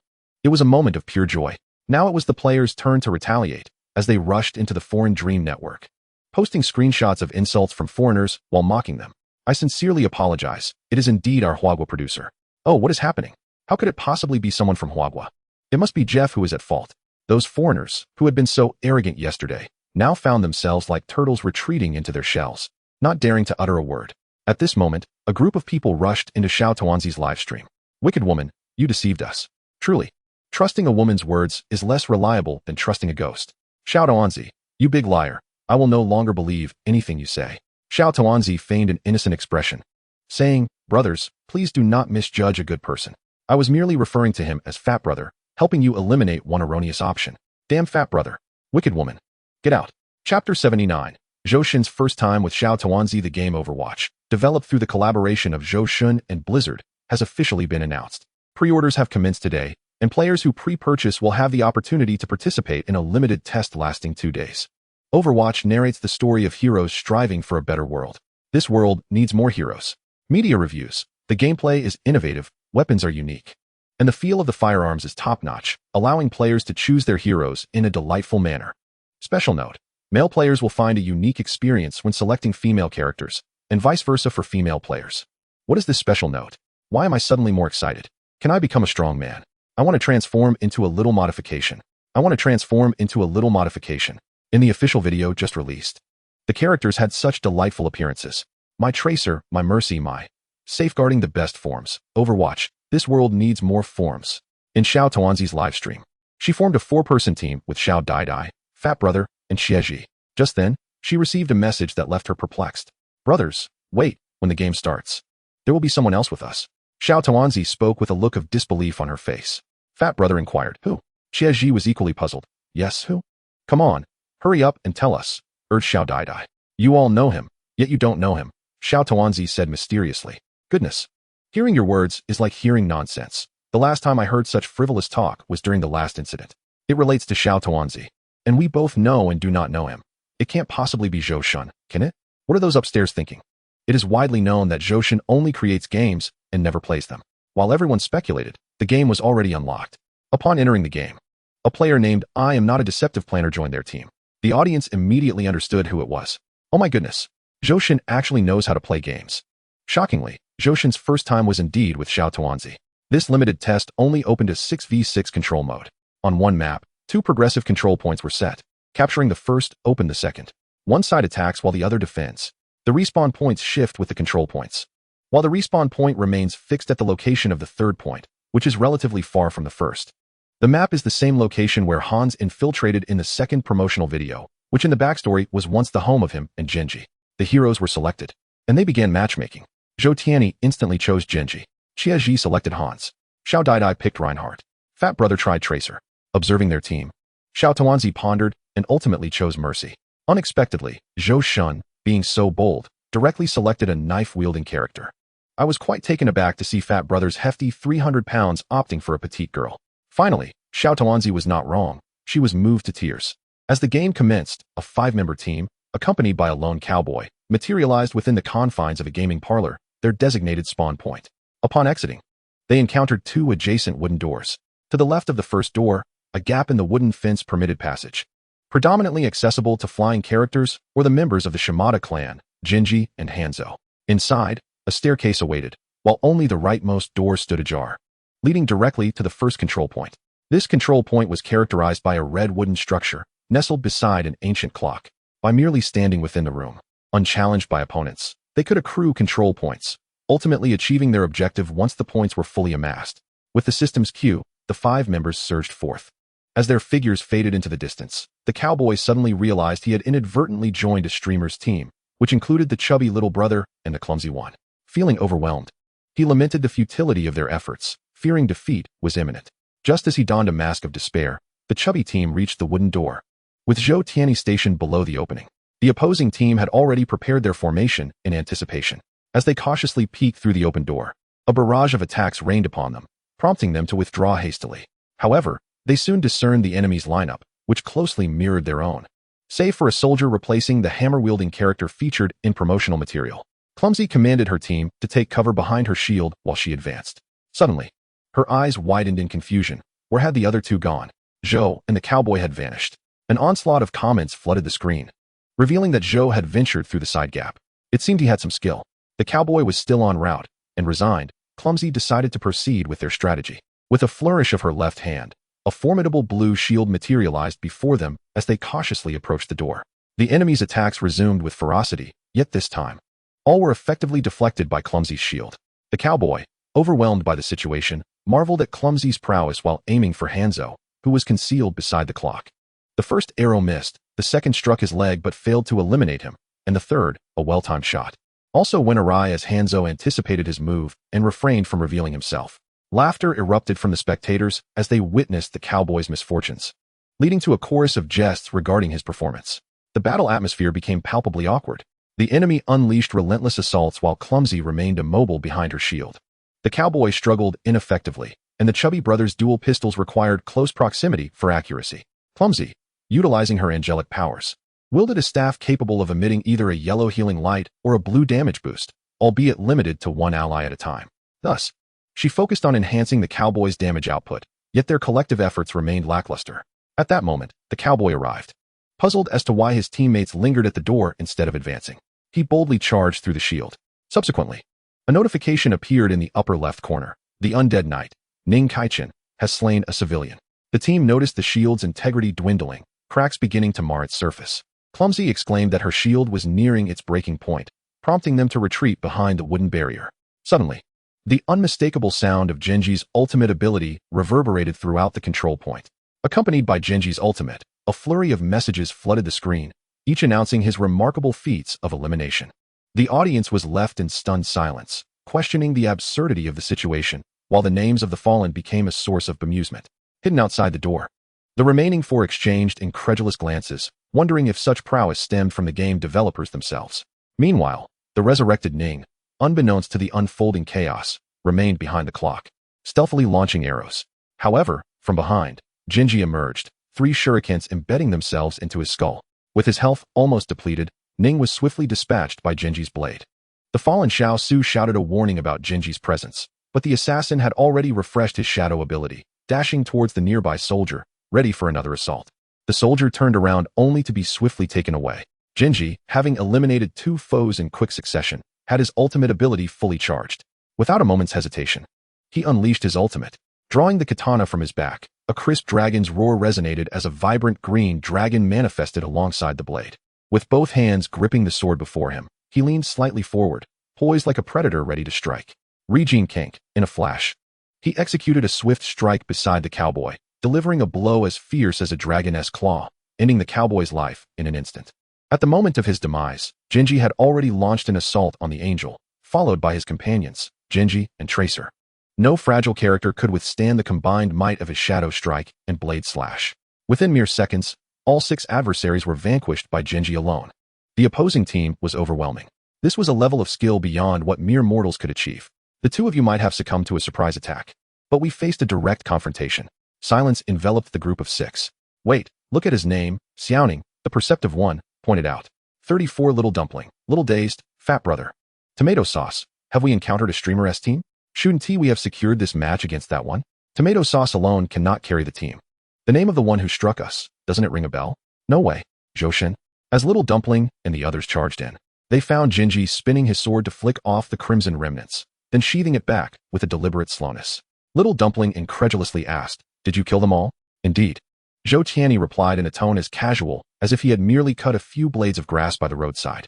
The players were still inexperienced, unable to rediscover the joy of combat they once knew. He contemplated dying once to switch to another hero for testing. The 6 of them stood within the capture point, and soon after, it was completely secured. Xiaoning and the others had only traversed halfway before they were forced to retreat. The final point was the shrine adorned with the dragon's head and serpent's tail. They prepared to confront their foes in the courtyard of the shrine, aiming to stall for time and prevent the enemy from breaching the sanctum. However, Tomato Sauce had begun to grasp the feel of the bow and arrow, mastering the projectile's arc to some extent. Xiaoning took cover behind a stone, exchanging arrows with him. But the moment he peered out, an arrow struck him directly in the forehead. Wow, Tomato Sauce is back in form. His shot exuded confidence and flair. Our sharpshooter has finally returned. Tomato Sauce then set his sights on the enemy angel. Drawing the bow, he shot an arrow, confidently lining up the next target. In mere seconds, the audience erupted in laughter. Stop aiming. You didn't even graze that last shot. Tomato Sauce seemed to be improving, yet not entirely. It turned out that earlier shot had been a fluke. He had been relying on sheer luck. Tomato Sauce genuinely believed his skills had returned, only to realize it was but an illusion. At that moment, Little Dumpling had already given up on the struggling Tomato Sauce. A damage-boosting beam connected with Genji. Wherever he went, Little Dumpling followed. With the damage increase, Genji only needed to land 3 shurikens on the head to eliminate an opponent. With another strike, he dispatched 3 more foes, and his ultimate ability was ready once again. By then, they had infiltrated the shrine. However, the enemy's respawn point was situated in the room behind the shrine, allowing for rapid revival. They awaited their adversaries inside the shrine. Zhou Tianyi and his team huddled within Little Dazed Shield, slowly advancing.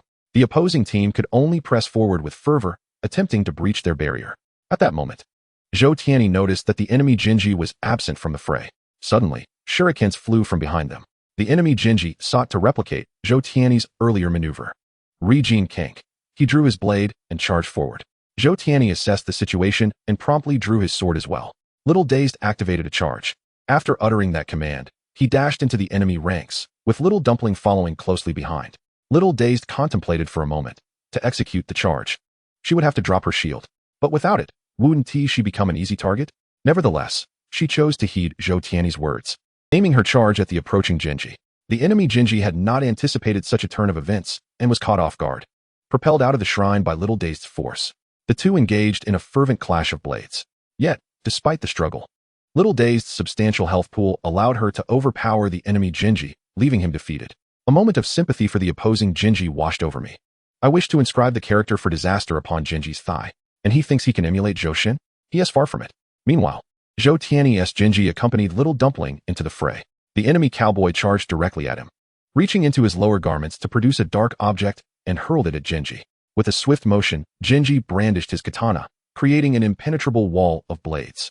Jinji used a swift dash to block the incoming attack and deflected back toward the assailant. The dark object collided with the wall of blades, rebounding directly into the cowboy's face, leaving him stunned. Flashbang causes dizziness upon impact. Seizing the moment, Jinji unsheathed his sword for a decisive strike. Shadow strike followed by a blade slash. The audience beheld a green silhouette weaving through the shrine, and soon after, all enemies were vanquished. The first round concluded with an effortless victory, save for 2 bystanders who had merely observed. The rest of the team relished the experience. Chapter 81. A promotional misstep, second round, defending side. Game start countdown. 30 seconds. Little Dumpling and the 6 others appeared at the spawn point behind the shrine. In the realm of Shou Wang Chong, the exchange of heroes is unrestricted, permitted solely at the spawn point.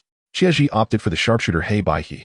With her attacks against fragile opponents, a well-placed shot to the head guarantees a swift demise. At this juncture, Zhou Tianyi transformed into Hanzhou, while the others refrained from altering their heroes.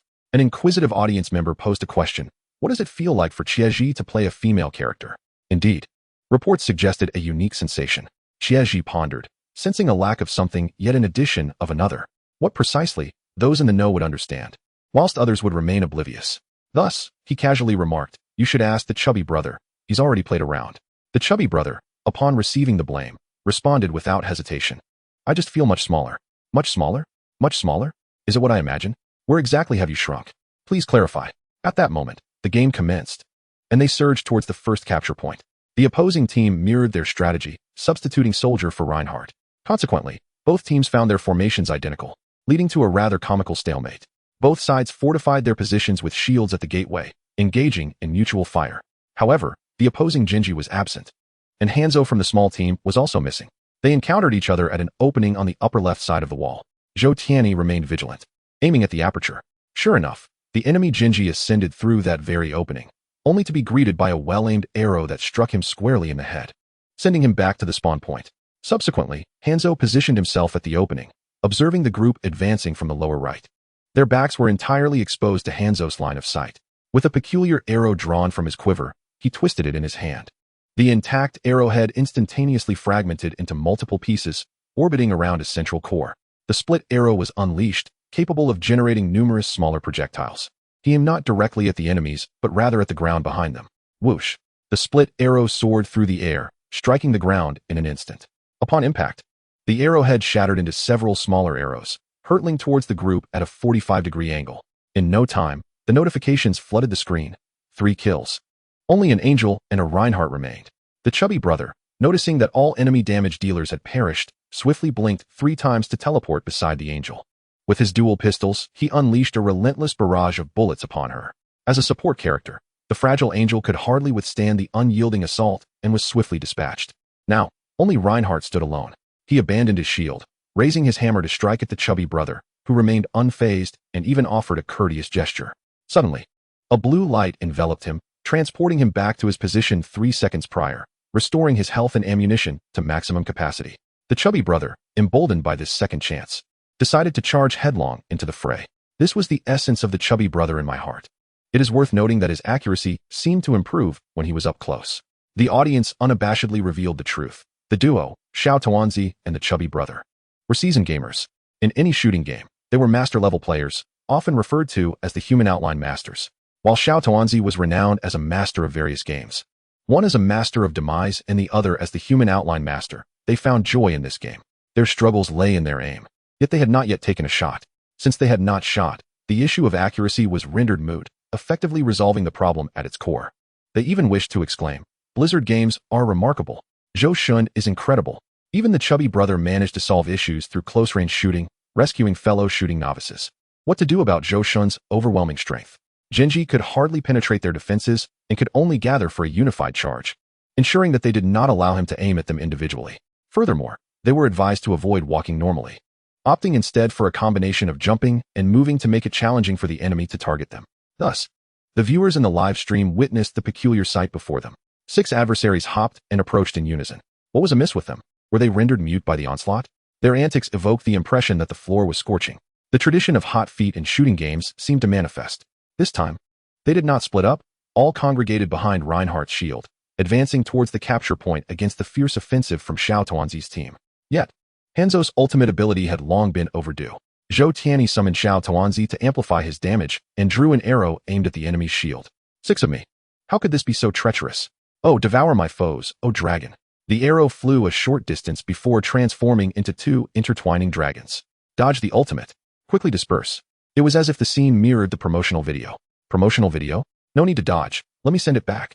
With that, Genji launched himself towards the 2 blue dragons, activating his ability, thinking, let them taste their own medicine.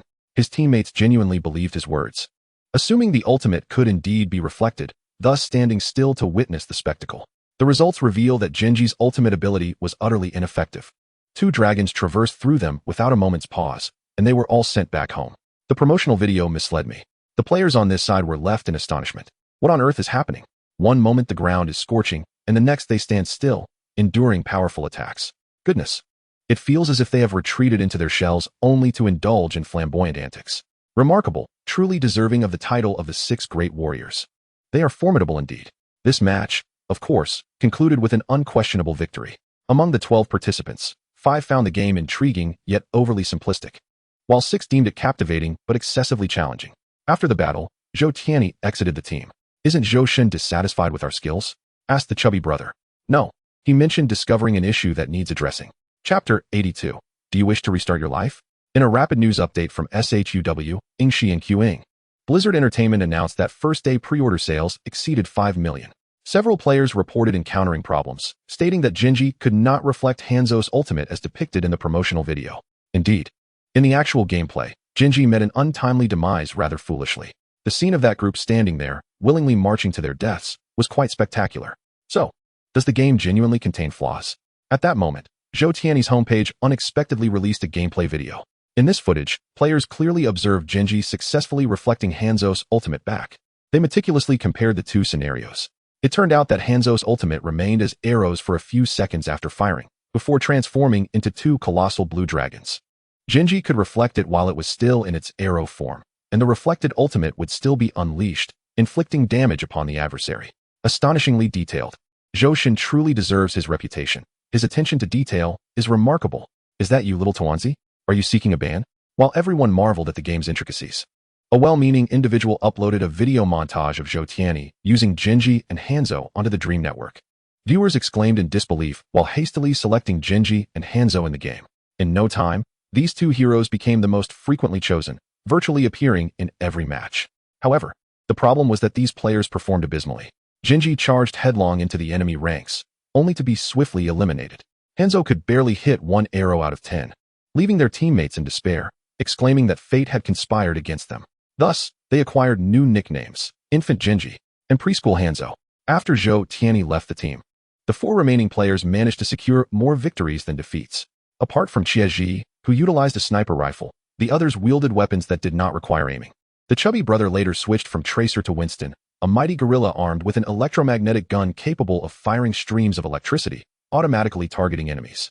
Not only that, but Winston is a tank hero with substantial armor, making him resilient against those inept newcomers, Infant Genji and Preschool Hanzo, who were left bewildered. Hence, he earned the nickname Electromagnetic Infantry Yang Yongshin. The chubby brother finally discovered exhilaration in shooting games. He seemed to excel with the gorilla, with self-targeting weapons. It was easy to perform well. Perhaps it was due to their similar physiques that he found playing so effortless. The user has now been muted for 1 day. Just as they were engrossed in SHUW, Ingshi and Qing, the trial concluded. Instantly, the internet was flooded with humorous anecdotes. I have no means to play. I am dying. I am 18 this year, and tomorrow I must undergo a collective removal surgery for useless human organs. Before that, I only wish to play a round of SHUW, Ingshi and Qing. On my way home from work tonight, I spotted a beautiful girl by a barber shop. Her posterior shapely and perky. She caught my gaze and said, "Hey handsome, do you want to play?" At that moment, my exhausted self perked up. Shall we team up? I'm a pro with Genji.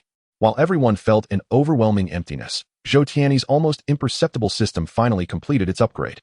System successfully upgraded. Due to the host's commendable progress, a new task feature has been added without altering existing functionalities. Completing tasks will yield unexpected rewards. Task: create a game that is humorously entertaining yet thought-provoking. Zhou Tianyi read the information several times. Has the system truly upgraded? There were no functional changes, just an additional task without rewards. Who would undertake a task with no incentive? The carrot and stick approach requires at least the carrot to be visible. At that moment, another message appeared. Note: tasks are calculated based on the current progression and demands of the gaming world. Zhou Tianyi instantly comprehended this message. Despite the system's convoluted phrasing, it essentially conveyed a single idea. Completing the tasks assigned by the system could aid in guiding the development of the gaming world. However, it remained ambiguous what specific benefits or uses this would entail. Nevertheless, it appeared that the system had indeed upgraded. Transitioning from merely assisting in game development to now offering appropriate suggestions, it had effectively gained a guiding function. It had matured into a system capable of issuing tasks. If only it could also assist in completing them. Zhou Tianyi then turned his attention to contemplating what kind of game to create. Little Tuanzi instinctively sought to enter SHUW Ing Xian Qing, only to remember that the trial had concluded. Thus, he continued to stream SW Ing XWI, F and TUX NGDing, having failed to vanquish even a mere guardian. Xiao Tuanzi and her plump sibling managed to defeat the last great king single-handedly after merely 2 days of streaming. Such a stark contrast in prowess left her feeling despondent. Unless she encountered a game that required no skill whatsoever, she could never hope to surpass them in her lifetime. As these thoughts consumed her, she opened the game. At that moment, a message from Zhou Tianyi arrived. I have uploaded a game to the Huagua gaming community. You might want to check it out. The Huagua gaming community? Xiao Tuanzi paused. It was a discussion forum where players uploaded their own free games. Prior to meeting Zhou Tianyi, she had enjoyed selecting newly added games to stream. Why wasn't it released on the Huagua gaming platform? This puzzled her. It's a very simple game, and I don't intend to publish it. She explained to her audience with a shrug. Zhou Shun has uploaded a game to the Huagua gaming community. Let us take a look. Why did he choose to place the game there? Surely he hadn't created yet another torturous game, had he? With practiced ease, Xiao Tuanzi navigated to Zhou Tianyi's page, discovering indeed that a game had been added. The title appeared quite peculiar. Life Reboot Simulator? The audience erupted in laughter. The absurdity of the title rivaled that of Zhou Shun's first game. After 6 months of resigning to become a web novelist, I earned nothing. And not wanting to return to work, I wish for a reboot. Who wouldn't desire a restart? The grind of 996 work culture, devoid of financial reward, was truly exhausting. Xiao Tuanzi launched the game. Upon entering, she was greeted with a blank screen devoid of characters. A phrase materialized before her. I don't wish to linger in this wretched life even for a second. Subsequently, a button appeared below. Reboot immediately. Chapter 83, Gaming Genius. Charge forth, Xiao Tuanzi. Reboot. Reboot. We entrust our wishes to you. Encouraged by her audience, she clicked the button. As the scene transformed, a selection of 10 talents emerged. Choose 3 talents to begin a new life. The audience could scarcely contain their amusement as they viewed the talents. Placeholder reduces the number of selectable talents. Experienced driver ensures neither you nor your family will suffer from car accidents. Good swimmer guarantees one will not drown. What bizarre choices. Zhou Xun's creativity was truly boundless. Seeing him post this made her suspect something was amiss, but it turned out to be even more outrageous than she had imagined. Xiao Tuanzi selected experienced driver and good swimmer. For her third choice, she opted for pet master, which ensures that pets raised will not die unexpectedly. Brothers, why do I feel that our lives are perilously dangerous? She gazed at the other talents, feeling bewildered. There were options like reducing prison sentences, being unable to bear children, and family members being exempt from heart disease. Absurdity abounds. After confirming her talents, she proceeded to the next page. Freely allocate initial attributes, 20 points, with a maximum of 10 points per category. Appearance, intelligence, physique, family background. Can we still choose talents, brothers? Xiao Tuanzi pondered. For someone like me, I should max out appearance and intelligence. With those two, who needs to fear poverty? She declared, raising her appearance and intelligence to their limits. Brothers, watch how I carve out a new life.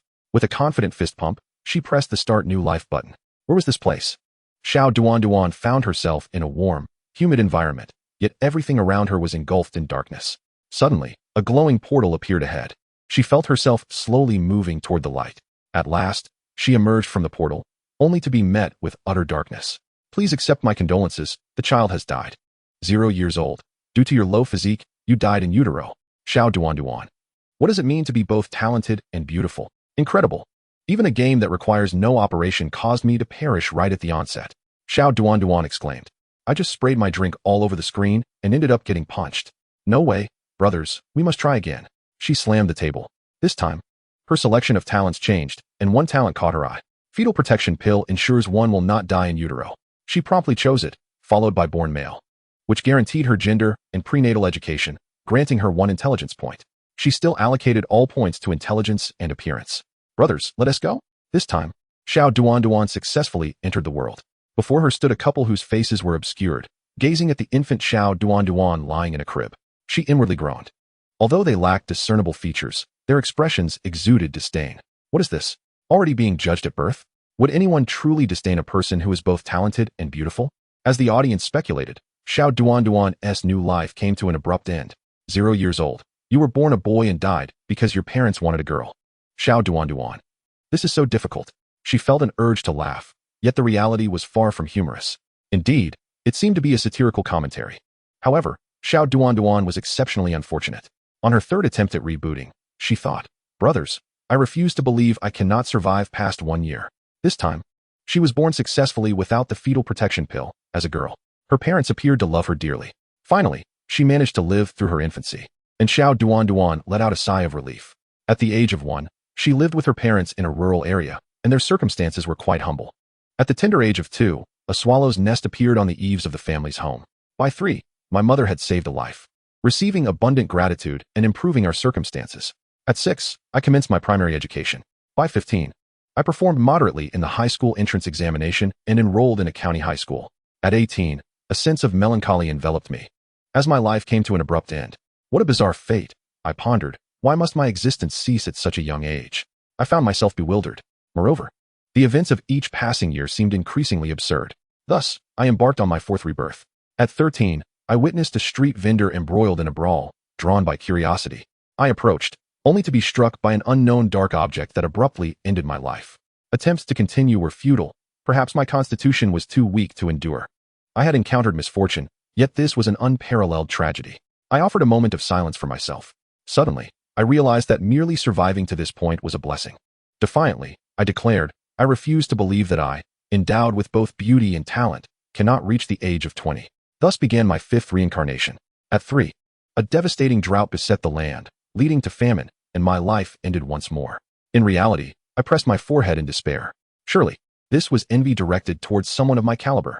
I initiated my 6th rebirth, determined to strive for a life beyond 20 years, selecting a few advantageous talents. I focused on maximizing my physical constitution and family wealth. Was this not a serious endeavor? I scoffed at the idea that one could squander their potential.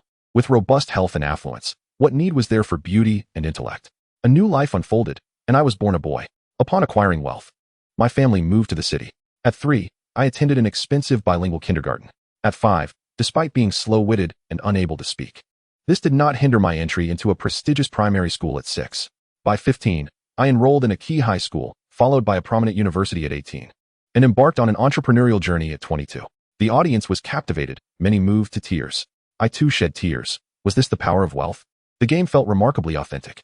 Despite my lack of intellect and beauty, I navigated life smoothly until the age of 77, when an unexpected accident claimed me. In hindsight, I regretted not choosing the talent, excellent swimmer. Tears of joy streamed down my face. I had not only completed the task of living past 20, but had surpassed it by 3-fold. My friends, do you witness the essence of a gaming prodigy? This is what it means to be a gaming genius. Now, immediately, let the accolades for this gaming genius flood the screen. The barrage of comments erupted, as it was the first time they witnessed me surpassing the age of 20. Gaming genius. Gaming genius. Someone fetch me a cappuccino. Chapter 84. The Chubby Brother. The fall at Aokia Mountain. While live streaming, the Chubby Brother suddenly noticed a flurry of comments. There I was, proclaiming myself a gaming genius. Oh dear, he exclaimed. Isn't it a bit much for the one who met an unfortunate end to call others out? He defended himself boldly. Aren't you also one to meet an untimely end? How can you criticize? Changing the subject, he inquired about the game I was playing, skillfully diverting the conversation. He sought to conceal his own shortcomings. Immediately, those eager to stir trouble divulged the game to him. Why is Zhoushin's new game appearing in the Huagua gaming community? He wondered aloud as he entered the community. Before he could even search, he spotted it ranking first on the popularity list, Life Reboot Simulator. What an odd name. He mused. As he launched the game, he continued, let me tell you, Despite what little claims about having no ties to Zhou Tianyi, she is always the first to play his new games. The chubby brother arrived at the talent selection screen and chose 2 appealing talents. He also selected the talent, Purple Capsule, which allowed one to skip aging from 40 to 50. This talent stood out with its unique color, suggesting an extraordinary quality. This thing looks impressive. If my fate is to perish at 45, could this not save me? He analyzed with great insight, a testament to his gaming prowess. But don't spend too long analyzing. You might not even live to see 40. After selecting talents, he proceeded to attribute distribution. The audience eagerly shared his previous allocations and their outcomes. Maximizing intellect and beauty would lead to a swift demise, while enhancing physical constitution and wealth could yield financial prowess. The chubby brother contemplated this. Wait a moment, why have I been influenced by? Can I allocate my points evenly? He settled on a distribution that felt right. 10 for beauty, 5 for intellect, 3 for physical constitution, and 2 for family wealth. Surely, this allocation was sound. Let us embark on a new life, he declared, pressing the Start New Life button. The chubby brother was reborn as a boy. At 3, he attended a regular kindergarten, followed by a typical primary school at 6 and an average middle school at 12. Notably, at 14, he was named the school heartthrob. The chubby brother erupted in laughter. Oh no, the image in my mind is of a 300-pound boy crowned as the heartthrob. This is too much to bear. I felt embarrassed for him. I get it. The school must be filled with characters like Xiao Tuanzi. He continued, at 26, I married, at 32, I had a child, and by 39. As my child's academic performance began to decline, I resolved to study alongside them every evening. Here comes the moment, my brothers, something grand is about to unfold. The chubby brother is exhilarated. Never did he imagine that he would directly reach the age of 40 on his first attempt. Talent, Purple Capsule activation, skip to age 50, at 41, a leap through time. At 50, another leap through time. Can you believe it, my friends? I told you. In these 10 years, I shall be invincible. Do not be deceived by the little dumpling reaching 77 years. I shall surpass her in a heartbeat. At 51, you succumb to a heart attack. The life of the chubby brother comes to an end. Chubby brother? What the heck? The speed of life has struck me for the first time. I am laughing uncontrollably. Is this the prowess of high-level players? All right, my friends. The last round was a blunder. That purple capsule betrayed my trust. This time, we shall play earnestly. Appearances hold no significance in our lives. Let us maximize our physical attributes, with family background and intelligence each at 5 points. Many fail to comprehend why looks are of no use. Just consider whether girls prefer a handsome, yet useless pretty boy or an unattractive, but physically robust individual who never tires. The chubby brother seems to impart life wisdom. Yet it feels like a drive-by. Beep beep. This is the bus to kindergarten. I believe girls might prefer a handsome and capable individual, while the audience discusses driving skills. The chubby brother is born as a boy. The first 11 years are quite tranquil. Until the age of 12, a shocking event occurs. At 12, you are taken by classmates to discuss life with a fallen woman. The audience exclaims, "Oh my chubby brother. We never expected you to be this kind of person." But the situation is not that simple. At ages 13, 14, and 15, you are repeatedly taken by classmates to discuss life with fallen women. It becomes clear, the chubby brother is an old oracle, aware of the indulgent life that awaits him. Hence the emphasis on physical attributes. Upon hearing the explanation from above, I instantly understood. No wonder he needed to maximize his physical attributes. Otherwise, anyone would be weak in such circumstances. At 16, he reflects upon his debauched lifestyle. Brothers, cease your discussions. I have begun to introspect. Our ability to reflect already surpasses Li Yundi. The chubby brother hastily explains. At 17, he takes classmates to discuss life with fallen women. Chubby brother? He has become the host instead. A wave of question marks appears on the public screen. At 18, you contract AIDS. At 19, you conclude your painful life. The chubby brother is left dumbfounded. My friends, this suggests that having too robust a physique is not beneficial. It leads to self-indulgence. One must understand moderation for sustained development. Youth is unaware of its value. In old age, one gazes at emptiness and weeps. All right, chubby brother, you need not explain further. We all understand. Perhaps the chubby brother should change his name. How about DD? I raise my hands in agreement. The chubby brother initiates his third restart. This time, the journey proceeds smoothly. Until at 27, he is sentenced to 10 years in prison. A full decade spent in the monotony of prison life. The chubby brother is left speechless. Is he truly this unfortunate? A song of lament for the imprisoned brother. At 34, he was just mentioning Li Yundi. And now they are together. At this moment, in the live stream of Xiao Tuanzi, the audience is fervently spamming Life Restart Simulator. Is this game enjoyable? Xiao Tuanzi is perplexed. Both the chubby brother and the little dumpling have played it. Crafted by Zhou Tianyi, quality is assured. The experience is entirely different from previous games. Alright, I concede, let us give it a try. Xiao Dai opens the game. When selecting talents, the audience is astonished. She possesses one orange talent and one purple talent. Orange, mysterious little box, unlock at age 100. Purple, Cthulhu, the unspeakable horror. Xiao Dai casually selects these two talents and randomly chooses a third. Subsequently, when distributing attributes, she lazily opts for random assignment. Physical, 10. Appearance, 5. Family background, 5. Chapter 85. Why is your game different from ours? Xiao Dai promptly begins her life restart. The audience can no longer contain themselves. Xiao Dai's start is so carefree. I see those two taking ages to choose. What is the point of dawdling? They have never even seen an orange talent. Xiao Dai has already been born as a boy. The growth process is exceptionally smooth and uneventful. At 23, he becomes a worker, and at the 26-year annual meeting, he receives a 5 yuan voucher for a Rolls-Royce. However, after turning 30, a hint of strange news infiltrates his otherwise calm daily life. When Xiao Dai turns 31, someone familiar informs her of a catastrophic traffic accident in a neighboring city, resulting in numerous casualties. Yet, a contact reveals that it was not merely a traffic accident. They witnessed someone flying in the sky. At 49, another acquaintance shares tidings. Remember yesterday's news? A pair of hikers discovered residents in ancient attire in the mountains. The official report stated it was for a television drama. They lied.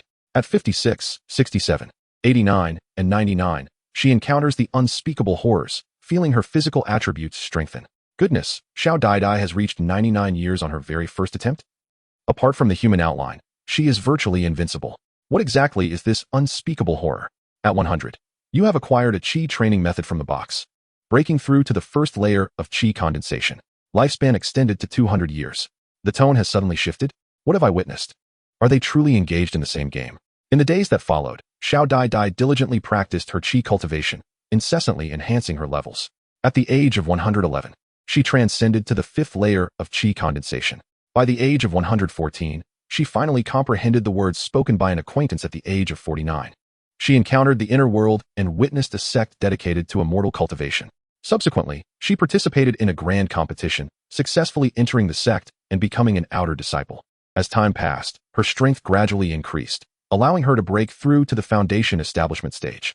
At 167 years old, Xiao Dai took part in an internal competition, earning the status of an inner disciple. By the time she reached 198, the audience was filled with anxiety, for the lifespan of Qi practitioners only extends to 200 years. Should nothing extraordinary occur in the coming year, her immortal journey would come to an end. At that moment, Peng Didi and Xiao Tuanzi entered Xiao Dai's livestream. Upon seeing the barrage of comments indicating that she had already surpassed 100 years of age, they hurried over to take a look. To their astonishment, they discovered her engaged in immortal cultivation. They connected with her online. Are you playing a pirated version of the game? Indeed. Why does your game content differ from ours? Isn't it the one by Zhou Shen? Wasn't it the same? Xiao Dai innocently responded to their inquiries. It was my first time playing. Your first time? Xiao Tuanzi and Qiaji gasped in disbelief. We keep restarting, yet we die time and again. You, on your first attempt, are cultivating immortality? At 199, during an external exploration, Xiao Dai unexpectedly acquired the legacy of a Yuanian cultivator, propelling her cultivation to new heights. She began to encounter indescribable monsters from time to time. By the age of 250, after breaking through to the golden core stage, these monstrous entities vanished. At 320, she ascended to the Yuanian stage, extending her lifespan to 500. Thereafter, Xiao Dai entered a state of enlightenment, continuously elevating her realm. Until at 490, she comprehended the 5 elements path and the path of life, successfully entering the tribulation phase. At 500, she faced the ultimate tribulation. Tribulation. Incredible, she truly reached 500 years. Will she succeed in the tribulation? You must have some faith in Xiao Dai. Xiao Dai appeared atop a mountain peak. Suddenly, dark clouds gathered in the sky, and serpentine lightning danced within them. Xiao Dai gazed upward as a bolt of thunder struck her with incredible force. She found herself frozen in place, forced to endure the electric shock. The first strike was mild. The second began to register some sensation. The third left her tingling. The fourth rendered her somewhat weak. The fifth struck her like an unrelenting river. After the ninth strike, Xiao Dai's complexion flushed from the lightning, and she collapsed to the ground, utterly drained from resisting the tribulation. Xiao Dai is remarkable. She breezed through it. But I must ask, is this tribulation for real? Just as the crowd began to relax, the space surrounding Xiao Dai suddenly distorted. Countless blades, water spheres, flames, wooden spikes, and stones emerged. They arranged themselves in the sequence of their elemental interactions, forming a grand 5 elements array that ensnared Xiao Dai. It must be the 5 elements tribulation. No need for guessing, just observe. Having just endured the lightning, now she faced confinement? The user has been muted for 1 day. At this moment, Xiao Dai had yet to regain her strength, left helplessly watching as the grand array slowly constricted around her. When the formation made contact with her body, it vanished as if swallowed by the sea. In that moment, Xiao Dai remembered the significance of her previous comprehension of the 5 elements path. As she contemplated this, the dark clouds in the sky suddenly dispersed, revealing an entirely new realm, teeming with extraordinary treasures and creatures. At this moment, Xiao Dai felt her strength returning. She gradually ascended towards the celestial realm. Tribulation successfully navigated. You have ascended to the immortal realm. The life of a mortal has concluded. Humanity has its limits. Thus, I shall no longer be human. To ascend directly to immortality on her first attempt, Xiao Dai is truly extraordinary. Xiao Dai is nothing short of a prodigy. Pang Didi and Xiao Tuanzi struggled to comprehend why, despite everyone playing the same game, she possessed so many more abilities, especially since Xiao Tuanzi had previously boasted of her gaming prowess, only to be humiliated by the novice Xiao Dai. Upon returning to her live stream, the viewers began to mock her. Oh, is this not the genius group? How did you fall so far in just a few minutes? Life Restart Simulator instantly became a sensation. Everyone rushed to attempt restarting their own lives. Some regarded it merely as a game, while others fully immersed themselves in it. They felt the hardships of their own lives. When they witnessed their in-game parents pass away, an inexplicable sorrow enveloped them. They thought of their own parents and hurriedly reached out to check on them. Moreover, the game presented numerous bizarre events. Yet the layers of irony within those worlds caused the audience to exclaim in appreciation. Zhou Tianyi observed these players' transformations closely. Is the task considered complete? Task completed. Calculating next task. Chapter 86. This is what a ninja is like. Life Restart Simulator exploded in popularity online, with experts urging that this is merely a game, and one should not genuinely attempt to restart their lives. Why did this game become an overnight sensation? Netizens, Hey and Tong Dowei and Banana June revealed the truth. Qing Feng remarked, I truly did not anticipate such a disjointed game design. It far exceeded my expectations. The humor was utterly absurd. Living beyond 60 seemed improbable. This game is completely nonsensical. At 18, I was admitted to Yanjing Ishu Dashue. By 19, I had become a renowned artist. At 20, my team helped me gain a massive following, and by 21, I was exposed as a fraud, leading to a life behind bars by 22. How is this outrageous? Does it not reflect societal issues? Indeed, there is a pressing need to address the behavior of celebrities and the prevalence of gender bias. The influence of the game is gradually permeating society. Nonetheless, for the multitude of users on Mengwang, this intriguing game has provided a welcome distraction, alleviating the impatience of many eager players. At this juncture, Zhou Tianyi felt somewhat disheartened. He had completed his task, yet the subsequent one remained perpetually calculating, leading him to suspect that the system was frozen. Were it not for the absence of a physical form, he would have attempted the 45-degree angle strike method, rumored to rectify anything. A week later, it was the release day of Shou Wangchang. The workforce in various companies dwindled, the number of patrons in entertainment venues plummeted, and the male demographic in large shopping malls significantly decreased. The situation was even more exaggerated than during the launch of Guai Wu Lai Run, Chuanxua. After all, Blizzard Entertainment, as a venerable company with decades of heritage, was well established, and the shooting game genre was the most familiar to players in this world. Coupled with the quality assurance of Zhoushan's endorsement, it was nearly impossible for the game not to achieve success. Within Blizzard Entertainment, Jeff marveled at the soaring sales figures, his face radiating joy. It was impossible not to feel anxious before the official release of the promotional video. He was wagering his future on this venture. To his astonishment, pre-sales had already surpassed the initial record of 3 million copies set by WoW. Following the official release, the data continued to escalate, with hopes of exceeding 10 million copies within the month. The upper management had decided to grant him shares, making him one of the company's stakeholders. Jeff opened Mengwang and searched for the long uncontacted bar liaison, Shuang Fei. Oh my heavens, is that you, my dear Jeff? You haven't visited in 3 months, exclaimed Shuang Fei. Finally, I have some free time. What do you recommend today? Replied Jeff. Oh my dear Jeff, we just received 10 lovely girls from the Great Harmony Nation. You can choose any. Choose. No, you misunderstand me. I want them all. In the live stream room of Xiao Tuanzi, the audience had also diminished by over half. Only a few unfortunate souls who could not partake in the game remained to watch. Brothers, let us go. I play Angel like a pro. Oh, is that not our genius team? Why aren't you playing Genji? No way. I'm afraid she'll die as soon as she goes out. Can't even handle kindergarten. Is Zhoushan playing? Why haven't we seen him? Humph. He has something to attend to. He'll be here soon. Who are you all here to watch? Xiao Tuanzi pounded the table. Ever since teaming up with Zhou Tianyi in their last match, she had been inundated with inquiries about Zhou Shun's appearance during their games, completely disregarding her presence. Your face is seen, but your skills are overshadowed by Zhou Shun, came the taunting remarks. Xiao Tuanzi and Qiaji formed a team and initiated a match. Xiao Tuanzi as Angel, Fatty as the Gorilla, and Xiao Daidai as Reinhardt, while Qiaji takes Black Widow, Sniper. The other two naturally played as the Shimada brothers, a staple in every match lineup. The opposing team comprised the Shimada brothers, Soldier, Cowboy, and Angel, alongside a beautiful girl piloting a mech in battle. The mech piloted by the lovely girl encapsulated all the romantic fantasies of men, instantly making her the new virtual sweetheart. My new sweetheart. I want to cuddle with her, exclaimed one. I'm unique. Angel, Tracer, all female characters are my wives, another chimed in. The game mode was Capture the Flag. With 2 flag points placed on the map, Lijiang Tower. Capturing 3 flags from the opposing team would secure victory.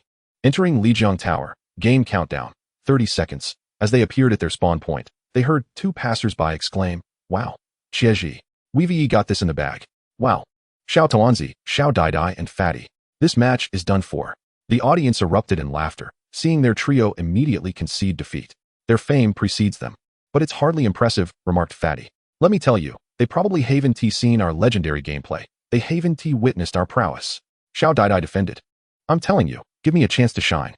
As the countdown concluded, they all dashed toward their flag point. Upon reaching their flag, the Shimada brothers vanished. Where did they go? Qiaji scanned the surroundings. Ninjas are like this. They come and go without a trace, Fatty quipped. Soon after, they received a notification that their Shimada brothers had been eliminated by the opposing Genji. The 3 glanced at Fatty. Ninjas are like this. They lead the charge unafraid of death, Fatty retorted. Stop it. Your words can kill, Qiaji remarked.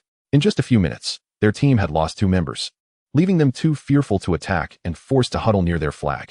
The opposing 6 divided into 2 squads, with 4 advancing head-on while Angel and Genji approached through a side path. A building separated the 2 teams, preventing immediate support. Observing the situation, Fatty swiftly produced a barrier generator and placed it at his feet. Instantly, a semicircular shield enveloped them. The onslaught of the enemy's attacks came like a torrential storm, and the barrier visibly began to deteriorate at an alarming rate. At this moment, the tomato sauce had already set its sights on the opposing Angel. As the saying goes, strike the healer first. If the healer is not eliminated, victory becomes unattainable. Bang! The gunshot rang out, and the opposing Angel fell. Only a Genji remained on the narrow path. The hefty sibling immediately activated his leap ability, landing right beside Genji, using his electromagnetic gun to cure the latter's addiction to the game. Genji was momentarily stunned. Despite being the most agile of all heroes with his double jump, he was no match for the auto-targeting prowess of his opponent. Furthermore, the gorilla's substantial health left him with no recourse, leading to his unfortunate demise. Just then, the barrier shattered. Chapter 87. Heroes are immortal. In the instant the barrier broke, Xiao Dui deployed his shield, protecting both the tomato sauce and the little dumpling behind him. Meanwhile, the little dumpling stood at the rear of the formation, assisting the tomato sauce by amplifying his damage. Behold, the trio protecting one. It appeared rather underhanded, especially since the opposing team had not chosen any shield-bearing heroes, rendering them incapable of advancing. Were it not for the tomato sauce's remarkable accuracy, most would have faltered. Bang! Another gunshot echoed, and the opposing Hanzo also fell. Observing Hanzo's downfall, a sense of foreboding arose. The enemy sniper was exceedingly precise, landing headshot after headshot. Now, only he, the cowboy, and the soldier remained, akin to mere targets. A strategy was imperative to break the impasse. Otherwise, all would be in vain. With determination, he declared in the voice chat, Brothers, I shall charge forth in honor. You focus on the sniper and the healer, or victory will elude us. He activated the defense matrix and soared toward Xiao Dui's shield. Defense matrix absorbs all projectiles in front for 2 seconds. Thrusters, woohoo, take off. Can knock back enemies in front for 2 seconds. Xiao Dui contemplated briefly and then charged forward. The thrusters roared to life, propelling him back toward his original position. The soldier and cowboy ignored the passing Reinhardt, firing at Black Widow and the Angel while skillfully maneuvering closer. Without the shield's protection, the tomato sauce had to rely on his movements to evade bullets. Consequently, his shooting accuracy plummeted. After several shots, he managed to hit only a few body shots, taking down the soldier. The remaining cowboy was now nearly upon them. The tomato sauce swiftly altered his weapon's firing mode, transitioning from sniper rifle to automatic rifle. However, lacking a scope and suffering from significant scatter, a barrage of shots barely scratched the cowboy. As the cowboy rolled to evade further attacks, He closed the final distance and tossed a flashbang. Tactical roll, moves a short distance and reloads the revolver. In the cowboy's estimation, the flashbang should incapacitate both adversaries. Yet only the angel was left immobilized. Without hesitation, the cowboy aimed to unleash a 6-shot barrage at the angel. 6 shots, rapidly fires all bullets from the revolver. But just then, gunfire erupted above him. The cowboy's vision darkened as he was taken down. Where was the sniper? That was the question he yearned to know before his demise. The viewers in the live stream witnessed everything clearly. At the moment the cowboy rolled in, the tomato sauce raised his left hand, aiming at the ceiling, and a grappling hook flew forth. Grappling hook pulls oneself toward the targeted position. Upon striking the ceiling, the hook immediately retracted, pulling the tomato sauce upward. Thus, he effortlessly evaded the flashbang's explosion.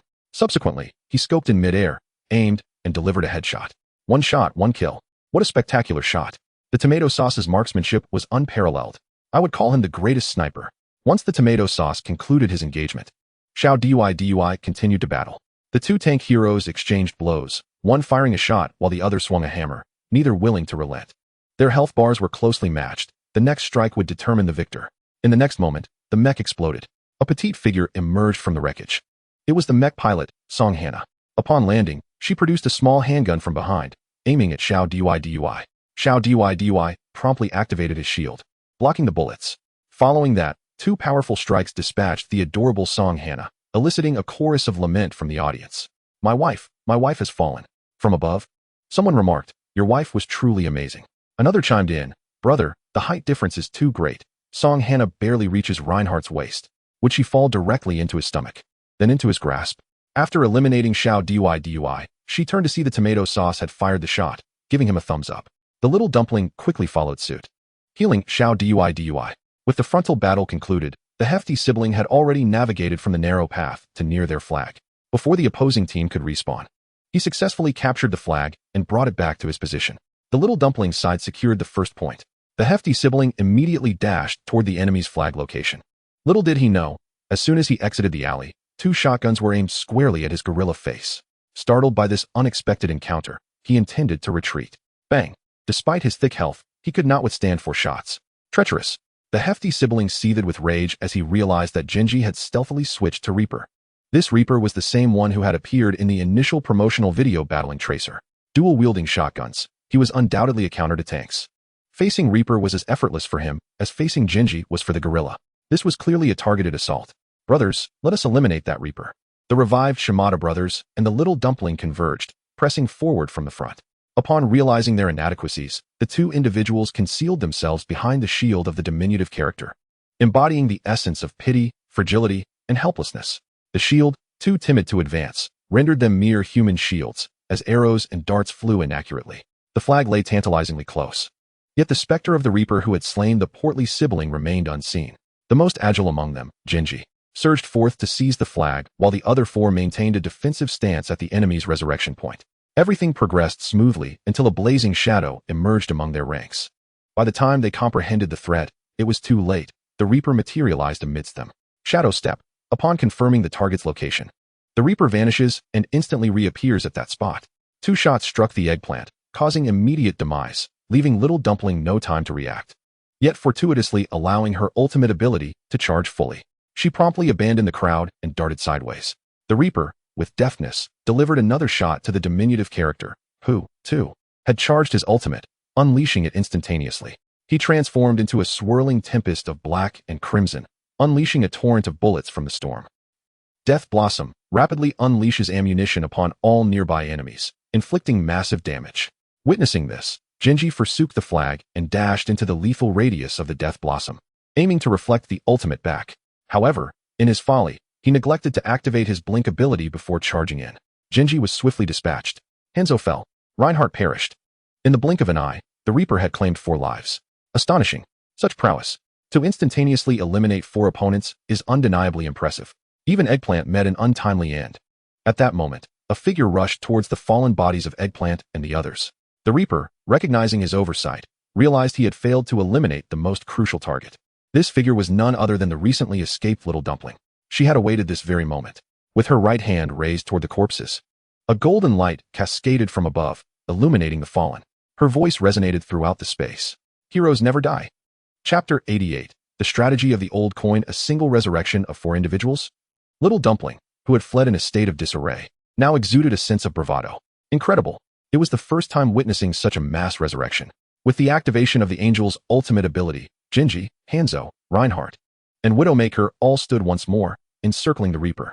The Reaper swiftly transformed into a mass of shadows, hastily retreating, for the prior victory was achieved through stealth. Now, faced with such a formidable force, who could withstand it? Wraith form transforms into a spectral form, impervious to all damage and capable of passing through enemies for a duration of 3 seconds. Yet, the opposing weapons were all aimed at him. Surrounded by walls with no obstructions in sight, the Reaper thought, I am in a precarious position. At the instant he materialized, Eggplant's shot struck true, taking him down. Thus, the tempo of the entire match remained firmly in Little Dumpling's grasp. The remainder of the battle unfolded with ease. The official version of Overwatch features a highlight reel showcasing the best player after each match. In this instance, the title of best player undoubtedly belonged to Little Dumpling's Angel, vividly demonstrating the power of an ultimate ability to turn the tides of battle. As the highlight reel played, the audience began to flood the chat with comments.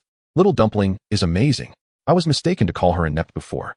Little Dumpling beamed at the barrage of praise, promptly beginning to perform. She assumed a gesture of gratitude and commenced her acceptance speech. Thank you all for your support. Receiving this title of best player is not solely my achievement. First, I must thank my teammates. Had they not fallen, I would not have had the opportunity to resurrect them. Secondly, I extend my gratitude to my opponents. Had they not slain my teammates, I would not have had the chance to revive them. Lastly, I thank the game's creators. Without their efforts, the trio of the diminutive character felt utterly exasperated. For heaven's sake, what an idiot. At that moment, Zhou Tianyi joined their team. The audience immediately shifted their allegiance. Oh no, Zhou is here, everyone rush. Forget the acceptance speech. We want to see Zhou play. Hurry up. The 5 commenced the next game. This time, it was a mixed map focused on capturing points and transporting resources, named Namani. A broad thoroughfare traversed the entire map, flanked by towering buildings on either side. They first needed to capture a point to obtain the resources and then transport them to the final objective. Little Dumpling retained her original 4-person lineup, while Zhou Tianyi opted for a cowboy character. The audience expressed their disappointment. Is Zhou not playing the Shimada brothers anymore? No. We want to see his 6-kill Jinji and Hanzo. My youth has come to an end. A random player chose Jinji, while the opponents comprised the Shimada brothers, Lucio, Reinhardt, Farah, and the Reaper. Entering Namani. First match, defending team. Game begins in 30 seconds, as the defending team. Their objective was to halt the attackers at the first capture point. Upon the countdown's completion, everyone surged forward, leaving a few to defend the point. However, Zhou Tianyi stealthily approached the enemy spawn point. Little Dumpling noticed his departure and promptly followed suit, hiding alongside him behind the door of a building at the enemy's spawn. The audience was left perplexed. What are they planning? They seemed to be preparing for an old coin strategy. At that moment, Hanzo from the opposing team hopped into the room. Zhou Tianyi swiftly deployed a flashbang, momentarily blinding Hanzo, who found himself utterly defenseless. Seizing the opportunity, Zhou unleashed a rapid succession of 6 shots, each bullet finding its mark in mere seconds, mercilessly sending Hanzo away without a hint of suffering. Hanzo, in a state of bewilderment, could hardly fathom that an ambush lay in wait at his doorstep. The realization struck him. A cowboy and an angel had concealed themselves in the house to the left of his entrance. In a panic, he shouted into his microphone, prompting Dechue to turn on his heels and rush into the room, only to find it devoid of any presence. His gaze shifted to the staircase at the room's edge. The 2 intruders were surely upstairs. Should he charge in alone or wait for his comrades? After a brief moment of contemplation, he dismissed his fears. After all, he was Dechue. Surely, they could not eliminate him in an instant. Thus, he charged forth. As soon as his foot touched the staircase, a dark, solid, and robust object collided with his face, revealing the cowboy directly before him. A flurry of 6 shots rang out, followed by a roll, then another 6 shots. His life came to a swift conclusion. Dechue was left in utter shock, as the audience watched in disbelief. What is this phenomenon of old coin or tactical leanback? There is nothing that a 6-shot burst cannot resolve. If there is, then 2 shots will suffice. Is this truly the correct way to play the cowboy? I have learned this lesson and shall apply it upon my return home. In Chapter 89, the team battle may falter, but Zhou must not perish. Dechue, can't you wait for us? Lucio complained. I never thought he could eliminate me so swiftly. Did you not see that he had an angel boosting his damage? The remaining 4 swiftly turned and raced back towards the house.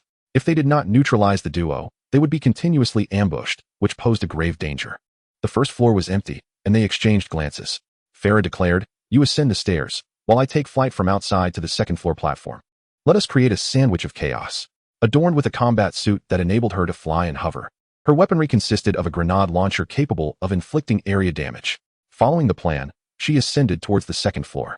Just as Farah reached the height of the second floor, a flashbang hurtled towards her. In an instant, she was incapacitated, plummeting to the ground, dazed and disoriented. A pair of gunshots struck her head, and she too was eliminated. There was little to discuss. Zhou was formidable. The cowboy exclaimed, "Stand firm." It was puzzling how a simple gunfight had suddenly transformed into a philosophical discourse. At that moment, the three remaining members burst into the second floor, finding themselves separated by a room. Without hesitation, Zhou Tianyi discharged the remaining bullets from his six-shot revolver. His opponents responded with remarkable speed. Jinji activated his ability to deflect bullets, while Reaper entered his shadow form. Lucio switched his aura effect from speed boost to healing, enhancing his soundwave ability. However, they had not anticipated Zhou's precision. All four bullets missed their mark. Observing that the adversaries had expended their skills, Zhou swiftly led his team to leap from the second floor. "Quickly pursue," he urged. They hastened after the cowboy and the angel, who had also jumped from the second floor. In midair, they heard the sound of the cowboy's ultimate ability being unleashed. Zhou Tianyi did not retreat. Instead, he remained at the base, waiting patiently. As soon as they revealed themselves, he activated his ultimate. He holstered his revolver and poised his right hand above the holster, his fingers twitching in anticipation. His gaze fixated on the enemies before him, resembling a cowboy poised for a duel. The three opponents, realizing they had exhausted their survival skills, turned to flee. Yet in Zhou's eyes, they bore the unmistakable mark of a glaring red skull above their heads. At that moment, a tumbleweed rolled past him. The cowboy swiftly drew his weapon, and in an instant, blood spurted from the heads of the four adversaries, all falling lifeless to the ground. A single shot. A complete annihilation. The opposing team soon realized that the cowboys' earlier assault on the second floor had merely been a ruse to draw out their defensive abilities. The true lethal strike was his ultimate ability. Zhou's ultimate: High Noon, Focus, Aim Draw. Lock onto your enemies and eliminate them. Meanwhile, Hanzo could only lament, "I had barely stepped outside, and yet I have perished once more." The audience was left in awe, astonished by the cowboy's might. This was not merely a question of the cowboy's prowess, but rather the skill of the player, Zhou.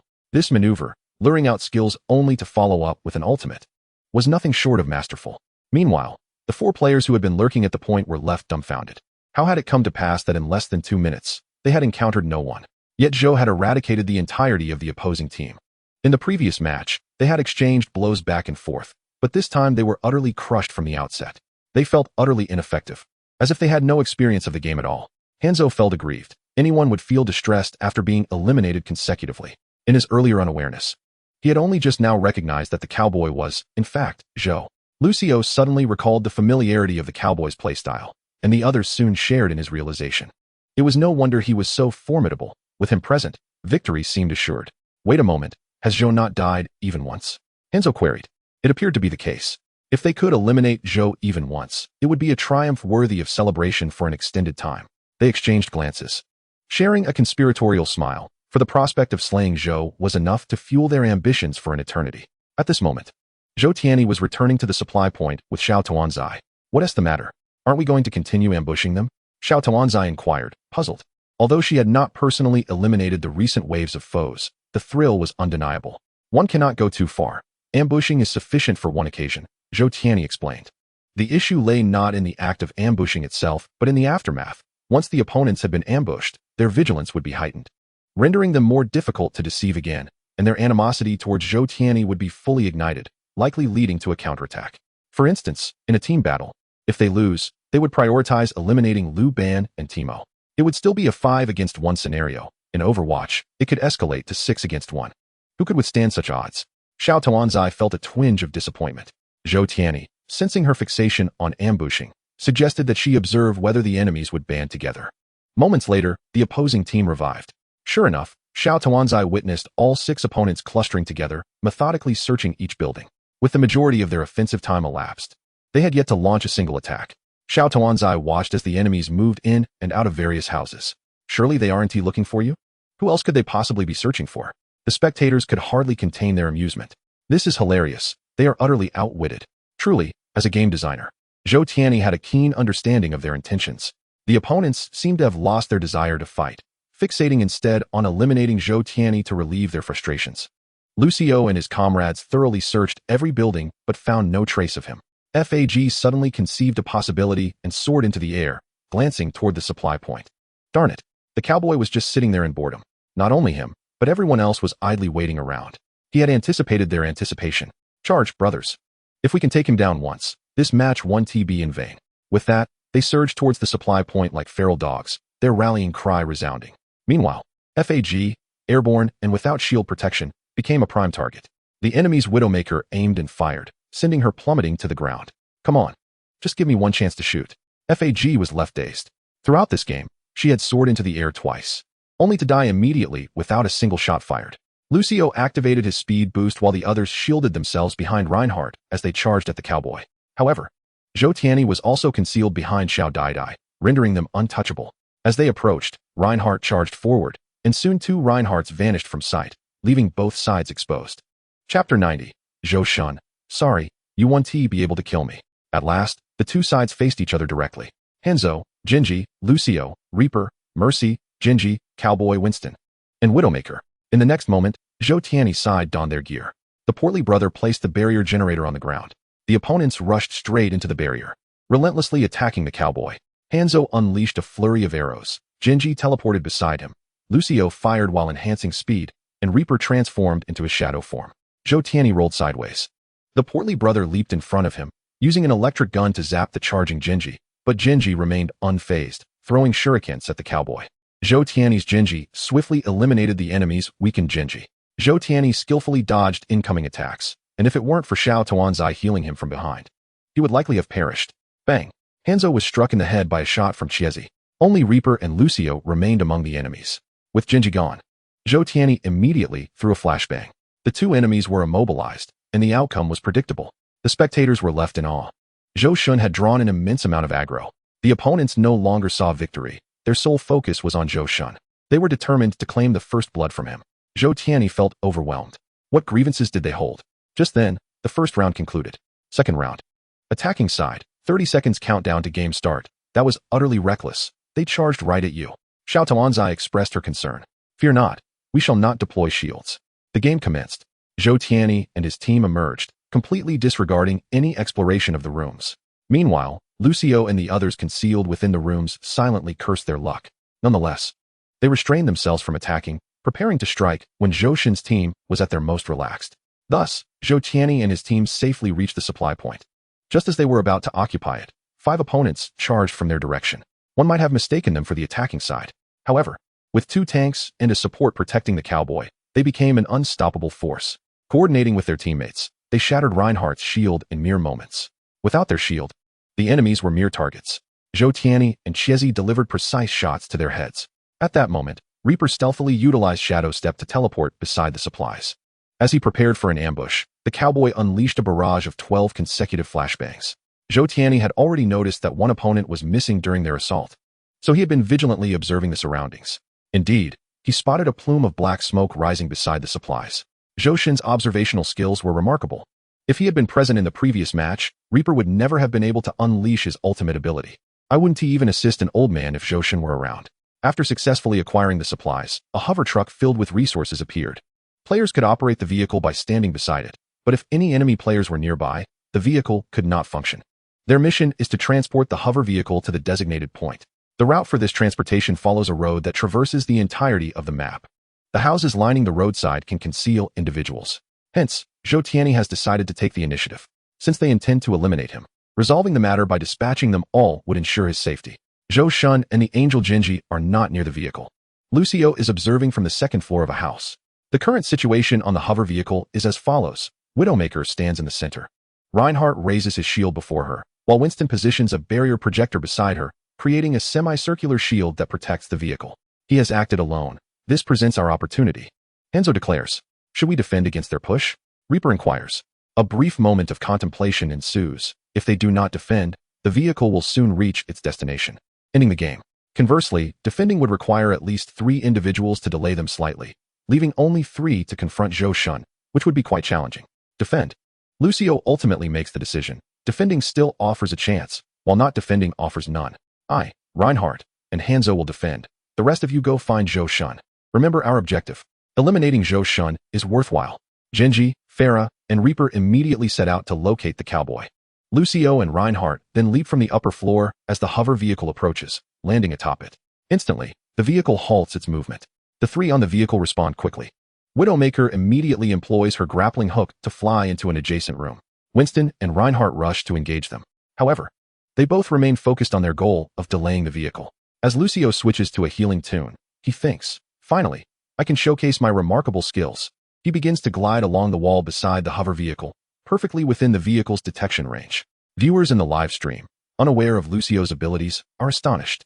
What on earth? How can he climb walls? Only the Shimada clan can do that. Who is he? Lucio replies, "Indeed, I am their half-brother." Lucio and Reinhardt play a game of cat and mouse with the hover vehicle akin to the tail of Qin Wang around the pillar. Meanwhile, Hanzo is engaged in a sniper duel with Widowmaker. After 2 arrows, he is sent back home. Farah and Jinji part ways. She soars above, searching for the cowboy's silhouette. The path is deserted. He must be hiding within a house. Be cautious, she warns. As she finishes speaking, she spots a figure moving below. It is the opposing Jinji. Farah immediately opens fire. Unexpectedly, the opposing Jinji activates his swift movement just as the projectile approaches. Farah is struck by her own rebounding projectile, followed closely by a shuriken that takes her down. Damn, the opposing Jinji plays quite well. Meanwhile, Zhou Tianyi and the small group are guarding their spawn point. Originally, Zhou Tianyi planned to crouch inside a room like an old coin, but upon witnessing the demise of the opposing team, he altered his strategy. He decided to position himself at the entrance of their spawn point. He now stands between the 2 doors of the opposing spawn point, a visual and psychological dead zone. Who would expect someone to stand right at their doorstep? The viewers in the live stream are in an uproar, having never seen such audacity. He had previously crouched within a house, and now he confronts them at their home. Wow, Zhou Shen's audacity is off the charts. Here comes the first victim. Stay calm. This could easily turn disastrous. As the audience speculates, Hanzo hops out of the spawn point. Zhou Tianyi, unfazed, sends him back home once more. The opposing Hanzo is utterly devastated. Damn, how am I being ambushed again? Stop searching, hurry back. Zhou Shen is at our doorstep. At this moment, Farah has also respawned. Which exit did you just leave from? Farah inquires. The left one. Alright. Farah heads towards the left exit. A rational person would switch positions after taking a shot, and if Zhou Shen is still present, he would likely be crouching on the right. Farah's reasoning is sound. Yet her return speed is not much faster than Hanzo's. Just then, Jinji and Reaper return first. Jinji realizes that engaging the cowboy at mid to long range is futile. He must close the distance. However, before he can get too close, he is swiftly taken down by 2 headshots from the cowboy. Witnessing this, Reaper immediately transforms into his wraith form, seeking refuge inside an adjacent house. He single-handedly suppresses 4 individuals. Those upstairs must not underestimate the small group. She is indeed a formidable force, consistently aiding Zhou Shen in inflicting damage. At this moment, Zhou Tianyi receives a notification that Jinji has eliminated Lucio and Reinhardt. As they return, they are ambushed by Jinji. Thus, 5 have perished, and 1 hides in fear. Brothers, let's charge once more. He is right at our doorstep. Lucio rallies the troops. I'm exhausted. I'm drained. I'm weary. I'm fatigued. I'm leaving. The plan to eliminate Zhou Shen has thus failed. Chapter 91, A Pock Ball. Overwatch News. It has been exactly 1 month since the release of Overwatch, with sales surpassing 1,200. Reliable sources indicate that Overwatch is about to introduce a new hero, a melee character wielding gauntlets as weapons. The gameplay is simply delightful. Playing for 12 hours daily makes life joyful and uncomplicated. Was the new hero designed by Zhou Shen? Game District Bulletin. It has been a month since WZHNBSHGUC who announced any new projects. Penguin Technology expressed that individual efforts are inherently limited. Only through teamwork can the continuous creation of exceptional games be realized. Has ZHUSHN truly been silent for a month? Is Penguin Technology unable to contain themselves? What new game has their company released? Have those above forgotten about CHOF and Li HN, Chu and Q, which is updated with numerous legendary monsters? ZHUT New York has not disclosed any gaming news for a month. It is not due to laziness, but rather because the system's tasks have finally been calculated, coinciding perfectly with the game he wished to create. Task: develop a game where players can capture and nurture various creatures. Upon encountering this task, a game instantaneously materialized in ZHUT New York's mind. He had initially completed the game's development, yet a new idea emerged. Why not create something grander? Consequently, he reached out to a camera equipment manufacturer to express his requirements. After a month of anticipation, he finally received the first pair of prototypes today. A spherical device, adorned with a label reading Pockball, featuring red on top and white on the bottom, with a camera embedded in the center. He bound the Pockball to his dream network, casually attaching it to his waist, ready to venture out. Zhou New York arrived at a small park adjacent to the village, activated the Pokeball device, and launched his game. Before him flickered, instantly revealing the current scenery of the park, indistinguishable from reality. He attempted to obstruct the camera on the Pokeball, and the game promptly ceased. Relieved, he continued his testing, surveying his surroundings. A group of elderly individuals danced beneath a large tree, while in a corner, some were engaged with exercise equipment. A few children frolicked on the lawn, creating an atmosphere of tranquility. Suddenly, a disturbance arose from a nearby thicket. A yellow, lightning-shaped tail emerged, swaying left and right before a plump body gradually crawled out. A creature the size of a small dog appeared, with long ears on either side of its head, large, expressive eyes, and rosy cheeks. With tiny paws and short legs, its rotund form resembled that of a small mouse. Pika, Pika, it cautiously observed the surrounding individuals, exhibiting signs of unease. Zhou New York gripped the Pokeball tightly, aimed at the small mouse, and mimicked a throwing motion. Although he did not throw the Pokeball, within the game, it flew forth, colliding with the yellow creature. The ball then bounced and opened, and the yellow creature transformed into a beam of light, captured within the Pokeball. With a thud, the Pokeball dropped to the ground and began to wobble. The Pokeball in Zhou New York's hand mirrored the movements of its digital counterpart. One shake, two shakes, and suddenly, several stars erupted from the Pokeball in the game. Congratulations, you have captured Pikachu. The Pokédex has recorded this. You may view it. In the real world, the Pokeball in Zhou New York's hand emitted the sound of Pikachu. Pika, Pika. Subsequently, he captured a Squirtle in the park's pond. Squirtle, a turtle with blue skin, its head glistening. He also captured a long-tailed monkey atop a large tree. Long-tailed monkey, a purple monkey with 3 tails, each ending in a palm. In the game, as Zhou New York switched between different pets, the Pokeball in his hand echoed the corresponding creature's sounds. After completing the tests, he returned home for another evaluation. Sitting on his bed, he opened the game and selected the switch mode. Reality switched to Dream Realm. He found himself in a campsite within a dense forest, surrounded by towering trees and the occasional roar of unknown beasts. Zhou New York gathered all items from the campsite, then checked his pets. The 3 companions captured in the park successfully materialized here. Pikachu, Squirtle, long-tailed monkey. He released them from their Pokeballs, taking turns to experience their textures. He stroked Pikachu's head, its warm, soft fur proving irresistible. He touched Squirtle's head, which was cool and smooth, but after prolonged contact, Squirtle threatened to spray him. He reached for the long-tailed monkey's head, which protested and displayed a fierce demeanor. Zhou New York felt a surge of irritation, thinking, how dare you act so tough? Thus, he released the remaining 3 Pokemon. A wolf-like creature wielding a long sword in its mouth, C-11ing, a green flying dragon with red-edged scales, Li-King Zhu, and a blue, winged whale-like monster, Giuk. Upon their appearance, the long-tailed monkey instantly became more docile than a kitten, allowing Zhou New York to pet it to his heart's content. Chapter 92, a warning for young eyes.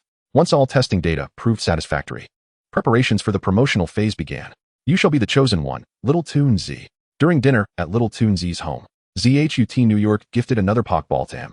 Little Tuanzi examined the Pokeball in his hand, puzzled. What is this? It's a gaming accessory. Bind it to your Dream Network and wear it. Then open the game I sent you, and you'll understand. You finally have a new game? I've had it for a while. I was just waiting for the equipment, Zhou New York replied, snatching a chicken leg from Little Tuanzi's plate. Little Tuanzi's cheeks puffed up. You didn't even tell me. You never inquired about my thoughts. Could you not be a bit more proactive? I will certainly remember this for next time. Zhou Tianyi, with a sincere demeanor, then took the last chicken leg. Zhou Tianyi, you have consumed all of my chicken legs. It was only then that Xiao Tuanzi realized her plate was entirely empty. You were talking the whole time, and I assumed you were full. Although she did not eat her fill, she was indeed filled with indignation. Xiao Tuanzi had a habit of saving her favorite dishes for last. Not anticipating that it would ultimately benefit him, she took a deep breath, suppressing the urge to have Xiao Bai bite him. Has the game been sent over? I will try it now. It has been sent. After experiencing the game firsthand, Xiao Tuanzi displayed an expression of sheer astonishment. The creativity of the game was unprecedented. Not to mention that it featured 2 different modes, a blend of reality and dreams. What do you think? Zhou Tianyi inquired. One word, extraordinary. Xiao Tuanzi could already envision the audience's reaction the following day. On the next day, Xiao Tuanzi began her broadcast. Are you still playing Overwatch today? Yesterday, she played as a cowboy, and it was hilarious. She even managed to unleash a 6-shot barrage. Those upstairs, stop the insults. If you keep it up, she won't play anymore, and what will we watch? Humph. Xiao Tuanzi gazed at the mocking comments, and soon, she would leave them speechless. You should check out Zhou Tianyi's homepage, she remarked casually. Some viewers caught on immediately and rushed to Zhou Tianyi's page. The new game Backmeng will be showcased this morning by Xiao Tuanzi for its first playthrough. Everyone is invited to watch. At that moment, a surge of viewers flooded into the live stream. Zhou Tianyi is forever a deity. Xiao Tuanzi is forever a deity. It hasn't even started yet. That's great. We can watch it from the beginning. Xiao Tuanzi, quickly tell us what the new game is like. Xiao Tuanzi smiled without speaking, retrieving a pokeball from behind her, shaking it in front of the audience before attaching it to her waist. Today, we won't be playing at home. We will be streaming outdoors. The video was then closed. And upon reopening, everyone saw her wearing a helmet, seated behind a small electric scooter, gripping the rider's waist. The audience was astonished. I looked at the Lamborghini key in my hand, unsure where I had gone wrong. I glanced at the Ferrari key I held, perplexed about my misstep. I examined the tractor key in my grasp, suddenly feeling a sense of accomplishment. Do not hold my waist, hold onto my clothes. The rider turned around and remarked.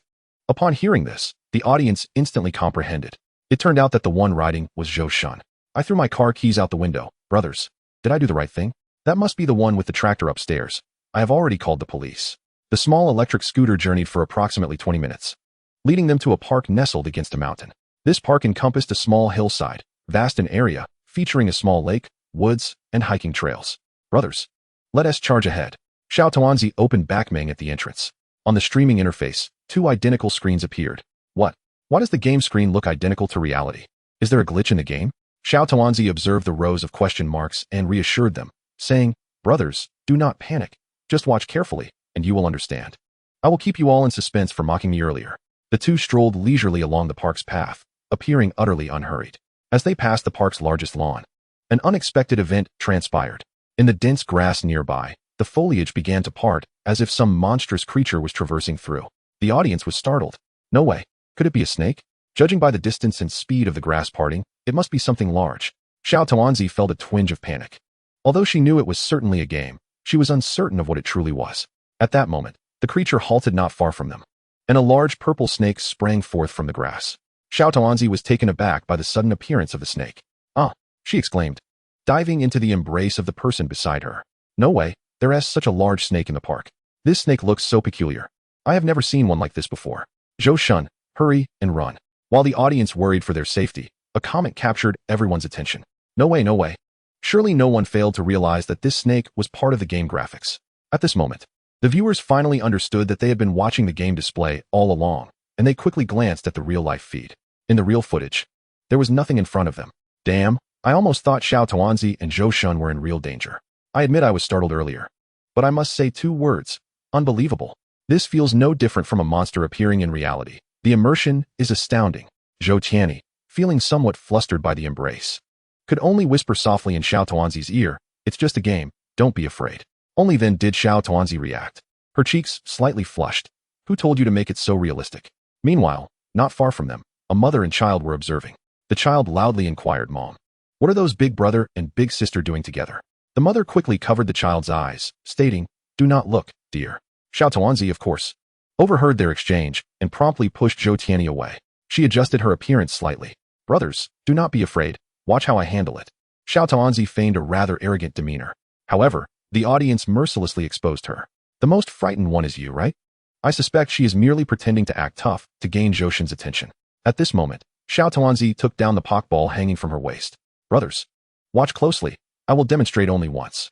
With that, she firmly grasped the pokeball and made a throwing motion toward the snake. The pokeball soared through the air and, upon impact, the snake was drawn into it.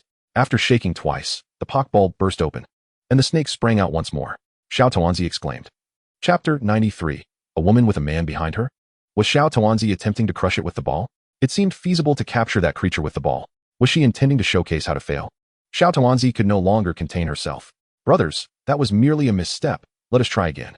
After speaking, she cast a glance at Zhou Tianyi, who wore a look of resignation.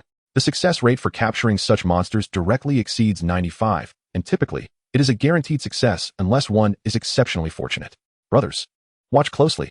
I will demonstrate once more. Xiao Tuanzi executed another throwing motion. Once again, the creature was instantly absorbed into the ball. At this moment, everyone's attention was fixated on the ball lying on the ground.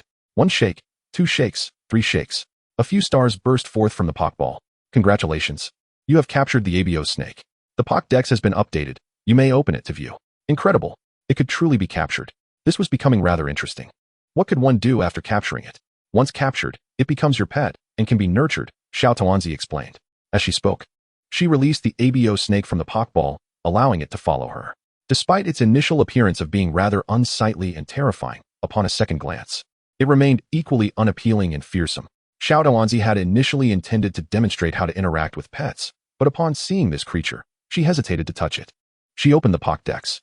Abo snake level, 1 skills, bind, glare description. It hides deep within the grass. Since birth, it has been non-venomous, and a bite merely causes pain. To her surprise, there were levels and skills. Could they possibly battle? The first skill appeared rather intriguing. You will understand shortly. Xiao Tuanzi teased. After a tranquil journey, they finally entered a small mountain. There were no tourists climbing the mountain, and the two ascended the steps. What on earth is this? I'm so anxious to know. I've understood the purpose of the live stream. It's to lure us single folks to witness their date. This is simply outrageous. At that moment, the abo snake suddenly coiled its body, assuming a stance as if encountering an enemy. Xiao Tuanzi instantly became excited, scanning the surroundings for any movement. Sunlight filtered through the gaps in the leaves, creating a Tyndall effect.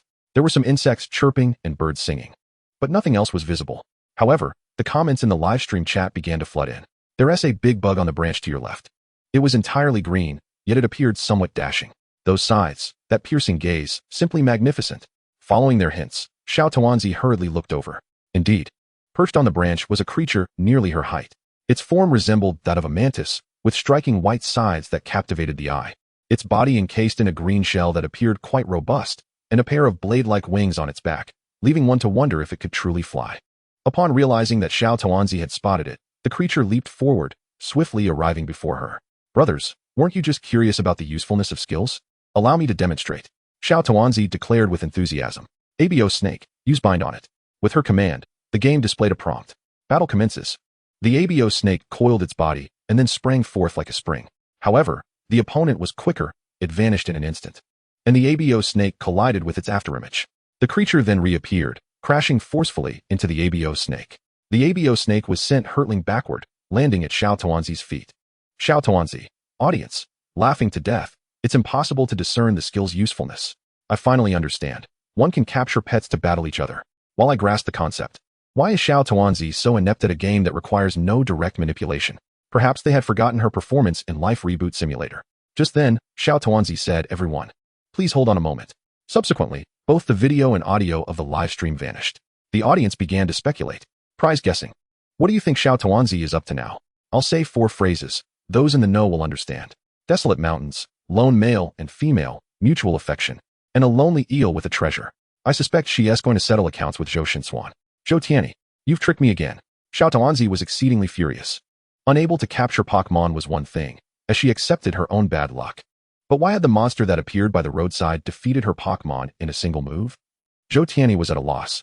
Did you not see the level above the flying mantis? It's only level 16. And your abo snake's level? ISNT at just 3? Xiao Tuanzi's face flushed red as she stammered. Wait a moment. Zhou Tianyi sent a request to exchange Pokemon. After Xiao Tuanzi accepted, she traded her abo snake for a level 20 Pikachu.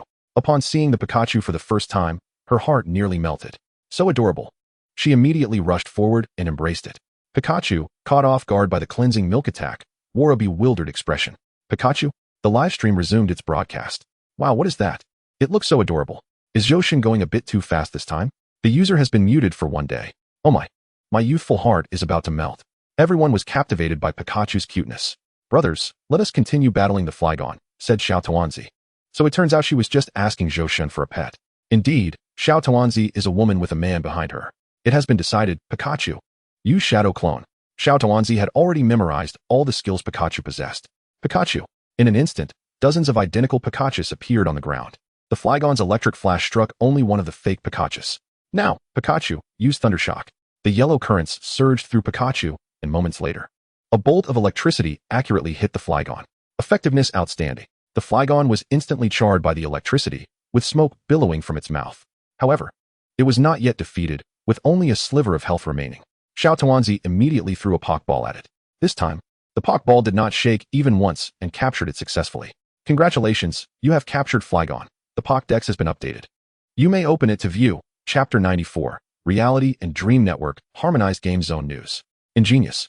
I am truly not a dog planner. The new word Pokemon surprisingly allows one to capture monsters in reality. Capture, cultivate, battle. What could be more captivating than these? According to Xiao Tuanzi's revelation before she ended the stream yesterday, the gameplay of Pokemon is not merely this simple. Yesterday, I watched Xiao Tuanzi capture many different Pokemon. It was so entertaining. The battles were equally fascinating. I could feel my youthful spirit awaken as she shouted her moves during each battle. It has been decided. You there, use water gun? I didn't watch the live stream. Why do I feel so out of touch with the times? In Xiao Tuanzi's live stream room. Xiao Tuanzi, where are you going to catch Pokemon today? Please tell us. Is there gameplay you didn't showcase yesterday? Everyone, please be patient. Xiao Tuanzi, calm and collected, said we won't be going out today. She directly opened the game. In a flash, she found herself in a room. The audience erupted in excitement. Wow. Is this really a game? Is this the world of Pokemon? Did you not notice? Today, Xiao Tuanzi did not reveal her Pokemon. Stepping out of the room, a middle-aged woman greeted her, saying, Xiao Tuanzi, you're awake. Feel free to wander outside. Okay. Xiao Tuanzi pushed the door open, and a refreshing breeze greeted her. She was now in a quaint little town called Jinxin Town, where only a handful of people roamed. Professor Oki, an expert in Pokemon research, was there as well. After exiting her home and walking along a country path, she encountered Professor Oki, followed by a series of unfolding plotlines. Professor Oki presented her with 3 Pokeballs, allowing her to choose one. Charmander, Squirtle, Bulbasaur. Xiao Tuanzi gazed at the 3 Pokemon before her. Brothers, a dragon, a turtle, a frog. How impressive they all sound. It goes without saying which one she would choose. Without a doubt, she selected Charmander. Just then, a young boy barged in. You chose Charmander? Then I shall choose Squirtle. Just as Xiao Tuanzi was about to react, the boy blocked her. The Pokemon she had worked so hard to obtain, let us battle. And it was mandatory. Xiao Tuanzi barely had time to respond before being pulled into battle. Xiao Tuanzi. Yesterday, Xiao Tuanzi caught many Pokemon.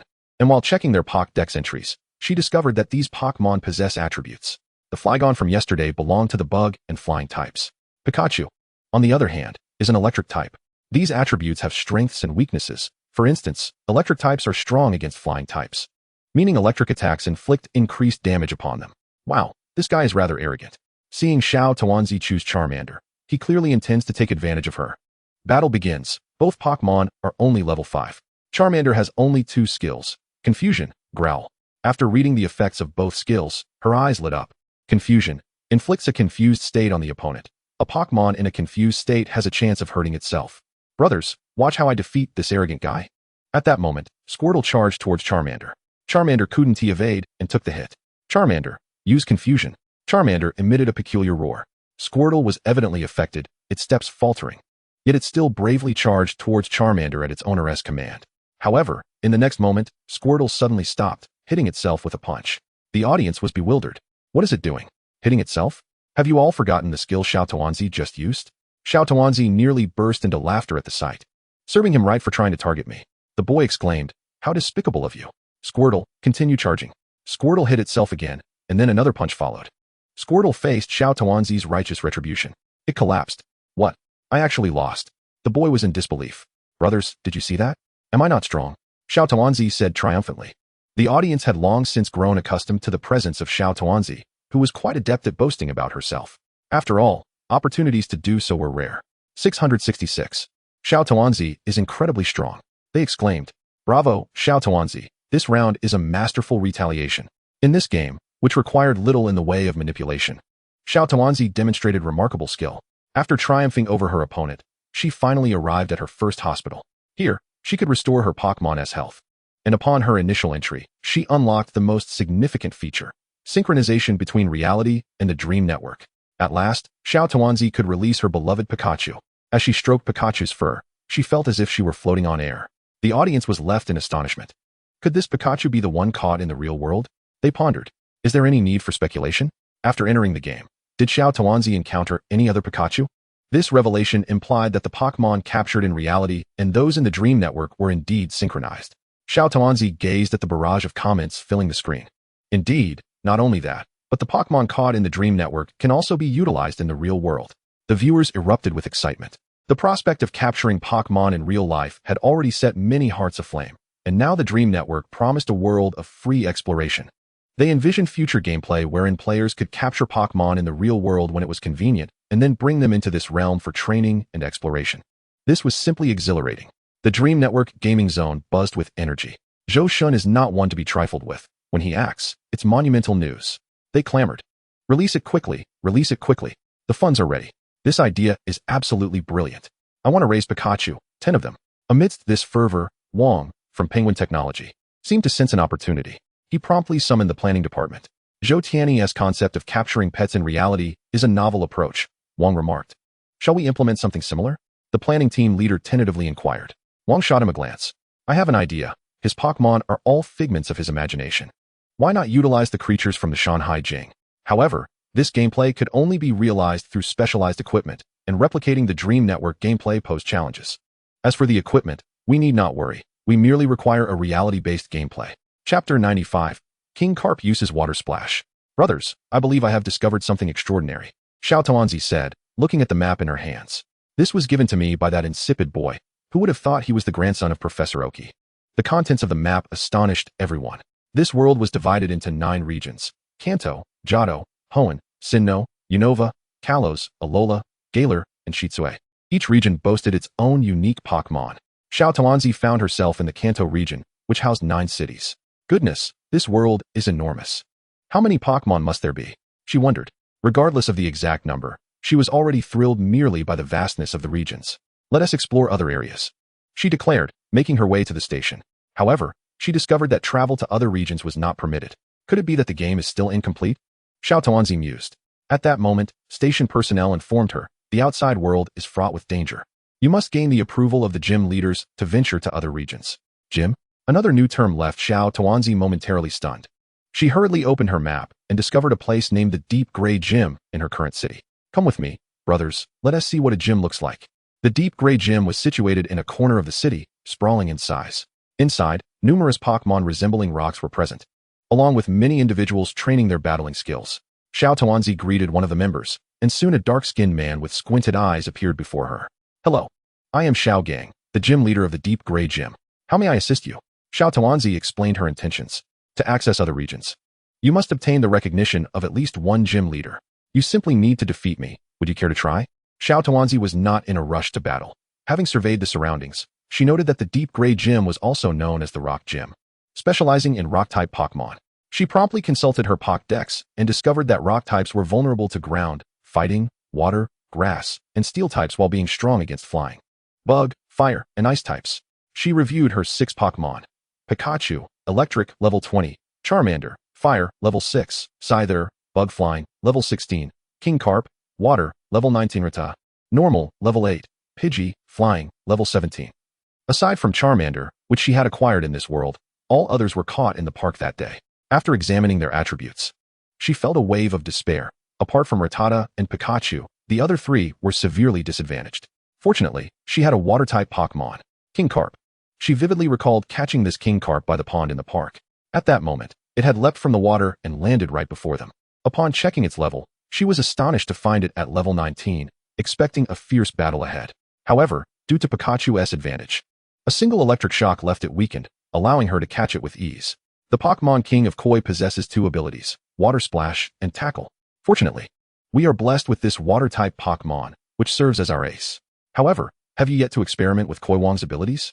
The introduction to the first skill seems rather peculiar, as it involves jumping about, seemingly devoid of any practical use. Surely, no one could genuinely believe that a skill could be entirely ineffective. Although Xiao Tuanzi has never employed Water Splash before, her curiosity about its potential has been piqued. She cannot fathom how Zhou Tianyi could create a skill that bears no utility whatsoever. Let the battle commence, Xiao Tuanzi declared to Xiao Gang. With a swift gesture, Xiao Gang signaled for everyone present to disperse to the edges of the arena, leaving the center clear. The 2 stood facing each other. Xiao Gang sent forth his level 20 Shou Quan Shi, resembling a rugged, round stone with a pair of hands. In contrast, Xiao Tuanzi released Koi Wang, who, upon landing, began to bounce energetically on the ground, igniting excitement among the onlookers. The battle begins, the system announced. Shou Quan Shi, use Rock Slide. Xiao Gang commanded. Koi Wang, utilize Water Splash. Xiao Tuanzi retorted defiantly. Shou Quan Shi swung its arms, causing a multitude of rocks to cascade down upon Koi Wang. At that instant, Koi Wang forcefully slapped the ground with its tail, propelling itself high into the air. Both Xiao Tuanzi and the audience held their breath, anticipating the imminent effect of Water Splash. Indeed, Koi Wang executed a flip at the apex of its jump, only to be struck squarely by the falling rocks. I told you this skill was useless, Xiao Tuanzi protested. I refuse to believe that Zhou Tianyi could devise a skill devoid of purpose. Who says it's ineffective? It can certainly perform a flip. Perhaps it could use this skill to right itself when being fried, chimed in a voice. Xiao Tuanzi was taken aback. Was it truly as ineffective as it seemed? Meanwhile, the action on the opposite side was relentless. Zhou Tianyi rolled across the ground, its form becoming more rounded, radiating a brilliant glow. Round off, increases its defense. Koi Wang, do not fear. Use tackle. Koi Wang bravely charged at Zhou Tianyi. A resounding impact echoed. But the opponent's health only diminished slightly. Xiao Tuanzi was baffled. Wasn't this a type advantage? Why was the damage so minimal? At that moment, an observant spectator provided clarity. I recall that Pikachu's skills had distinct colors. Shadow Clone was gray, while Thunderbolt was yellow. This corresponds perfectly with type advantages. I see now. Pokemon skills also possess types. To counter an opponent, one must utilize skills corresponding to the appropriate type. Xiao Tuanzi stared blankly at the barrage of comments, realizing that both of Koi Wang's skills were normal type, rendering them ineffective against the opponent. She could not afford to continue this way. Contemplating that Koi Wang's level was already lower than Zhou Tianyi's, and without a type advantage, it could only endure punishment. Return, Koi Wang. Go, little fire dragon. Xiao Tuanzi's decisive maneuver astonished the audience. How could she send out a level 6 Pokemon that was already at a disadvantage? Was she truly conceding defeat? Don't forget, Little Fire Dragon possesses an incredible skill, she shouted in response to the comments. Little Fire Dragon, use confusion. The Little Fire Dragon emitted an unusual cry. Zhou Tianyi was momentarily disrupted by the confusion, its body swaying. In Pokemon battles, it is essential to adeptly employ status conditions. You are performing splendidly, Xiao Gang remarked, unperturbed by Zhou Tianyi's state. Yet, as a man, one must embody the steadfastness of rock to attract the attention of Miss Junsha and Nurse Joy. Bravely use Rock Slide, Zhou Tianyi. Encouraged by its trainer, Zhou Tianyi let out a roar and slapped itself. Do not fear, use Tackle. It struck itself once more. At the right moment, retreat to advance, use Round Off. This time, Zhou Tianyi successfully bolstered its defense. Is it just me? Or is the gym leader merely playing around? Yet Xiao Tuanzi had executed a beautiful confusion maneuver. At that moment, she had already switched to Pikachu. Pikachu, use Thunderbolt. The electric current swiftly engulfed Zhou Tianyi. However, its health only diminished slightly, still retaining more than half. Suddenly, Zhou Tianyi swayed. The confusion has worn off. Brothers. The confusion being lifted is inconsequential. Its health is already low, Xiao Tuanzi calmly assessed. Regain some health, Zhou Tianyi. Xiao Gang said, producing a potion to heal Zhou Tianyi. Instantly, its health was fully restored. Xiao Tuanzi was flabbergasted. What? You can use items? How unfair. Hey, did you hear my health was low? Xiao Gang quipped, prompting Xiao Tuanzi to switch back to Little Fire Dragon, preparing for another attempt at confusion. However, an unexpected turn of events occurred. Little Fire Dragon's confusion failed to hit, and was instantly knocked out by Zhou Tianyi's Rock Slide. Now, Xiao Tuanzi could only pit Pikachu against her opponent. Pikachu, use Shadow Clone. Instantly, a multitude of Pikachus appeared on the field. Yet, within moments, Zhou Tianyi's tackle shattered those illusions. This is quite the stalemate. You can't hit me, and I can't hurt you. It's like a dance battle. Just stop fighting already. On a rainy day, two men and a woman engaged in a prolonged battle, during which Xiao Tuanzi successfully outlasted his opponent. This encounter granted substantial experience to the Pokemon involved, leading to a subtle transformation in the Pokeball containing the Magikarp, though Xiao Tuanzi remained oblivious to it. You performed admirably. Now why not challenge him? At that moment, Xiao Gang released his final Pokeball. A colossal Pokemon materialized before the onlookers, igniting excitement among the spectators at the edge of the gym. The gym leader's level 22 Onix had finally appeared. This serpentine creature, composed of segmented rocks, boasted a towering horn atop its head, dwarfing Pikachu several times over. Isn't that rather exaggerated? It's enormous. That previous Geodude was merely its younger sibling. How are we supposed to contend with this? Xiao Tuanzi gulped, uncertain of the strength of the opposing Pokemon, but acutely aware of its sheer size. Pikachu, use Double Team. Her immediate thought was to avoid being struck. However, fate had other plans. With a flick of its tail, Onix shattered the illusory copies and ensnared Pikachu. Its massive body constricted, causing Pikachu's health to plummet. Xiao Tuanzi thought to herself, this is dire. Pikachu, use Quick Attack. Yet, it was utterly immobilized. Moments later, Pikachu succumbed to defeat. Xiao Tuanzi was left with only her remaining Pokemon, Scyther, Rattata, Pidgey, and Magikarp. In desperation, she sent out Scyther. Onix, use Rock Tomb. The titanic tail of Onix plunged into the earth, lifting a gargantuan boulder to hurl at its foe. Scyther was obliterated in an instant. As a bug and flying type, it was doubly vulnerable, unable to withstand even a single blow. Rattata and Pidgey fared no better. They were utterly overmatched in level. Now, only Magikarp remained. Xiao Tuanzi felt utterly defeated, thinking, brothers, I must flee. I cannot win this battle. It seemed she needed further training. Yet, after a moment of contemplation, she resolutely threw her last Pokeball. I, Xiao Tuanzi, would never retreat in the face of adversity.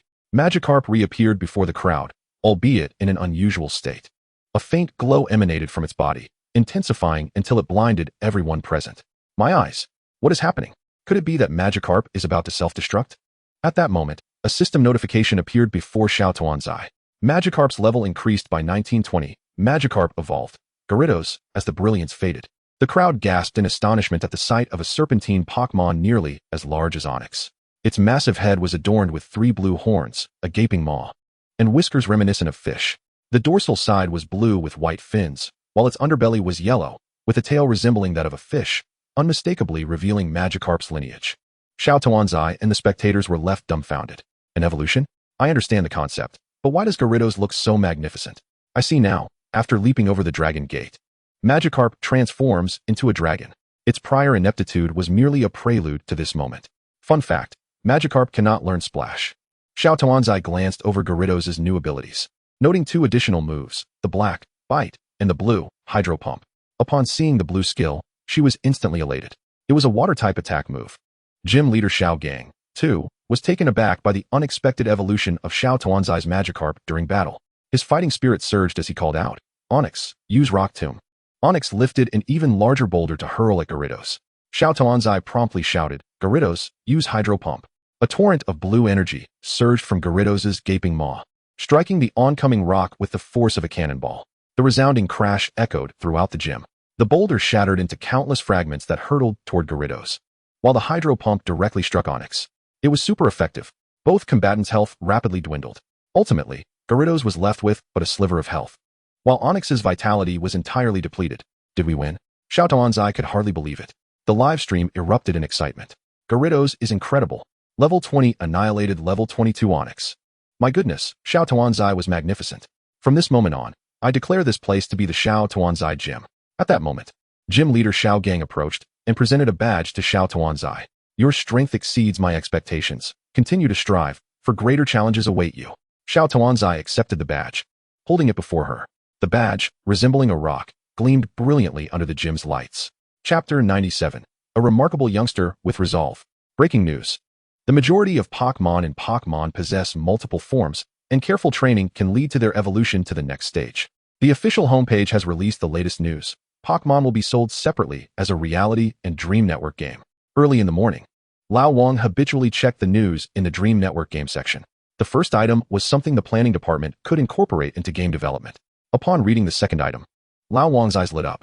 He immediately sent a message to several acquaintances. Young people are prone to mistakes. Let me impart a lesson.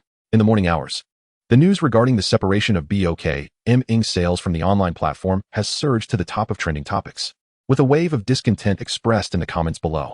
Some lament, how could ZHUSHN, who has created a game, decide to split it into 2 to sell? This is clearly a scheme to exploit our wallets. Is he in need of money to resort to such actions? As an unwavering fan of ZHUSHN, I have purchased all his games, yet this decision has left me profoundly disappointed. No matter how exemplary his future games may be, I shall refrain from acquiring them. One commenter retorts, what do you count for? ZHUSHN's games have never struggled to sell. Does he lack your single purchase? Another adds, just count how many of the top 10 bestsellers are ZHUSHN's games. There are those who masquerade as ordinary players, professional gamers, and loyal fans, voicing their opinions only to contradict themselves, leading unsuspecting casual players astray. Many begin to suspect that ZHUT New York's separation of sales is merely a ploy for profit, thus joining the chorus denouncing him. Meanwhile, true players cannot stand idly by and engage in counterarguments, escalating the online quarrel. In the midst of a live stream, a young woman named Xiao Tuanzi, upon noticing the messages from the audience, hastily glanced and was aghast. Why don't they seize the opportunity? It is evident that these are 2 distinct games, both playable independently, she exclaimed. Indeed, it is only through the Pokeball that one can engage with the real-world game, whereas the Dream Network allows for immediate play. The game's quality is apparent to all. The real-world game stands entirely independent. Those who merely seek advantages disregard the concept of independence, adamantly refusing to spend a dime as long as they can play for free. Why hasn't TZHUSHN responded yet? Xiao Tuanzi pondered, promptly messaging ZHUT New York. However, after several attempts, her messages fell into a void, receiving no reply. This is strange. Although he may be somewhat aloof, he usually replies instantly, she thought, wondering what he could possibly be occupied with. At that moment, ZHUT New York was blissfully unaware of the online uproar. He found himself in the office of the Pink Ink Tourism Bureau, savoring tea in a manner that was indeed as it appeared. A male secretary brewed him a cup, assuring him that the director would arrive shortly. As ZHUT New York relaxed on the sofa, savoring his tea, a robustly built man entered, impeccably maintained and fit. ZHUT New York rose to shake hands, and after a brief exchange of pleasantries, they seated themselves. To think Mr. ZHU is so youthful and accomplished, remarked Director X. You flatter me, ZHUT New York replied modestly. Let us proceed to business. We have been following your progress closely, as you are surely aware. Upon hearing this, ZHUT New York was momentarily taken aback, recalling the increasingly swift approvals for his game. Initially, he had attributed this to improved efficiency, not realizing it stemmed from this interest. Yes, he nodded. We are quite optimistic about your concept for BOK MING in reality. I have two inquiries. First, can certain Pokemon-S locations and appearances be customized? Second, can Pokemon change their appearances and include language functionalities? Understanding that these inquiries were from the Tourism Bureau brought clarity to ZHUT New York's thoughts. Imagine if BOK MING were to gain immense popularity. At a specific attraction, a rare Pokemon might appear at a designated time. What an extraordinary scenario that would be. The second inquiry was even more straightforward, replacing Pokemon with cartoon characters representative of Pink Ing, accompanied by introductions to various attractions, would effectively create a mobile tour guide. All of this is certainly feasible, ZHUT New York responded, regarding the questions as mere trifles. Director X, visibly pleased with the response, took a sip of his tea. There are two matters I would appreciate your assistance with. ZHUT New York was more than willing, understanding that aiding in minor tasks could yield mutual benefits. Director X articulated his requests, aligning perfectly with ZHUT New York's expectations. He promptly assured him, no problem. The second device can initially utilize the Pokeball for testing purposes before making a final decision. It can be completed within a week.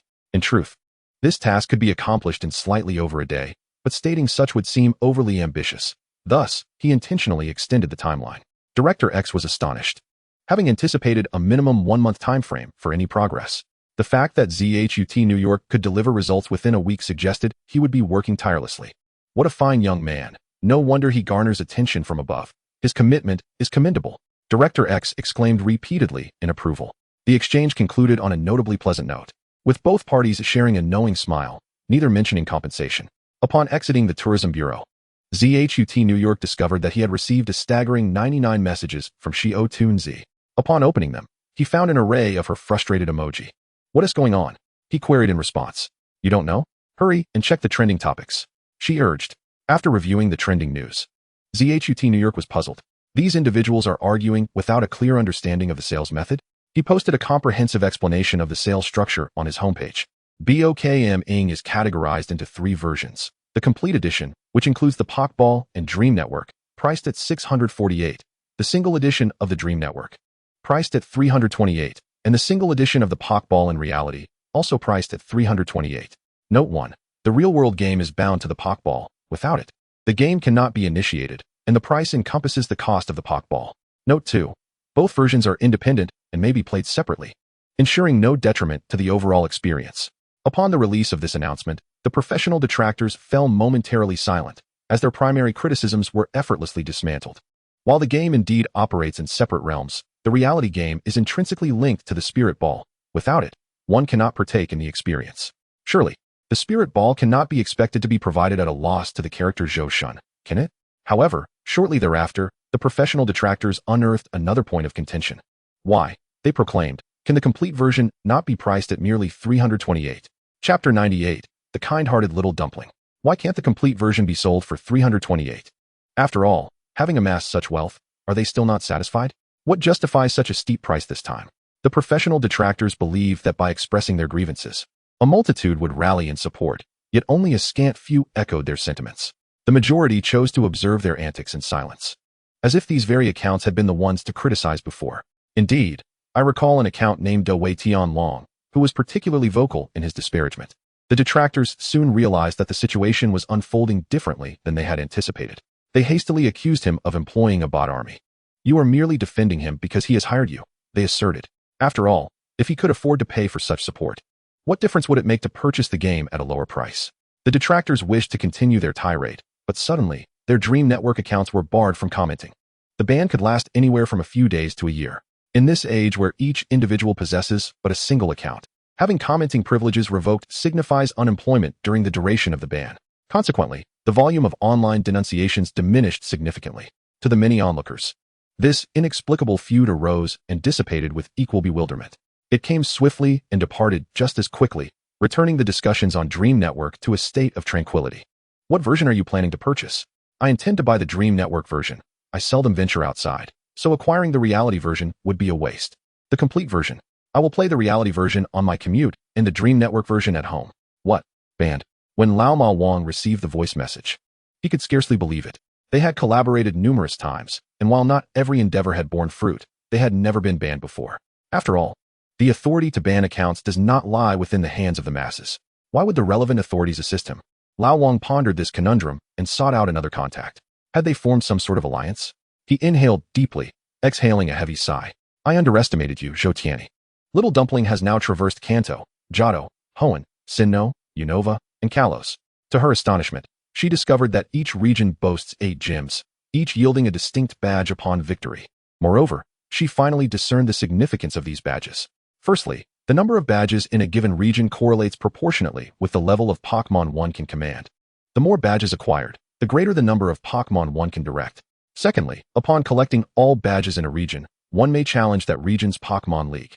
No wonder Brock had mentioned that greater challenges awaited him. It was a summons to confront the Pokemon League. Brothers, am I the kind of person to shy away from challenges? Let us proceed to battle the first league. Little Dumpling now brimmed with confidence. After this period of exploration, her Pokemon roster underwent a transformation. Pikachu, level 53, Electric. Xiaochi Qingniao, level 52, Dragon Flying. Lai Yao Lu Sha, level 53. Dragon Ground. Jia Hirenhua, level 54, Water Dark. She only brought these 4 highest level Pokemon, leaving the lower level ones behind. At last, Little Dumpling returned. Stretching lazily, she emerged from the station. A peculiar phrase suddenly floated through her mind. Do not underestimate the youth's poverty. 30 years in the east, 30 years in the west. Is my brother upstairs this year at the riverbed? Come on, brothers, let us go challenge Brock once more, Little Dumpling declared with bravado. Goodness, are you intent on bullying him? I wondered why you had been training Jia Hirenhua so diligently. It appears you were preparing for today. This dumpling is quite formidable. Little Dumpling set forth on her journey to the gym. However, at that moment, she abruptly raised her head.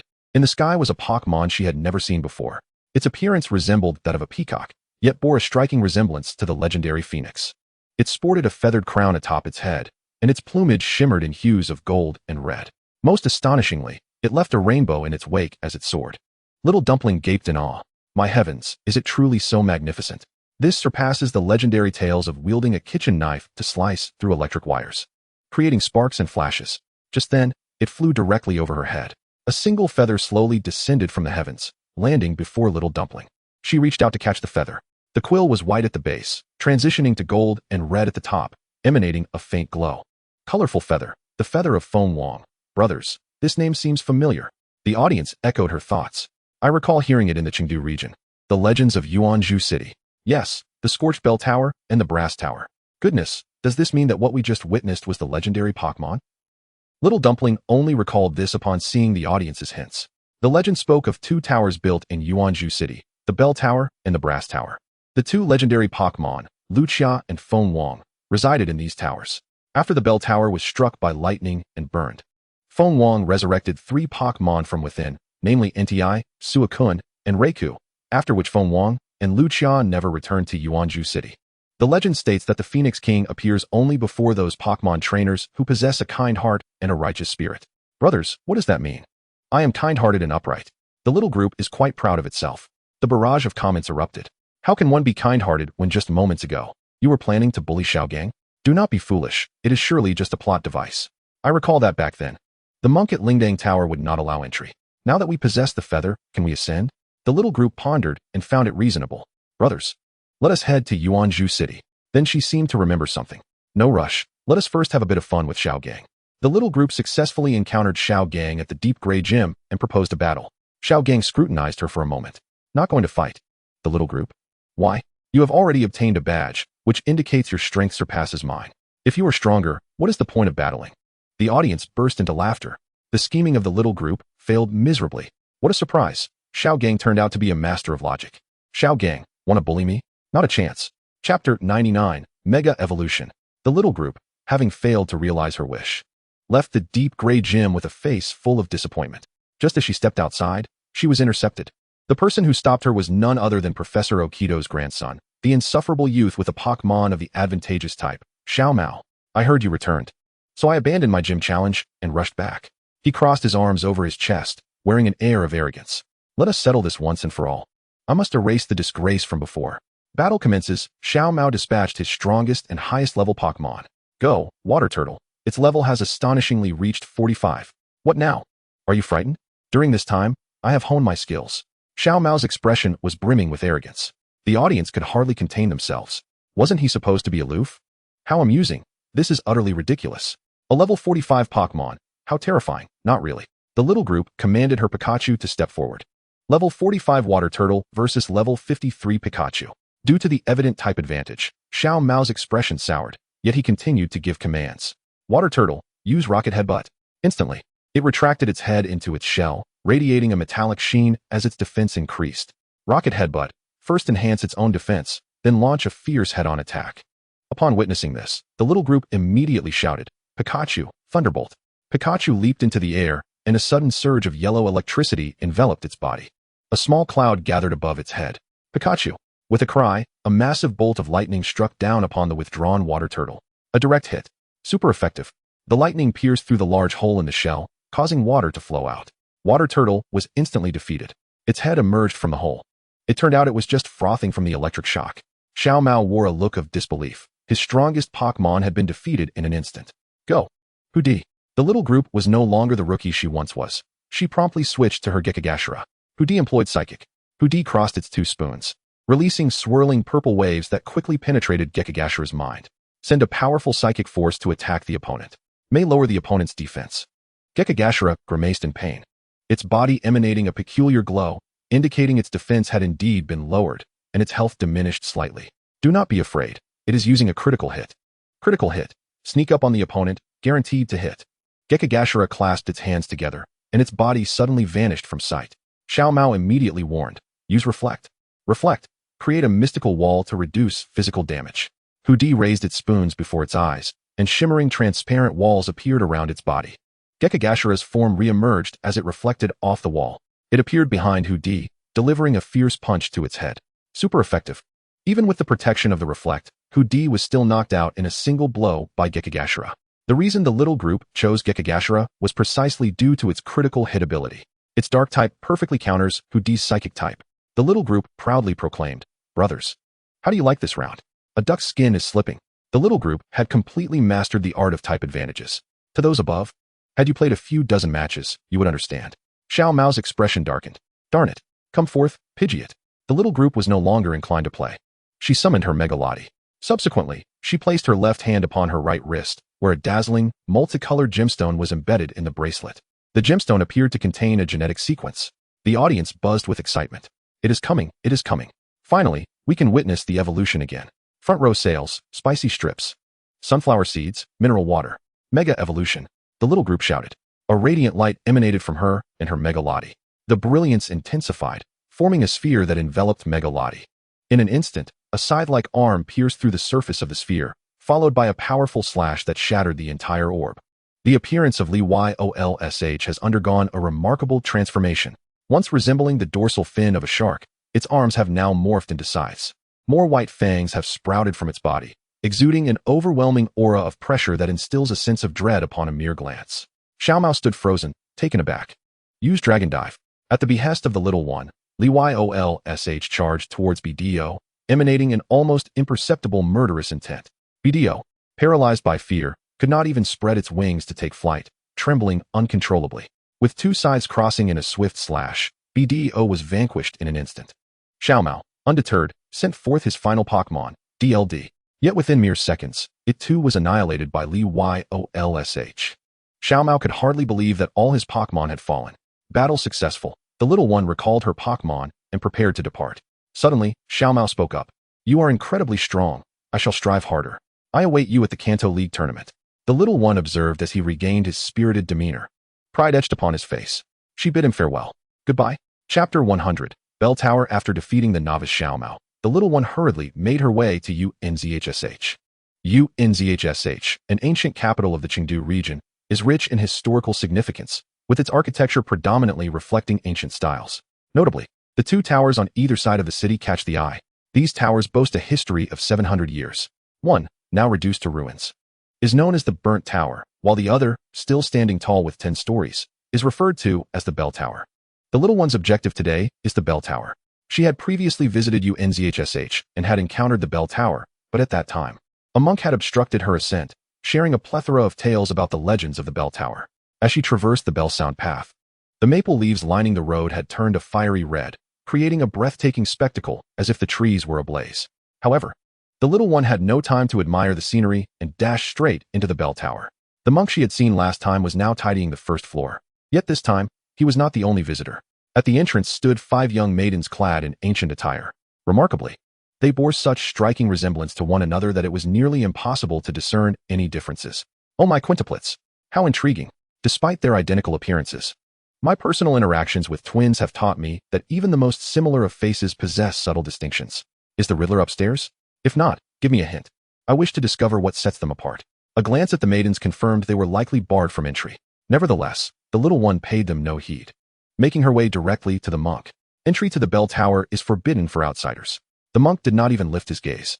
The little one produced the softly glowing, colorful feather. At that moment, the monk raised his head, his eyes fixated on the feather, a complex expression manifesting on his wrinkled face. You possess a colorful feather. You may proceed. The monk lowered his head again. The little one was taken aback by the unexpected smoothness of the situation. Just as she was about to ascend the stairs, someone called out to her. It was one of the quintuplets, positioned slightly ahead of the others. I know your intention. We can assist you. All we require is one item in return. The little one was momentarily stunned. All she wished was to see what lay within the tower.